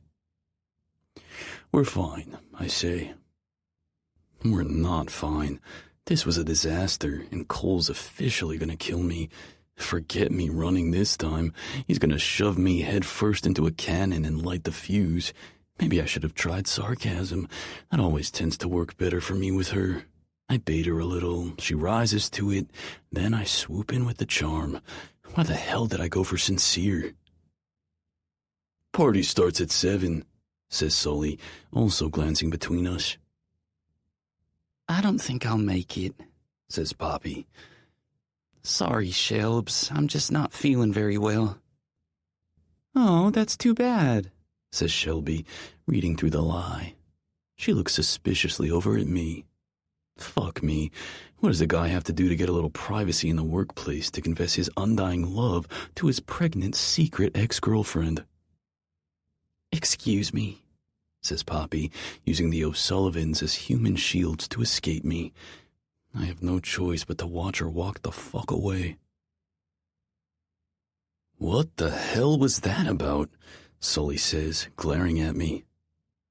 Feeling desperate, I turn to them. I need your help. Shelby still looks wary. What do you need? I want to adopt a cat for Poppy, but I don't know how. Will you help me? She narrows her eyes at me. Why would you adopt a cat for Poppy? Aren't you allergic to cats? Sully adds. Taking a deep breath, I finally say those 3 little words. I just say them to the wrong fucking person. Because I love her, I am so in love with her that it's physically hurting me. And she wants that cat, but she can't have that cat, so I'm gonna get her that fucking cat or die trying. Do you understand me? I will die to get her that cat, Shelby. Now, I ask again. Will you help me? 71. Lukas. To their credit, the O'Sullivans only ask a few pointed questions before they take pity on me. Shelby helps me adopt the cat while Sully runs interference. He makes my excuses to the rest of the guys. Apparently, they're all hanging out at the beach before Shelby's party. I don't have time to hang out. I need a plan. And a litter box. With the kitten in a carrier, I drive over to the nearest pet store. Pathetic mewing sounds squeak from the carrier as I walk up to the first person I see. She's a tiny redhead who looks like she's 15, but she's wearing a badge, which makes her more competent than me. Yeah, hi. I just adopted this cat for my girlfriend, and I need help. She eagerly helps me collect the basics. Cold calls while I'm in the cat treat aisle. With a groan, I answer. What? Where the hell did you go? It's complicated, I reply, tossing 2 bags of treats into the cart. Well, where is Poppy? Did you talk to her? I'm putting together my grand gesture as we speak. Tomorrow morning I need you to get Poppy and bring her over to the house, okay? We'll show her the library with all the books, the walk-in closet, and the room for the nursery. I have Janice and her team coming over in an hour to get started. You're putting a nursery in? I huff, hand on my hip as the kitten glares at me through the mesh of her carrier. Well, where the hell else is the baby gonna sleep, Cole? The roof? The fucking garage? Like he's a goddamn scooter? Well, where are you? Pet store, I reply. He groans. You realize you shop for baby supplies at a baby store, right? Not a pet store. Do I need to come over there and help you? Shut up. I adopted a cat. I push the cart down the toy aisle, eyes wide as I take in the bright feathers, lasers, and crinkly balls. But you fucking hate cats. I know I hate cats, but Poppy loves this thing. She wanted to adopt it, but they wouldn't let her, and she was freaking out. I tried to calm her down, but that backfired, so I adopted the cat. What do you mean it backfired? I stopped the cart. Listen, I'm not going to do this with you, okay? We hit a little speed bump, but I'm fixing it. We'll both stay out of the house tonight to let Janice work. We'll go to Shelby's party, make an appearance, and tomorrow morning we'll pounce. Grand gestures, okay? Love and family and chocolate lava cake in Aruba. He's quiet for a moment. Fine. I trust you. Fuck me. Those 3 little words almost sound sweeter than the L word. As if the asshole can read my mind, he adds, And I love you, Lukas. My heart skips as I let out a breath. Yeah. Say it back, or I'm not hanging up. I roll my eyes, smiling like an idiot. I love you too, Colton. Of course you do. I'm a damn catch. With that, he hangs up. Slipping my phone in my pocket, I smirk down at the cat. See? I don't need your validation. You can keep making that mad face all you want because Cole loves me. I pause for a second. It can't harm to practice a little more, right? And I love Poppy. I take the cat out of the carrier and let her sniff the toys. Now, will you pick something you want so we can get out of here? Driving back from the pet store, the cat quiet in her carrier, I can't get my mind to stop humming. I mean, it's kind of handy, right? Not only do they have everything you could ever need for a pet in there, but they have grooming services, training classes, a vet, books on animals. And if a store can have all that stuff for a cat, then they definitely have it for human babies too, right? I mean, it might sound dumb, but this is sort of a revelation for me. I've been sitting here spinning my wheels for weeks thinking I would be the worst thing that ever happened to a kid. I don't know anything about being a parent. It's not like I ever had one. I've never even held a baby, but I wasn't born playing hockey either. I learned how to skate. Then I learned how to handle the puck. Then I learned the rules of the game. One step at a time. I was never alone.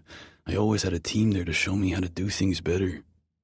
Poppy, Cole, and me, we can be a team. I really think we can do this, and I'm not going to be the weak side here. I'll get the books, I'll go to the classes. If this kid is mine, I'm not going to abandon him the way I was abandoned. I'm not going to make him someone else's problem. What the hell am I saying? Of course the kid is mine. Even if he's Cole's, he's mine too. I'm in this, right? That's what I want. I want the 3 of us together, soon to be the 4 of us. A team. A family.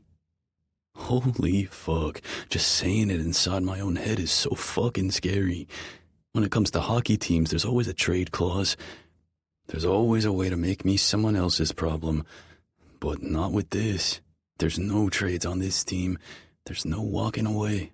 If I join, I'm in it for the long haul. I take a deep breath, both hands on the wheel as I gaze out through the windshield. My truck coasts up the bridge over the intracoastal waterway, the bright blue of the water almost blinding in its beauty. Fuck me. Am I about to cry? I let out a shaky breath. I want this. I want them. Poppy, Cole, the baby, our son. God, he's gonna be so beautiful. Holy shit, it's a whole other person. And I want all of it. For once in my life, I want to belong somewhere and know it's not temporary. I want to go home. God, please let Poppy still want me too. Janice and her team spend the afternoon remodeling the bedroom upstairs while I spend most of it on the floor of my bathroom trying to get Miss Princess to eat or drink something. It's going to be a great show of my parenting skills if I can't even keep a cat alive for one fucking night. By 7 o'clock, I'm scrambling to leave. Fuck, I'm so late for this stupid party. I don't even want to go, but now I feel like I owe Shelby and Sully. I mean, it's a costume party for a grown-ass adult. We're supposed to come as our favorite fictional character. I pick Cole up at Langley's place. Both of them are fresh off the beach, looking sandy and salty as they force me into my costume. The three of us are dressed as bikers from Sons of Anarchy with jeans, white t-shirts, and fake leather biker vests. Everything good? Cole says as we get in the truck. I nod. Yeah, Janice just texted. They're still working. And you went with the Ocean Explorer theme? I sent her all your mood boards, I assure him. I don't know the first thing about decorating any room, let alone a nursery, so Cole put together some ideas. All I know is I saw a lot of blue paint and a large stuffed octopus. We roll up to the party and it's already in full swing. Dance music pulses and colored lights flash in the windows. As we're crossing the lawn, Coley cries out, nearly knocking the Langers over. Jesus, he shouts. Dude, what the fuck? We all turn to see a Grim Reaper-looking fucker wander out of the shadows. Who the fuck is that? Cole shouts. Who are you? Dude, chill, comes a deep voice. It's me. Davo pulls back his hood and the three of us sigh with relief. Pretty cool, huh? He says, gesturing to the costume. It's not a haunted house, asshole, Coley snaps. It's a birthday party. I just grin. Cole doesn't like horror movies. He's worse than Poppy when it comes to jump scares. Yeah, but this was left over from Halloween, Davo says with a shrug. They keep bickering as I lead the way inside. We hit the front entry and J-Lo and Lauren are there wearing bright blue and pink wigs. Lauren's pink dress is covered with flowers and J-Lo is in robes of black, a little skull pinned to his chest. I grin. Hercules happens to be one of my favorite movies. Whoa, cool costume, Jay, I say. Hades, right? And his darling wife, Persephone, Lauren chimes, throwing an arm around his shoulders. Just then, Teddy the PT intern goes dancing past between us, moving like he's got noodles for legs. Who are you supposed to be? Langer says with a laugh. Teddy turns, double-fisting his beers. He's wearing a long blue bathrobe that has silver stars stapled to it, and he has a Santa beard strapped to his chin. I'm Merlin, he says, swaying toward me. Ah, damn, where's my hat? He looks all around. It makes more sense with the hat. With a sigh, I slip one of the beers out of his hand and pass it to Langer's. Then I snag the other one as Teddy goes stumbling off. This party is gonna get messy, I mutter, taking a sip of the beer. Wishing I was anywhere else, I lead the way toward the kitchen. We can't leave until Shelby and Sully see us. Fuck. I stop, fisting tight to my beer. Standing at the other end of the hall, holding a red Solo cup adorned with fruit and a little pink umbrella, is my Poppy. Oh, fuck, she's not supposed to be here. She said she wasn't coming. I had hours yet. The house isn't even ready. Janice texted when we arrived that she's still doing paint touch-ups. Why is she here? Cole stops too, glancing between us. Langers nearly knocks into me. Guys, what? What the hell is she wearing? She's in a long dress, and she's done something with her hair to pin curls around her face like a bunch of grapes. You said you weren't coming, I say. She stiffens. Great. Smooth. Just fucking perfect. Now tell her the cat won't eat. Well, obviously, I changed my mind, she replies. This is all out of order. She can't be here now. Everything is planned for tomorrow. You can't just change the plans on a hockey player. We crave the structure of routine. But you said... Cool it, says Cole, placing a hand on my arm. He knows I'm spiraling. Do I tell her now, right here in this hallway in front of Langley and the drunk PT intern dressed as a half Merlin? Not here, he says, and I breathe a sigh of relief. No, that's good. We wait. I can do this. Guys, what's up? Says Langley, pushing his way between us. Poppy's eyes go wide, as if she didn't even notice he was there. Oh, hi, Ryan. Nice costumes. Hiding her nerves, she takes a sip from her cup. Hey, Poppy, says Langley, all bright and cheery. Who are you supposed to be? She sighs. Honestly, I should have just made a sign and wore it around my neck. I'm Elizabeth Bennett. She gestures down her costume with a flourish. The three of us glance confused at each other, and she huffs, hand on her hip. That defiant posture stirs my dick awake. Wait, is she annoyed with me right now? Sad and upset are one thing. Those emotions scare me. But angry and annoyed? Hell, that's one small step away from sex as far as we're concerned. Elizabeth Bennett? She repeats with a raised brow, that attitude shining through. Only one of the greatest romantic heroines of all time, from Pride and Prejudice? That's a movie? Cole asks.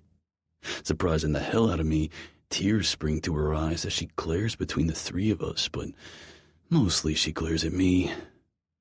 This is why you boys only attract the likes of puck bunnies, 'cause any woman of class, taste, and sense knows to steer clear.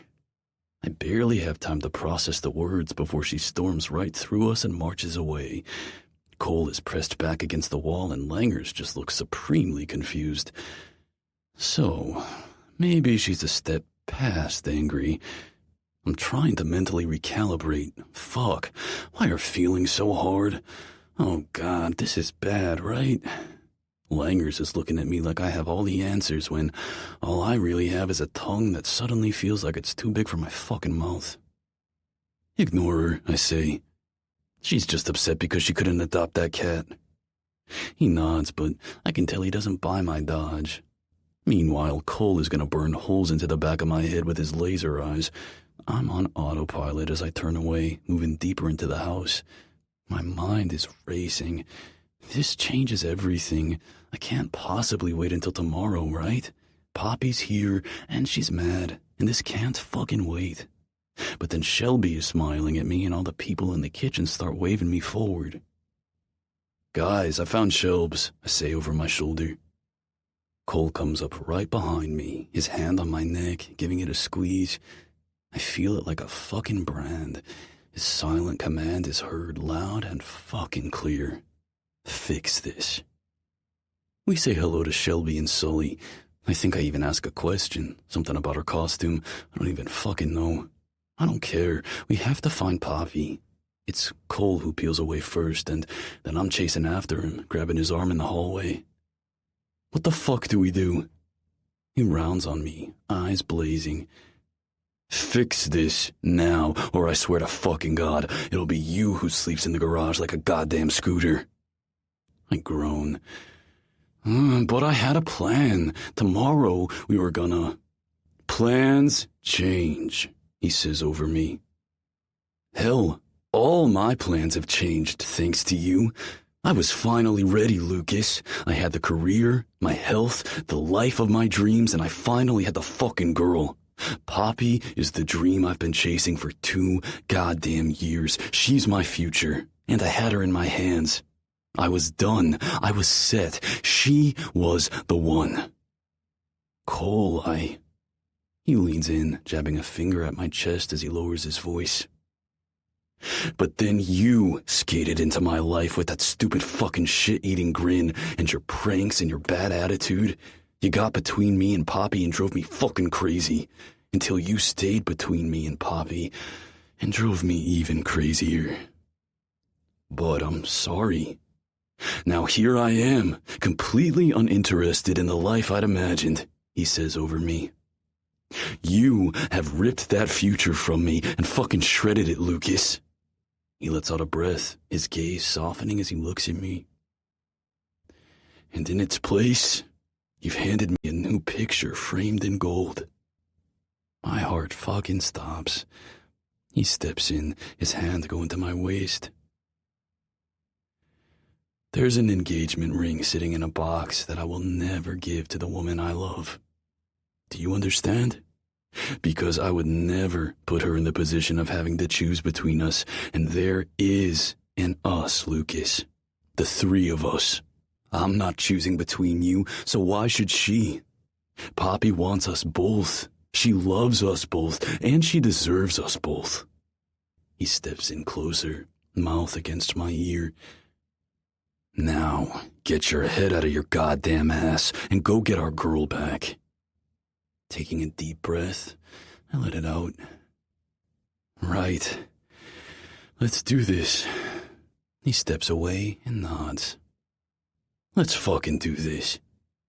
I lead the way as we search the house looking for her. We check all the rooms on the first floor before making our way up the stairs. I'm starting to panic, thinking she left when I open the door to one of the bedrooms and find her sitting on the bed, clutching a princess crown pillow to her chest. Taking in the determined look on my face, she clutches tighter to the pillow and slowly stands. Fuck. She's so beautiful, with her bright blue eyes and that pointed chin. I'll never deserve her, and I know that. If I were a better man, I'd walk away and never look back. I'd free her of the burden of having to love me and put up with all my bullshit. But this woman is mine, and I'm hers, and Cole is ours. And I'm going to make her understand that I am never leaving again. Lukas, please, she says on a breath. Squaring my shoulders, I hold her gaze. Poppy, I love you. 72. Poppy. I cling to this little sparkly crown pillow like it's a lifesaver as Lukas comes blasting into the room professing his love. Don't do this, I plead, my hope mingling with my fear. Please not here. No, we're doing this right the fuck here, he replies.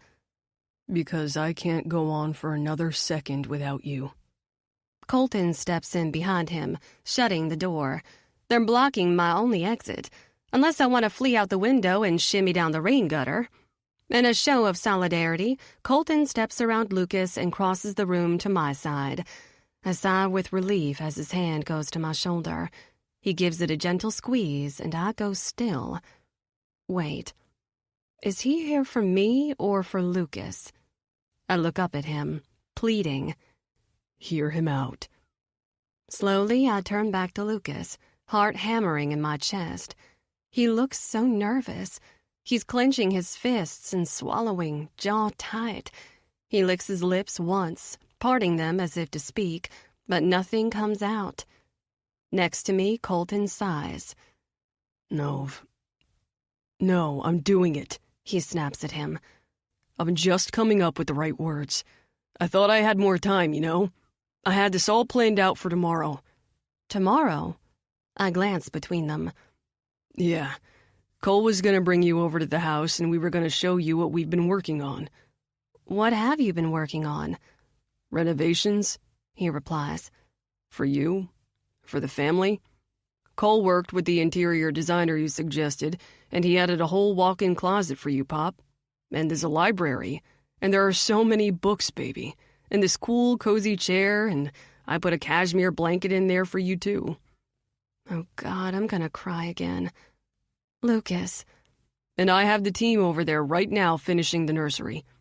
He pulls his phone from his pocket and flashes me a picture of a Pinterest board of a nautical-themed nursery. It's right across the hall from the main bedroom, and it'll have monitors, a changing table, everything. He slips his phone back in his pocket. I mean, if you hate it, we can change it, obviously.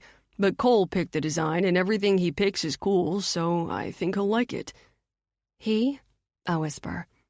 He nods, his gaze trailing down my body. Yeah, the baby. He looks back up at me. It's a he, right? We're having a boy. I nod, tears in my eyes. Yeah, we are. He lets out a shaky breath, dragging a hand through his hair. Okay, and I'm not saying I'm not still freaked out, he goes on. Because I am. I have no idea what to do with a kid, Pop. I don't know how to be a parent. I never had one. But I figure you two do, he adds, gesturing between us. Or you have more of a clue than me, so maybe I can learn something new. I can figure it out. And I want to figure it out because, God damn it, I need you. I need you, and I need Cole, and I need us to be together. He takes a step closer. More than that, I want to do this. He looks down at my baby bump, and I fight the urge to cover it with my hands. I was abandoned, Poppy. I know what that feels like. I know what it feels like to wish one person cared about you. Just one. He holds up a finger. Well, how lucky could this kid be to say he has 3, right? I mean, that's a really lucky kid. And I could be part of that for someone. I could make someone feel wanted. I'll figure out the other stuff like feeding it and holding it, but the wanting it? I know I can do that. He says with a firm nod, tears in his eyes. My heart is racing as I toss the glittery pillow aside. Lukas, no. I hear the desperation in his tone. Oh, God. He thinks I'm going to turn him away.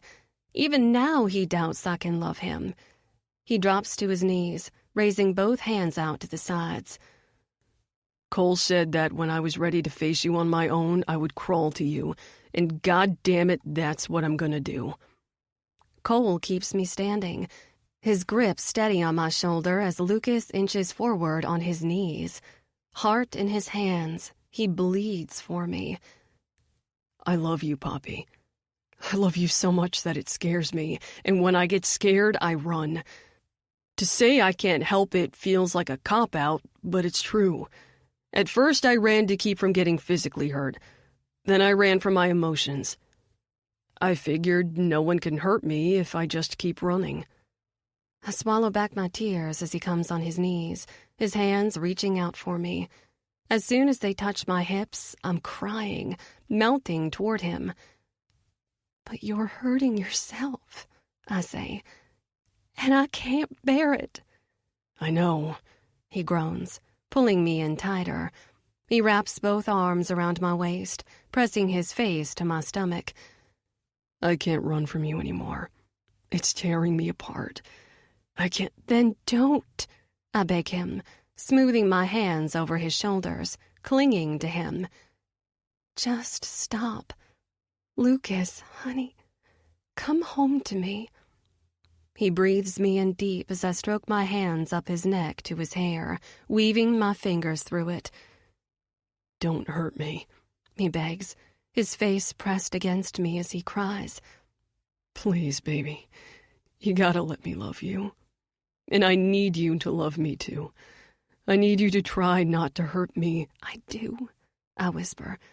Lukas, you know I do. I love you both so much. He pulls back, eyes wet as he searches my face. I'm sorry. The words shatter my walls like a hammer on glass. I hurt you, Poppy. And I'm sorry. I cup his face, brushing my thumb over his lips. I just want to love you. He nods, turning to Colton. Reaching out, he grips him by the front of his shirt. I'm sorry, Cole. God, I'm so fucking sorry. Cole reaches out too, cupping the other side of Lukas's face. We hold him like that, claimed between us. You stay with us now, he says, his voice low. You are wanted. You are fucking cherished, Lukas. He nods, turning his face to press kisses to our palms. My whole body is trembling as I wrap a hand into the leather of his vest and pull. Stand up. Lukas stands, his large body towering over mine. He looks down at me with such hope and fear in his eyes. I smooth a hand down his chest, swallowing back my nerves. Holding his gaze, I ask for what I want. Kiss me. He doesn't hesitate. Our lost, broken spirits collide as he smashes his lips against mine, groaning as he kisses away all these weeks of pain. I love you, we're saying over each other, our hands desperate to map the other. Baby, I love you so fucking much, he says against my lips. I pull away, gasping for air, my hands on his shoulders. You're not alone anymore. You're mine, I say on a panting breath. Lukas Novikov, you belong to me. He nods, his hand smoothing down the column of my neck. Colton steps in, wrapping a hand around each of us, pulling us to him. This is it. Understood? This is where I want to be. I want you both. We don't run from this and we don't hide. Together, the three of us, no matter what. Family. Family, Lukas echoes with a nod. I'm glowing on the inside, thinking of these two beautiful men at my side, boldly telling the world I'm theirs, loving me, protecting me, treating me like a queen. My need for them spirals higher. We need to reconnect. We need to be one unit again. How have we waited this long? I look between them. I need you both. Now. Lukas looks desperate, but Colton raises a wary brow. What, here? In this kid's bedroom? I don't care where we are. We could be in the rice and beans aisle of the grocery store and I'd still have to have them. They always appreciate action, so I shimmy the long skirt of my floral maxi dress up and tug my panties down around my ankles. They watch, wide-eyed, as I hold the dress up and slip my own fingers through my wetness. I pull them away with a whimper, showing how they glisten with my desire. With a growl, Lukas grabs my wrist and sucks my fingers into his mouth, licking them clean.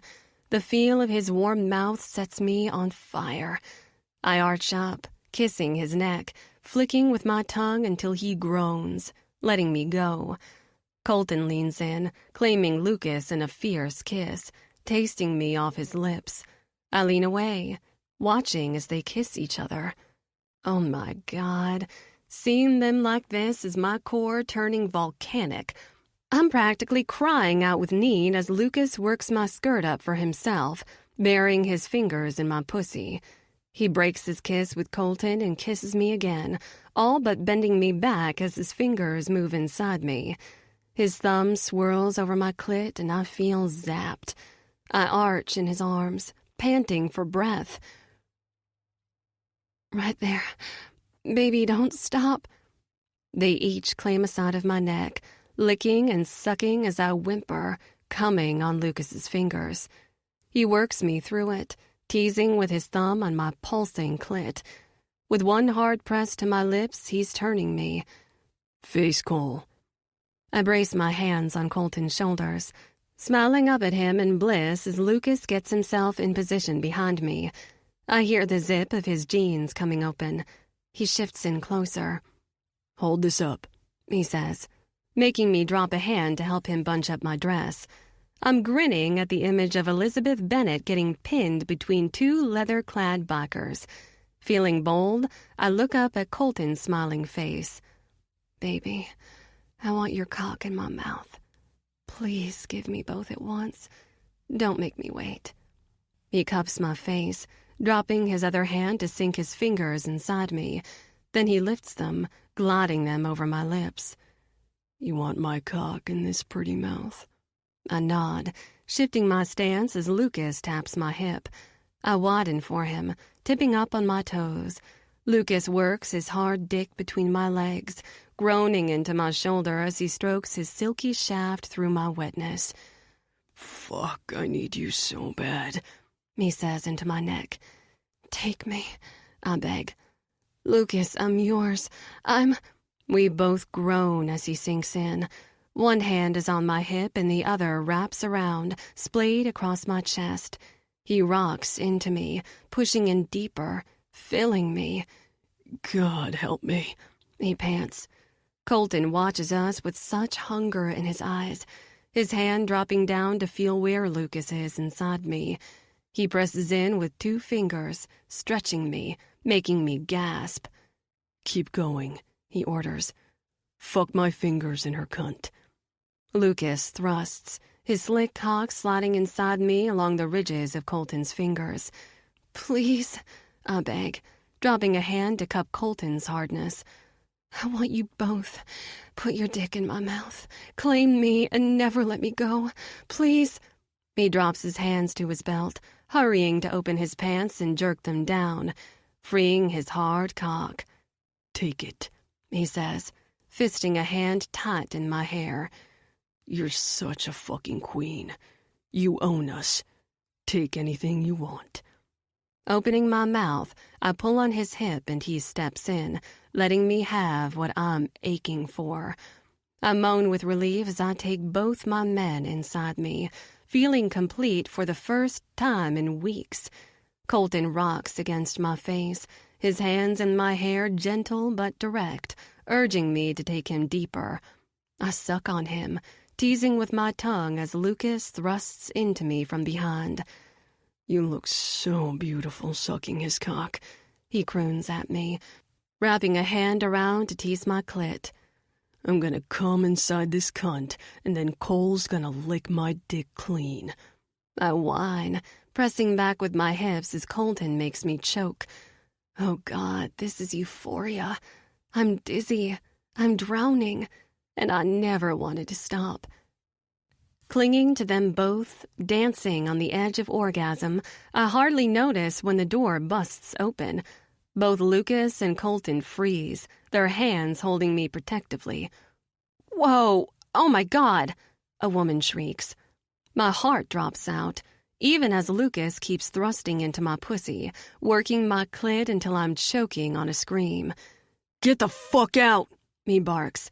Gasping, I push back against him, taking my mouth away from Colton's dick. Holding to his hips, I glance over my shoulder.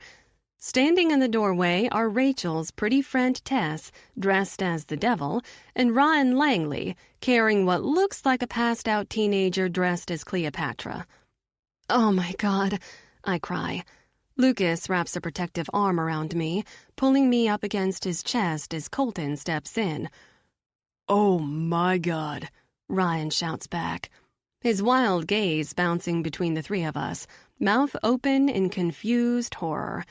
Tess recovers first, leaning around him. She jerks the door shut with a quick, "Sorry, carry on." The 3 of us stare at the closed door, Lukas's cock still buried deep inside me. He recovers first, giving my ass a slap. I was almost finished. With the way you were squeezing me with your tight little cunt, you were too. Coley, you good? Colton rubs the back of his neck. Let me lock the door first. Jesus Christ.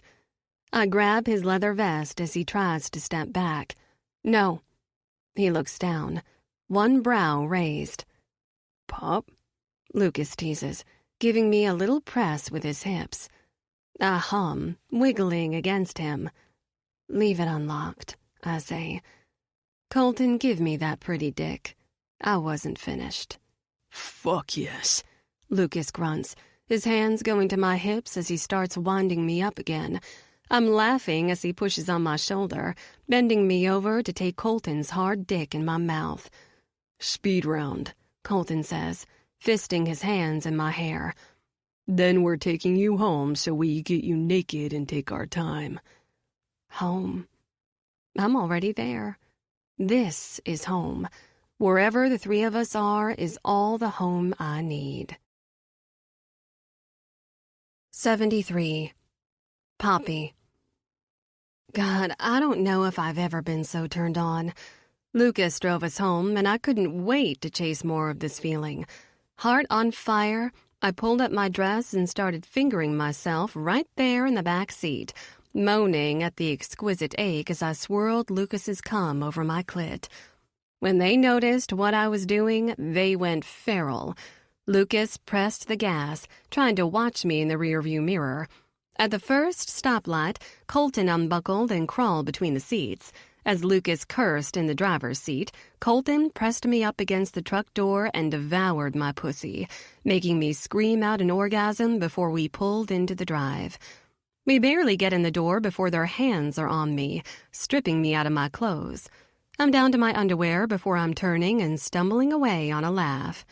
"Nice house," I tease, pulling the pins from my hair to loosen the little Regency curls I had framed around my face. "Can I get a tour?" Yeah, this is the living room, says Lukas, swooping in to claim my mouth in another hungry kiss. Behind him, Colton kicks off his shoes and pulls off his shirt, tossing them aside. Lukas picks me up and hauls me into the kitchen, setting me down on the large island. And this is the kitchen, he says, biting at my nipple through my lace bra. I hiss, pushing him away. "Gentle with the boobs, honey. They're a little sensitive." He leans away, his gaze trailing over my chest and down to the little pronounced bump at my belly. It looks larger when I'm sitting. He puts a protective hand over it. Taking a deep breath, he lets it out. Moving more slowly, he unhooks my bra and tosses it aside, revealing my breasts. He cups them reverently, smoothing his calloused thumbs over my skin. Leaning down, he takes each one in his mouth, licking without sucking, swirling his tongue around each nipple until I'm arching into him. "Better?" he asks. I nod, my hand smoothing up his shoulder to tangle in his hair. Colton steps in behind him, brushing his nose along his neck to nip his ear. Lukas shivers, his eyes still on me, hands on my breasts. I lean back, bared except for my panties, and watch them. Colton smooths his hands down Lukas's sides, reaching for the hem of his shirt. He slowly pulls it up, forcing Lukas to raise his arms. Colton pulls the shirt off and tosses it away, one hand wrapping around Lukas's chest as the other goes to cup his cock through his jeans. Lukas groans, pressing back against him. I can hardly breathe. They want this. They crave it with each other. It's the most beautiful thing I've ever seen. So unexpected, but it brings me nothing but joy. I smile through my tears as I watch Colton kiss along Lukas's shoulder up to his neck. "Do you love him?" I ask Lukas. He nods, his gaze so warm and relaxed. Colton rewards him by slipping his hand inside his jeans, teasing until he groans. "And do you love me?" I ask. Lukas nods again, groaning as he gives in to his pleasure. Smiling, I lean back on the counter, dropping to my elbows. "I like you in the middle," I say. "I like seeing you pinned from behind, unable to escape." "I'm not going anywhere," he says, helping me strip my panties off. He tosses them aside, spreading my legs as Colton starts undoing his jeans. My heart skips when Colton drops down. Circling between Lukas and the island, he sinks his mouth around Lukas's cock. Lukas groans out a curse. Bending forward, he crashes into me, his mouth dropping to my pussy. I lie back on the counter, staring up at the underside of a modern driftwood chandelier lighting fixture as Lukas eats me out while Colton sucks his cock. In no time, I'm crying out a little release, pushing on his head.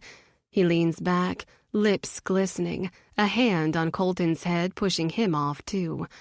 I sit up, breathless. Show me more of the house. We don't even make it halfway up the stairs before Lukas and I get Colton stretched out. He sits naked on the middle stair, arched back to let me ride his face. Below him, Lukas is between his legs, sucking his cock and fingering his ass. I cling to the stairs, grinding against his chin as he hums a curse against my clit. It's all I can do to hold back another release as we break apart, stumbling our way up the stairs. This feels like a ritual. There's no speaking.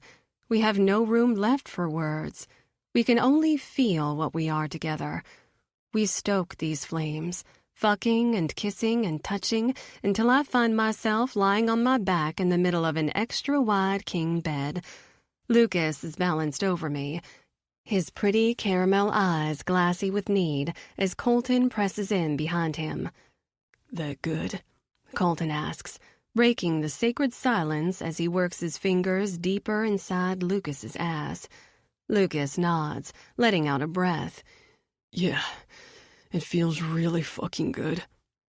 Ducking down, he kisses my breasts, teasing with his tongue, gentle but claiming. I brush my hand through his hair, heart beating with contentment. "You're gonna fuck Poppy's cunt while I fuck your ass," Colton directs. "We are gonna claim you from the inside out. Love you so hard. Ruin you for anyone else. You're ours."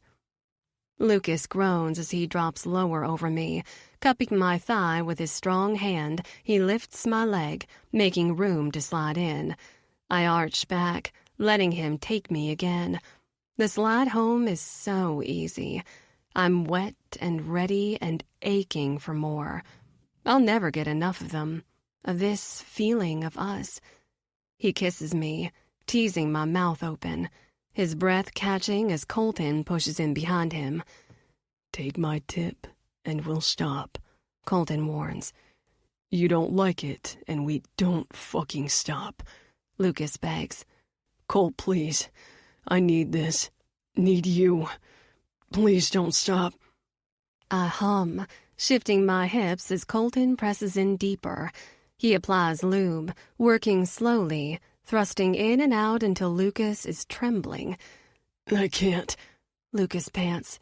Colton stops and Lukas groans, all but pulling out of me to push back into Colton. "Please, baby, don't stop. Fucking fill me up. Give me all of your cock." Colton rocks forward, sinking fully in. His weight presses down on Lukas, which sinks him deeper into me. "Yes," I pant, holding Lukas's shoulder. "Colton, honey, do it again." Colton takes over, moving into Lukas so that he moves into me. My emotions are a riot, swirling inside me as I let my men claim me and each other, binding us together. I reach a state of effervescence as I cry out my orgasm. My pussy clenches tight, the sensations hitting me in deep waves, body and soul aching to pull these men in deeper, love them harder, keep them longer. Lukas is a trembling mess as he buries his face in my hair and releases. Atop him, Colton pistons with his hips, grunting out his own desperate release, filling Lukas with his cum. "Oh my God," Lukas groans, the weight of his sweaty body pressing me into the mattress. "Fuck me," Colton says after a minute, the fog of climaxes slowly lifting. "That was..." None of us have a word for it. There isn't a word to describe the feeling of three souls touching. Colton moves first, sliding carefully out of Lukas and dropping down beside me on the bed. He's a heap of bones. There's nothing left after our marathon of sex. I think Lukas would just sleep right where he is, all 200+ pounds of him squashing me into the mattress. I tap his shoulder, kissing his neck. Honey, let me up. Lukas slips out of me, and I feel that exquisite pooling of his cum as it drips out of my spent pussy. God, it's dirty and so freaking divine. Honestly, before these two, sex was something I endured more than anything. I tried to have a good time. I always tried to make sure my partner had a good time. But until Lukas and Colton, I didn't know what it felt like to have an attentive partner actually focus on my good time. These two read my body like a book. They make my pleasure their own. They listen and learn and adjust to meet my needs. They care. They care about me, about my body and my pleasure, and the joy they want me to find in them. I'd say it's a gift, but it's not. Everyone deserves this. Everyone deserves to find a partner who can make them feel the way they make me feel. How can there be anything wrong in this? Anything deviant or taboo? It's perfect. Apart, we were 3 lonely people, living our lives in quiet isolation. Together, we're a family, a communion of souls flourishing best together. I love you, I say, rolling on my side to kiss Colton's shoulder. Love you, he murmurs, his hand brushing down my arm as I turn away. And I love you, I say, kissing Lukas's sweaty cheek. He turns, claiming a quick one for his lips as well. I love you, baby. I shimmy down the bed between them, slipping off the end. Padding barefoot over the soft rug, I head to the bathroom. Opening the door, I flick on the light. I shriek as something gray scampers across the dark tile floor, disappearing behind the toilet. What is it? Colton calls. I think I just saw a mouse, I cry. On the bed, Lukas groans. Oh, shit. No, it's not a mouse. Hand to my naked chest, cum literally dripping down my leg, I stare wildly around, taking note of the litter box, a food dish, a pink water bowl. Lukas and Colton are off the bed, pressing in behind me. I turn around. Lukas, why do you have a litter box in here? He rubs the back of his neck with a groan. So, that was part of the surprise meant for tomorrow. I think she hates me, though, because she wouldn't eat or drink anything earlier. I gasp. You didn't. Dropping to my knees, not caring that I'm naked, I crawl over to the toilet and peek around it. Lukas, tell me you didn't adopt that cat for me. He leans his naked hip against the sink. I didn't not do it. There, sitting on a folded hand towel, is a very cranky-looking Miss Princess. 74. Colton. And have you been experiencing any feelings of breathlessness, fatigue, dizziness? I stiffen in my chair. No. Why? My cardiologist looks over his tablet. Any trouble exercising? I'm a professional hockey player, I reply with a forced laugh. My life is exercising. What about nausea and vomiting? Fuck, did someone tell him? I have been getting sick more often lately. The last 3 games I threw up behind the bench. I thought it was just stress on a particularly grueling string of shifts. I must give something away in my face, because he jots it down. And what about swollen feet and ankles? Like I said, I play hockey. A lot of stuff swells. I lean forward in my chair. Doc, what is this about? I just had my yearly checkup, and the next thing I know, you're calling me in asking for a follow-up. What's going on?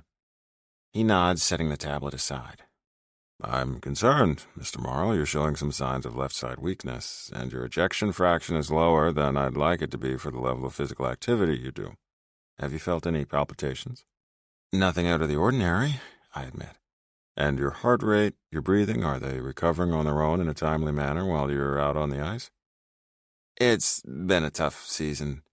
Let's not do that, he replies, taking off his glasses and tucking them in the pocket of his coat. You've been a heart patient for long enough now. We don't diminish, and we don't sweep symptoms under the rug. I sigh. Okay, well, so what do we do here? What's the best course of action? In my professional opinion, the best course of action is that you retire from playing professional hockey. No, I stand up. No, I'm not ready, Doc. I have to play. Well, you can't play dead, and with the way you're overworking this heart, it's only a matter of time. I glare at him. That's some shitty fucking bedside manner you have there. Would you respond better to a sweet sugary coating? He asks with a raised brow. You have a weak heart, Mr. Morrow. You know this. Given all it's been through, your path to playing at the top of a professional sport has been nothing short of miraculous.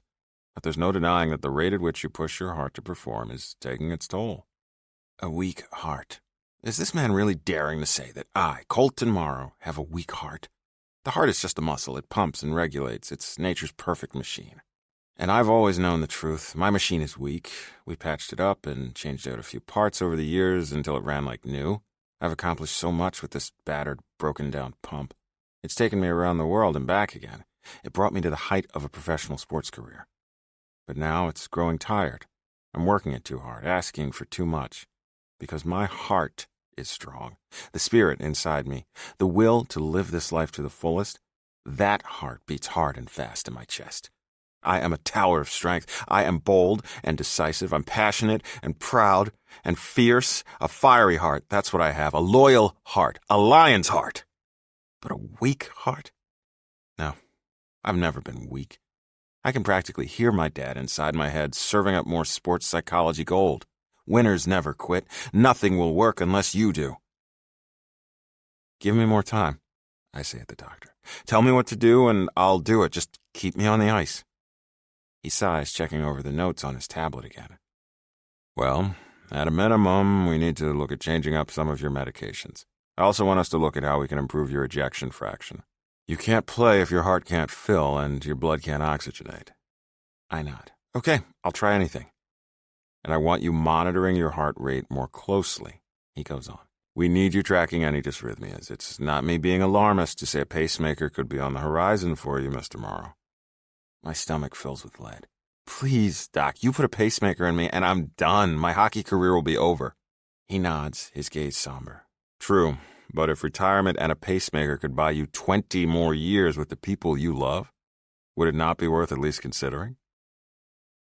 I leave the doctor's office. I can't even tell you how I got to my car. Before I know it, I'm pulling up inside the practice arena parking garage. I make my way inside and head up to the 4th floor. The elevator on the left pings and the doors slide open. I can't help but smile as I step in. This is the elevator where Poppy and I got stuck. It was right on the floor of this elevator that we may have made a baby together. My son.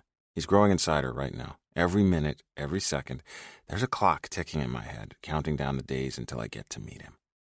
Fuck, is this really happening? Hockey is my life, right? It's all I've ever wanted. I have to keep playing. I want to keep playing, right? Maybe it was my life. I let out a shaky breath, my eyes focused on that spot on the floor where I first made Poppy mine. Fuck, were we kidding? She made me hers. What is hockey compared to a longer life, loving her, loving Lukas, watching our child grow? The elevator dings and the doors open, but I don't go straight to Poppy's office. I have a stop to make first. Hey, honey, Poppy says brightly, waving me in with her phone to her ear. Stepping in, I close the door and glance around her new office. It has a wall of windows. My little Pothos sits in a place of honor in a pink pot on the sill. This office is large enough for a couch and 2 chairs around a coffee table. She still has room for an executive desk, too. The walls are adorned with shots of the Rays in action. I smile as I take in the one in the middle. It's Lukas and I, arms around each other, skating away from the camera. You can see our numbers large on our backs, 22 and 3. I have my stick in the air because I just scored my first goal as a Ray. Poppy finishes up her phone call, a smile on her face. Well, aren't you a sight for sore eyes? Come here, sweets. I step around her desk and give her a lingering kiss. Better than coffee, she teases. Did I know you were stopping by? You didn't have a workout today, right? No, I didn't. Fuck me, now that I'm actually here, I don't want to say anything. I don't want to risk popping this perfect bubble we're all in. For dinner tonight, I was thinking that place over by the beach with the really good fried green tomatoes, she says, shuffling things around on her desk. You know, the one with the goat cheese and that spicy remoulade. Sounds perfect. Something in my tone must give me away because she pauses. What is it? What do you got there? She glances down, finally noticing the manila folder in my hand. Taking a deep breath, I open the folder. I stopped by Vicky's office and picked these up. Pulling out all 3 contracts, I set them down on her desk. She slides them over. And what are these? The love contract we each have to fill out to make our relationship official with HR. I've already filled mine out and left a copy with Vicky, I add, tapping the one filled in with blue ink. She looks up, eyes wide. Colton. We don't have to come out to anyone else, I assure her. Not until we're all ready, but I want this cleared with HR. I want no question that I'm in a committed relationship with you both. And I updated my emergency contact, I add. I put you first, Lukas second. Please don't tell him. She smiles. I won't. Should I update mine to you? I brush her hair back with my fingers. I'd like that. Well, okay, she says with a flap of her arms. Seriously, what is going on? Steeling myself, I dive forward. If the baby isn't biologically mine, I want to adopt him. And I want the same for Lukas. I want all 3 of us to be named the legal parent with full rights. Of course, she says, tears filling her eyes. Honey, please just tell me what's wrong. I drop down to one knee behind her desk and grab her chair by the arms, wheeling her closer to me. I wrap my arms around her and breathe in her perfect floral scent, burying my face at her shoulder. Her hands go around me, smoothing over my shoulders. Colton, you're scaring me. I lift my head away from her and cup her cheek. If I retired from hockey, would you care? Of course not. I never went to college, I warn her. I got drafted and went straight to the minors. I never even had a job outside of school and hockey. That's okay, she replies.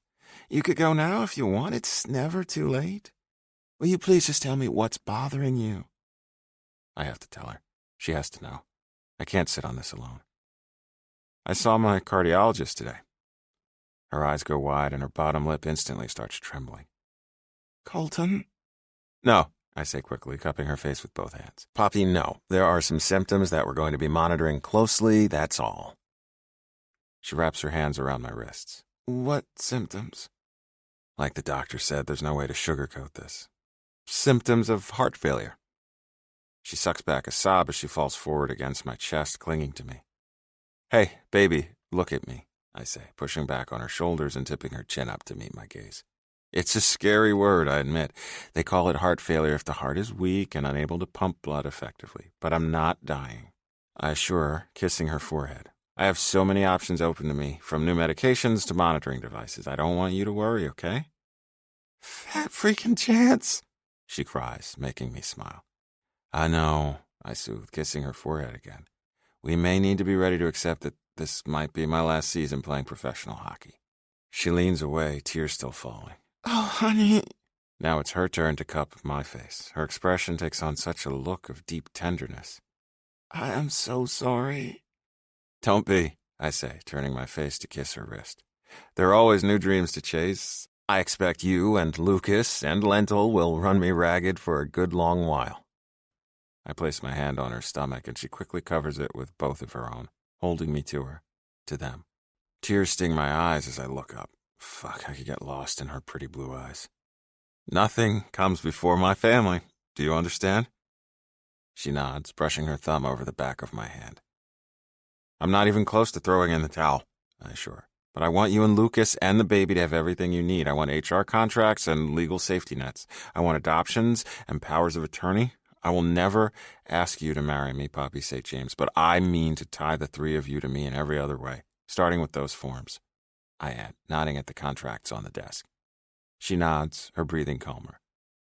Okay. I smile. Good, because this is it for me. Colton, you're it for me, she whispers. Baby, I love you so much. Good. Now kiss me. Flinging her arms around me, she kisses me. We hold each other, mouths seeking and claiming as we leave our marks. I pant against her lips and she pulls away, shoulders stiff. Wait. She searches my face as if looking for a sign I'm about to keel over. Babe, I'm not dead, I assure her. One of the loves of my life is in my arms, and for as long as this broken heart still beats, I'm gonna fuck you. She gasps as I pick her up, slinging her onto the desk. I'm kissing her again, my hands working feverishly to get her pleated skirt up and her panties down. I'm gonna love you, I pant against her mouth, freeing my hard dick from the top of my shorts. She slants her hips back, one hand pressed flat to the desk as I push my tip in at her entrance. Love you so much, she says on a breath as I start to slide in. Gonna worship you, I groan, sinking myself deeper into her hot, wet pussy. She clings to my shoulders, her legs around me. Yes, please. Fucking cherish you. My hand cups her breast over her shirt as I start to rock into her. My queen. My fucking salvation. Oh, God, take me, she sighs, moving with me, her pussy squeezing me so tight. I can't not have you, please, baby. Gonna come inside this cunt, brand you as mine. Do it. I love you so much. Colton, God, I fucking love you. I pound into the side of her desk with my thighs, burying myself in her cunt again and again as we each chase our climax. In a few more thrusts, I'm groaning into her neck, heart racing as I come inside my queen. She trembles around me, swallowing her scream as her pussy clamps down so beautifully, coating my dick in her wet release. I pull out, one hand flat on the desk as I catch my breath. She settles on the desk, her hands brushing down my arms as she searches my face. Are you okay? I laugh, tucking my wet dick back inside my shorts. I don't want to clean her off me yet. Leaning forward, I kiss her parted lips. I may have a weak heart, but pray to God it's always strong enough to do that. She rolls her eyes, shimmying her panties back up her legs. Aren't you going to clean yourself up a little? She just shrugs. No, I'm fine just as I am. She slips off her desk and drops back into her chair, brushing her hair back from her face. Grinning, I lower my hands down to the arms of her chair and spin her to face me. Oh, so you're just gonna sit here with my cum leaking out of your cunt, taking phone calls and ruling the hockey PR universe? She smiles right back. Yep, pretty much. I shake my head and grab her around the middle, dragging her back onto the desk. Colton, oh my, I have to actually work today? This is work, I tease, nipping at her ear as I snake my hand back up under her skirt. You're gonna work for this dick, sweet girl. Now, turn around and put your hands on the desk. We don't stop until you're dripping wet. Smiling, slowly she turns around and puts her hands on the desk. 75. Lukas. Hello? I set my stuff down in the laundry room, kicking off my shoes. Cole? Pop? Poppy's car is parked outside, but Cole's SUV is gone. They said they were out running some errands, but that was hours ago. I figured they'd be home by now. I wander through the house, flipping on lights. I turn on the TV, flicking it off the Hallmark channel, and back to SportsCenter. I go to grab a beer from the fridge, tossing my hat on the kitchen island. Squish. Oh, what the... Ah, fuck. I lift my foot. The sensation of stepping on a squished banana makes me want to gag. Only it's not a squished banana. It's brown, squishy cat vomit. Ah, fuck. Hobbling on one foot, I sling my entire leg into the sink and jerk the water on. Are you fucking kidding me with this? I don't care what Poppy says. That cat is a menace. The thing weighs like half a pound, and yet she eats, shits, and pukes more than a goddamn rookie.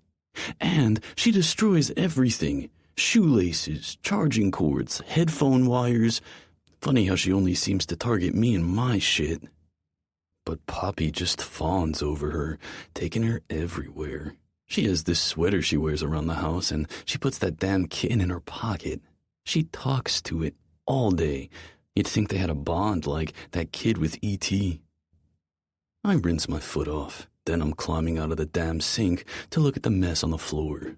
Grumbling, I jerk a few paper towels off the roll and wipe up the puke, trying not to gag as I toss it in the trash. Ugh, fucking hell, I mutter, slamming the trash door shut. Good mood soured, I glance around suspiciously.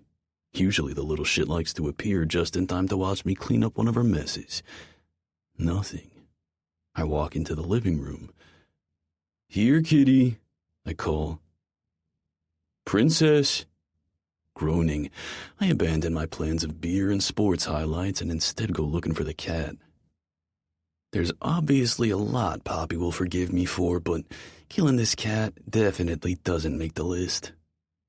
Here, puss, puss, puss, I call up the stairs, feeling like a goddamn idiot.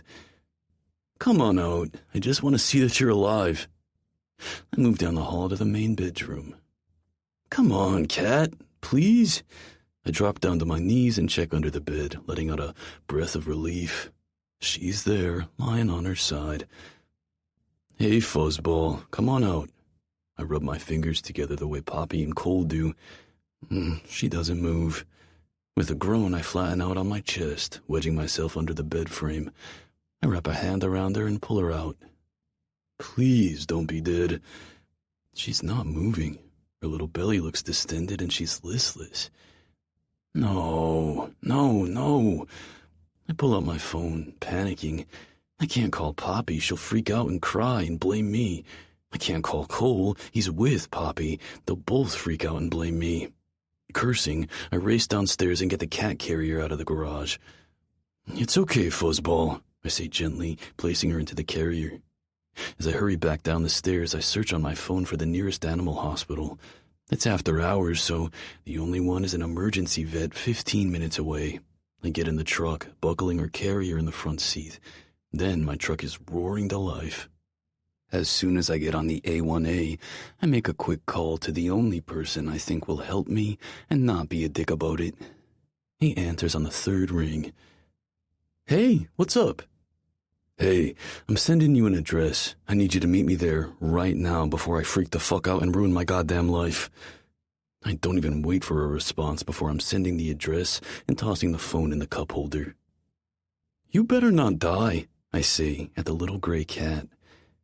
Do you understand me? I have big plans for my life now, and for better or fucking worse, you're in them. 20 minutes later, Langley comes busting through the doors. Dude, what the fuck? They just took her back, I say, rising out of my chair. I don't know what's wrong. He looks around, confused. Wait, why are we at a vet? What the hell is going on? Poppy's cat is sick, I explain. And I cannot let this cat die. She's bonded to this thing, man. If it dies, I'm gonna be in so much trouble. Poppy has a cat? Well, technically, it's my cat, I say. I'm on all the paperwork. Poppy couldn't adopt it because of the rules at the apartment, so... Hold on, he says, holding up a hand. You called me saying I had to come to this address. Yeah? You said you were about to ruin your goddamn life. Yes. He frowns. But I'm here for a cat? Okay, now I'm confused. The address I sent you was for a vet. How are you fucking confused? He huffs, crossing his arms. I didn't read what the address said. I just followed the damn GPS. Nove, I didn't even tie my shoes. He points down at his untied shoelaces. Okay, that's commitment. I smile at him, feeling a little better. But then my smile falls. Wait, what did you think you were coming here to do? I don't know. He waves an arm.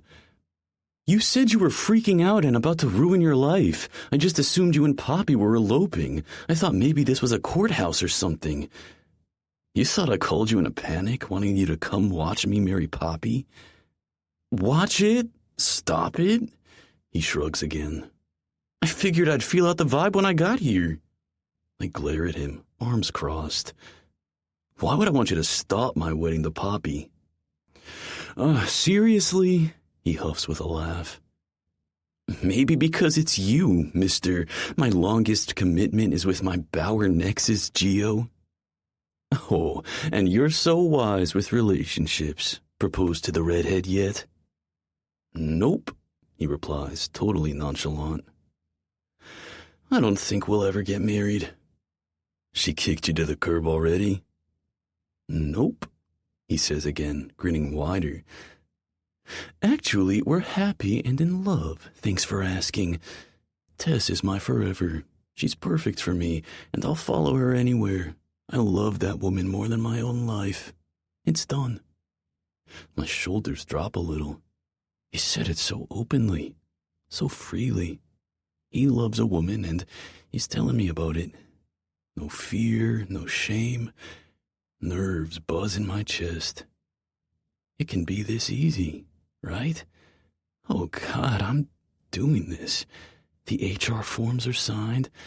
We can't get in trouble letting people know. Look, about what you saw at Shelby's party. He holds up a hand. Hey, man, I didn't ask, and I didn't tell, he adds. Tess didn't either. Your secret is safe. I take a deep breath. Well, that's just the thing. I don't want it to be a secret anymore. He raises a brow at me. I square my shoulders at him, hands on my hips as I stare him down. Langers, I want you to be the first to know. I'm in love with Poppy St. James. I love her so goddamn much, and I nearly lost her because of my bullshit fear of commitment. But now I got her back, and I am never losing her again. That's why I'm freaking out about the cat. I go on. I needed someone here with me because, if this cat dies, I need a witness that I did everything I could to save it. I am not above giving a cat mouth to mouth. Hell, I'll give it a piece of my kidney. Why don't we just wait and see what the vet says? Well, when Poppy packs my bags, maybe you could tell her how desperate and pathetic I was. I go on. You could even add that I cried a little, because I will do anything for that woman, Langers. Literally anything. Jesus, he mutters, eyes wide. Okay, so you've definitely got it bad. Oh, I'm not even finished, I say, heart racing. I think you should also know that I'm in love with Cole. He blinks. Morrow? What Cole do you think I mean, asshole? We don't have another one on the team. I was just checking, he says, both hands raised. Well, yeah, it's Cole fucking Morrow. I love him, and he loves me. And we love Poppy. And we're together. The three of us. Wow, he mutters. Seriously? Wow. And it's good? You're happy and it's all working? I smile. Even with Cole's news about his heart health, we're all in good spirits, ready to plan our future. Bud, I quite literally cannot help myself, I say. It's so fucking good. He smiles. Well, I'm happy for you. Oh, there's more. His eyes go wide again. What? She's pregnant. Whoa. Yeah, whoa. Could be mine, I say with a shrug. Could be Cole's. There's literally no way to tell until he comes out. He? Yeah, it's a boy. I'm gonna be a father in like 6 months. That will be another occasion when you can race to the hospital with your shoes untied. He laughs. Noted. He's quiet for a minute. Nov, why did you tell me all this? I mean, like, why me first? Because I'm really fucking happy, I admit. And when I considered who would hear my news and only be happy for me and not, like, judgmental or rude, I thought of you. I knew you'd let me just be happy. I can see my words have blindsided him. He recovers, clearing his throat. Well, this is fucking dumb. Come on, we're hugging it out. I put up a hand. Not necessary. No, it's happening. He steps in. We're having a tender moment. He wraps his arms around me, giving me a firm hug. That's right. Just let it happen. Oh, I fucking hate this, I mutter. Hug me back, or I'll recite this whole conversation to every player on the team. And, as you requested, I'll throw in that you were crying. A lot. I wrap my arms around him, patting his back. Just then, the vet tech comes out. Which one of you is here with Princess Novikov? Langer stiffens in my arms. We break away, and he tries to hide his goddamn smirk. Sighing, I raise my hand. That would be me. It turns out that, after $700 worth of cat x-rays, our little Miss Princess was suffering from bloating in her intestines. That's right, I paid almost $1,000 in emergency vet bills and outed myself to Ryan Langley, only to be told that the cat who hates me simply needed a fart. This is my life now. And goddamn it, I am still so fucking happy. 76. Poppy. Poppy, you listen to me now. You cannot do this, honey, Mom says into the phone. I sigh, crossing my legs in my reading chair. Mom, it's already done. I'm 14 weeks pregnant. The baby is the size of a kiwi, and he's a boy. You're going to have another grandson. No, I do not accept that, she says over me. Honey, you're not even married yet. I nod, stroking Miss Princess on my lap. After her little health scare, I've been extra vigilant. I told you, Mama, we won't be getting married. Unless it becomes legal for me to marry both my partners, we're not... Oh, and what is this nonsense about partners? You're not opening a law firm or playing doubles tennis. You are a lady, Poppy St. James. Someday I hope you'll become someone's wife, and when you do, that man will be your husband. Well, what if I don't marry a man? Don't be ridiculous. I groan. What did I think would happen telling my mom I was pregnant? It's not possible she could just be happy for me. I knew that going in. But after Colton's heart update, the three of us made an action plan. Part of that plan involves coming out to our families. We don't want there to be any questions or confusion as to exactly what we are and what our wishes are. I mean, God forbid something happens to me and my mother swoops in trying to take my child away from his father's. I don't know that I believe in ghosts, but I would haunt that woman to the grave and beyond if she so much as looked at my child without his father's consent. Meanwhile, Lukas has no family to tell, and Colton's family has been a literal dream. His mom, Cynthia, is wonderful, so warm and welcoming. I met her at Christmas, along with his older sister, Jasmine, and her 3 kids. His middle sister, Gloria, is married to a woman named Kelly, and they have 2 daughters. Cynthia cried when we showed her the ultrasound pictures, and Jasmine and Gloria want to plan us a baby shower after the hockey season ends. I wish my own family could be as understanding. It's not ridiculous, Mom, I try to reason. Queer people exist. They fall in love and get married and have families and live perfectly well-adjusted lives. Well, you answer me this, Mom huffs. What are we supposed to tell people, Poppy? What do I tell our friends, our family, our pastor? Tell them your daughter is happy and flourishing in a job she loves, I reply patiently. Tell them she's in love with 2 wonderful men and she's having her first child this summer. And that's another thing, she says, ready with the redirect. I can't believe you would choose to do this now when Deidre has waited so long to get pregnant again. This is just like a slap in the face.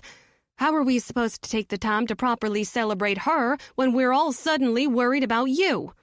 I blink back my tears. You don't have to worry about me, Mama. That's what I'm trying to tell you. I am so freaking happy. Don't curse.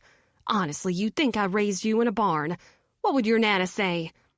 I place my hand on my growing baby bump, fighting the urge to scream. I'm happy, Mom. I wish you could see how happy I am. I swear I'm not trying to upstage Violet or steal Deidre's thunder. I'm just living my life. I fell backward into this, and now I'm here. I want this baby, and I love my partners, and if you'll let me, I'd like to bring them to the wedding. I want you and Daddy to meet them. Lord rue the day your own baby girl calls you and tells you that she has not one, but two gentlemen callers. I swear this is like hearing the plot of The Scarlet Letter has up and come to life, and your own precious child is playing the lead role of Hester Prynne. Wow, I murmur, shifting the cat off my lap. Mom, I have to go. Well, just wait a minute now, she says. I think we need to talk about Nana's money first. Heaven help me, not this again. What about it, Mom? Well, I'm still the guarantor of her estate, she replies, which means it falls to me to see that her money is spent in a way that would do her memory honor. I know, Mama, and I loved Nana, I'm quick to say. She was my dearest friend in the family. Well, how do you think she would feel knowing you're setting yourself up for a lifetime of ridicule? She says over me. How do you think she'd feel knowing you're going to push that on an innocent baby, confusing them and making them stand out to their peers? Bullying is real, Poppy. I mean, did you think about any of this? Tears burn sharp and painful. It's like she's reading aloud from the pages of my anxiety journal. All my darkest fears and worries are breathed to life in her poisoned words. I've thought about it a lot, Mom. But at the end of the day, I think what matters most is that my children will know they are loved and happy and cared for by parents who cherish them. Well, I just don't see how Nana could support this lifestyle choice, she says. And yes, Poppy, you are making a choice here. You are choosing to put your own selfish desires over the needs of a child. I mean, who does that? Such behavior cannot be rewarded, honey. I'm sorry. So what? I say. Are you going to cut me off and cut me out because I won't break up with my boyfriends? Are you going to take all the money my precious Nana left me, money that should be going to my son? I don't see that you're leaving me a choice. I sit forward in my chair, jostling the cat. What are you going to do, Mom? Give it to Violet and Anderson? Your perfect match made in heaven? Well, now that's not a bad idea. He doesn't even love her, I cry. He's just using her to get to Daddy and to climb the ladder. Poppy, why would you say such an awful thing? Because, Mom, he told me so. Because he is the same person he was 3 years ago. He is spoiled and selfish and self-serving. He doesn't love her. He admitted it. And by the way, she doesn't love him either, I add. She's just sick and tired of being treated like she's good for nothing. She wants to do you proud, so she's marrying someone you would choose, regardless of her own feelings. Now you're just being cruel again. No, I'm being honest. They are not a match made in heaven, Mom. They are a pair of desperate, lonely schemers destined for a living hell if you make them marry each other. Once again, you are just jealous of your sister. Oh, my God, I cry. Yes, you are jealous, she says over me. And you're broken-hearted and vulnerable and you're acting out. But here's how it's going to be, Miss Poppy Girl. You are coming to your sister's wedding, do you understand me? And you will not embarrass us with this mess of your partners and your secret love child. You will show up, you will stand up, and you will smile and watch our sweet Violet marry into the Montgomerys. And I am telling you, honey, if you mess up this chance for her, I will guarantee that you never see a dime of Nana's money. Do you understand me? And don't think I won't get your daddy involved if I have to. And what the heck does that mean? She doesn't reply. She knows whatever my brain can conjure up is worse than any other threat she could make. My dad is a powerful man with powerful friends. Righteous anger surges inside as I grip the arm of my chair with one hand. Mama, you listen to me now. If you or Daddy do anything to negatively impact the careers of my men or interfere in our lives in any way, I will never forgive you. You get between me and my family and I will rage on you. Don't be ridiculous. Daddy taught me everything I know about PR, I say over her. Don't think I don't know how to sell and spin a story that would ruin you both. She huffs. And now you're threatening your own mother. You threatened me first. I did no such thing. You threatened my men. You threatened me, I shout, my rage ready to boil over. We're both quiet for a minute, like a pair of tired bears circling each other before they land another blow. She breaks the silence. Well, it looks like the ball is in your court, Poppy. You know what I want. I want to get through this wedding without any more obscene outbursts from you. I want you present and smiling and holding your flowers like a dutiful sister. You do that, and maybe we'll talk about Nana's money. I want to bring them, I say before she can hang up. Not possible. Mom, I am bringing my partners to my sister's wedding. Just this once, I'll tell everyone they're my colleagues. But you will say yes to them coming, or I will announce my pregnancy on a table at the rehearsal dinner. You can keep Nana's money. Set it on fire for all I care. I'm bluffing, and we both know it. But that money is about so much more than the dollar value. It's about the legacy of a life lived, a life I cherished. It's about knowing best what my Nana would have wanted for me. More than anything, she wanted me to be happy. She would never have kept this money from me. Fine, bring them, she says. But if you embarrass me, you know what I'll be forced to do. Mom, I have to go, I say, feeling broken and so very tired. I have to go too. As I hang up, I hear the sounds of Lukas and Colton returning from the store. I wipe under my eyes, praying they don't look red and puffy as I hear them climbing the stairs. Babe, we're home. In here, I call out. We gotta go in like an hour. Lukas calls up the stairs. We have that turtle thing tonight. You still want to go, right? Yeah, I call back, checking the time. Shoot, I have to get ready. Lukas pops his head in the room, holding out a fresh bag of salted shelled pistachios. I've been craving them like crazy. Colton is behind him, offering me a cold bottle of lemon iced tea. What happened? Says Lukas. His smile falling. At his shoulder, Colton looks stricken. I force a smile. You're both invited to a wedding. 77. Poppy. Wait, you told Ryan about us? Lukas! I grab his arm before he can step under the bright lights of the beachside supper club. For once, I get to attend a gala I'm not hosting. This is all the work of Mars and Tess and their little turtle team at Out of the Net. Colton is already inside. He got roped into helping Ryan with setup. Lukas and I are unfashionably late because I wasted a good 40 minutes trying on every dress I own, praying one would properly conceal the bump. I ended up picking a flouncy lilac number with a full tulle skirt. Lukas turns, devastating me in his dark blue suit. You said we were done hiding. His eyes flash with anger and frustration. I know it's not directed at me. I told them about the phone call with my mom, and they've been in a rage ever since. Colton thinks we should go no contact with my entire family. Lukas wants us to go to the wedding, but only so we can fuck on the altar like fucking rabbits. I don't feel ready to pursue either of those options. I'm not saying we can't tell anyone, I assure him for the 10th time. I'm just saying we don't go full blast, this is us, and make it front page news until after the wedding. Come on, that's only like 2 months away. He groans. I know. If I can just deal with this in person, I can fix it. I go on, my PR brain in hyperdrive. I can smooth it over, manage it.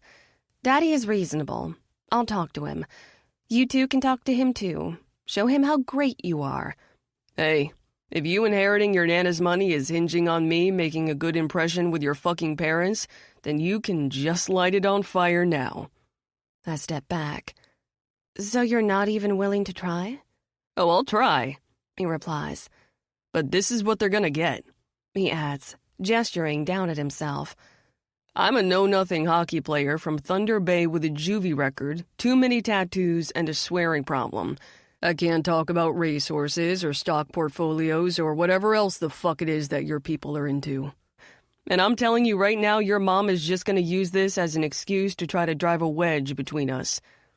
His words sink deep, hitting their mark. I know she will. Stepping in, I take his hand. But she'll fail, Lukas. And I told you both, this isn't about the money. Good, because we don't fucking need it. We know you love your job and you make good money all on your own. But work, don't work, it doesn't matter to us. We take care of you now, not some trust fund. Even if Cole retires, we'll still be fine. I nod, leaning into his hand. God, why can't things just be easy? Why do I have this bone-aching need to be seen and respected by my family? I should walk away. If people show a pattern of disrespecting you and your values, if they seek only to manipulate and control, you walk away, right? I would walk away from a job that treated me that way. I would certainly walk away from a romantic partner. Heck, I already did. Anderson was all of those things and more. So why can't I walk away from this? Why do I keep crawling back to them time and time again, desperate for their validation? And now I'm asking Colton and Lukas to crawl with me? I'm angry at myself. I'm angry at the stupid heart beating in my chest, telling me to keep trying, telling me this time will be different. Mom will love me for me. She'll understand. She won't put conditions on her love. She won't threaten and manipulate me. Lukas steps in, brushing a kiss to my forehead. I'm not mad at you. I'm mad for you, he assures me, saying what I need to hear. I nod again, pressing myself to his chest. Come on, he says after a minute. If we're any later, the only food left will be the tray garnishes. We make our way inside and he splits off, heading over where all the other Rays are congregated. I put on my best smile and work the crowd a bit, saying hello to Tess and Mars, congratulating them on the event. Colton wanders past, handing me a tray of appetizers with a wink. He piled on all my favorites: shrimp cocktail, cubed cheese, veggies with hummus. There's even something that looks like little mac and cheese cups. 10 minutes later, I'm stuck in a corner with the ladies from the Jack's Beach Book Club. They call themselves a book club, but they're really more of a gossip and social club. These are some of the wealthiest women in the city. Their money in the right pockets can affect real change. Sure, I'll talk up the turtles, but I have my own schmoozing agenda too. Monica Graham Ives has me by the arm, telling me all the gossip about her sister's daughter's salacious divorce. Oh, and did I mention my nephew Cabot? I'm not sure that you did, I say with a smile. Women like Monica are always trying to play matchmaker. I grew up with Anne-Marie St. James, so I know the game inside and out. Oh, Poppy, honey, you just have to meet him. Cabot is an engineer for Boeing. He recently got out of a long relationship, college sweethearts, she adds. But he's just the kind of guy who would be perfect for you. Let me set you up. Sure, I say, knowing it's the only way this will end. Why don't I take his number from you? Classic dodge. I get his number, then promptly lose his number. Monica reaches excitedly for her phone as an elbow brushes at my back. I hear the muttered, "Excuse me," and my heart freaking stops. I glance over my shoulder to see Lukas walking away. God, of course he heard that and not Monica recounting her recent mole removal. She taps her phone with one finger. Okay, now let me see. Actually, can you excuse me for a teensy second? I say, darting away. I follow after Lukas, weaving through the crowd. Lukas, I call out. He doesn't stop. Hey! I catch up with him as he walks through the doors into the unused event room. It's dark, stacks of chairs piled in the corner. Lukas, come on, you didn't hear what you... As soon as I'm through the door, he's turning around. In his hands are a bottle of beer for him and a tonic water with lime for me. He drops both to the floor, letting them smash as he grabs me with both hands. I gasp as he reels me in, claiming my lips in a fierce kiss. A groan sits low in his throat as he walks me backward, slamming my shoulders into the wall. Golden lights pools at our feet next to us, shining in through the glass doors. A sea of people laugh and chatter just beyond. Lukas nips my neck, his mouth pressing in at my ear. Who the fuck is Cabot, huh? And why are you taking his goddamn number? I smile, turned on by his jealousy as he works a hand up under the layers of tulle in my skirt. Oh, he's just a highly eligible bachelor, I tease. He's an engineer for Boeing. He's dead. He growls against my lips, working his hand under my panties. He's nothing, I say, holding his gaze as I ride his fingers. He's no one. He grins. You remember the first time we ever fucked? I pressed you up against the goddamn ice machine and made you mine. I remember. We are gonna fight and fuck, scream and screw, until we're old and gray. Do you hear me? God, you're mine, Poppy. Yes, I moan, kissing him again. I need him. I need this release. All the toxicity building up inside me from that awful phone call has to come out. Please, God, I beg. A shadow of someone passing right in front of the glass doors has us both going still. I'm panting, pressed against the wall, Lukas's fingers teasing my wet pussy.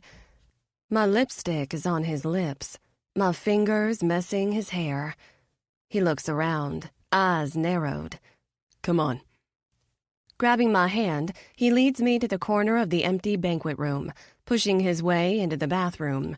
A row of 3 high windows along the top of the wall let in a stream of silver moonlight. Just outside this building, the sand stretches over the dunes down to the beach. I'm still mad about that goddamn phone call, he admits. I know. I am too. She hurt you. She does that, I reply with a shrug. I'm afraid of going to the wedding. He drags a hand through his hair. I'm afraid of what I'll do, what I'll say. I can't stand by and watch people hurt you, Poppy. But I'm afraid if I do anything, I'll make it worse. Just be there, I say, cupping his cheek. Let me handle the rest? Stepping in, he smooths his hands over my bare shoulders. I have to have you. Can't fucking think. Can't calm down. Take the edge off so I can go back out there and talk about the goddamn sea turtles. Smiling, I turn around, pressing my hands against the wall. I remember our first time, I say again, glancing over my shoulder at him. I remember you got so deep, rode me so hard. I felt you for days, Lukas. I ached for it. He groans, working up my layers of tulle. I've never stopped feeling you. You're in my blood, in my head, in my fucking bones. In my DNA, I pant, spreading my legs for him as he reaches between my thighs, lining himself up at my entrance. We both sigh as he sinks in, adjusting his feet to take some of my weight. In my heart, I say, hands splayed as he begins to thrust. He kisses my neck, his breath warm in my ear. In my fucking soul. We fuck hard and fast, finding our rhythm as we each take what we need. He needs a quick recentering, reassurance that I'm his. I need comfort and the protection of his body. His love is like a shield, cloaking me and keeping me safe. We can do this. We can be together and be happy, and all the pieces of my life can fall perfectly into place. 10 minutes later, I make my way back into the party, cheeks flushed, the cum Lukas wouldn't let me clean away sticky between my legs. I hurry over to the table where Rachel and Tess are standing. Rachel looks dynamite in a silky black dress, while Tess looks like a mermaid in blue. Hey, y'all. What did I miss? I snatch a carrot stick off Tess's plate. Anything good? Both women give me a once-over. Poppy? Rachel glances behind me. Where did you just come from? The bathroom, I reply, stealing another carrot stick. Don't lie to me, she teases. Were you just hooking up with someone? Great. So I'm that freaking transparent? Oh, God. I can't lie to save my life. And Lukas is right. I don't want to lie. I hate this. Turning to Rachel, I take my frustration out on her. Why don't you just scream your foul accusations to the high heavens? Next to me, Tess snorts. You're as bad as this one, she says, jabbing a thumb at Rachel. Hey, I've been good all night, Rachel replies. The gala's host's wife isn't allowed to sneak off into coat closets, right? I don't know what you two are talking about, I feign. I stepped out for 5 minutes to take a phone call and use the bathroom. As I speak, Lukas walks right past us, straightening his tie as he winks at me. Evening, ladies. I go still as Rachel and Tess exchange a quick glance. Poppy, Rachel gasps the second he passes.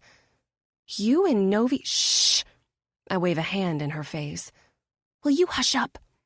You horny little horn dog, Tess teases. In front of the turtles, Poppy. Seriously? This woman caught me getting Eiffel Towered in a child's bedroom last week. Oh, please, if you two aren't the pot calling the kettle black. First, there's you, Miss I'm married 3 hockey players, I say at Rachel. Tess laughs and I round on her. And don't think we don't see the way you look at Langley like you want to climb him like a tree. Actually, it's the other way around, he teases. He was the one climbing me when we first got here. I may have given him a little taste in the storage room. I snatch a glass of wine off a passing tray as Rachel leans over with a cheeky little smile on her face. So, how long have you two been, you know? That is absolutely none of your business, I say, taking a sip of the fruity wine. The second it touches my tongue, I spit it back in the glass. Ugh! Will someone take this away from me? Rachel and Tess watch in slow motion, their eyes going wide. Wait, are you pregnant? Asks Tess. I freeze like a deer in the headlights. Whoops. Oh, Pop! Rachel reaches out, squeezing my hand. It's Novi's, isn't it? Does he know? God, do I just tell them? Do I let it out? I search their faces, my anxiety making me choke on the words. Rachel searches my face, confused. Wait, it's not his? Oh my God, Tess says from my other side. She's not sure. I take in the looks of surprise on their faces. You're not, are you? Tess presses. You're not sure. Slowly, I shake my head. This is a lot of information to digest at the Turtle Gala, says Rachel. After a moment, she gives my hand another squeeze. Well, is it 2 guys on the team? Heart racing, I reach for the wine glass again, desperate for anything to do with my hands. Oh, for Pete's sake, I mutter, shoving it away again. No, okay? I don't know who the father is.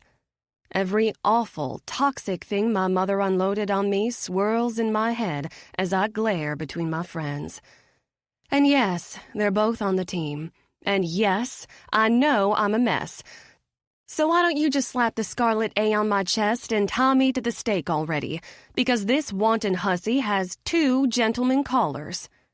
They lean back, eyes wide. And you know what? I go on, righteous indignation surging through me. I'm not picking. You didn't have to pick, so why should I say at Rachel. I know she's just a stand-in for my mother at this point, but she's here, and she asked, and now she's getting all my deflected rage.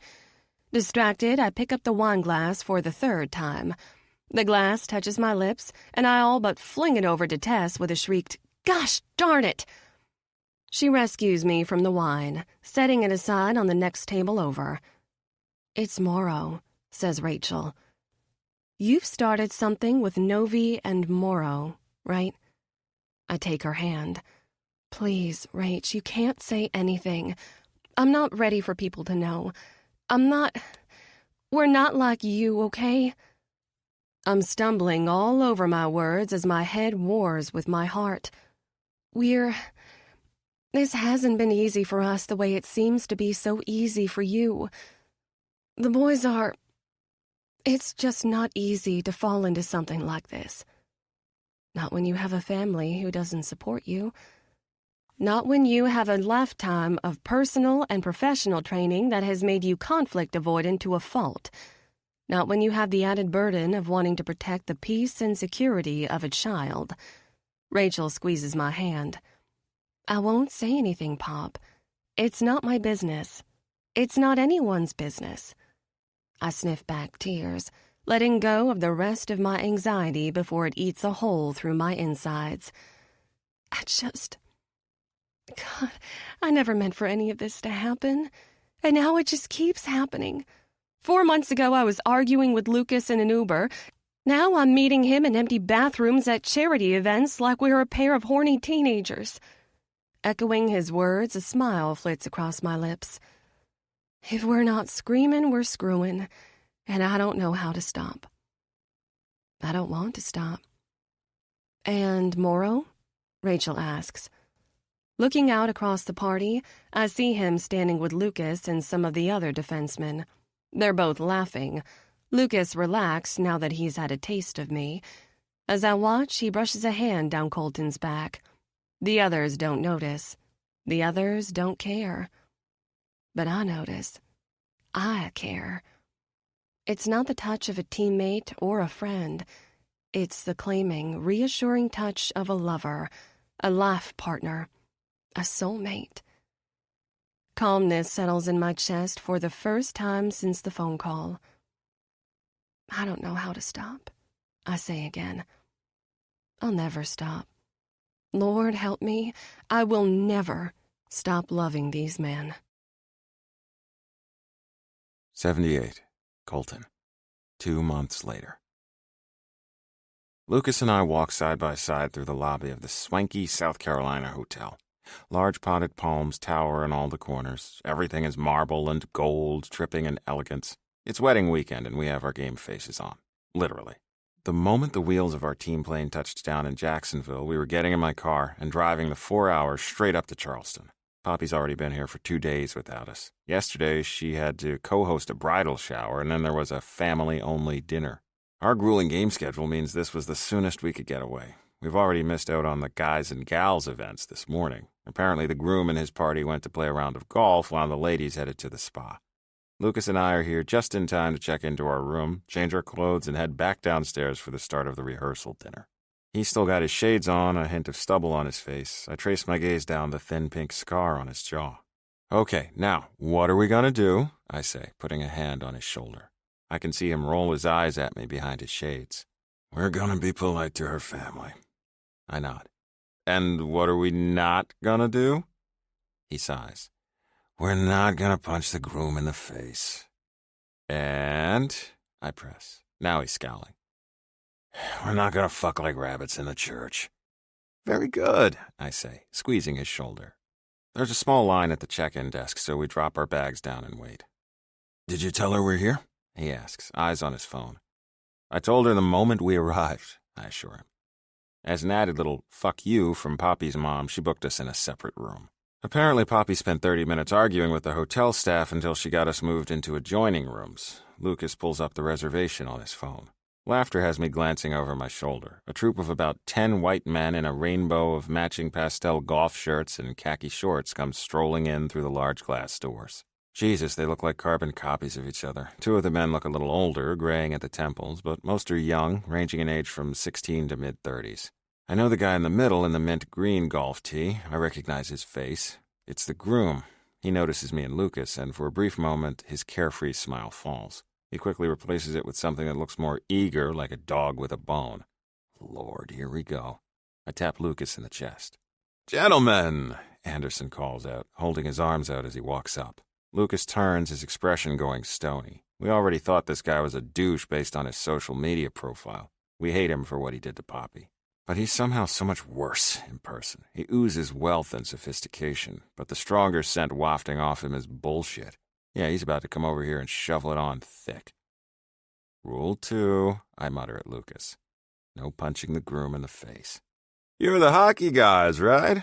Anderson holds out a hand. Lukas reaches for him first. Yeah, and you're Andy, right? Lukas Novikov. It's Anderson, he replies. But you knew that, he adds with a smirk.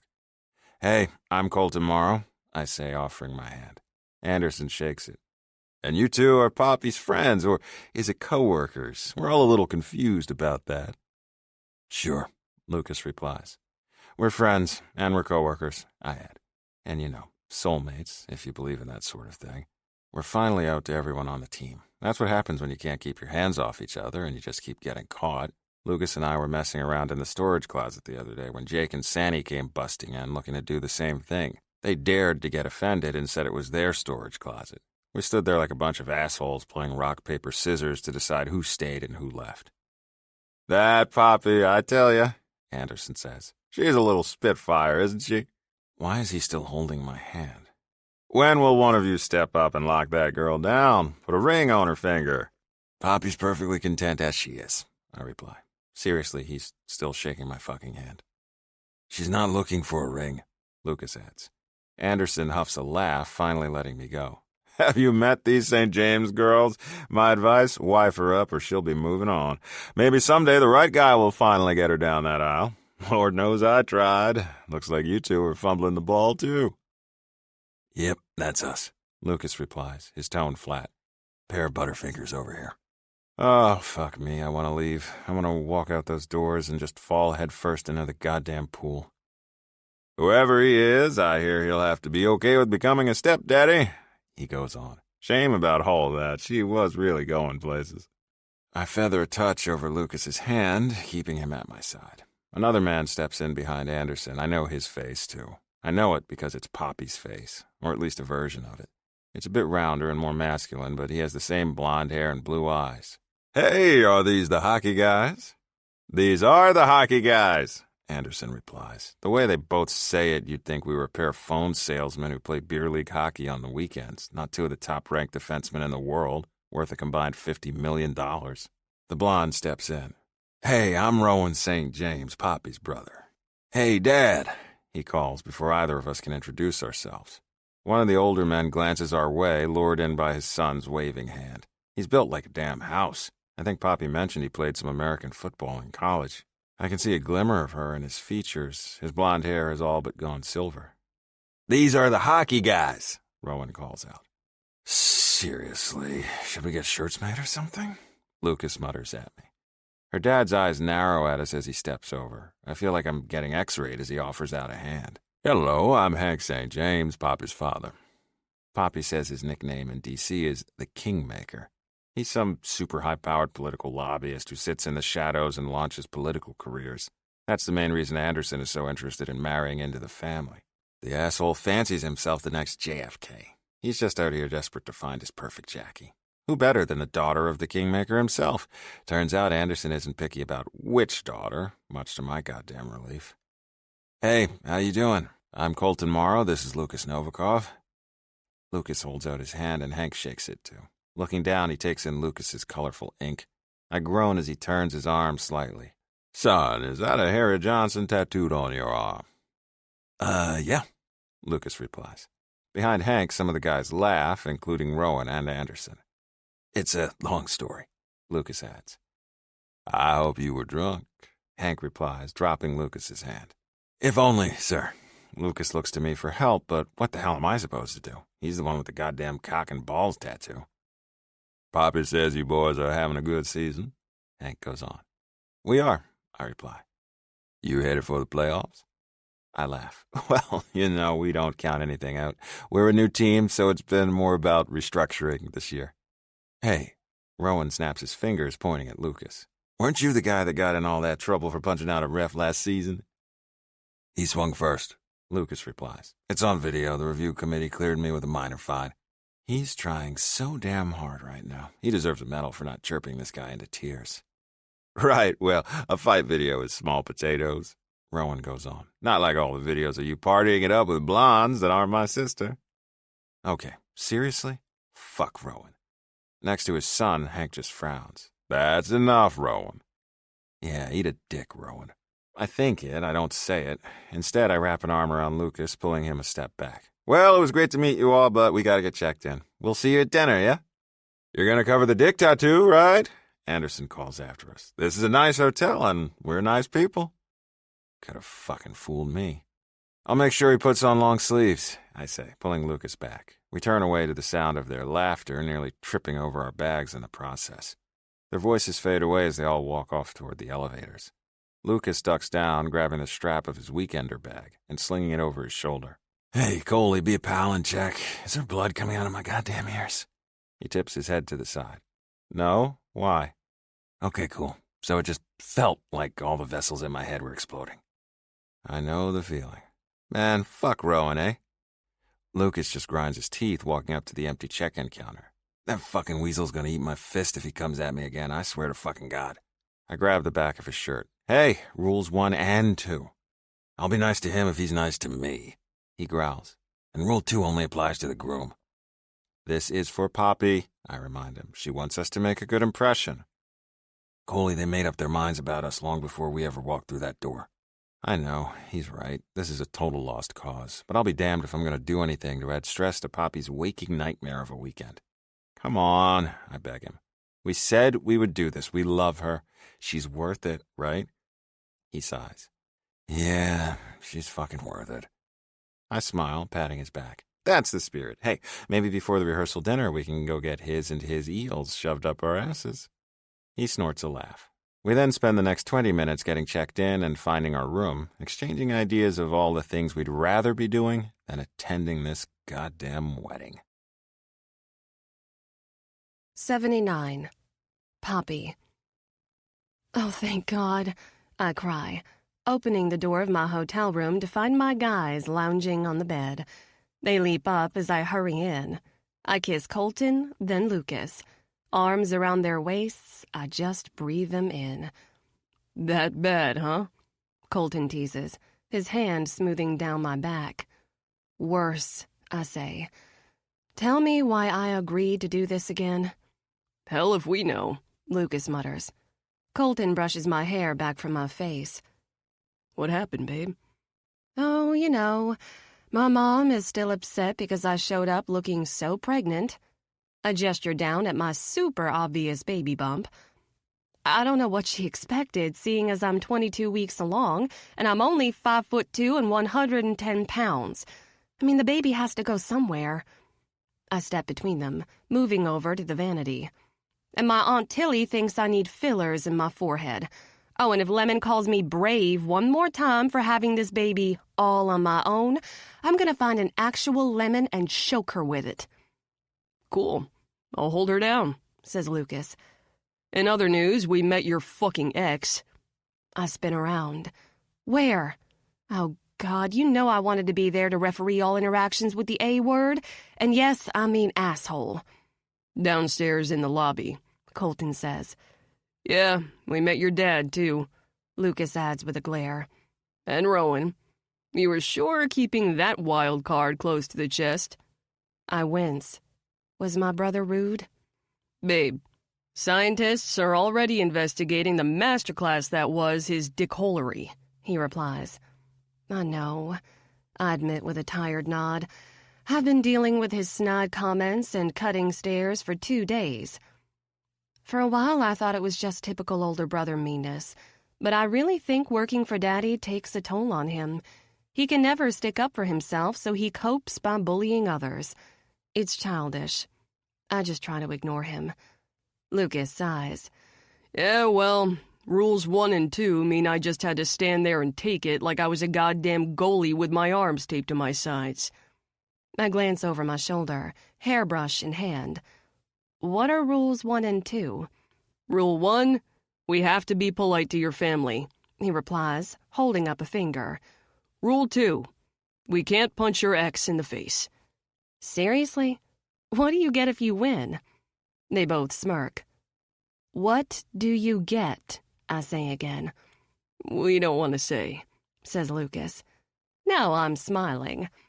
Well, what do you get if you both win? We both get to win, says Colton, his gaze heating. I raise a brow, curious. And if you lose? I'll owe him $50. Lukas says with a shrug. What, 50? That's it? Can we up that, please? No way. The chances of us losing are too freaking high, he replies. I glance between them again. Well, are those the only 2 rules? Nope, Lukas replies. I narrow my eyes at them. Well, what are the other rules? Only one more, says Colton. No fucking like rabbits in the church. I giggle. Well, that one should be easy at least. They both toss a heated look my way. Okay, enough, I cry. Get out of here. I wave at the open door connecting our rooms. Go back in there and leave me to get ready. An hour later, the 3 of us make our way downstairs to the restaurant Daddy bought out for the night. My guys look divine in suit and tie. Lukas in charcoal, Colton in a pretty dark green. I'm wearing a black Banana Republic dress that wraps around my neck, falling to the floor in pleats. There's enough fabric, and the color is dark enough that from the front, at least, you'd have to squint to tell I'm pregnant. From the side, well, honey, there's just no sucking this in. I paired the neutral dress with a bold red lip, full curls, and a pair of absolutely gorgeous opal stud earrings, a gift from Colton last month. The dining room is already filling as we make our way inside. I smile and wave as I walk past people I know, cousins and old friends of the family.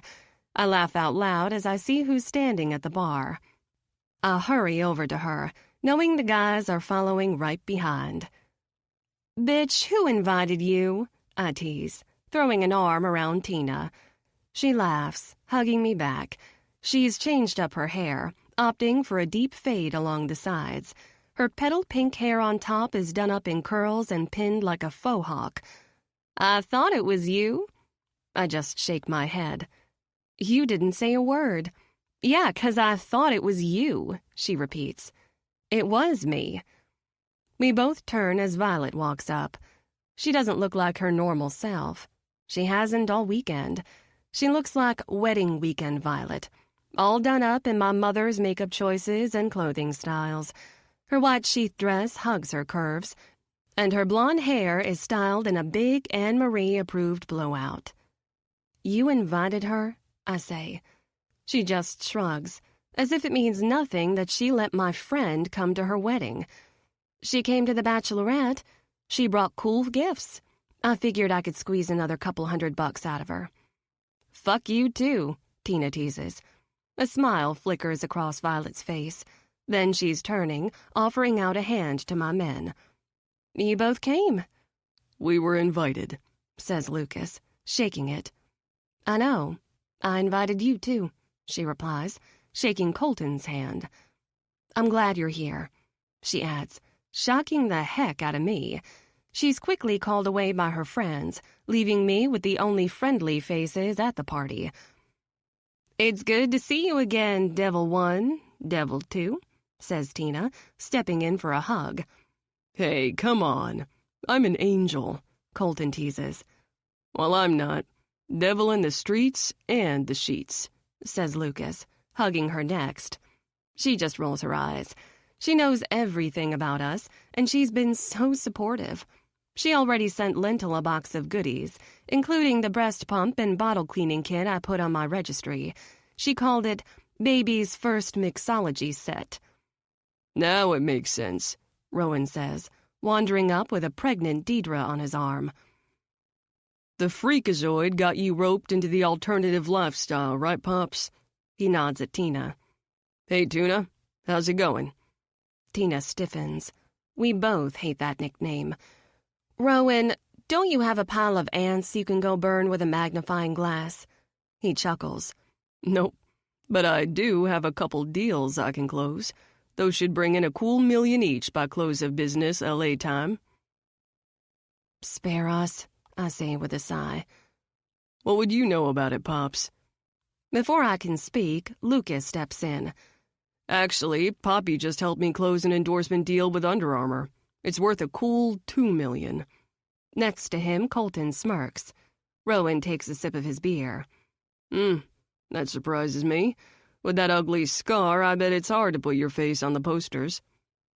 Actually, women love a guy with scars, Lukas replies. Turns out they're attracted to strength and resiliency. But you wouldn't know anything about that, would you? Colton groans, and I put a hand on Lukas's arm. Deidre, I love your hair, I say loudly, inching in front of him. Deidre smiles. Thank you, it's... Actually, I would know a thing or two about strength, Rowan counters. God, are you still here? Lukas deadpans. Tina chuckles, but Rowan bristles, trying to make himself taller than his 5'9" next to Lukas's 6'2". You listen to me, asshole. My family built this country. Let me stop you right there, Lukas says, putting up a hand. See, I'm Canadian, so all your posturing, America rules, political bullshit is gonna go right over my head. Hey, don't blame Canada for why you're so unintelligent, Rowan snaps. Blame the NHL for not giving you dumb jocks better protective headgear. Rowan, that is enough, I finally say. You're just embarrassing yourself. Oh, I'm the embarrassment. Come on, Popcorn, what did you expect? Did you really think we'd welcome these guys with open arms? That we just look the other way when you show up pregnant with no ring on your finger? These guys are obvious trash. No real man would treat you this way. I will not let you speak to them like that, I all but shout. Colton and Lukas each have a hand on my arm now, holding me back. Tina steps forward, arms crossed. The only trash here is you, Rowan. Your sister is fucking amazing. She's a girl-bossing queen that is so all-powerful she deserves 2 kings. You couldn't hold a candle to these guys, and you fucking know it. So just go crawl back over to your king daddy and suck your own tiny dick. Goodness, I do hope nothing's the matter over here. I squeeze both my guys' hands in warning as I slowly turn. Mom comes gliding up in a silver dress, her hair perfectly styled, thick black pearls around her neck. She's clutching her usual glass of Pinot Grigio with a practiced hand. She peers around at all of us, looking the longest at Colton and Lukas before her gaze settles on Tina. Mom, you remember Tina? I say, still keeping myself between Lukas and Rowan. Of course she remembers. Tina only lived over our garage for years. She swam in our pool and rode our horses. She used to climb our fence and trip the alarms to go hang out with her stoner friends at the park. Christina, Mom says. Did I know you were coming, dear? Violet invited me, ma'am. Oh, she just called my mom ma'am. I am so teasing her about that later. As if she can read my mind, she shoots daggers at me with her eyes. Mom takes in all Tina's piercings and tattoos. What is it with you young people feeling the need to desecrate your bodies with all this ink and metal? It's called body modification, Tina replies. And it's actually a practice as old as humanity.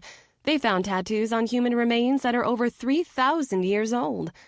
Mom grimaces. Well, isn't that a fun little anecdote for a wedding? I think it's cool, Lukas says with a shrug. When all eyes turn to him, he tenses. Oh, Lukas Novikov, ma'am. I'm your daughter's... She raises a warning brow at him. I'm... Lukas. He finishes lamely, holding out his hand. She shakes it as if his hand were a wet fish, and angry tears sting the corners of my eyes. She's not even trying. In fact, she's deliberately not trying. And which one are you? She says at Colton. That's Colton, Mom, I say. If Lukas has already introduced himself, you know he must be Colton. You know their names. Do not raise your voice to me, Miss Poppy. I take a deep breath, turning to Tina with a pleading look. You know, Anne-Marie, that is such a pretty dress, she says, trying to buy me an out. Thank you, Christina. She smooths her hand over the sparkles of her silver dress. If only my sweet girl thought to dress for a wedding instead of a funeral. She brings down the entire mood, sulking over here in the corner. Okay, look. I spin around, but Lukas pulls on my arm, tucking me in at his side with a muttered, "Rule number 1. Wait, now I have to be polite to my family? Fat freaking chance. Not if they're all gonna act like this. I can't bear it. Why don't we find our seats for dinner? Colton says, his hand on my back as he tries to lead me away. Mrs. St. James, it was a real pleasure meeting you. Poppy, honey, you're up at the top table with the rest of the bridal party, Mom says over him. With one last look, she turns and walks away. I let out a shaky breath as they both groan. Fuck, I think my feet are sweating, Colton mutters. Your mom is scarier than my high school hockey coach, Lukas adds. That guy hunted elk with a bow and arrow. I squeeze both their hands. Sit with Tina and I'll find you when this is all over. Hey, yeah, and just a heads up, if you can't find Rowan, I killed him and hid him under the table, says Lukas. Tina steps in too, draining her glass of wine. Nothing is fucking worth this. I'm out of here. No, Tina, please, I beg. We need you. The team needs you. Go with Lukas and Colton and keep them from stuffing Rowan in a toilet. Fine, she mutters. But I make no promises I won't stuff him in there myself. This is torture. Literal torture.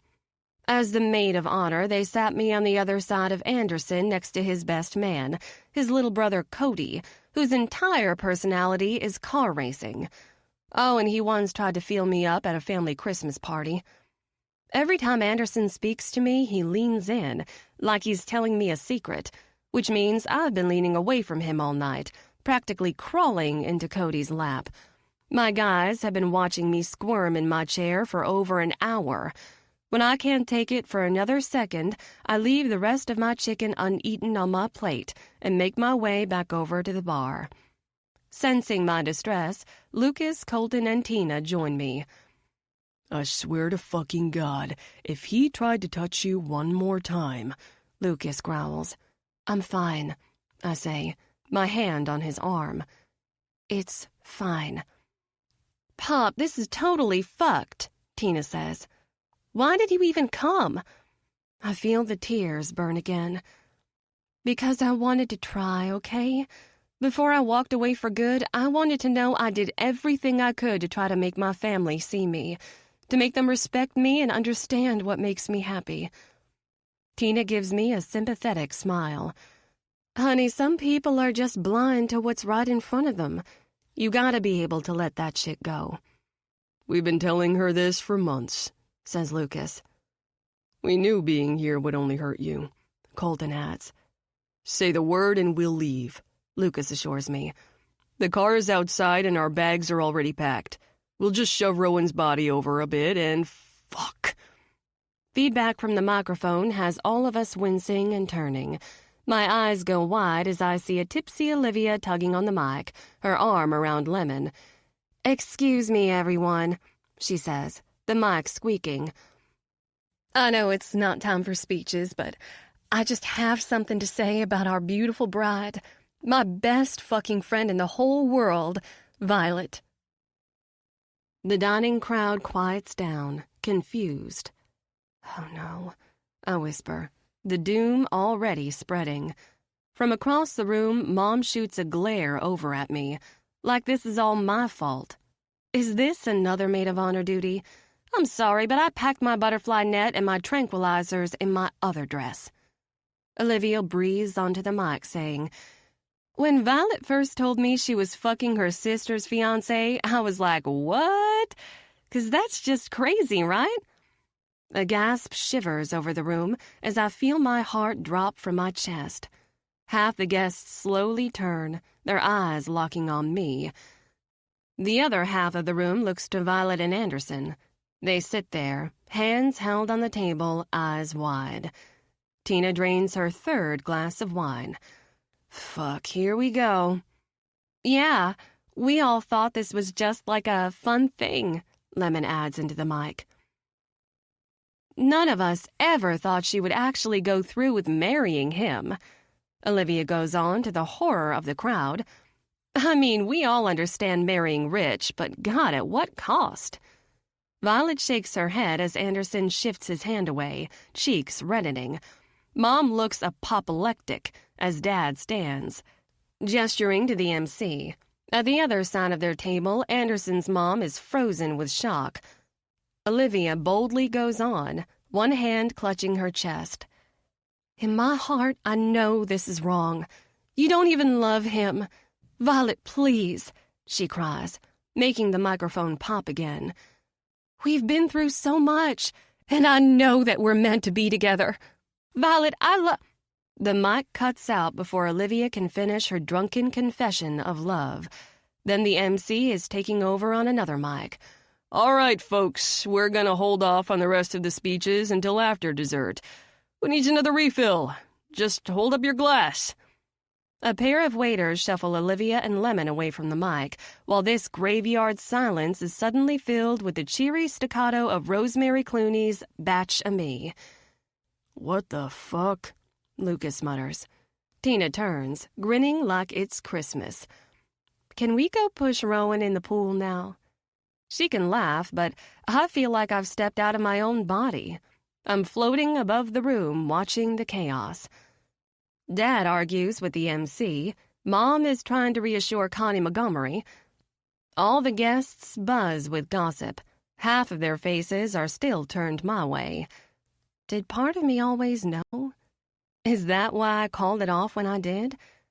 Across the party, I see Violet and Anderson exchanging heated words. Then Violet is tossing her napkin onto the table and getting up. Anderson follows her, shoving back his chair. Pop, Colton says, his hand on my back. Lukas leans in. Are you okay? I set my Shirley Temple down on the bar. No, I say in a faraway voice. I'm not okay. Will you please excuse me? Fueled by adrenaline, I feel half the eyes of the room watching me as I follow in the direction Violet and Anderson disappeared. Poppy, my mom hisses, grabbing my arm as I pass.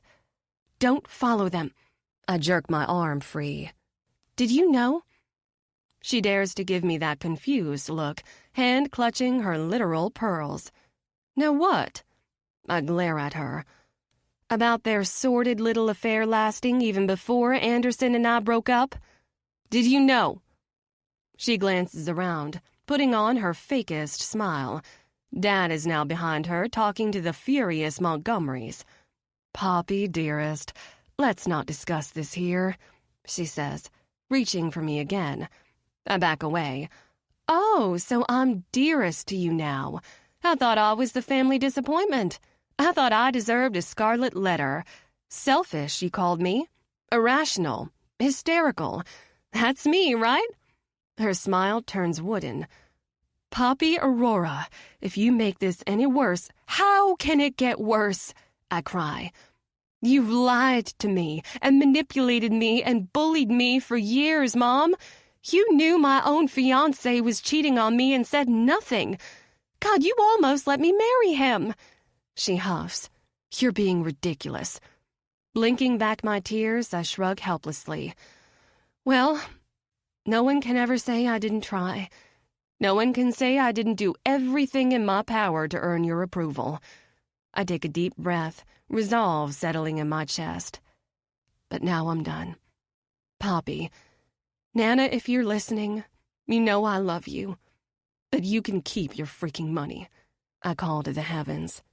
Oh, you are just being spiteful, Mom hisses. Please, can we just not do this here? You know what, Mom? No, I say, raising my voice. I want to do this here. I want to do it right here. Dad and the Montgomerys and several other faces turn my way. Their whole restaurant quiets. Poppy, Mom begs. Don't look closely, folks, I call out, putting both hands on my stomach. My prudish mother doesn't want y'all to know that I'm knocked up, out of wedlock, that this is no Christmas ham stuffed under my freaking dress. A few gasps go around the room, and my mom looks like she's going to either faint or morph into a snarling beast. That's right. I'm pregnant with my partner's child, I go on.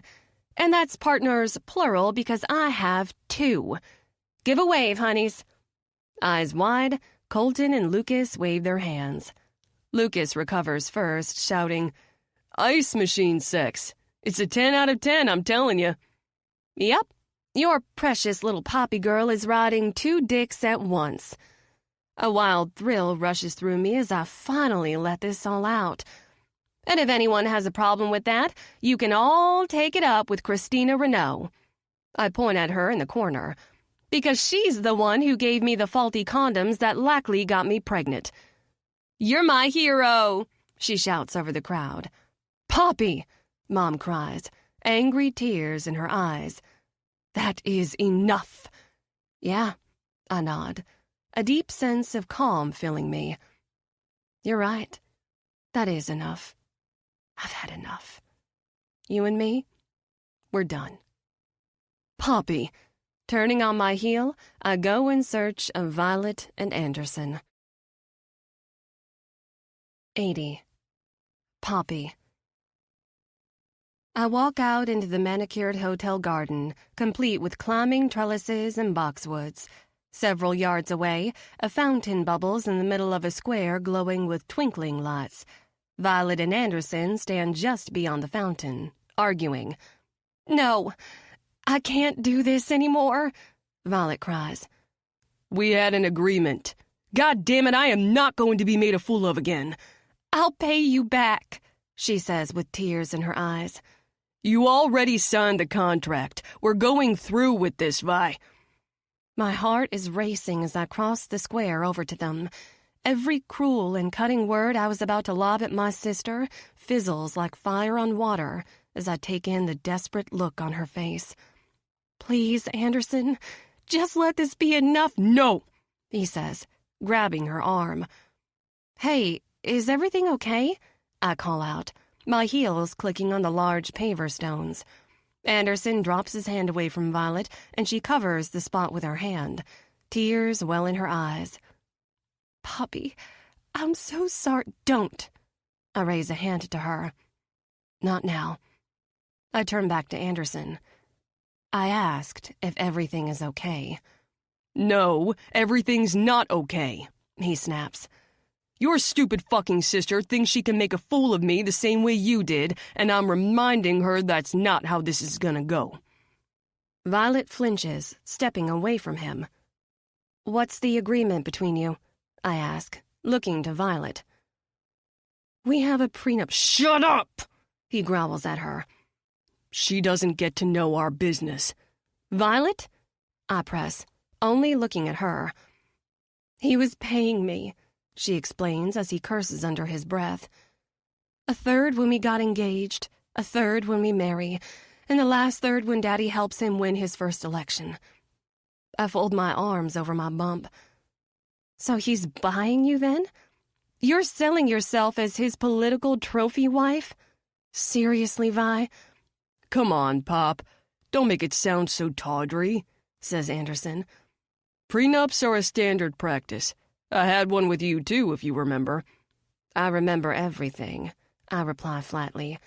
I look to my sister. "How much? 10 million? My heart stops. "But you'll get that from Nana." She just shakes her head, her lip trembling. "Not anymore. Mom took it from me 6 months ago, right before I agreed to marry Anderson." I drop my hands to my sides, all the pieces falling together in my mind. "Why?" Tears fill her eyes. "Because I'm a disappointment to the family, and Nana wouldn't want me to have the money. Mom said I don't deserve it since all I do is party and waste my life away. She said she was giving it to you." Well, shit. No wonder Violet's been so extra bitchy to me lately. "I went from thinking I'd be set for life to having nothing," Violet admits with a teary shrug. This is the core difference between Violet and me. I've always worked hard to make it so I didn't need Nana's money, but Violet went another way. It's hard not to dream when our siblings are able to do things like take expensive holidays in Vail and rent apartments in Paris. Violet sees Nana's money as the answer to a life problem, while I only ever saw it as a gift. Violet steps toward me. Popcorn, I'm so sorry. Anderson and I have just been one big mistake from the start.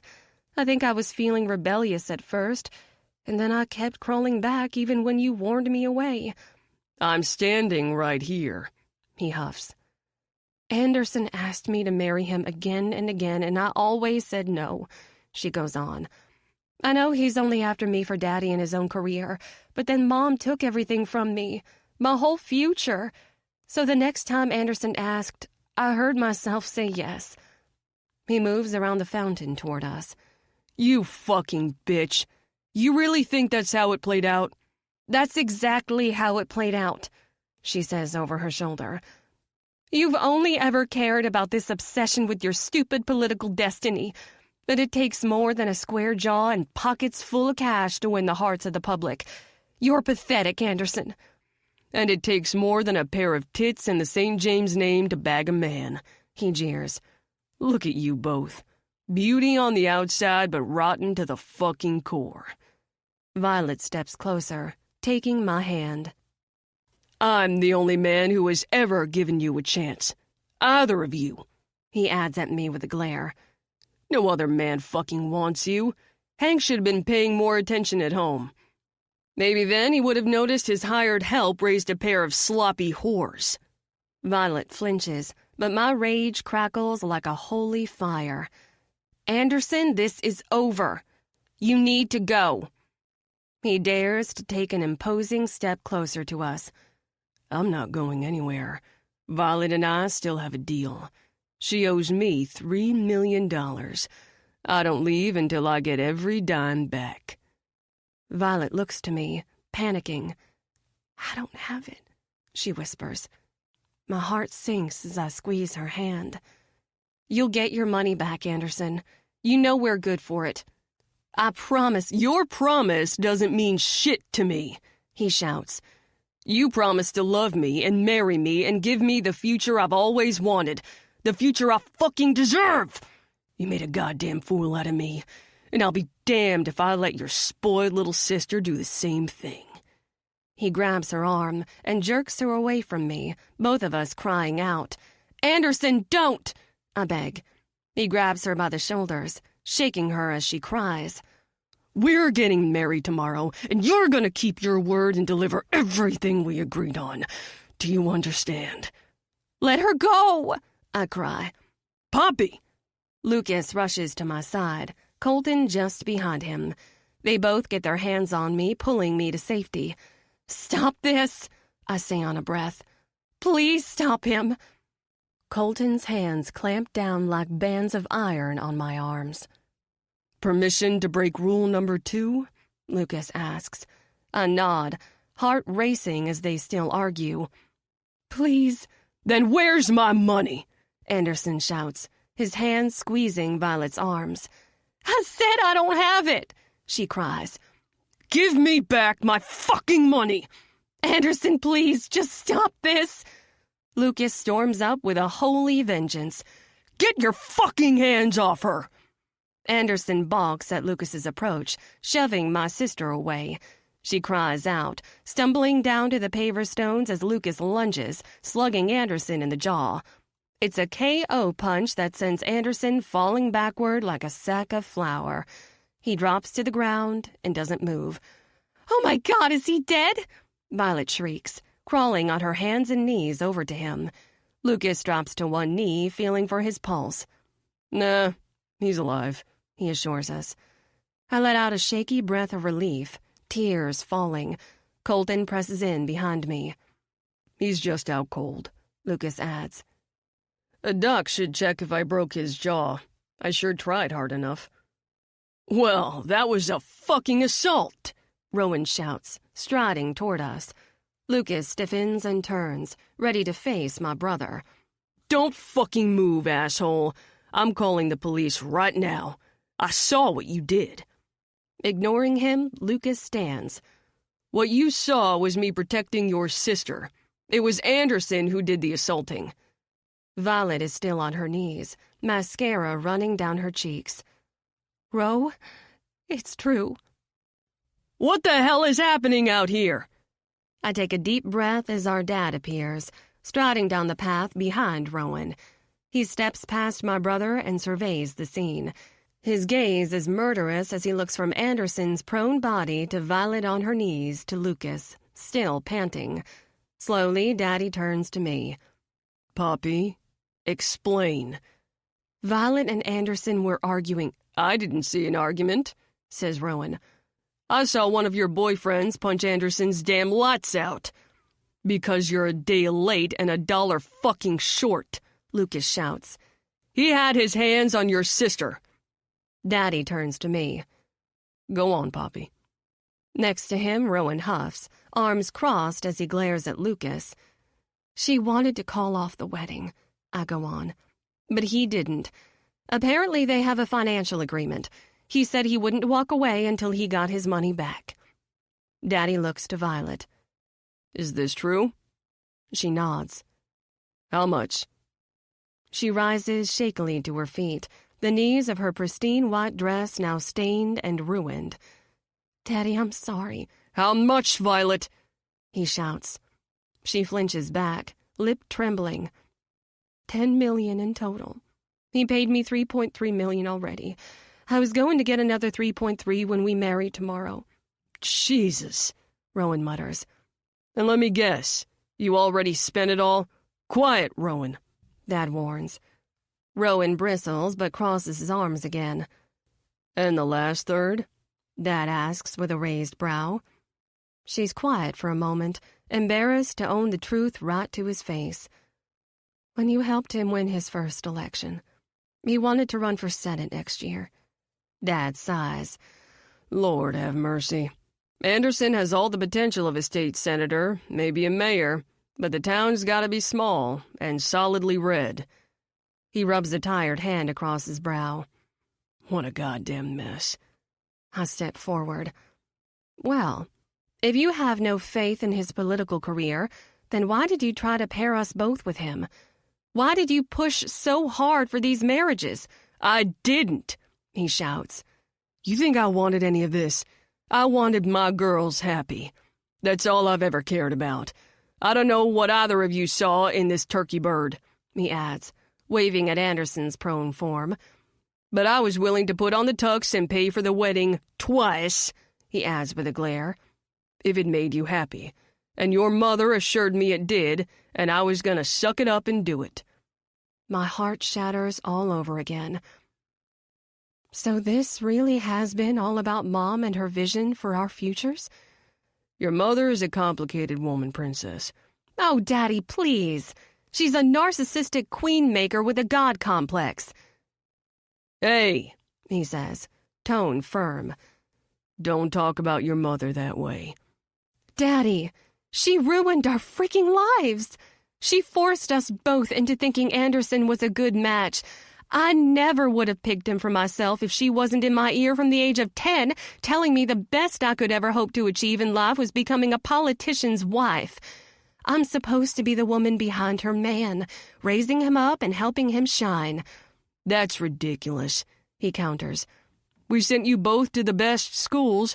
You have a top-tier business education. Violet has a law degree. Pops, you're a goddamn director in your field." "I know," I cry with a wave of my hand. "I did all that despite her, not because of her. She's been dragging me down and hating on my choices my whole freaking life because they weren't her choices." He sighs, shaking his head. "I didn't know." "You didn't care?" I clap back, hands on my hips. "You've never paid attention to what was happening to us at home, what she was doing to us. Daddy, do you know she took Violet's trust fund away? Just took it. Poof." I snap my fingers. He looks to Violet with a raised brow. "She did?" Violet nods. "She said she was going to give it to Poppy." And the only reason I'm even here is because she was threatening to do the same to me. I go on. You heard her, Dad. At the Lafayette. Were you even listening? She hates my choices, even though they've made me the happiest I've ever been in my freaking life. And she's punishing me for it. She was so determined to see Violet married off, she just recycled my bad pick. I mean, it's madness, and it has to freaking stop. Daddy's quiet for a moment. I'm sorry. Girls, I'm so sorry. This is all. He just shakes his head.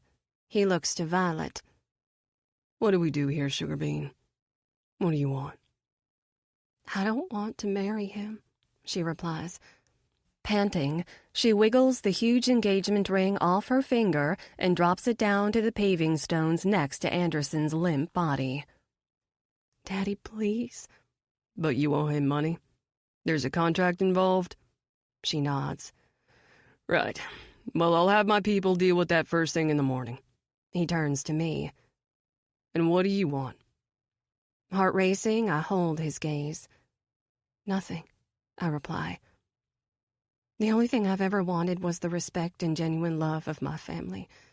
Since I can't have that, there's really nothing left. Daddy's eyes narrow at me. You think I don't love you? Tears sting my eyes.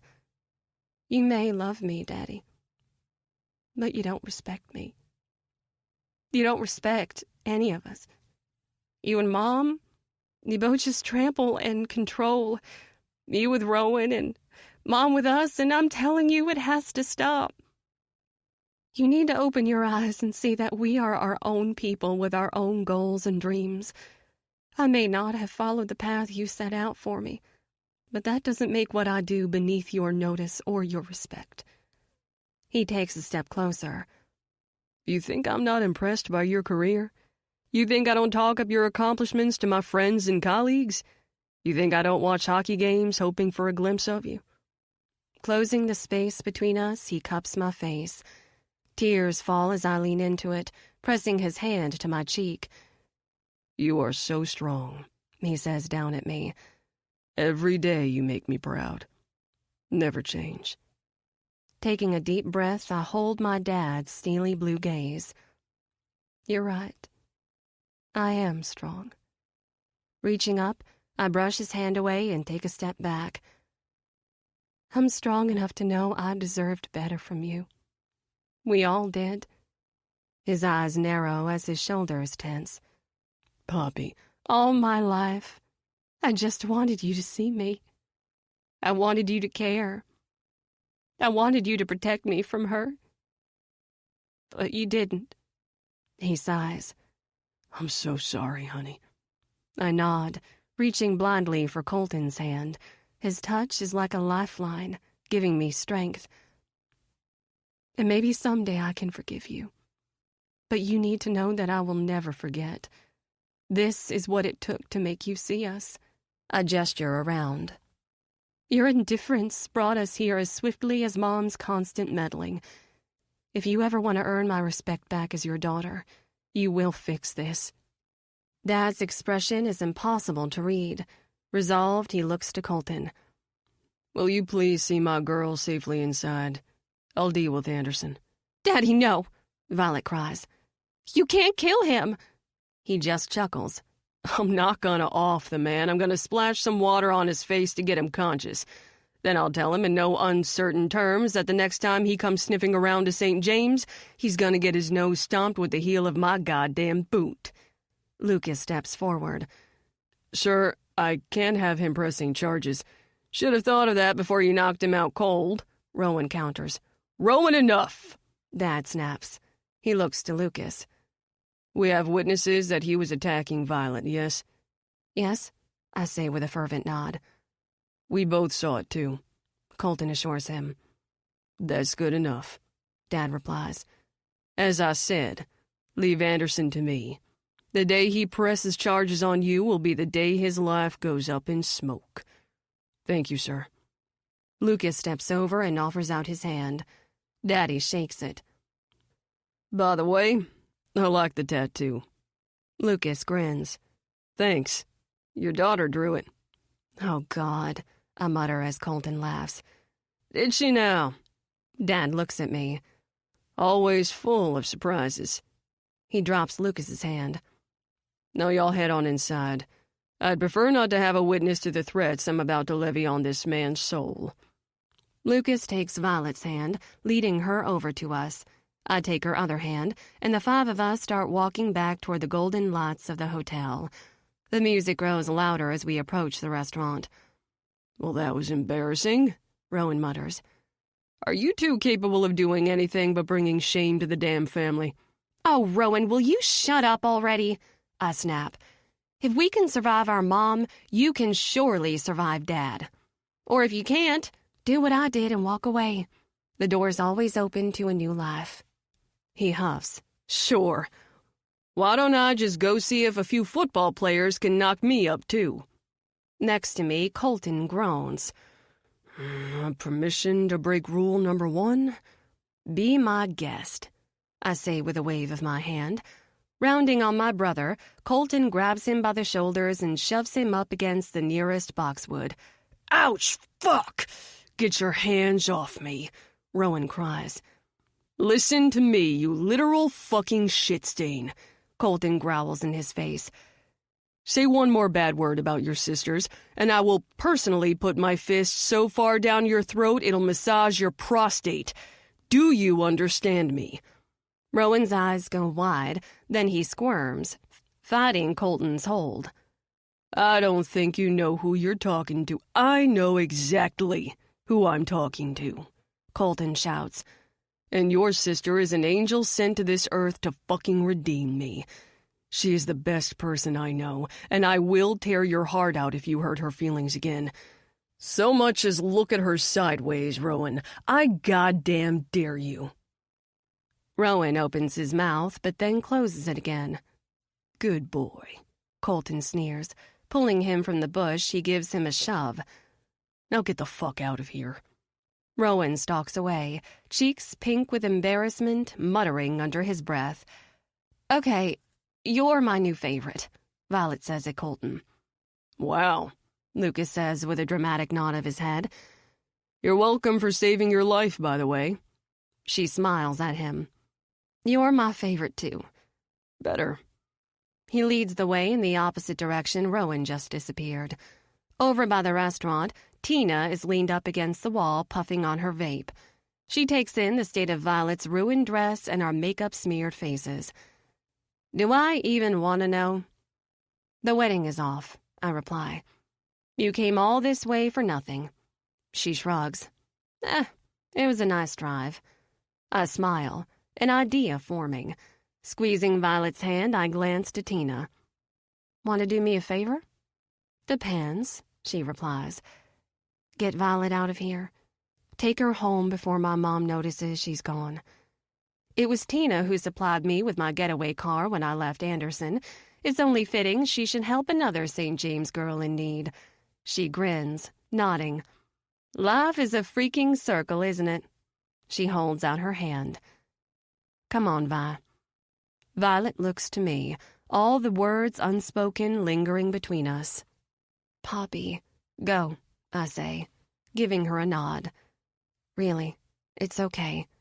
At her wary look, I add, okay, it's very much not okay. But maybe it could be again. The door on my side is still open, yeah? Slowly, she nods, giving my hand one last squeeze. Yeah. She walks away with Tina, leaving me standing in the lot of the restaurant. Inside, I can see that the guests have all but cleared out. Another Rosemary Clooney song plays as waiters clean up the plates.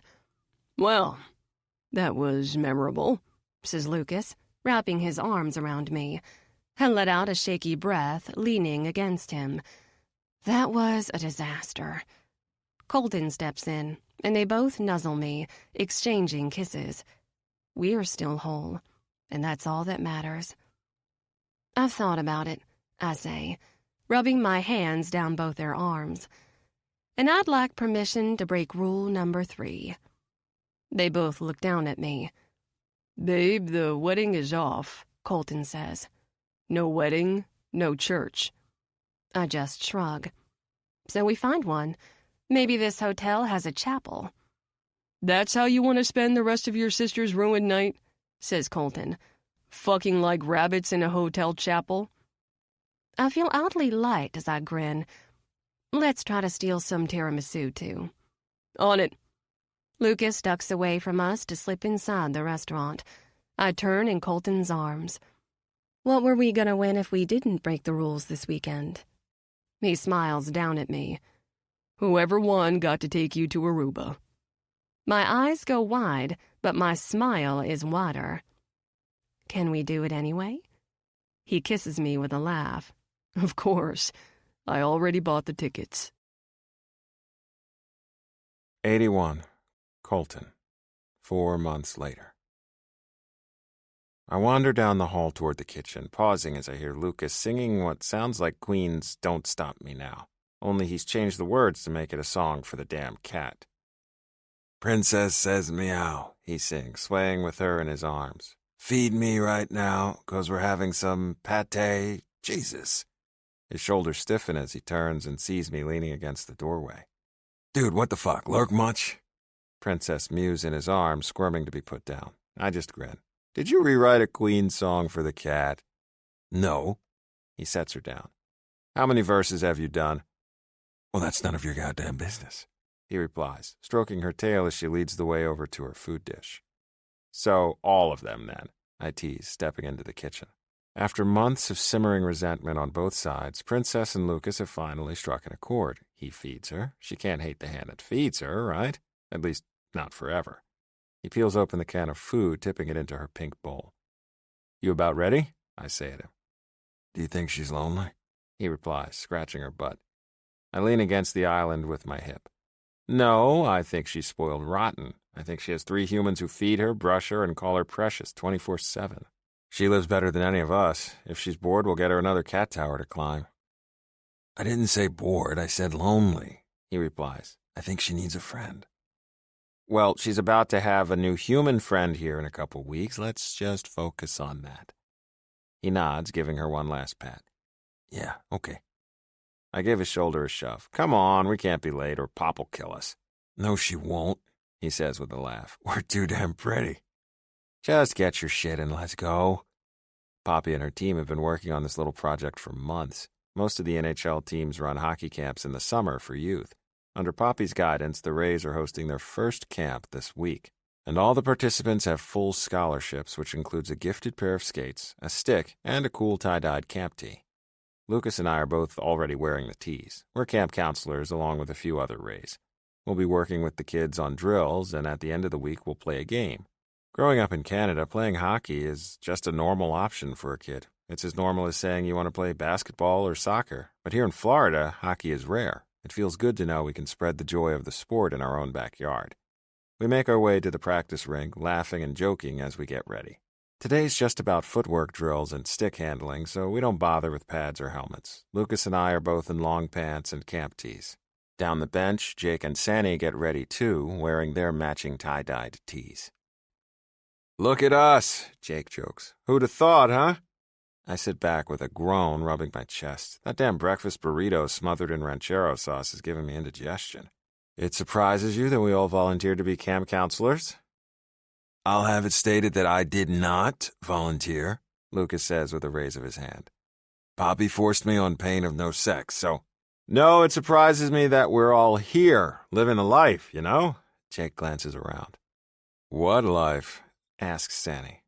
The queer life, Jake replies. Guys, we're sitting here wearing tie-dyed shirts, head over skates in love with our own teammates. It's pretty cool, right? I mean, this was never on my bingo card, but I'm so fucking happy. Lukas and I exchange a grin. Yeah, that bingo'll get you every time, he replies. Jake snaps his fingers. We should all do the parade, I mean. When is that? He looks to Sanny. It already passed, he replies, tying his skate laces. It's at the beginning of June. Well, next year we're doing it, Jake says, getting to his feet. I mean, all of us, the whole team, the girls too. We'll even bring the dog. Wouldn't that be fun? Sure, Sanny replies. Now, if you're done waxing poetic about the joys of being queer in hockey, there are 50 terrors out there waiting for us to show them how to handle a stick. Jake just laughed. Oh, we all know how to handle a stick. I stepped past him in my skates, giving his shoulder a pat. Come on, man, you gotta save something inappropriate for the kids. He follows me out to the ice, Lukas and Sandy right behind. For the first hour, it's a circus. The kids race around, waving their sticks in the air. After a brutal trip incident that ends with a bloody nose, we lay down some ground rules and talk about the penalties for slashing, spearing, and high sticking. Now Lukas and Sandy are leading a cone drill while Jake and I watch, keeping the other kids corralled. Hey, honey. I turn to see Poppy walk up behind the plexiglass. Fuck, she looks so goddamn beautiful. Her blonde hair is up in a ponytail, her makeup minimal. Her baby bump is huge, stretched tight under a teal Rays jersey. Babe, what are you wearing? I say with a grin. Isn't it so cute? Caleb and the equipment managers made it for me. She turns, showing me the shoulders that have a number 22 and a number 3. And did you see the back? She turns fully around, showing me the big number 1 and her first name, Poppy. You're number 1, huh? I tease. She turns back around, shrugging. Well, yeah, there's only one Poppy St. James. I love it, I reply with a laugh. She looks out anxiously at the ice. How's it going? We're getting there, I say, rubbing the back of my neck. Well, don't forget we're doing some interviews as they come off the ice today, and I want to include you guys. Clarabella's setting it up now. Got it, I reply with a nod. Whoa, hey, hold on. I skate off as I see a small fight break out between a couple of the bigger boys waiting in the back of the queue. They're picking on a small kid with glasses. Stop it, he cries. It's mine. I just want to hold it for a second, the big kid teases, waving the stick up high. Two of the other bigger kids laugh goonishly. Hey, come on, fellas, knock it off, I say, skating in. Jamal, the little kid with glasses, lunges. Give it back. They wrestle with the stick as I get up behind them. Enough, I shout, glaring at the big kid. I think his name is Jeremy. He lets the stick go and Jamal loses his balance. I don't have time to react before Jamal is sharply butt-ending me with his stick right in the goddamn chest. I mutter a curse as the motion glides me back a few feet. I'm sorry, he cries, his eyes going wide behind his glasses. Hey, what's going on over here? Jake calls out. I blink twice, taking a deep breath as a nauseous feeling coils in my gut. Oh, you gotta be fucking kidding me. The kids all scramble to explain to Jake, but I don't hear a thing. My heart is fluttering in my chest like a bird trapped in a cage. It's in dysrhythmia. Fuck, this is not good. I rub a hand over my chest, taking a breath, praying my heart paces itself out. Dude, you okay? Jake asks, one hand on my shoulder. I grunt, dropping down to one knee. Cole, whoa! Jake grabs my arm. My heart, I get out on a breath. The pacing is off. I still try to breathe through it, in through the nose, out through the mouth, slow, controlled, recover, breathe. Jake's face swims in my vision. What do you need? What can I do? Lukas skates up, sliding to a stop. What happened? I look up from my knees, hand on my chest, and shake my head. I watch as Lukas's soul drops from his body. I know if he could, he'd rip his own heart from his chest in this moment and give it to me. Call 911, he says at Jake. Dropping to his knees, his stick clattering down, he takes me by the shoulders. Is he okay? Jamal asks, his face stricken with worry. Shit, poor kid, this isn't his fault. It's not anyone's fault. I have a weak heart. Call fucking 911, Lukas shouts. I'm fading out. Feels like my heart is skipping in my chest. Lukas, I hold tight to his arm. Hold on, baby, just breathe. You fucking stay with me, breathe. Somewhere, Poppy screams. 82. Colton! I cry, pounding my hands on the plexiglass. He's on his knees, one hand on his chest, shoulder slumping. Lukas skates in fast, shouting a few questions. I can see his face as it goes white as a sheet. Call 911, he shouts, dropping to his knees to support Colton. Oh my, Colton! I cry again, racing down the wall of glass toward the door. Call fucking 911, Lukas shouts again. There's a flurry of activity as the other volunteers spring into action, clearing the kids down to the other end of the ice, leaving Jake and Lukas with Colton. I grab for the handle, rattling it with a trembling hand as I try to get it open. Poppy! Clarabelle comes up beside me. Wait, I have to get out there. I have to go to him. The medics are already here, she assures me. We had them on staff for the event, remember? Look, there they go. She points out to the corner of the ice as our EMTs race out. It's his heart, I cry. Oh, God, he took that stick right to the chest. As I watch, Lukas goes down with him, trying to control the speed of his fall as Colton slumps back onto the ice, his body limp. I'm screaming. Clarabelle's arms are around my shoulders, keeping me from going to him. Kids are crying and the volunteers are trying to get them off the ice. Let me go. No, she growls, her hands tight on my shoulders. I am not letting my 9 months pregnant boss out onto a sheet of ice to slip and fall in a race to do the job the paramedics are already doing. Now come on. She pulls on me, wrestling me farther down along the glass. Oh, God, is he dead? I sob. Clarabelle, if he's dead. Hey. She grabs me by the face, forcing me to look at her. We're not going to do this, okay? We're holding it together. We're breathing, and we're calming down. Breathe with me, boss. She takes a deep breath in, pushing it out through her lips. I try to copy her, but I just suck in the breath, choking on it as a spasm pierces my side like a lance. Ah! I bend, grabbing my side, pressing against the pain. Clarabelle leans away. Oh, shit. Are you seriously going into fucking labor right now? No, it's too soon, I cry, heart racing. I still have 3 more weeks. Ah! Another sharp pain has me wincing. Fuck, you are. Come on. She pulls on me again. No, it's probably just Braxton Hicks. I'm fine. Just let me go check on Colton. I look back out to the ice. They have him on a stretcher, an oxygen mask over his face. Lukas is holding his hand, saying words I can't hear. Poppy, please, Clarabelle urges. One arm is around my shoulder, and the other grips tight to my hand. Do you really want to have this baby right here on the bleachers? That image penetrates my fog of panic, and now my feet are moving. She leads me down to the corner of the ice as pressure pushes in at all sides of my abdomen. Oh, God, I think this is a contraction, I cry. I know, she says. Trust me, I'm from a big Catholic family. I'm one of 8 kids. Wow, 8 is a lot, I say on a breath, delirious as she takes me to where they're wheeling Colton off the ice. Lukas is already on a bench, furiously untying his skates, kicking them off. He follows after the stretcher and socked feet. Lukas! Hearing me, he turns, his face stricken. He takes in my posture, both my hands gripping to my belly, and races to my side. Poppy! Oh, shit, Is he alive? He nods. Yeah, he's alive. He says he's having dysrhythmias. Poppy, I think he might... Don't say it! Another contraction hits and I cry out, doubling over. Oh, fuck! Lukas shouts, panicking as he looks from me to where they're loading Colton into an ambulance. Go with him, I say, panting through the pain. Lukas, you have to go. But you're having our goddamn baby! I just shake my head. If something happens to him and one of us isn't there... If something happens to you, he'll wish he was fucking dead either way, so tell me what I'm supposed to do.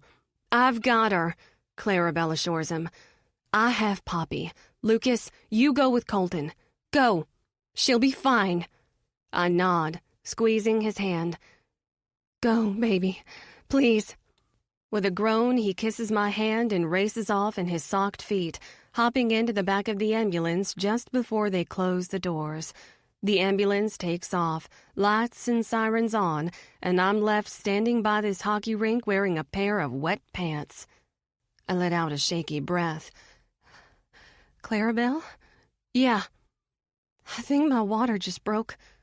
Her arm tightens around my shoulders. Come on, I'll take you to the hospital. We'll follow right behind them, okay? It's fine, she assures me. This is all gonna be fine. 83. Lukas. They take Cole away from me through a pair of big double doors, and I'm left pacing in this goddamn waiting room like a tiger in a cage. How many minutes has it been? 5, 10, an hour? I have no clue. Time has no meaning. I just pace. When he went through those doors, he was still alive. His pulse was thready. His heart rate was erratic, but he was still breathing. He better be fucking breathing when they're done with him, too. I dragged both hands through my hair, trying to get air in my lungs as I groan. God, this is so completely fucked. I'm standing here with no fucking shoes on. One love of my life is in active heart failure, while the other's in labor with our baby. Where is Poppy? Why did I leave her? Who fucking does that? My phone rings in my pocket and I scramble for it. It's Jake. I tap the green button. What? We have Poppy, he assures me. I breathe a heavy sigh of relief, sinking down onto the nearest empty chair. Oh, thank fucking God. Where? We're in the hospital, 3rd floor. They took her right up to labor and delivery to get her checked out. Her water broke, but she's got some time. I nod, my head sinking as I drop in between my knees, trying to get air. We won't leave her side, man. Clarabelle's here too. We have her, okay? You deal with Cole. Any update? I lean back, head against the wall as I hold back my tears. No, nothing. No news is good news, he assures me. It means they're still working. I'll text you any updates from here as I get them. Can you put her on the phone? I need her. I have to hear her voice. She'll tell me it will all be okay. Nah, they're doing a pelvic exam now. Figured you'd appreciate me stepping out of the room for that one. Before I can say another word, a nurse comes through the doors looking around. She's the same nurse who first took Cole. Seeing me, she waves me over. Oh fuck, I gotta go. I don't even wait for Jake's response before I'm out of my chair and walking over to her. You came in with Mr. Morrow, correct? I did, I reply with a nod. He says your family? Oh God, he said something. He spoke. I heave a deep breath. Fuck. Yeah, I'm family. He's mine. We're partners. He's my best fucking friend, please. Okay, she assures me. We have a few minutes while they prep the OR, and he asked if you can come back. Would you like to come this way? I nod, following after her in my socked feet. This is an ICU, so I'm going to ask that you put on this protective gear. She hands me a mess of shoes, covers, and a paper robe and a mask and gloves before she's leading me into exam room 3. Cole is lying there on the bed, shirtless, oxygen mask on, tubes coming out of both arms. Machines are beeping. Nurses monitor everything, adjusting the equipment. He's still breathing. I can see the cresting of his heart beeping on the machine. We only have minutes, the nurse urges. Please be quick. I nod, moving over to his bedside. I take his hand in mine, giving it a squeeze. Coley? He blinks his eyes open, looking up at me. They can't stop the dysrhythmia, he says on each exhale. I'm not responding to meds. Okay. I sink down on the side of his bed, putting his hand in my lap. They're putting in a pacemaker. I nod again. Well, we thought that might happen eventually. We were ready for it, yeah? He holds my gaze, tears in his eyes. My career is over. Tears burn hot and heavy as I give his hand another squeeze. Hey, that's okay, bud. You weren't that good anyway. Really, it's not much of a loss. He just smiles, leaning back against the pillows. I bend over, kissing his hand. I fucking love you. So much. I love you, he says. Poppy, Fuck. I have to tell him. Yeah, she's here too. He searches the room for her, seeking out the warmth of her light. No, she's here in the hospital. He looks to me, confused. Fuck, just tell him. Bud, she's in labor. His eyes go wide as his heart rate spikes on the machines. No, I say as the nurses surge forward to check his leads. Sir, just try to breathe. Mr. Morrow. I stand and look down at him. Okay, don't fucking do that. Calm down, bud, she's fine. Go to her, he says on a breath, his eyes turning fierce. Your problems are a bit more pressing. Fuck that. You go. Be with Poppy. I'll go, I assure him. I'm going right after this. You two are gonna drive me fucking crazy, I swear. It's too early, he says, squeezing my hand tight. She's 37 weeks. That's good, right? I glance around at the nurses. Is that good? Our girl is in labor at 37 weeks. 37 weeks is good, one of them quickly assures us.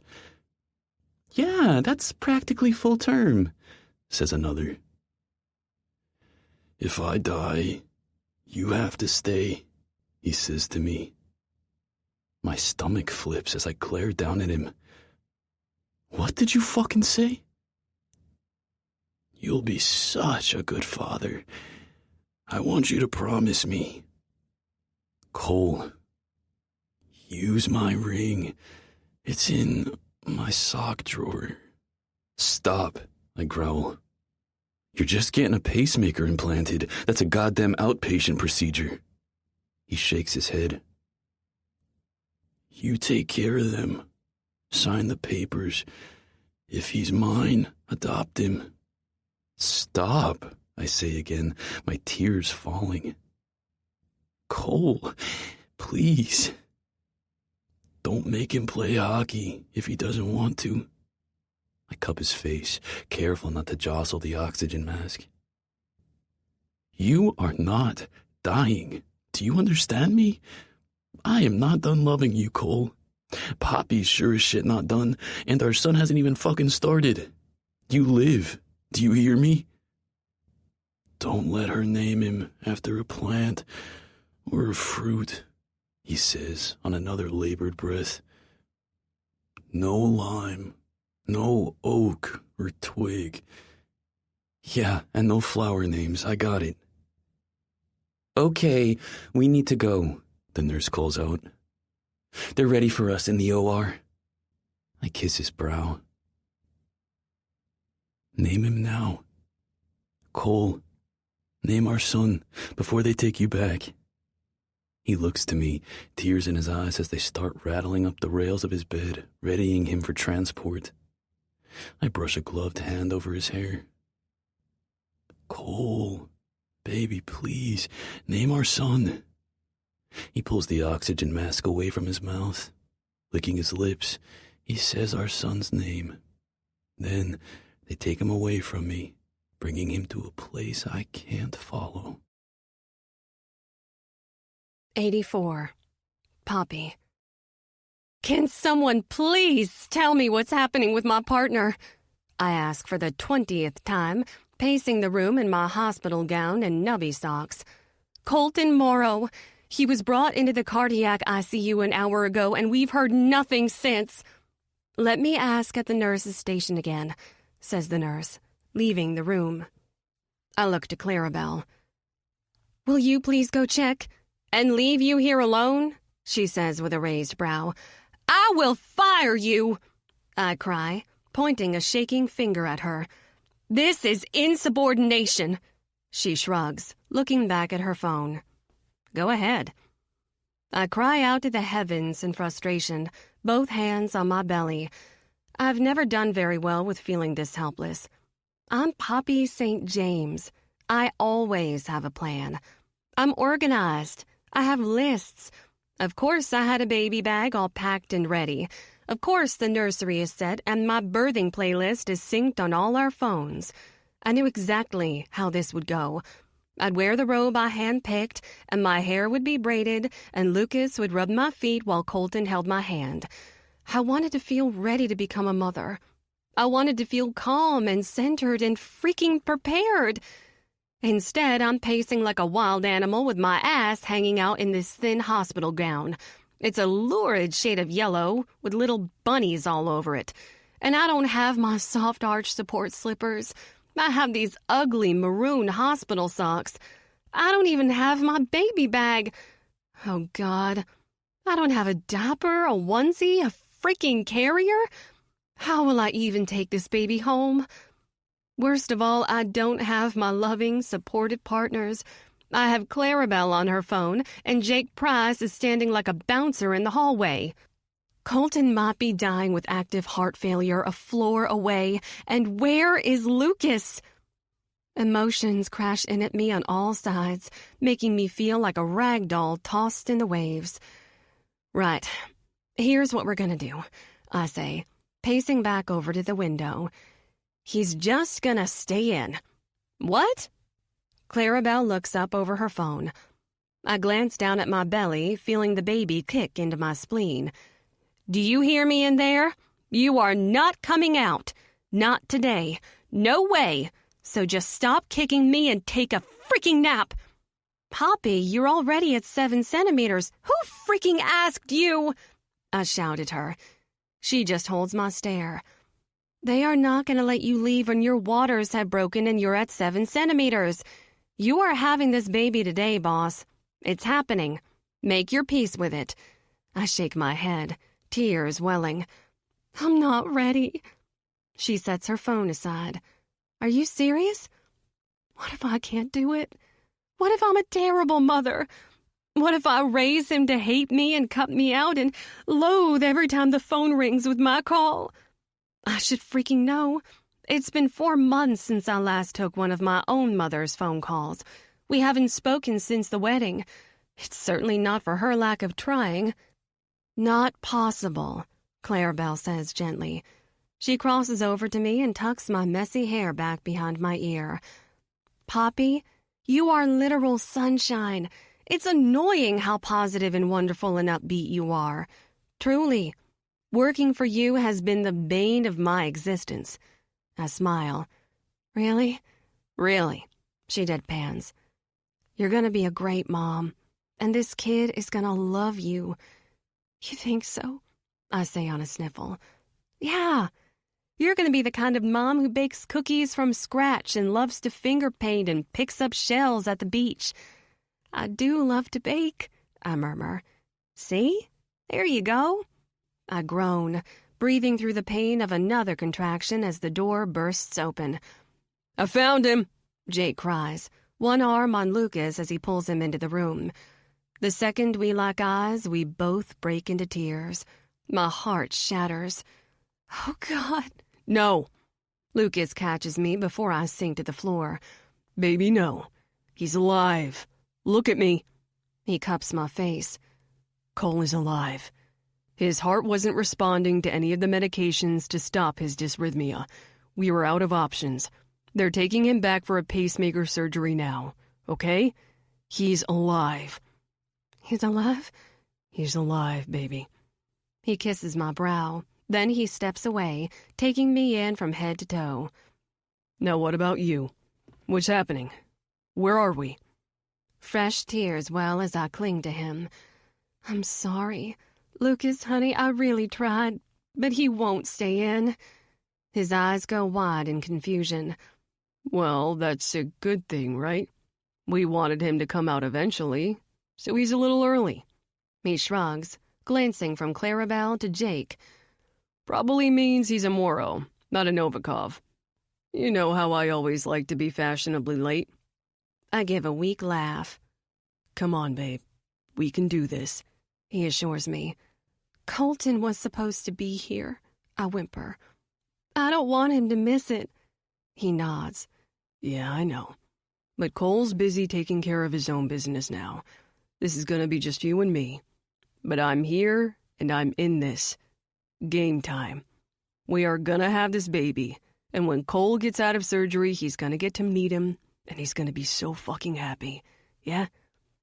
I hold his gaze, losing myself in the depths of his pretty caramel eyes. Yeah, we can do this. I take his hands in both of mine, giving them a squeeze. We can do this, he echoes, his tone steady and sure. We're ready. Reassured, I nod. Lukas is my family now. Colton and Lukas and this baby. And we are going to share such a beautiful life together. He smiles, hope and love shining on his face.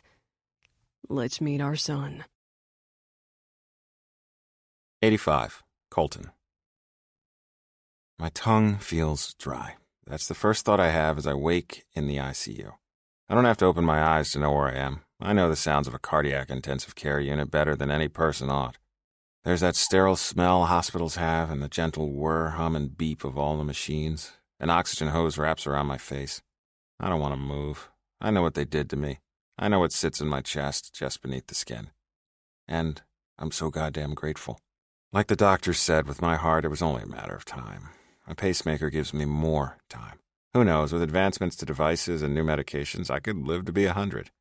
10 years, 100 years, I'll take them all. Every day with my loved ones is a gift I won't be taking for granted. Part of me wants to feel angry about it all. My career is over.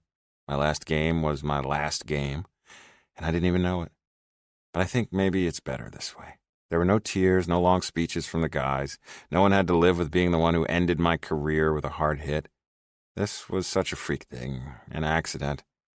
Oh shit, Jamal. That's his name, right? Skinny kid with glasses? I'll have Poppy get in touch with him for me. He doesn't need to carry this. It's not his fault. I just have a weak heart. Cole? I smile. Lucas's voice is like a balm on my weary soul. Hey, bud. I saw you starting to move a bit. You just relax, okay? I'm here. Poppy, I managed to say, not feeling ready to open my eyes. He takes my hand, squeezing it. She's good. She's upstairs. Clarabelle's still with her. Poppy made me come down here and sit with you. You've been terrific company, by the way, he adds. I haven't been bored at all. I open my eyes. It could be day or night. I can't tell because there are no windows in this room. Lucas is sitting at my bedside. This is still the ICU, so they've got him in the protective clothing, mask, gown, gloves. Hey, he says. How do I look? Better than me, I mutter. Not possible. You're a sexy beast. What time is it? Almost midnight. I pause for a moment, readying myself for the worst. How bad is it? He shrugs. You'll understand more of the jargon than me, but they said the implantation went well and your heart seems to be responding so far. Normal rhythm. Given the emergent nature of the incident, they want to hold you at least overnight. Wait, she's upstairs? I try to sit up, but fall back, with a groan. Lucas puts a hand on me. Whoa, easy there. Let's not move just yet, yeah?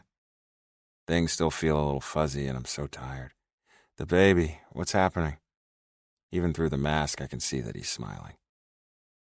Oh, God. He's perfect, he says. He was born around 6 p.m.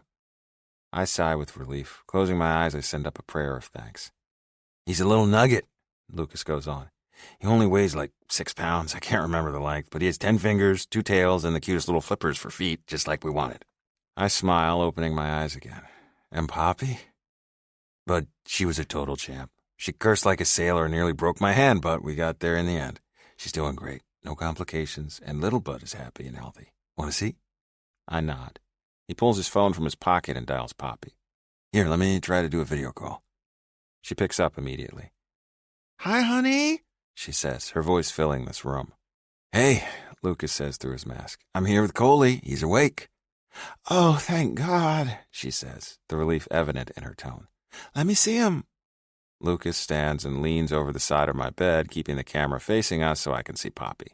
She's propped up in her own hospital bed, a pile of pillows behind her. Her hair is in a messy bun on top of her head, and a silky floral robe is tucked around her shoulders. She looks beautiful. I take in my own tired features before my eyes are right back on her. Hey, honey, she says at me. I know from her tone that she's trying not to cry. How are you feeling? Tired, I admit. You? Oh, the same. Can I see him? She nods. Yeah, Clarabelle's just changing his diaper. She's bringing him over now. There's a bit of jostling as she moves the camera back. Then I see Clarabelle's shoulder in the shot as she hands my son back to his mother. He's swaddled in a little white blanket dotted with anchors. Can you see him? Poppy asks. I nod, tears in my eyes. You both look so beautiful, baby. Here, hold on. Poppy reaches for the phone one-handed. She jostles it again as she gets the camera turned around. Then she's holding it up over our sleeping son, showing me a close-up of his face. One hand is out, clutching to the blanket. I can see tiny little fingernails on each finger. His eyes are closed. His head is dusted with dark, baby-soft hair. And his skin. Oh, God. Lukas leans in. We can do a DNA test if you want, but the kid looks just like you, bud. He kisses my brow through his mask. Looks like the sex in the elevator won this time. I'm so fucking happy. This doesn't feel real. Lukas said you gave him a name? Says Poppy, her smile as radiant as the sun. Yeah, I did, I reply, shifting a little. I want to get closer. I want to reach through the phone and touch them. If you're both okay with it, I want to call him Bennett. It means blessed. And we are. God, we're so fucking blessed. So goddamn lucky. I blink back my tears. It's perfect. Lukas squeezes my shoulder. No Colton John Morrow the fourth, you're sure? I just smile. Colton is a fine name, but growing up, I always wanted a name that was just mine. A name with no weight to it, no expectation. Bennett is a gift, a blessing all his own. I love it, Poppy echoes. Bennett St. James? Lukas asks with a raised brow. We can break with tradition entirely. Poppy flips the camera, her face back in view. Oh, no, my babies will have their daddy's last names. Bennett Morrow. Well, look at you, Miss Old-Fashioned, he teases. She laughs. Yeah, I'm nothing if not traditional. What about a middle name? Lukas asks, looking at me. I'm quiet for a moment. I was thinking maybe Anton. He goes still. But that's my middle name. I smile. I know. That's why I picked it. He lets out a shaky breath. Look, I love you, and I'm flattered, but Anton was my grandpa's name. And I fucking hated that asshole. If it's all the same to you, I'd like to just skip using any of my names altogether. Lukas. No, I'm serious, he says over Poppy. Babe, if you and I ever have a kid, I want them to be Morrows too. Morrow to me means family. You're a Morrow, you know you're wanted and loved. You know you belong. She nods. Okay, Morrow it is, but Mr. Bennett still needs a middle name. We're all quiet for a moment. Let's go with John, says Lukas. I raise a brow. John? He shrugs. Yeah, it's your middle name. It's a good, strong name. And not all traditions have to end. 4 generations of Morrow men with the middle name John seems fitting to me. Is that your name, baby? Poppy turns the phone back around to show us his sleeping face. Is your name Bennett John Morrow? Seeing his face again, all the emotions of the day hit me like a wave and I start to cry. The sobs cause a sharp pain around the bruising in my chest, but I can't stop. Okay, whoa. Eyes wide, Lukas leans away from the bed. What's wrong, bud? Is this like a heart thing? Are you in pain? I just want to hold him, I pant, unable to catch my breath. I want to hold them both. Yeah, only they can't come down to the ICU, Lukas warns. Will you please do something, Lukas? Poppy cries through her own tears. He looks around wildly. Okay, here. He takes my hand and curls my fingers around the phone. You're holding them, okay? Just hold them just like that. I hold the phone in both hands as he moves around the other side of my bed. Rattling the rail down, he climbs onto the bed, wrapping his arms around me as best he can. Clutching the phone, I press my face to his chest and let go of all the fear, grief, and anxiety weighing down my chest. Lukas holds me, whispering soothing words of love, telling the three of us about the beautiful life we'll share together. When Bennett fusses, Poppy sets the phone down where I can still see them both and offers him her breast. Lukas holds me as I watch her hold my son. She hums softly as she rocks him, letting him feed. My breathing finally calms as I realize she's humming the Jonas Brothers song I sang to her at karaoke a few months ago. A smile tips the corner of my lips. We stay like that, the 4 of us, locked in this quiet moment, until the only emotion left in my still beating heart is peace. Epilogue. Poppy. 6 years later. Mommy! Mom, watch! Are you watching? I'm watching, sweets, I call out, sitting in the shade of a large beach umbrella. I'm Mom raising a hand over my eyes and watch as Bennett floats on his colorful boogie board, waiting for the surf to swell and sweep him back in for the 100th time. At 6 years old, my sweet boy is already so tall and lanky, and he lives for the beach. Any minute not spent in the water is a minute wasted. All he wanted for his birthday were surfing lessons. I blame us still living in Florida, but I think my guys are slowly resigning themselves to a future of early morning surf meets instead of hockey practice. The wave sweeps in, and Bennett is ready, rising up off his knees to try to stand. He's wobbly, but he gets there, his arms windmilling to keep his balance as he rides the board right onto the sand and hops off. "Good job, Benny," I shout, clapping my hands. He stands in the sand like a superhero, his chest puffed out in his blue life vest. Hands on his hips, he flashes me his daddy's confident smile. My heart hums as I see a glimpse of a young Colton in his eyes. The board taps his ankles as the surf tugs it back out. He gets himself untangled from the cord and hurries back out to join the others. Colton helps him back on his board, while Lukas keeps a close eye on Emma and Grace. At 4 years old, Grace isn't as daring as her brother. She prefers playing in the sand under the shade of the umbrella. Even now, she won't leave Lukas's side. He holds her, dunking her in the water and helping her chase the others around, splashing them with their feet. Emma is 5 years old and has a more adventurous spirit. Not surprising, seeing as she's Tess Langley's clone. She's riding her own board, cruising in on her tummy. She laughs as Lukas and Grace chase her, slipping off the side of the board like a little seal to paddle in her puffy life vest over to Colton. This is our last full day of family vacation in Aruba. It's become our end-of-summer tradition. We've been coming for a week every year since Bennett was an infant. It's one perfect week to completely unplug and just enjoy the surf and sun. Sometimes guys from the team join us with their families. The O'Sullivans and the Gerards came last year. This year, we've got Tess and Ryan in the bungalow next to us. It works out well because we all take turns watching the kiddos, giving the adults a break. I think Tess and Ryan are over at the main resort right now getting a couples massage. Or, back at their bungalow, doing the other thing. Actually, knowing them, it's definitely the other thing. But I'm not going to judge because they're taking our kiddos tonight so my guys and I can enjoy a little candlelit dinner. I fully intend for the three of us to also do the other thing. The sun is starting to dip low, the blue of the sky slowly turning a hazy yellow-orange. I check the time. "Honeys, we should probably get going," I call out. Lukas nods that he heard me as Colton plops a squealing Emma back onto her boogie board for one last ride. Lukas strides out of the surf, setting Grace safely in the sand. She hurries over to me, her cheeks bright pink from the sun. "Did you have fun?" I coo, helping her out of her life vest. Yeah.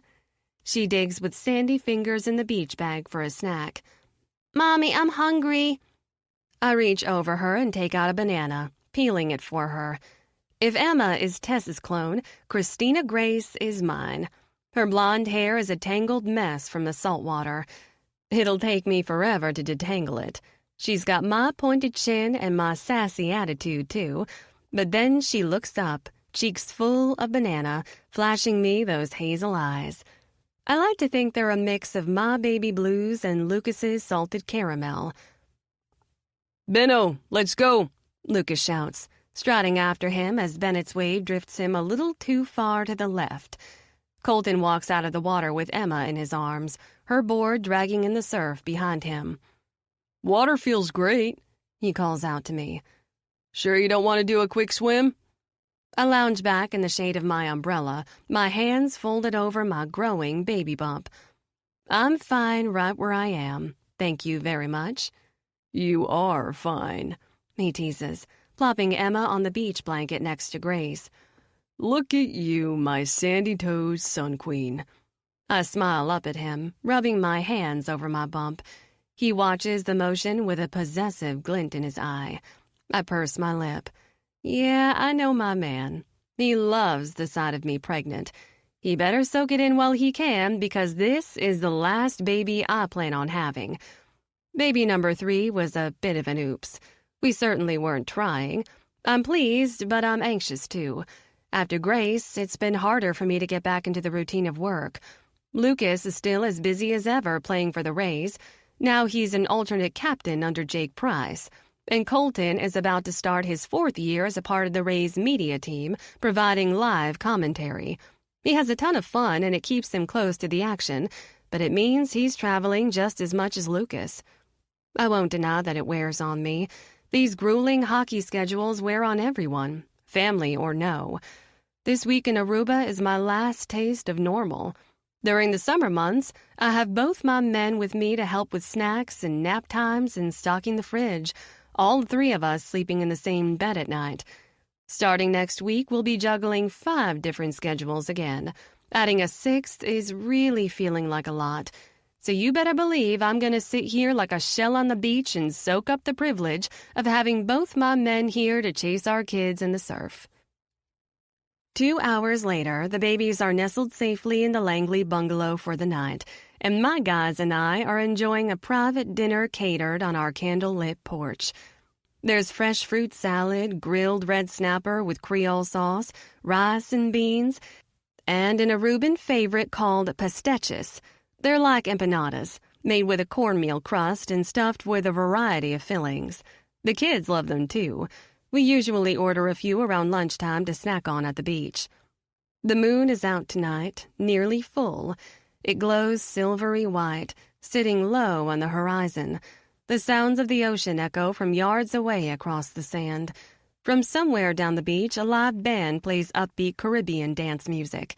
The notes of drums and trumpets float toward us on a sea breeze. It's enchanting. My little slice of heaven. The guys talk quietly about the preseason schedule while I finish the last of the fruit salad. We've nicknamed this baby Kiwi because it's all I seem to be craving right now. As they chat, our chef lays out the dessert course. There's a sampling of cheeses with dried fruit and nuts, a few pieces of cacata, an Aruban grated coconut candy we all love, and a generous slice of Dutch chocolate cake, decorated with edible flowers. I smile as I look down at the cake. There are no rings hiding in it. I already have those on my finger. 3 years ago, I found Cynthia's engagement ring tucked away in Colton's sock drawer. Feeling a little daring, I slipped it on my right ring finger and waited to see how long it would take for him to notice. It took approximately 2.5 seconds. Let's just say he was very pleased with its placement and demanded that I never take it off. But then Lukas took one look at the ring, turned around, and walked out of the house. He returned 3 hours later, flashing me a black ring box with a cheeky wink. Then he hid it in his sock drawer. I made him sweat it out for a week before I found it. I had the rings soldered together, and now they never leave my finger. They aren't wedding rings because this isn't a marriage. At least, it's not the kind of marriage I was ever led to believe I deserved. It'll never be formalized on paper, but Colton, Lukas, and I share such a beautiful life. Our days are full of so much laughter and joy. Sure, we still fight and scream and drive each other crazy some days, but life with these two is beyond anything I could have ever dreamed. "What are you thinking about over there all quiet?" Lukas asks, refilling my water glass. "You?" I reply honestly. Turning to Colton, I add, "And you?" Colton smiles. "What about us?" I turn back to Lukas. "You predicted all this. Do you remember? In my office?" "You mean the coffin?" he says with a grin. "I wouldn't say I predicted exactly this." Colton takes my hand. Turning it over on the table, he brushes his fingers in circles on my palm. "You predicted that Colton and I would get together," I go on. "You predicted love and babies and chocolate cake in Aruba." Lucas's grin softens into a proper smile. I did. You just never predicted we'd drag you along for the ride, Colton teases, his fingers gently twisting the rings on my finger. Lukas raises a curious brow. Would we call it dragged? He reaches out, too, tucking a loose strand of my hair behind my ear. Then he lets his finger trail down to my shoulder and along my collarbone. If my memory serves, I believe I crawled to you. His touch and his words send a shiver through me. I smile, glancing over my shoulder through the glass wall into the beach house. Our chef is still in the kitchen washing dishes. Reading my mind, Colton stands up from the table. Why don't I go hurry her along? I turn to Lukas, taking in the soft glow of the candlelight on his face. I smile at the lump on the bridge of his nose. The scar from the skate blade is now a thin white line trailing from his chin along his jaw, disappearing over his ear. He's had more injuries over the years. 3 broken fingers, a groin pull, a hairline fracture in his foot. Yet he still plays. Hockey remains his only love outside his family. He holds out a hand to me. I rise from my chair and he pushes back from the table, setting me down on his knee. I place my hands on his shoulders as his arm snakes around my waist. His gaze heats as he brushes the knuckles of his other hand down my breastbone. You keep looking at me like that, and I'll have no choice but to strip you out of this dress, bend you over the table, and pound my dick into your sweet little cunt. I smile. This man doesn't do subtle. He never has. And I live for it. Taking a page from his book, I weave my fingers into his hair and tug, forcing him to look at me. I think we should get in the shower. He raises a brow, his hands now eagerly exploring, winding me up with gentle touches. Oh, yeah? He drops his head, kissing along my shoulder and up my neck to that spot that makes me melt. Am I a dirty boy, Popsicle? You want to clean me up? No, I reply, holding him to me as he kisses lower, moving the little triangle of fabric aside to suck on my nipple. I hum, fighting the urge to squirm. I feel each flick of his tongue like a pinch to the clit. No, he teases. You don't want to scrub me down? I pull on his hair, making him look at me again. No, I want to make you filthy. He grins. Lowering his face again, he flicks my nipple until I gasp. That's my fucking girl. Keep going. Tell me what you want. What have you been dreaming about? Don't think we didn't notice you squirming in your chair all through dinner. At that moment, Colton returns, his hand smoothing over my hair as he leans down and kisses my cheek. What did I miss? Poppy was just about to tell us all the ways she wants to get fucked tonight, Lukas replies. Excellent. Colton steals my chair, pulling it forward. I squirm on Lucas's knee, pinned between them as they peel the little straps of my black sundress down, exposing my breast to the ocean air. They've grown 2 cup sizes thanks to the babies. My guys each take one, sucking and teasing until I'm crying out, my pussy fluttering in desperation. Oh my... Stop! I whine. Lukas pulls away, searching my face. You want us to stop? No, I meant don't stop, I pant, already feeling bubbly. God help me never stop. I kiss him, cupping his face with my hand. Our tongues tease as Colton kisses along my shoulder. When I break for air, Colton has his hand around Lucas's neck, pulling him closer. Even after 6 years of sharing a life, their kisses are still playful and seeking. Lukas breaks first, turning back to me. Now, Poppy, what was this about a shower?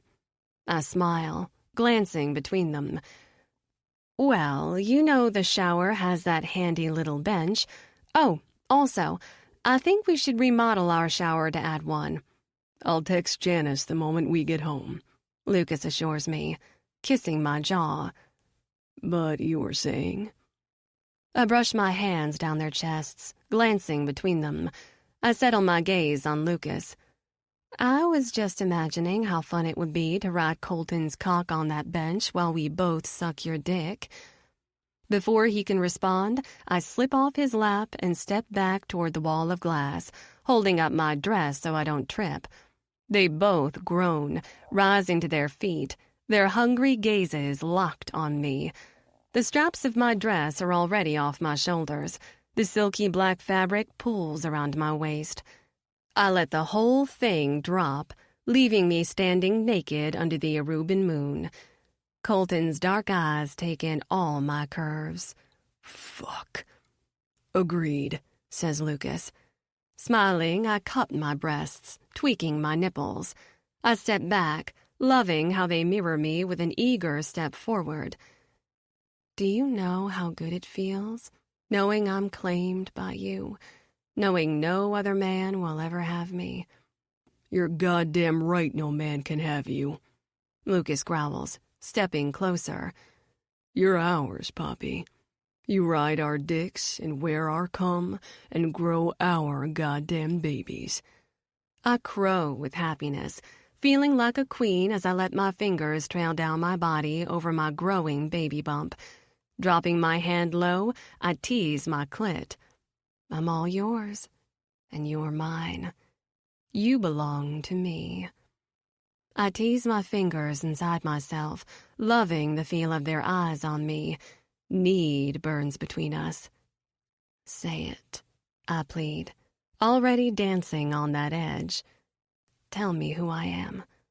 The woman of my dreams, says Colton, tugging off his shirt and tossing it aside. Mother of my children, Lukas adds, doing the same. I take another step back. Love of my fucking life, says Colton, his pants dropping to the deck. Queen of our goddamn universe. Lifting my fingers to my lips, I suck them into my mouth, tasting my own desire. God help me, I pray I never stop craving these men. Turning on my heel, I lead the way into our little beach house. Lukas and Colton follow. I smile. They'll follow me anywhere. The sun peeks in through the windows of our bungalow, making it glow. I stretch out naked on the bed like a happy house cat. Colton is on his side facing me, his brow furrowed in sleep. Lukas is starfished on his back, his lips parted in a silent snore. I slip the sheet off and scoot down the end of the bed, wrapping myself in a fluffy white bathrobe. Padding into the kitchen on bare feet, I pluck a kiwi from the fruit bowl and peel it. I'm slicing a banana when a bleary-eyed Colton comes wandering out of the bedroom, my phone in his hand. Your phone keeps ringing. I pop one of the banana slices in my mouth. So? We're still in Aruba for like 3 more hours. No real life until we touch down in Jacksonville, remember? He crosses the living room. I think it's serious, babe. It's Henrik. I go still, another slice of banana halfway to my lips. Carlson? He flashes my phone screen at me, and the name is right there, including a roster picture of the handsome Swedish forward. I didn't even know I had his number saved. 6 years with this team, and I've never had an occasion to communicate with him directly.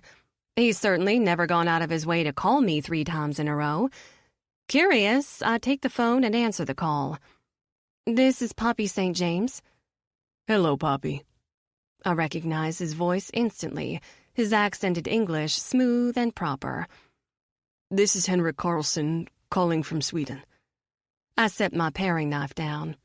Hey, Henrik, this is sure a surprise. What can I do for you? I need your help. It's rather urgent. I place one hand flat on the counter as my PR brain instantly starts spinning out worst-case scenarios. I knew he was going to Sweden to deal with a family emergency. I believe it had something to do with a sudden death. It all happened right before we left for Aruba, so I'm a little out of the loop. And, honey, what happened? He groans into the phone. I can picture him dragging a hand through that stylish sandy blonde hair. I may have done something rather reckless last night. Colton looks at me wide-eyed, and I just shake my head, my anxiety blooming like a weed. How reckless are we talking? He got into a bar fight? He murdered someone? He stole a kidney? My brain spins out crazy ideas until I finally hear him say, I got married. Okay, well, this just doesn't compute at all. In the 6 years I've known Henrik, I don't think he's ever been in a relationship. The man lives and breathes hockey. No scandals, no drama, no clingy bunnies. Did I know you were even seeing someone? I ask. But then I'm gasping. Oh, God, don't tell me you married like Swedish royalty or something. Henrik Karlsson, did you marry a freaking princess? He lets off a soft chuckle. No, I married Teddy. My brow furrows in confusion. I'm pretty sure I only know one Teddy. He was a physical therapy intern for us several years ago. Lukas raved about his massages so much that Colton got a teensy bit jealous. Of course, once Lukas knew Teddy was a trigger, he just couldn't help but taunt him. I got to watch it blow up in a shouting match that ended with Lukas under Colton moaning his name. Honestly, it was a pretty memorable night.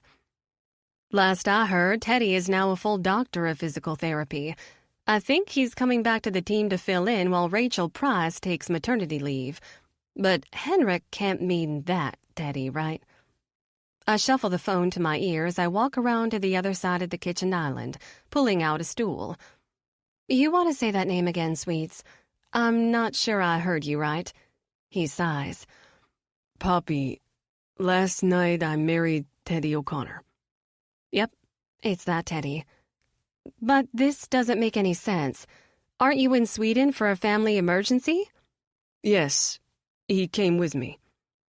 I'm so confused right now, I admit, sinking down onto the stool as Colton brings me my bowl of fruit. And we'll fill you in, I promise, Henrik assures me. For now, we need your help. Sure, honey. What help do you need? Want me to write up a formal press announcement? He's quiet for a moment.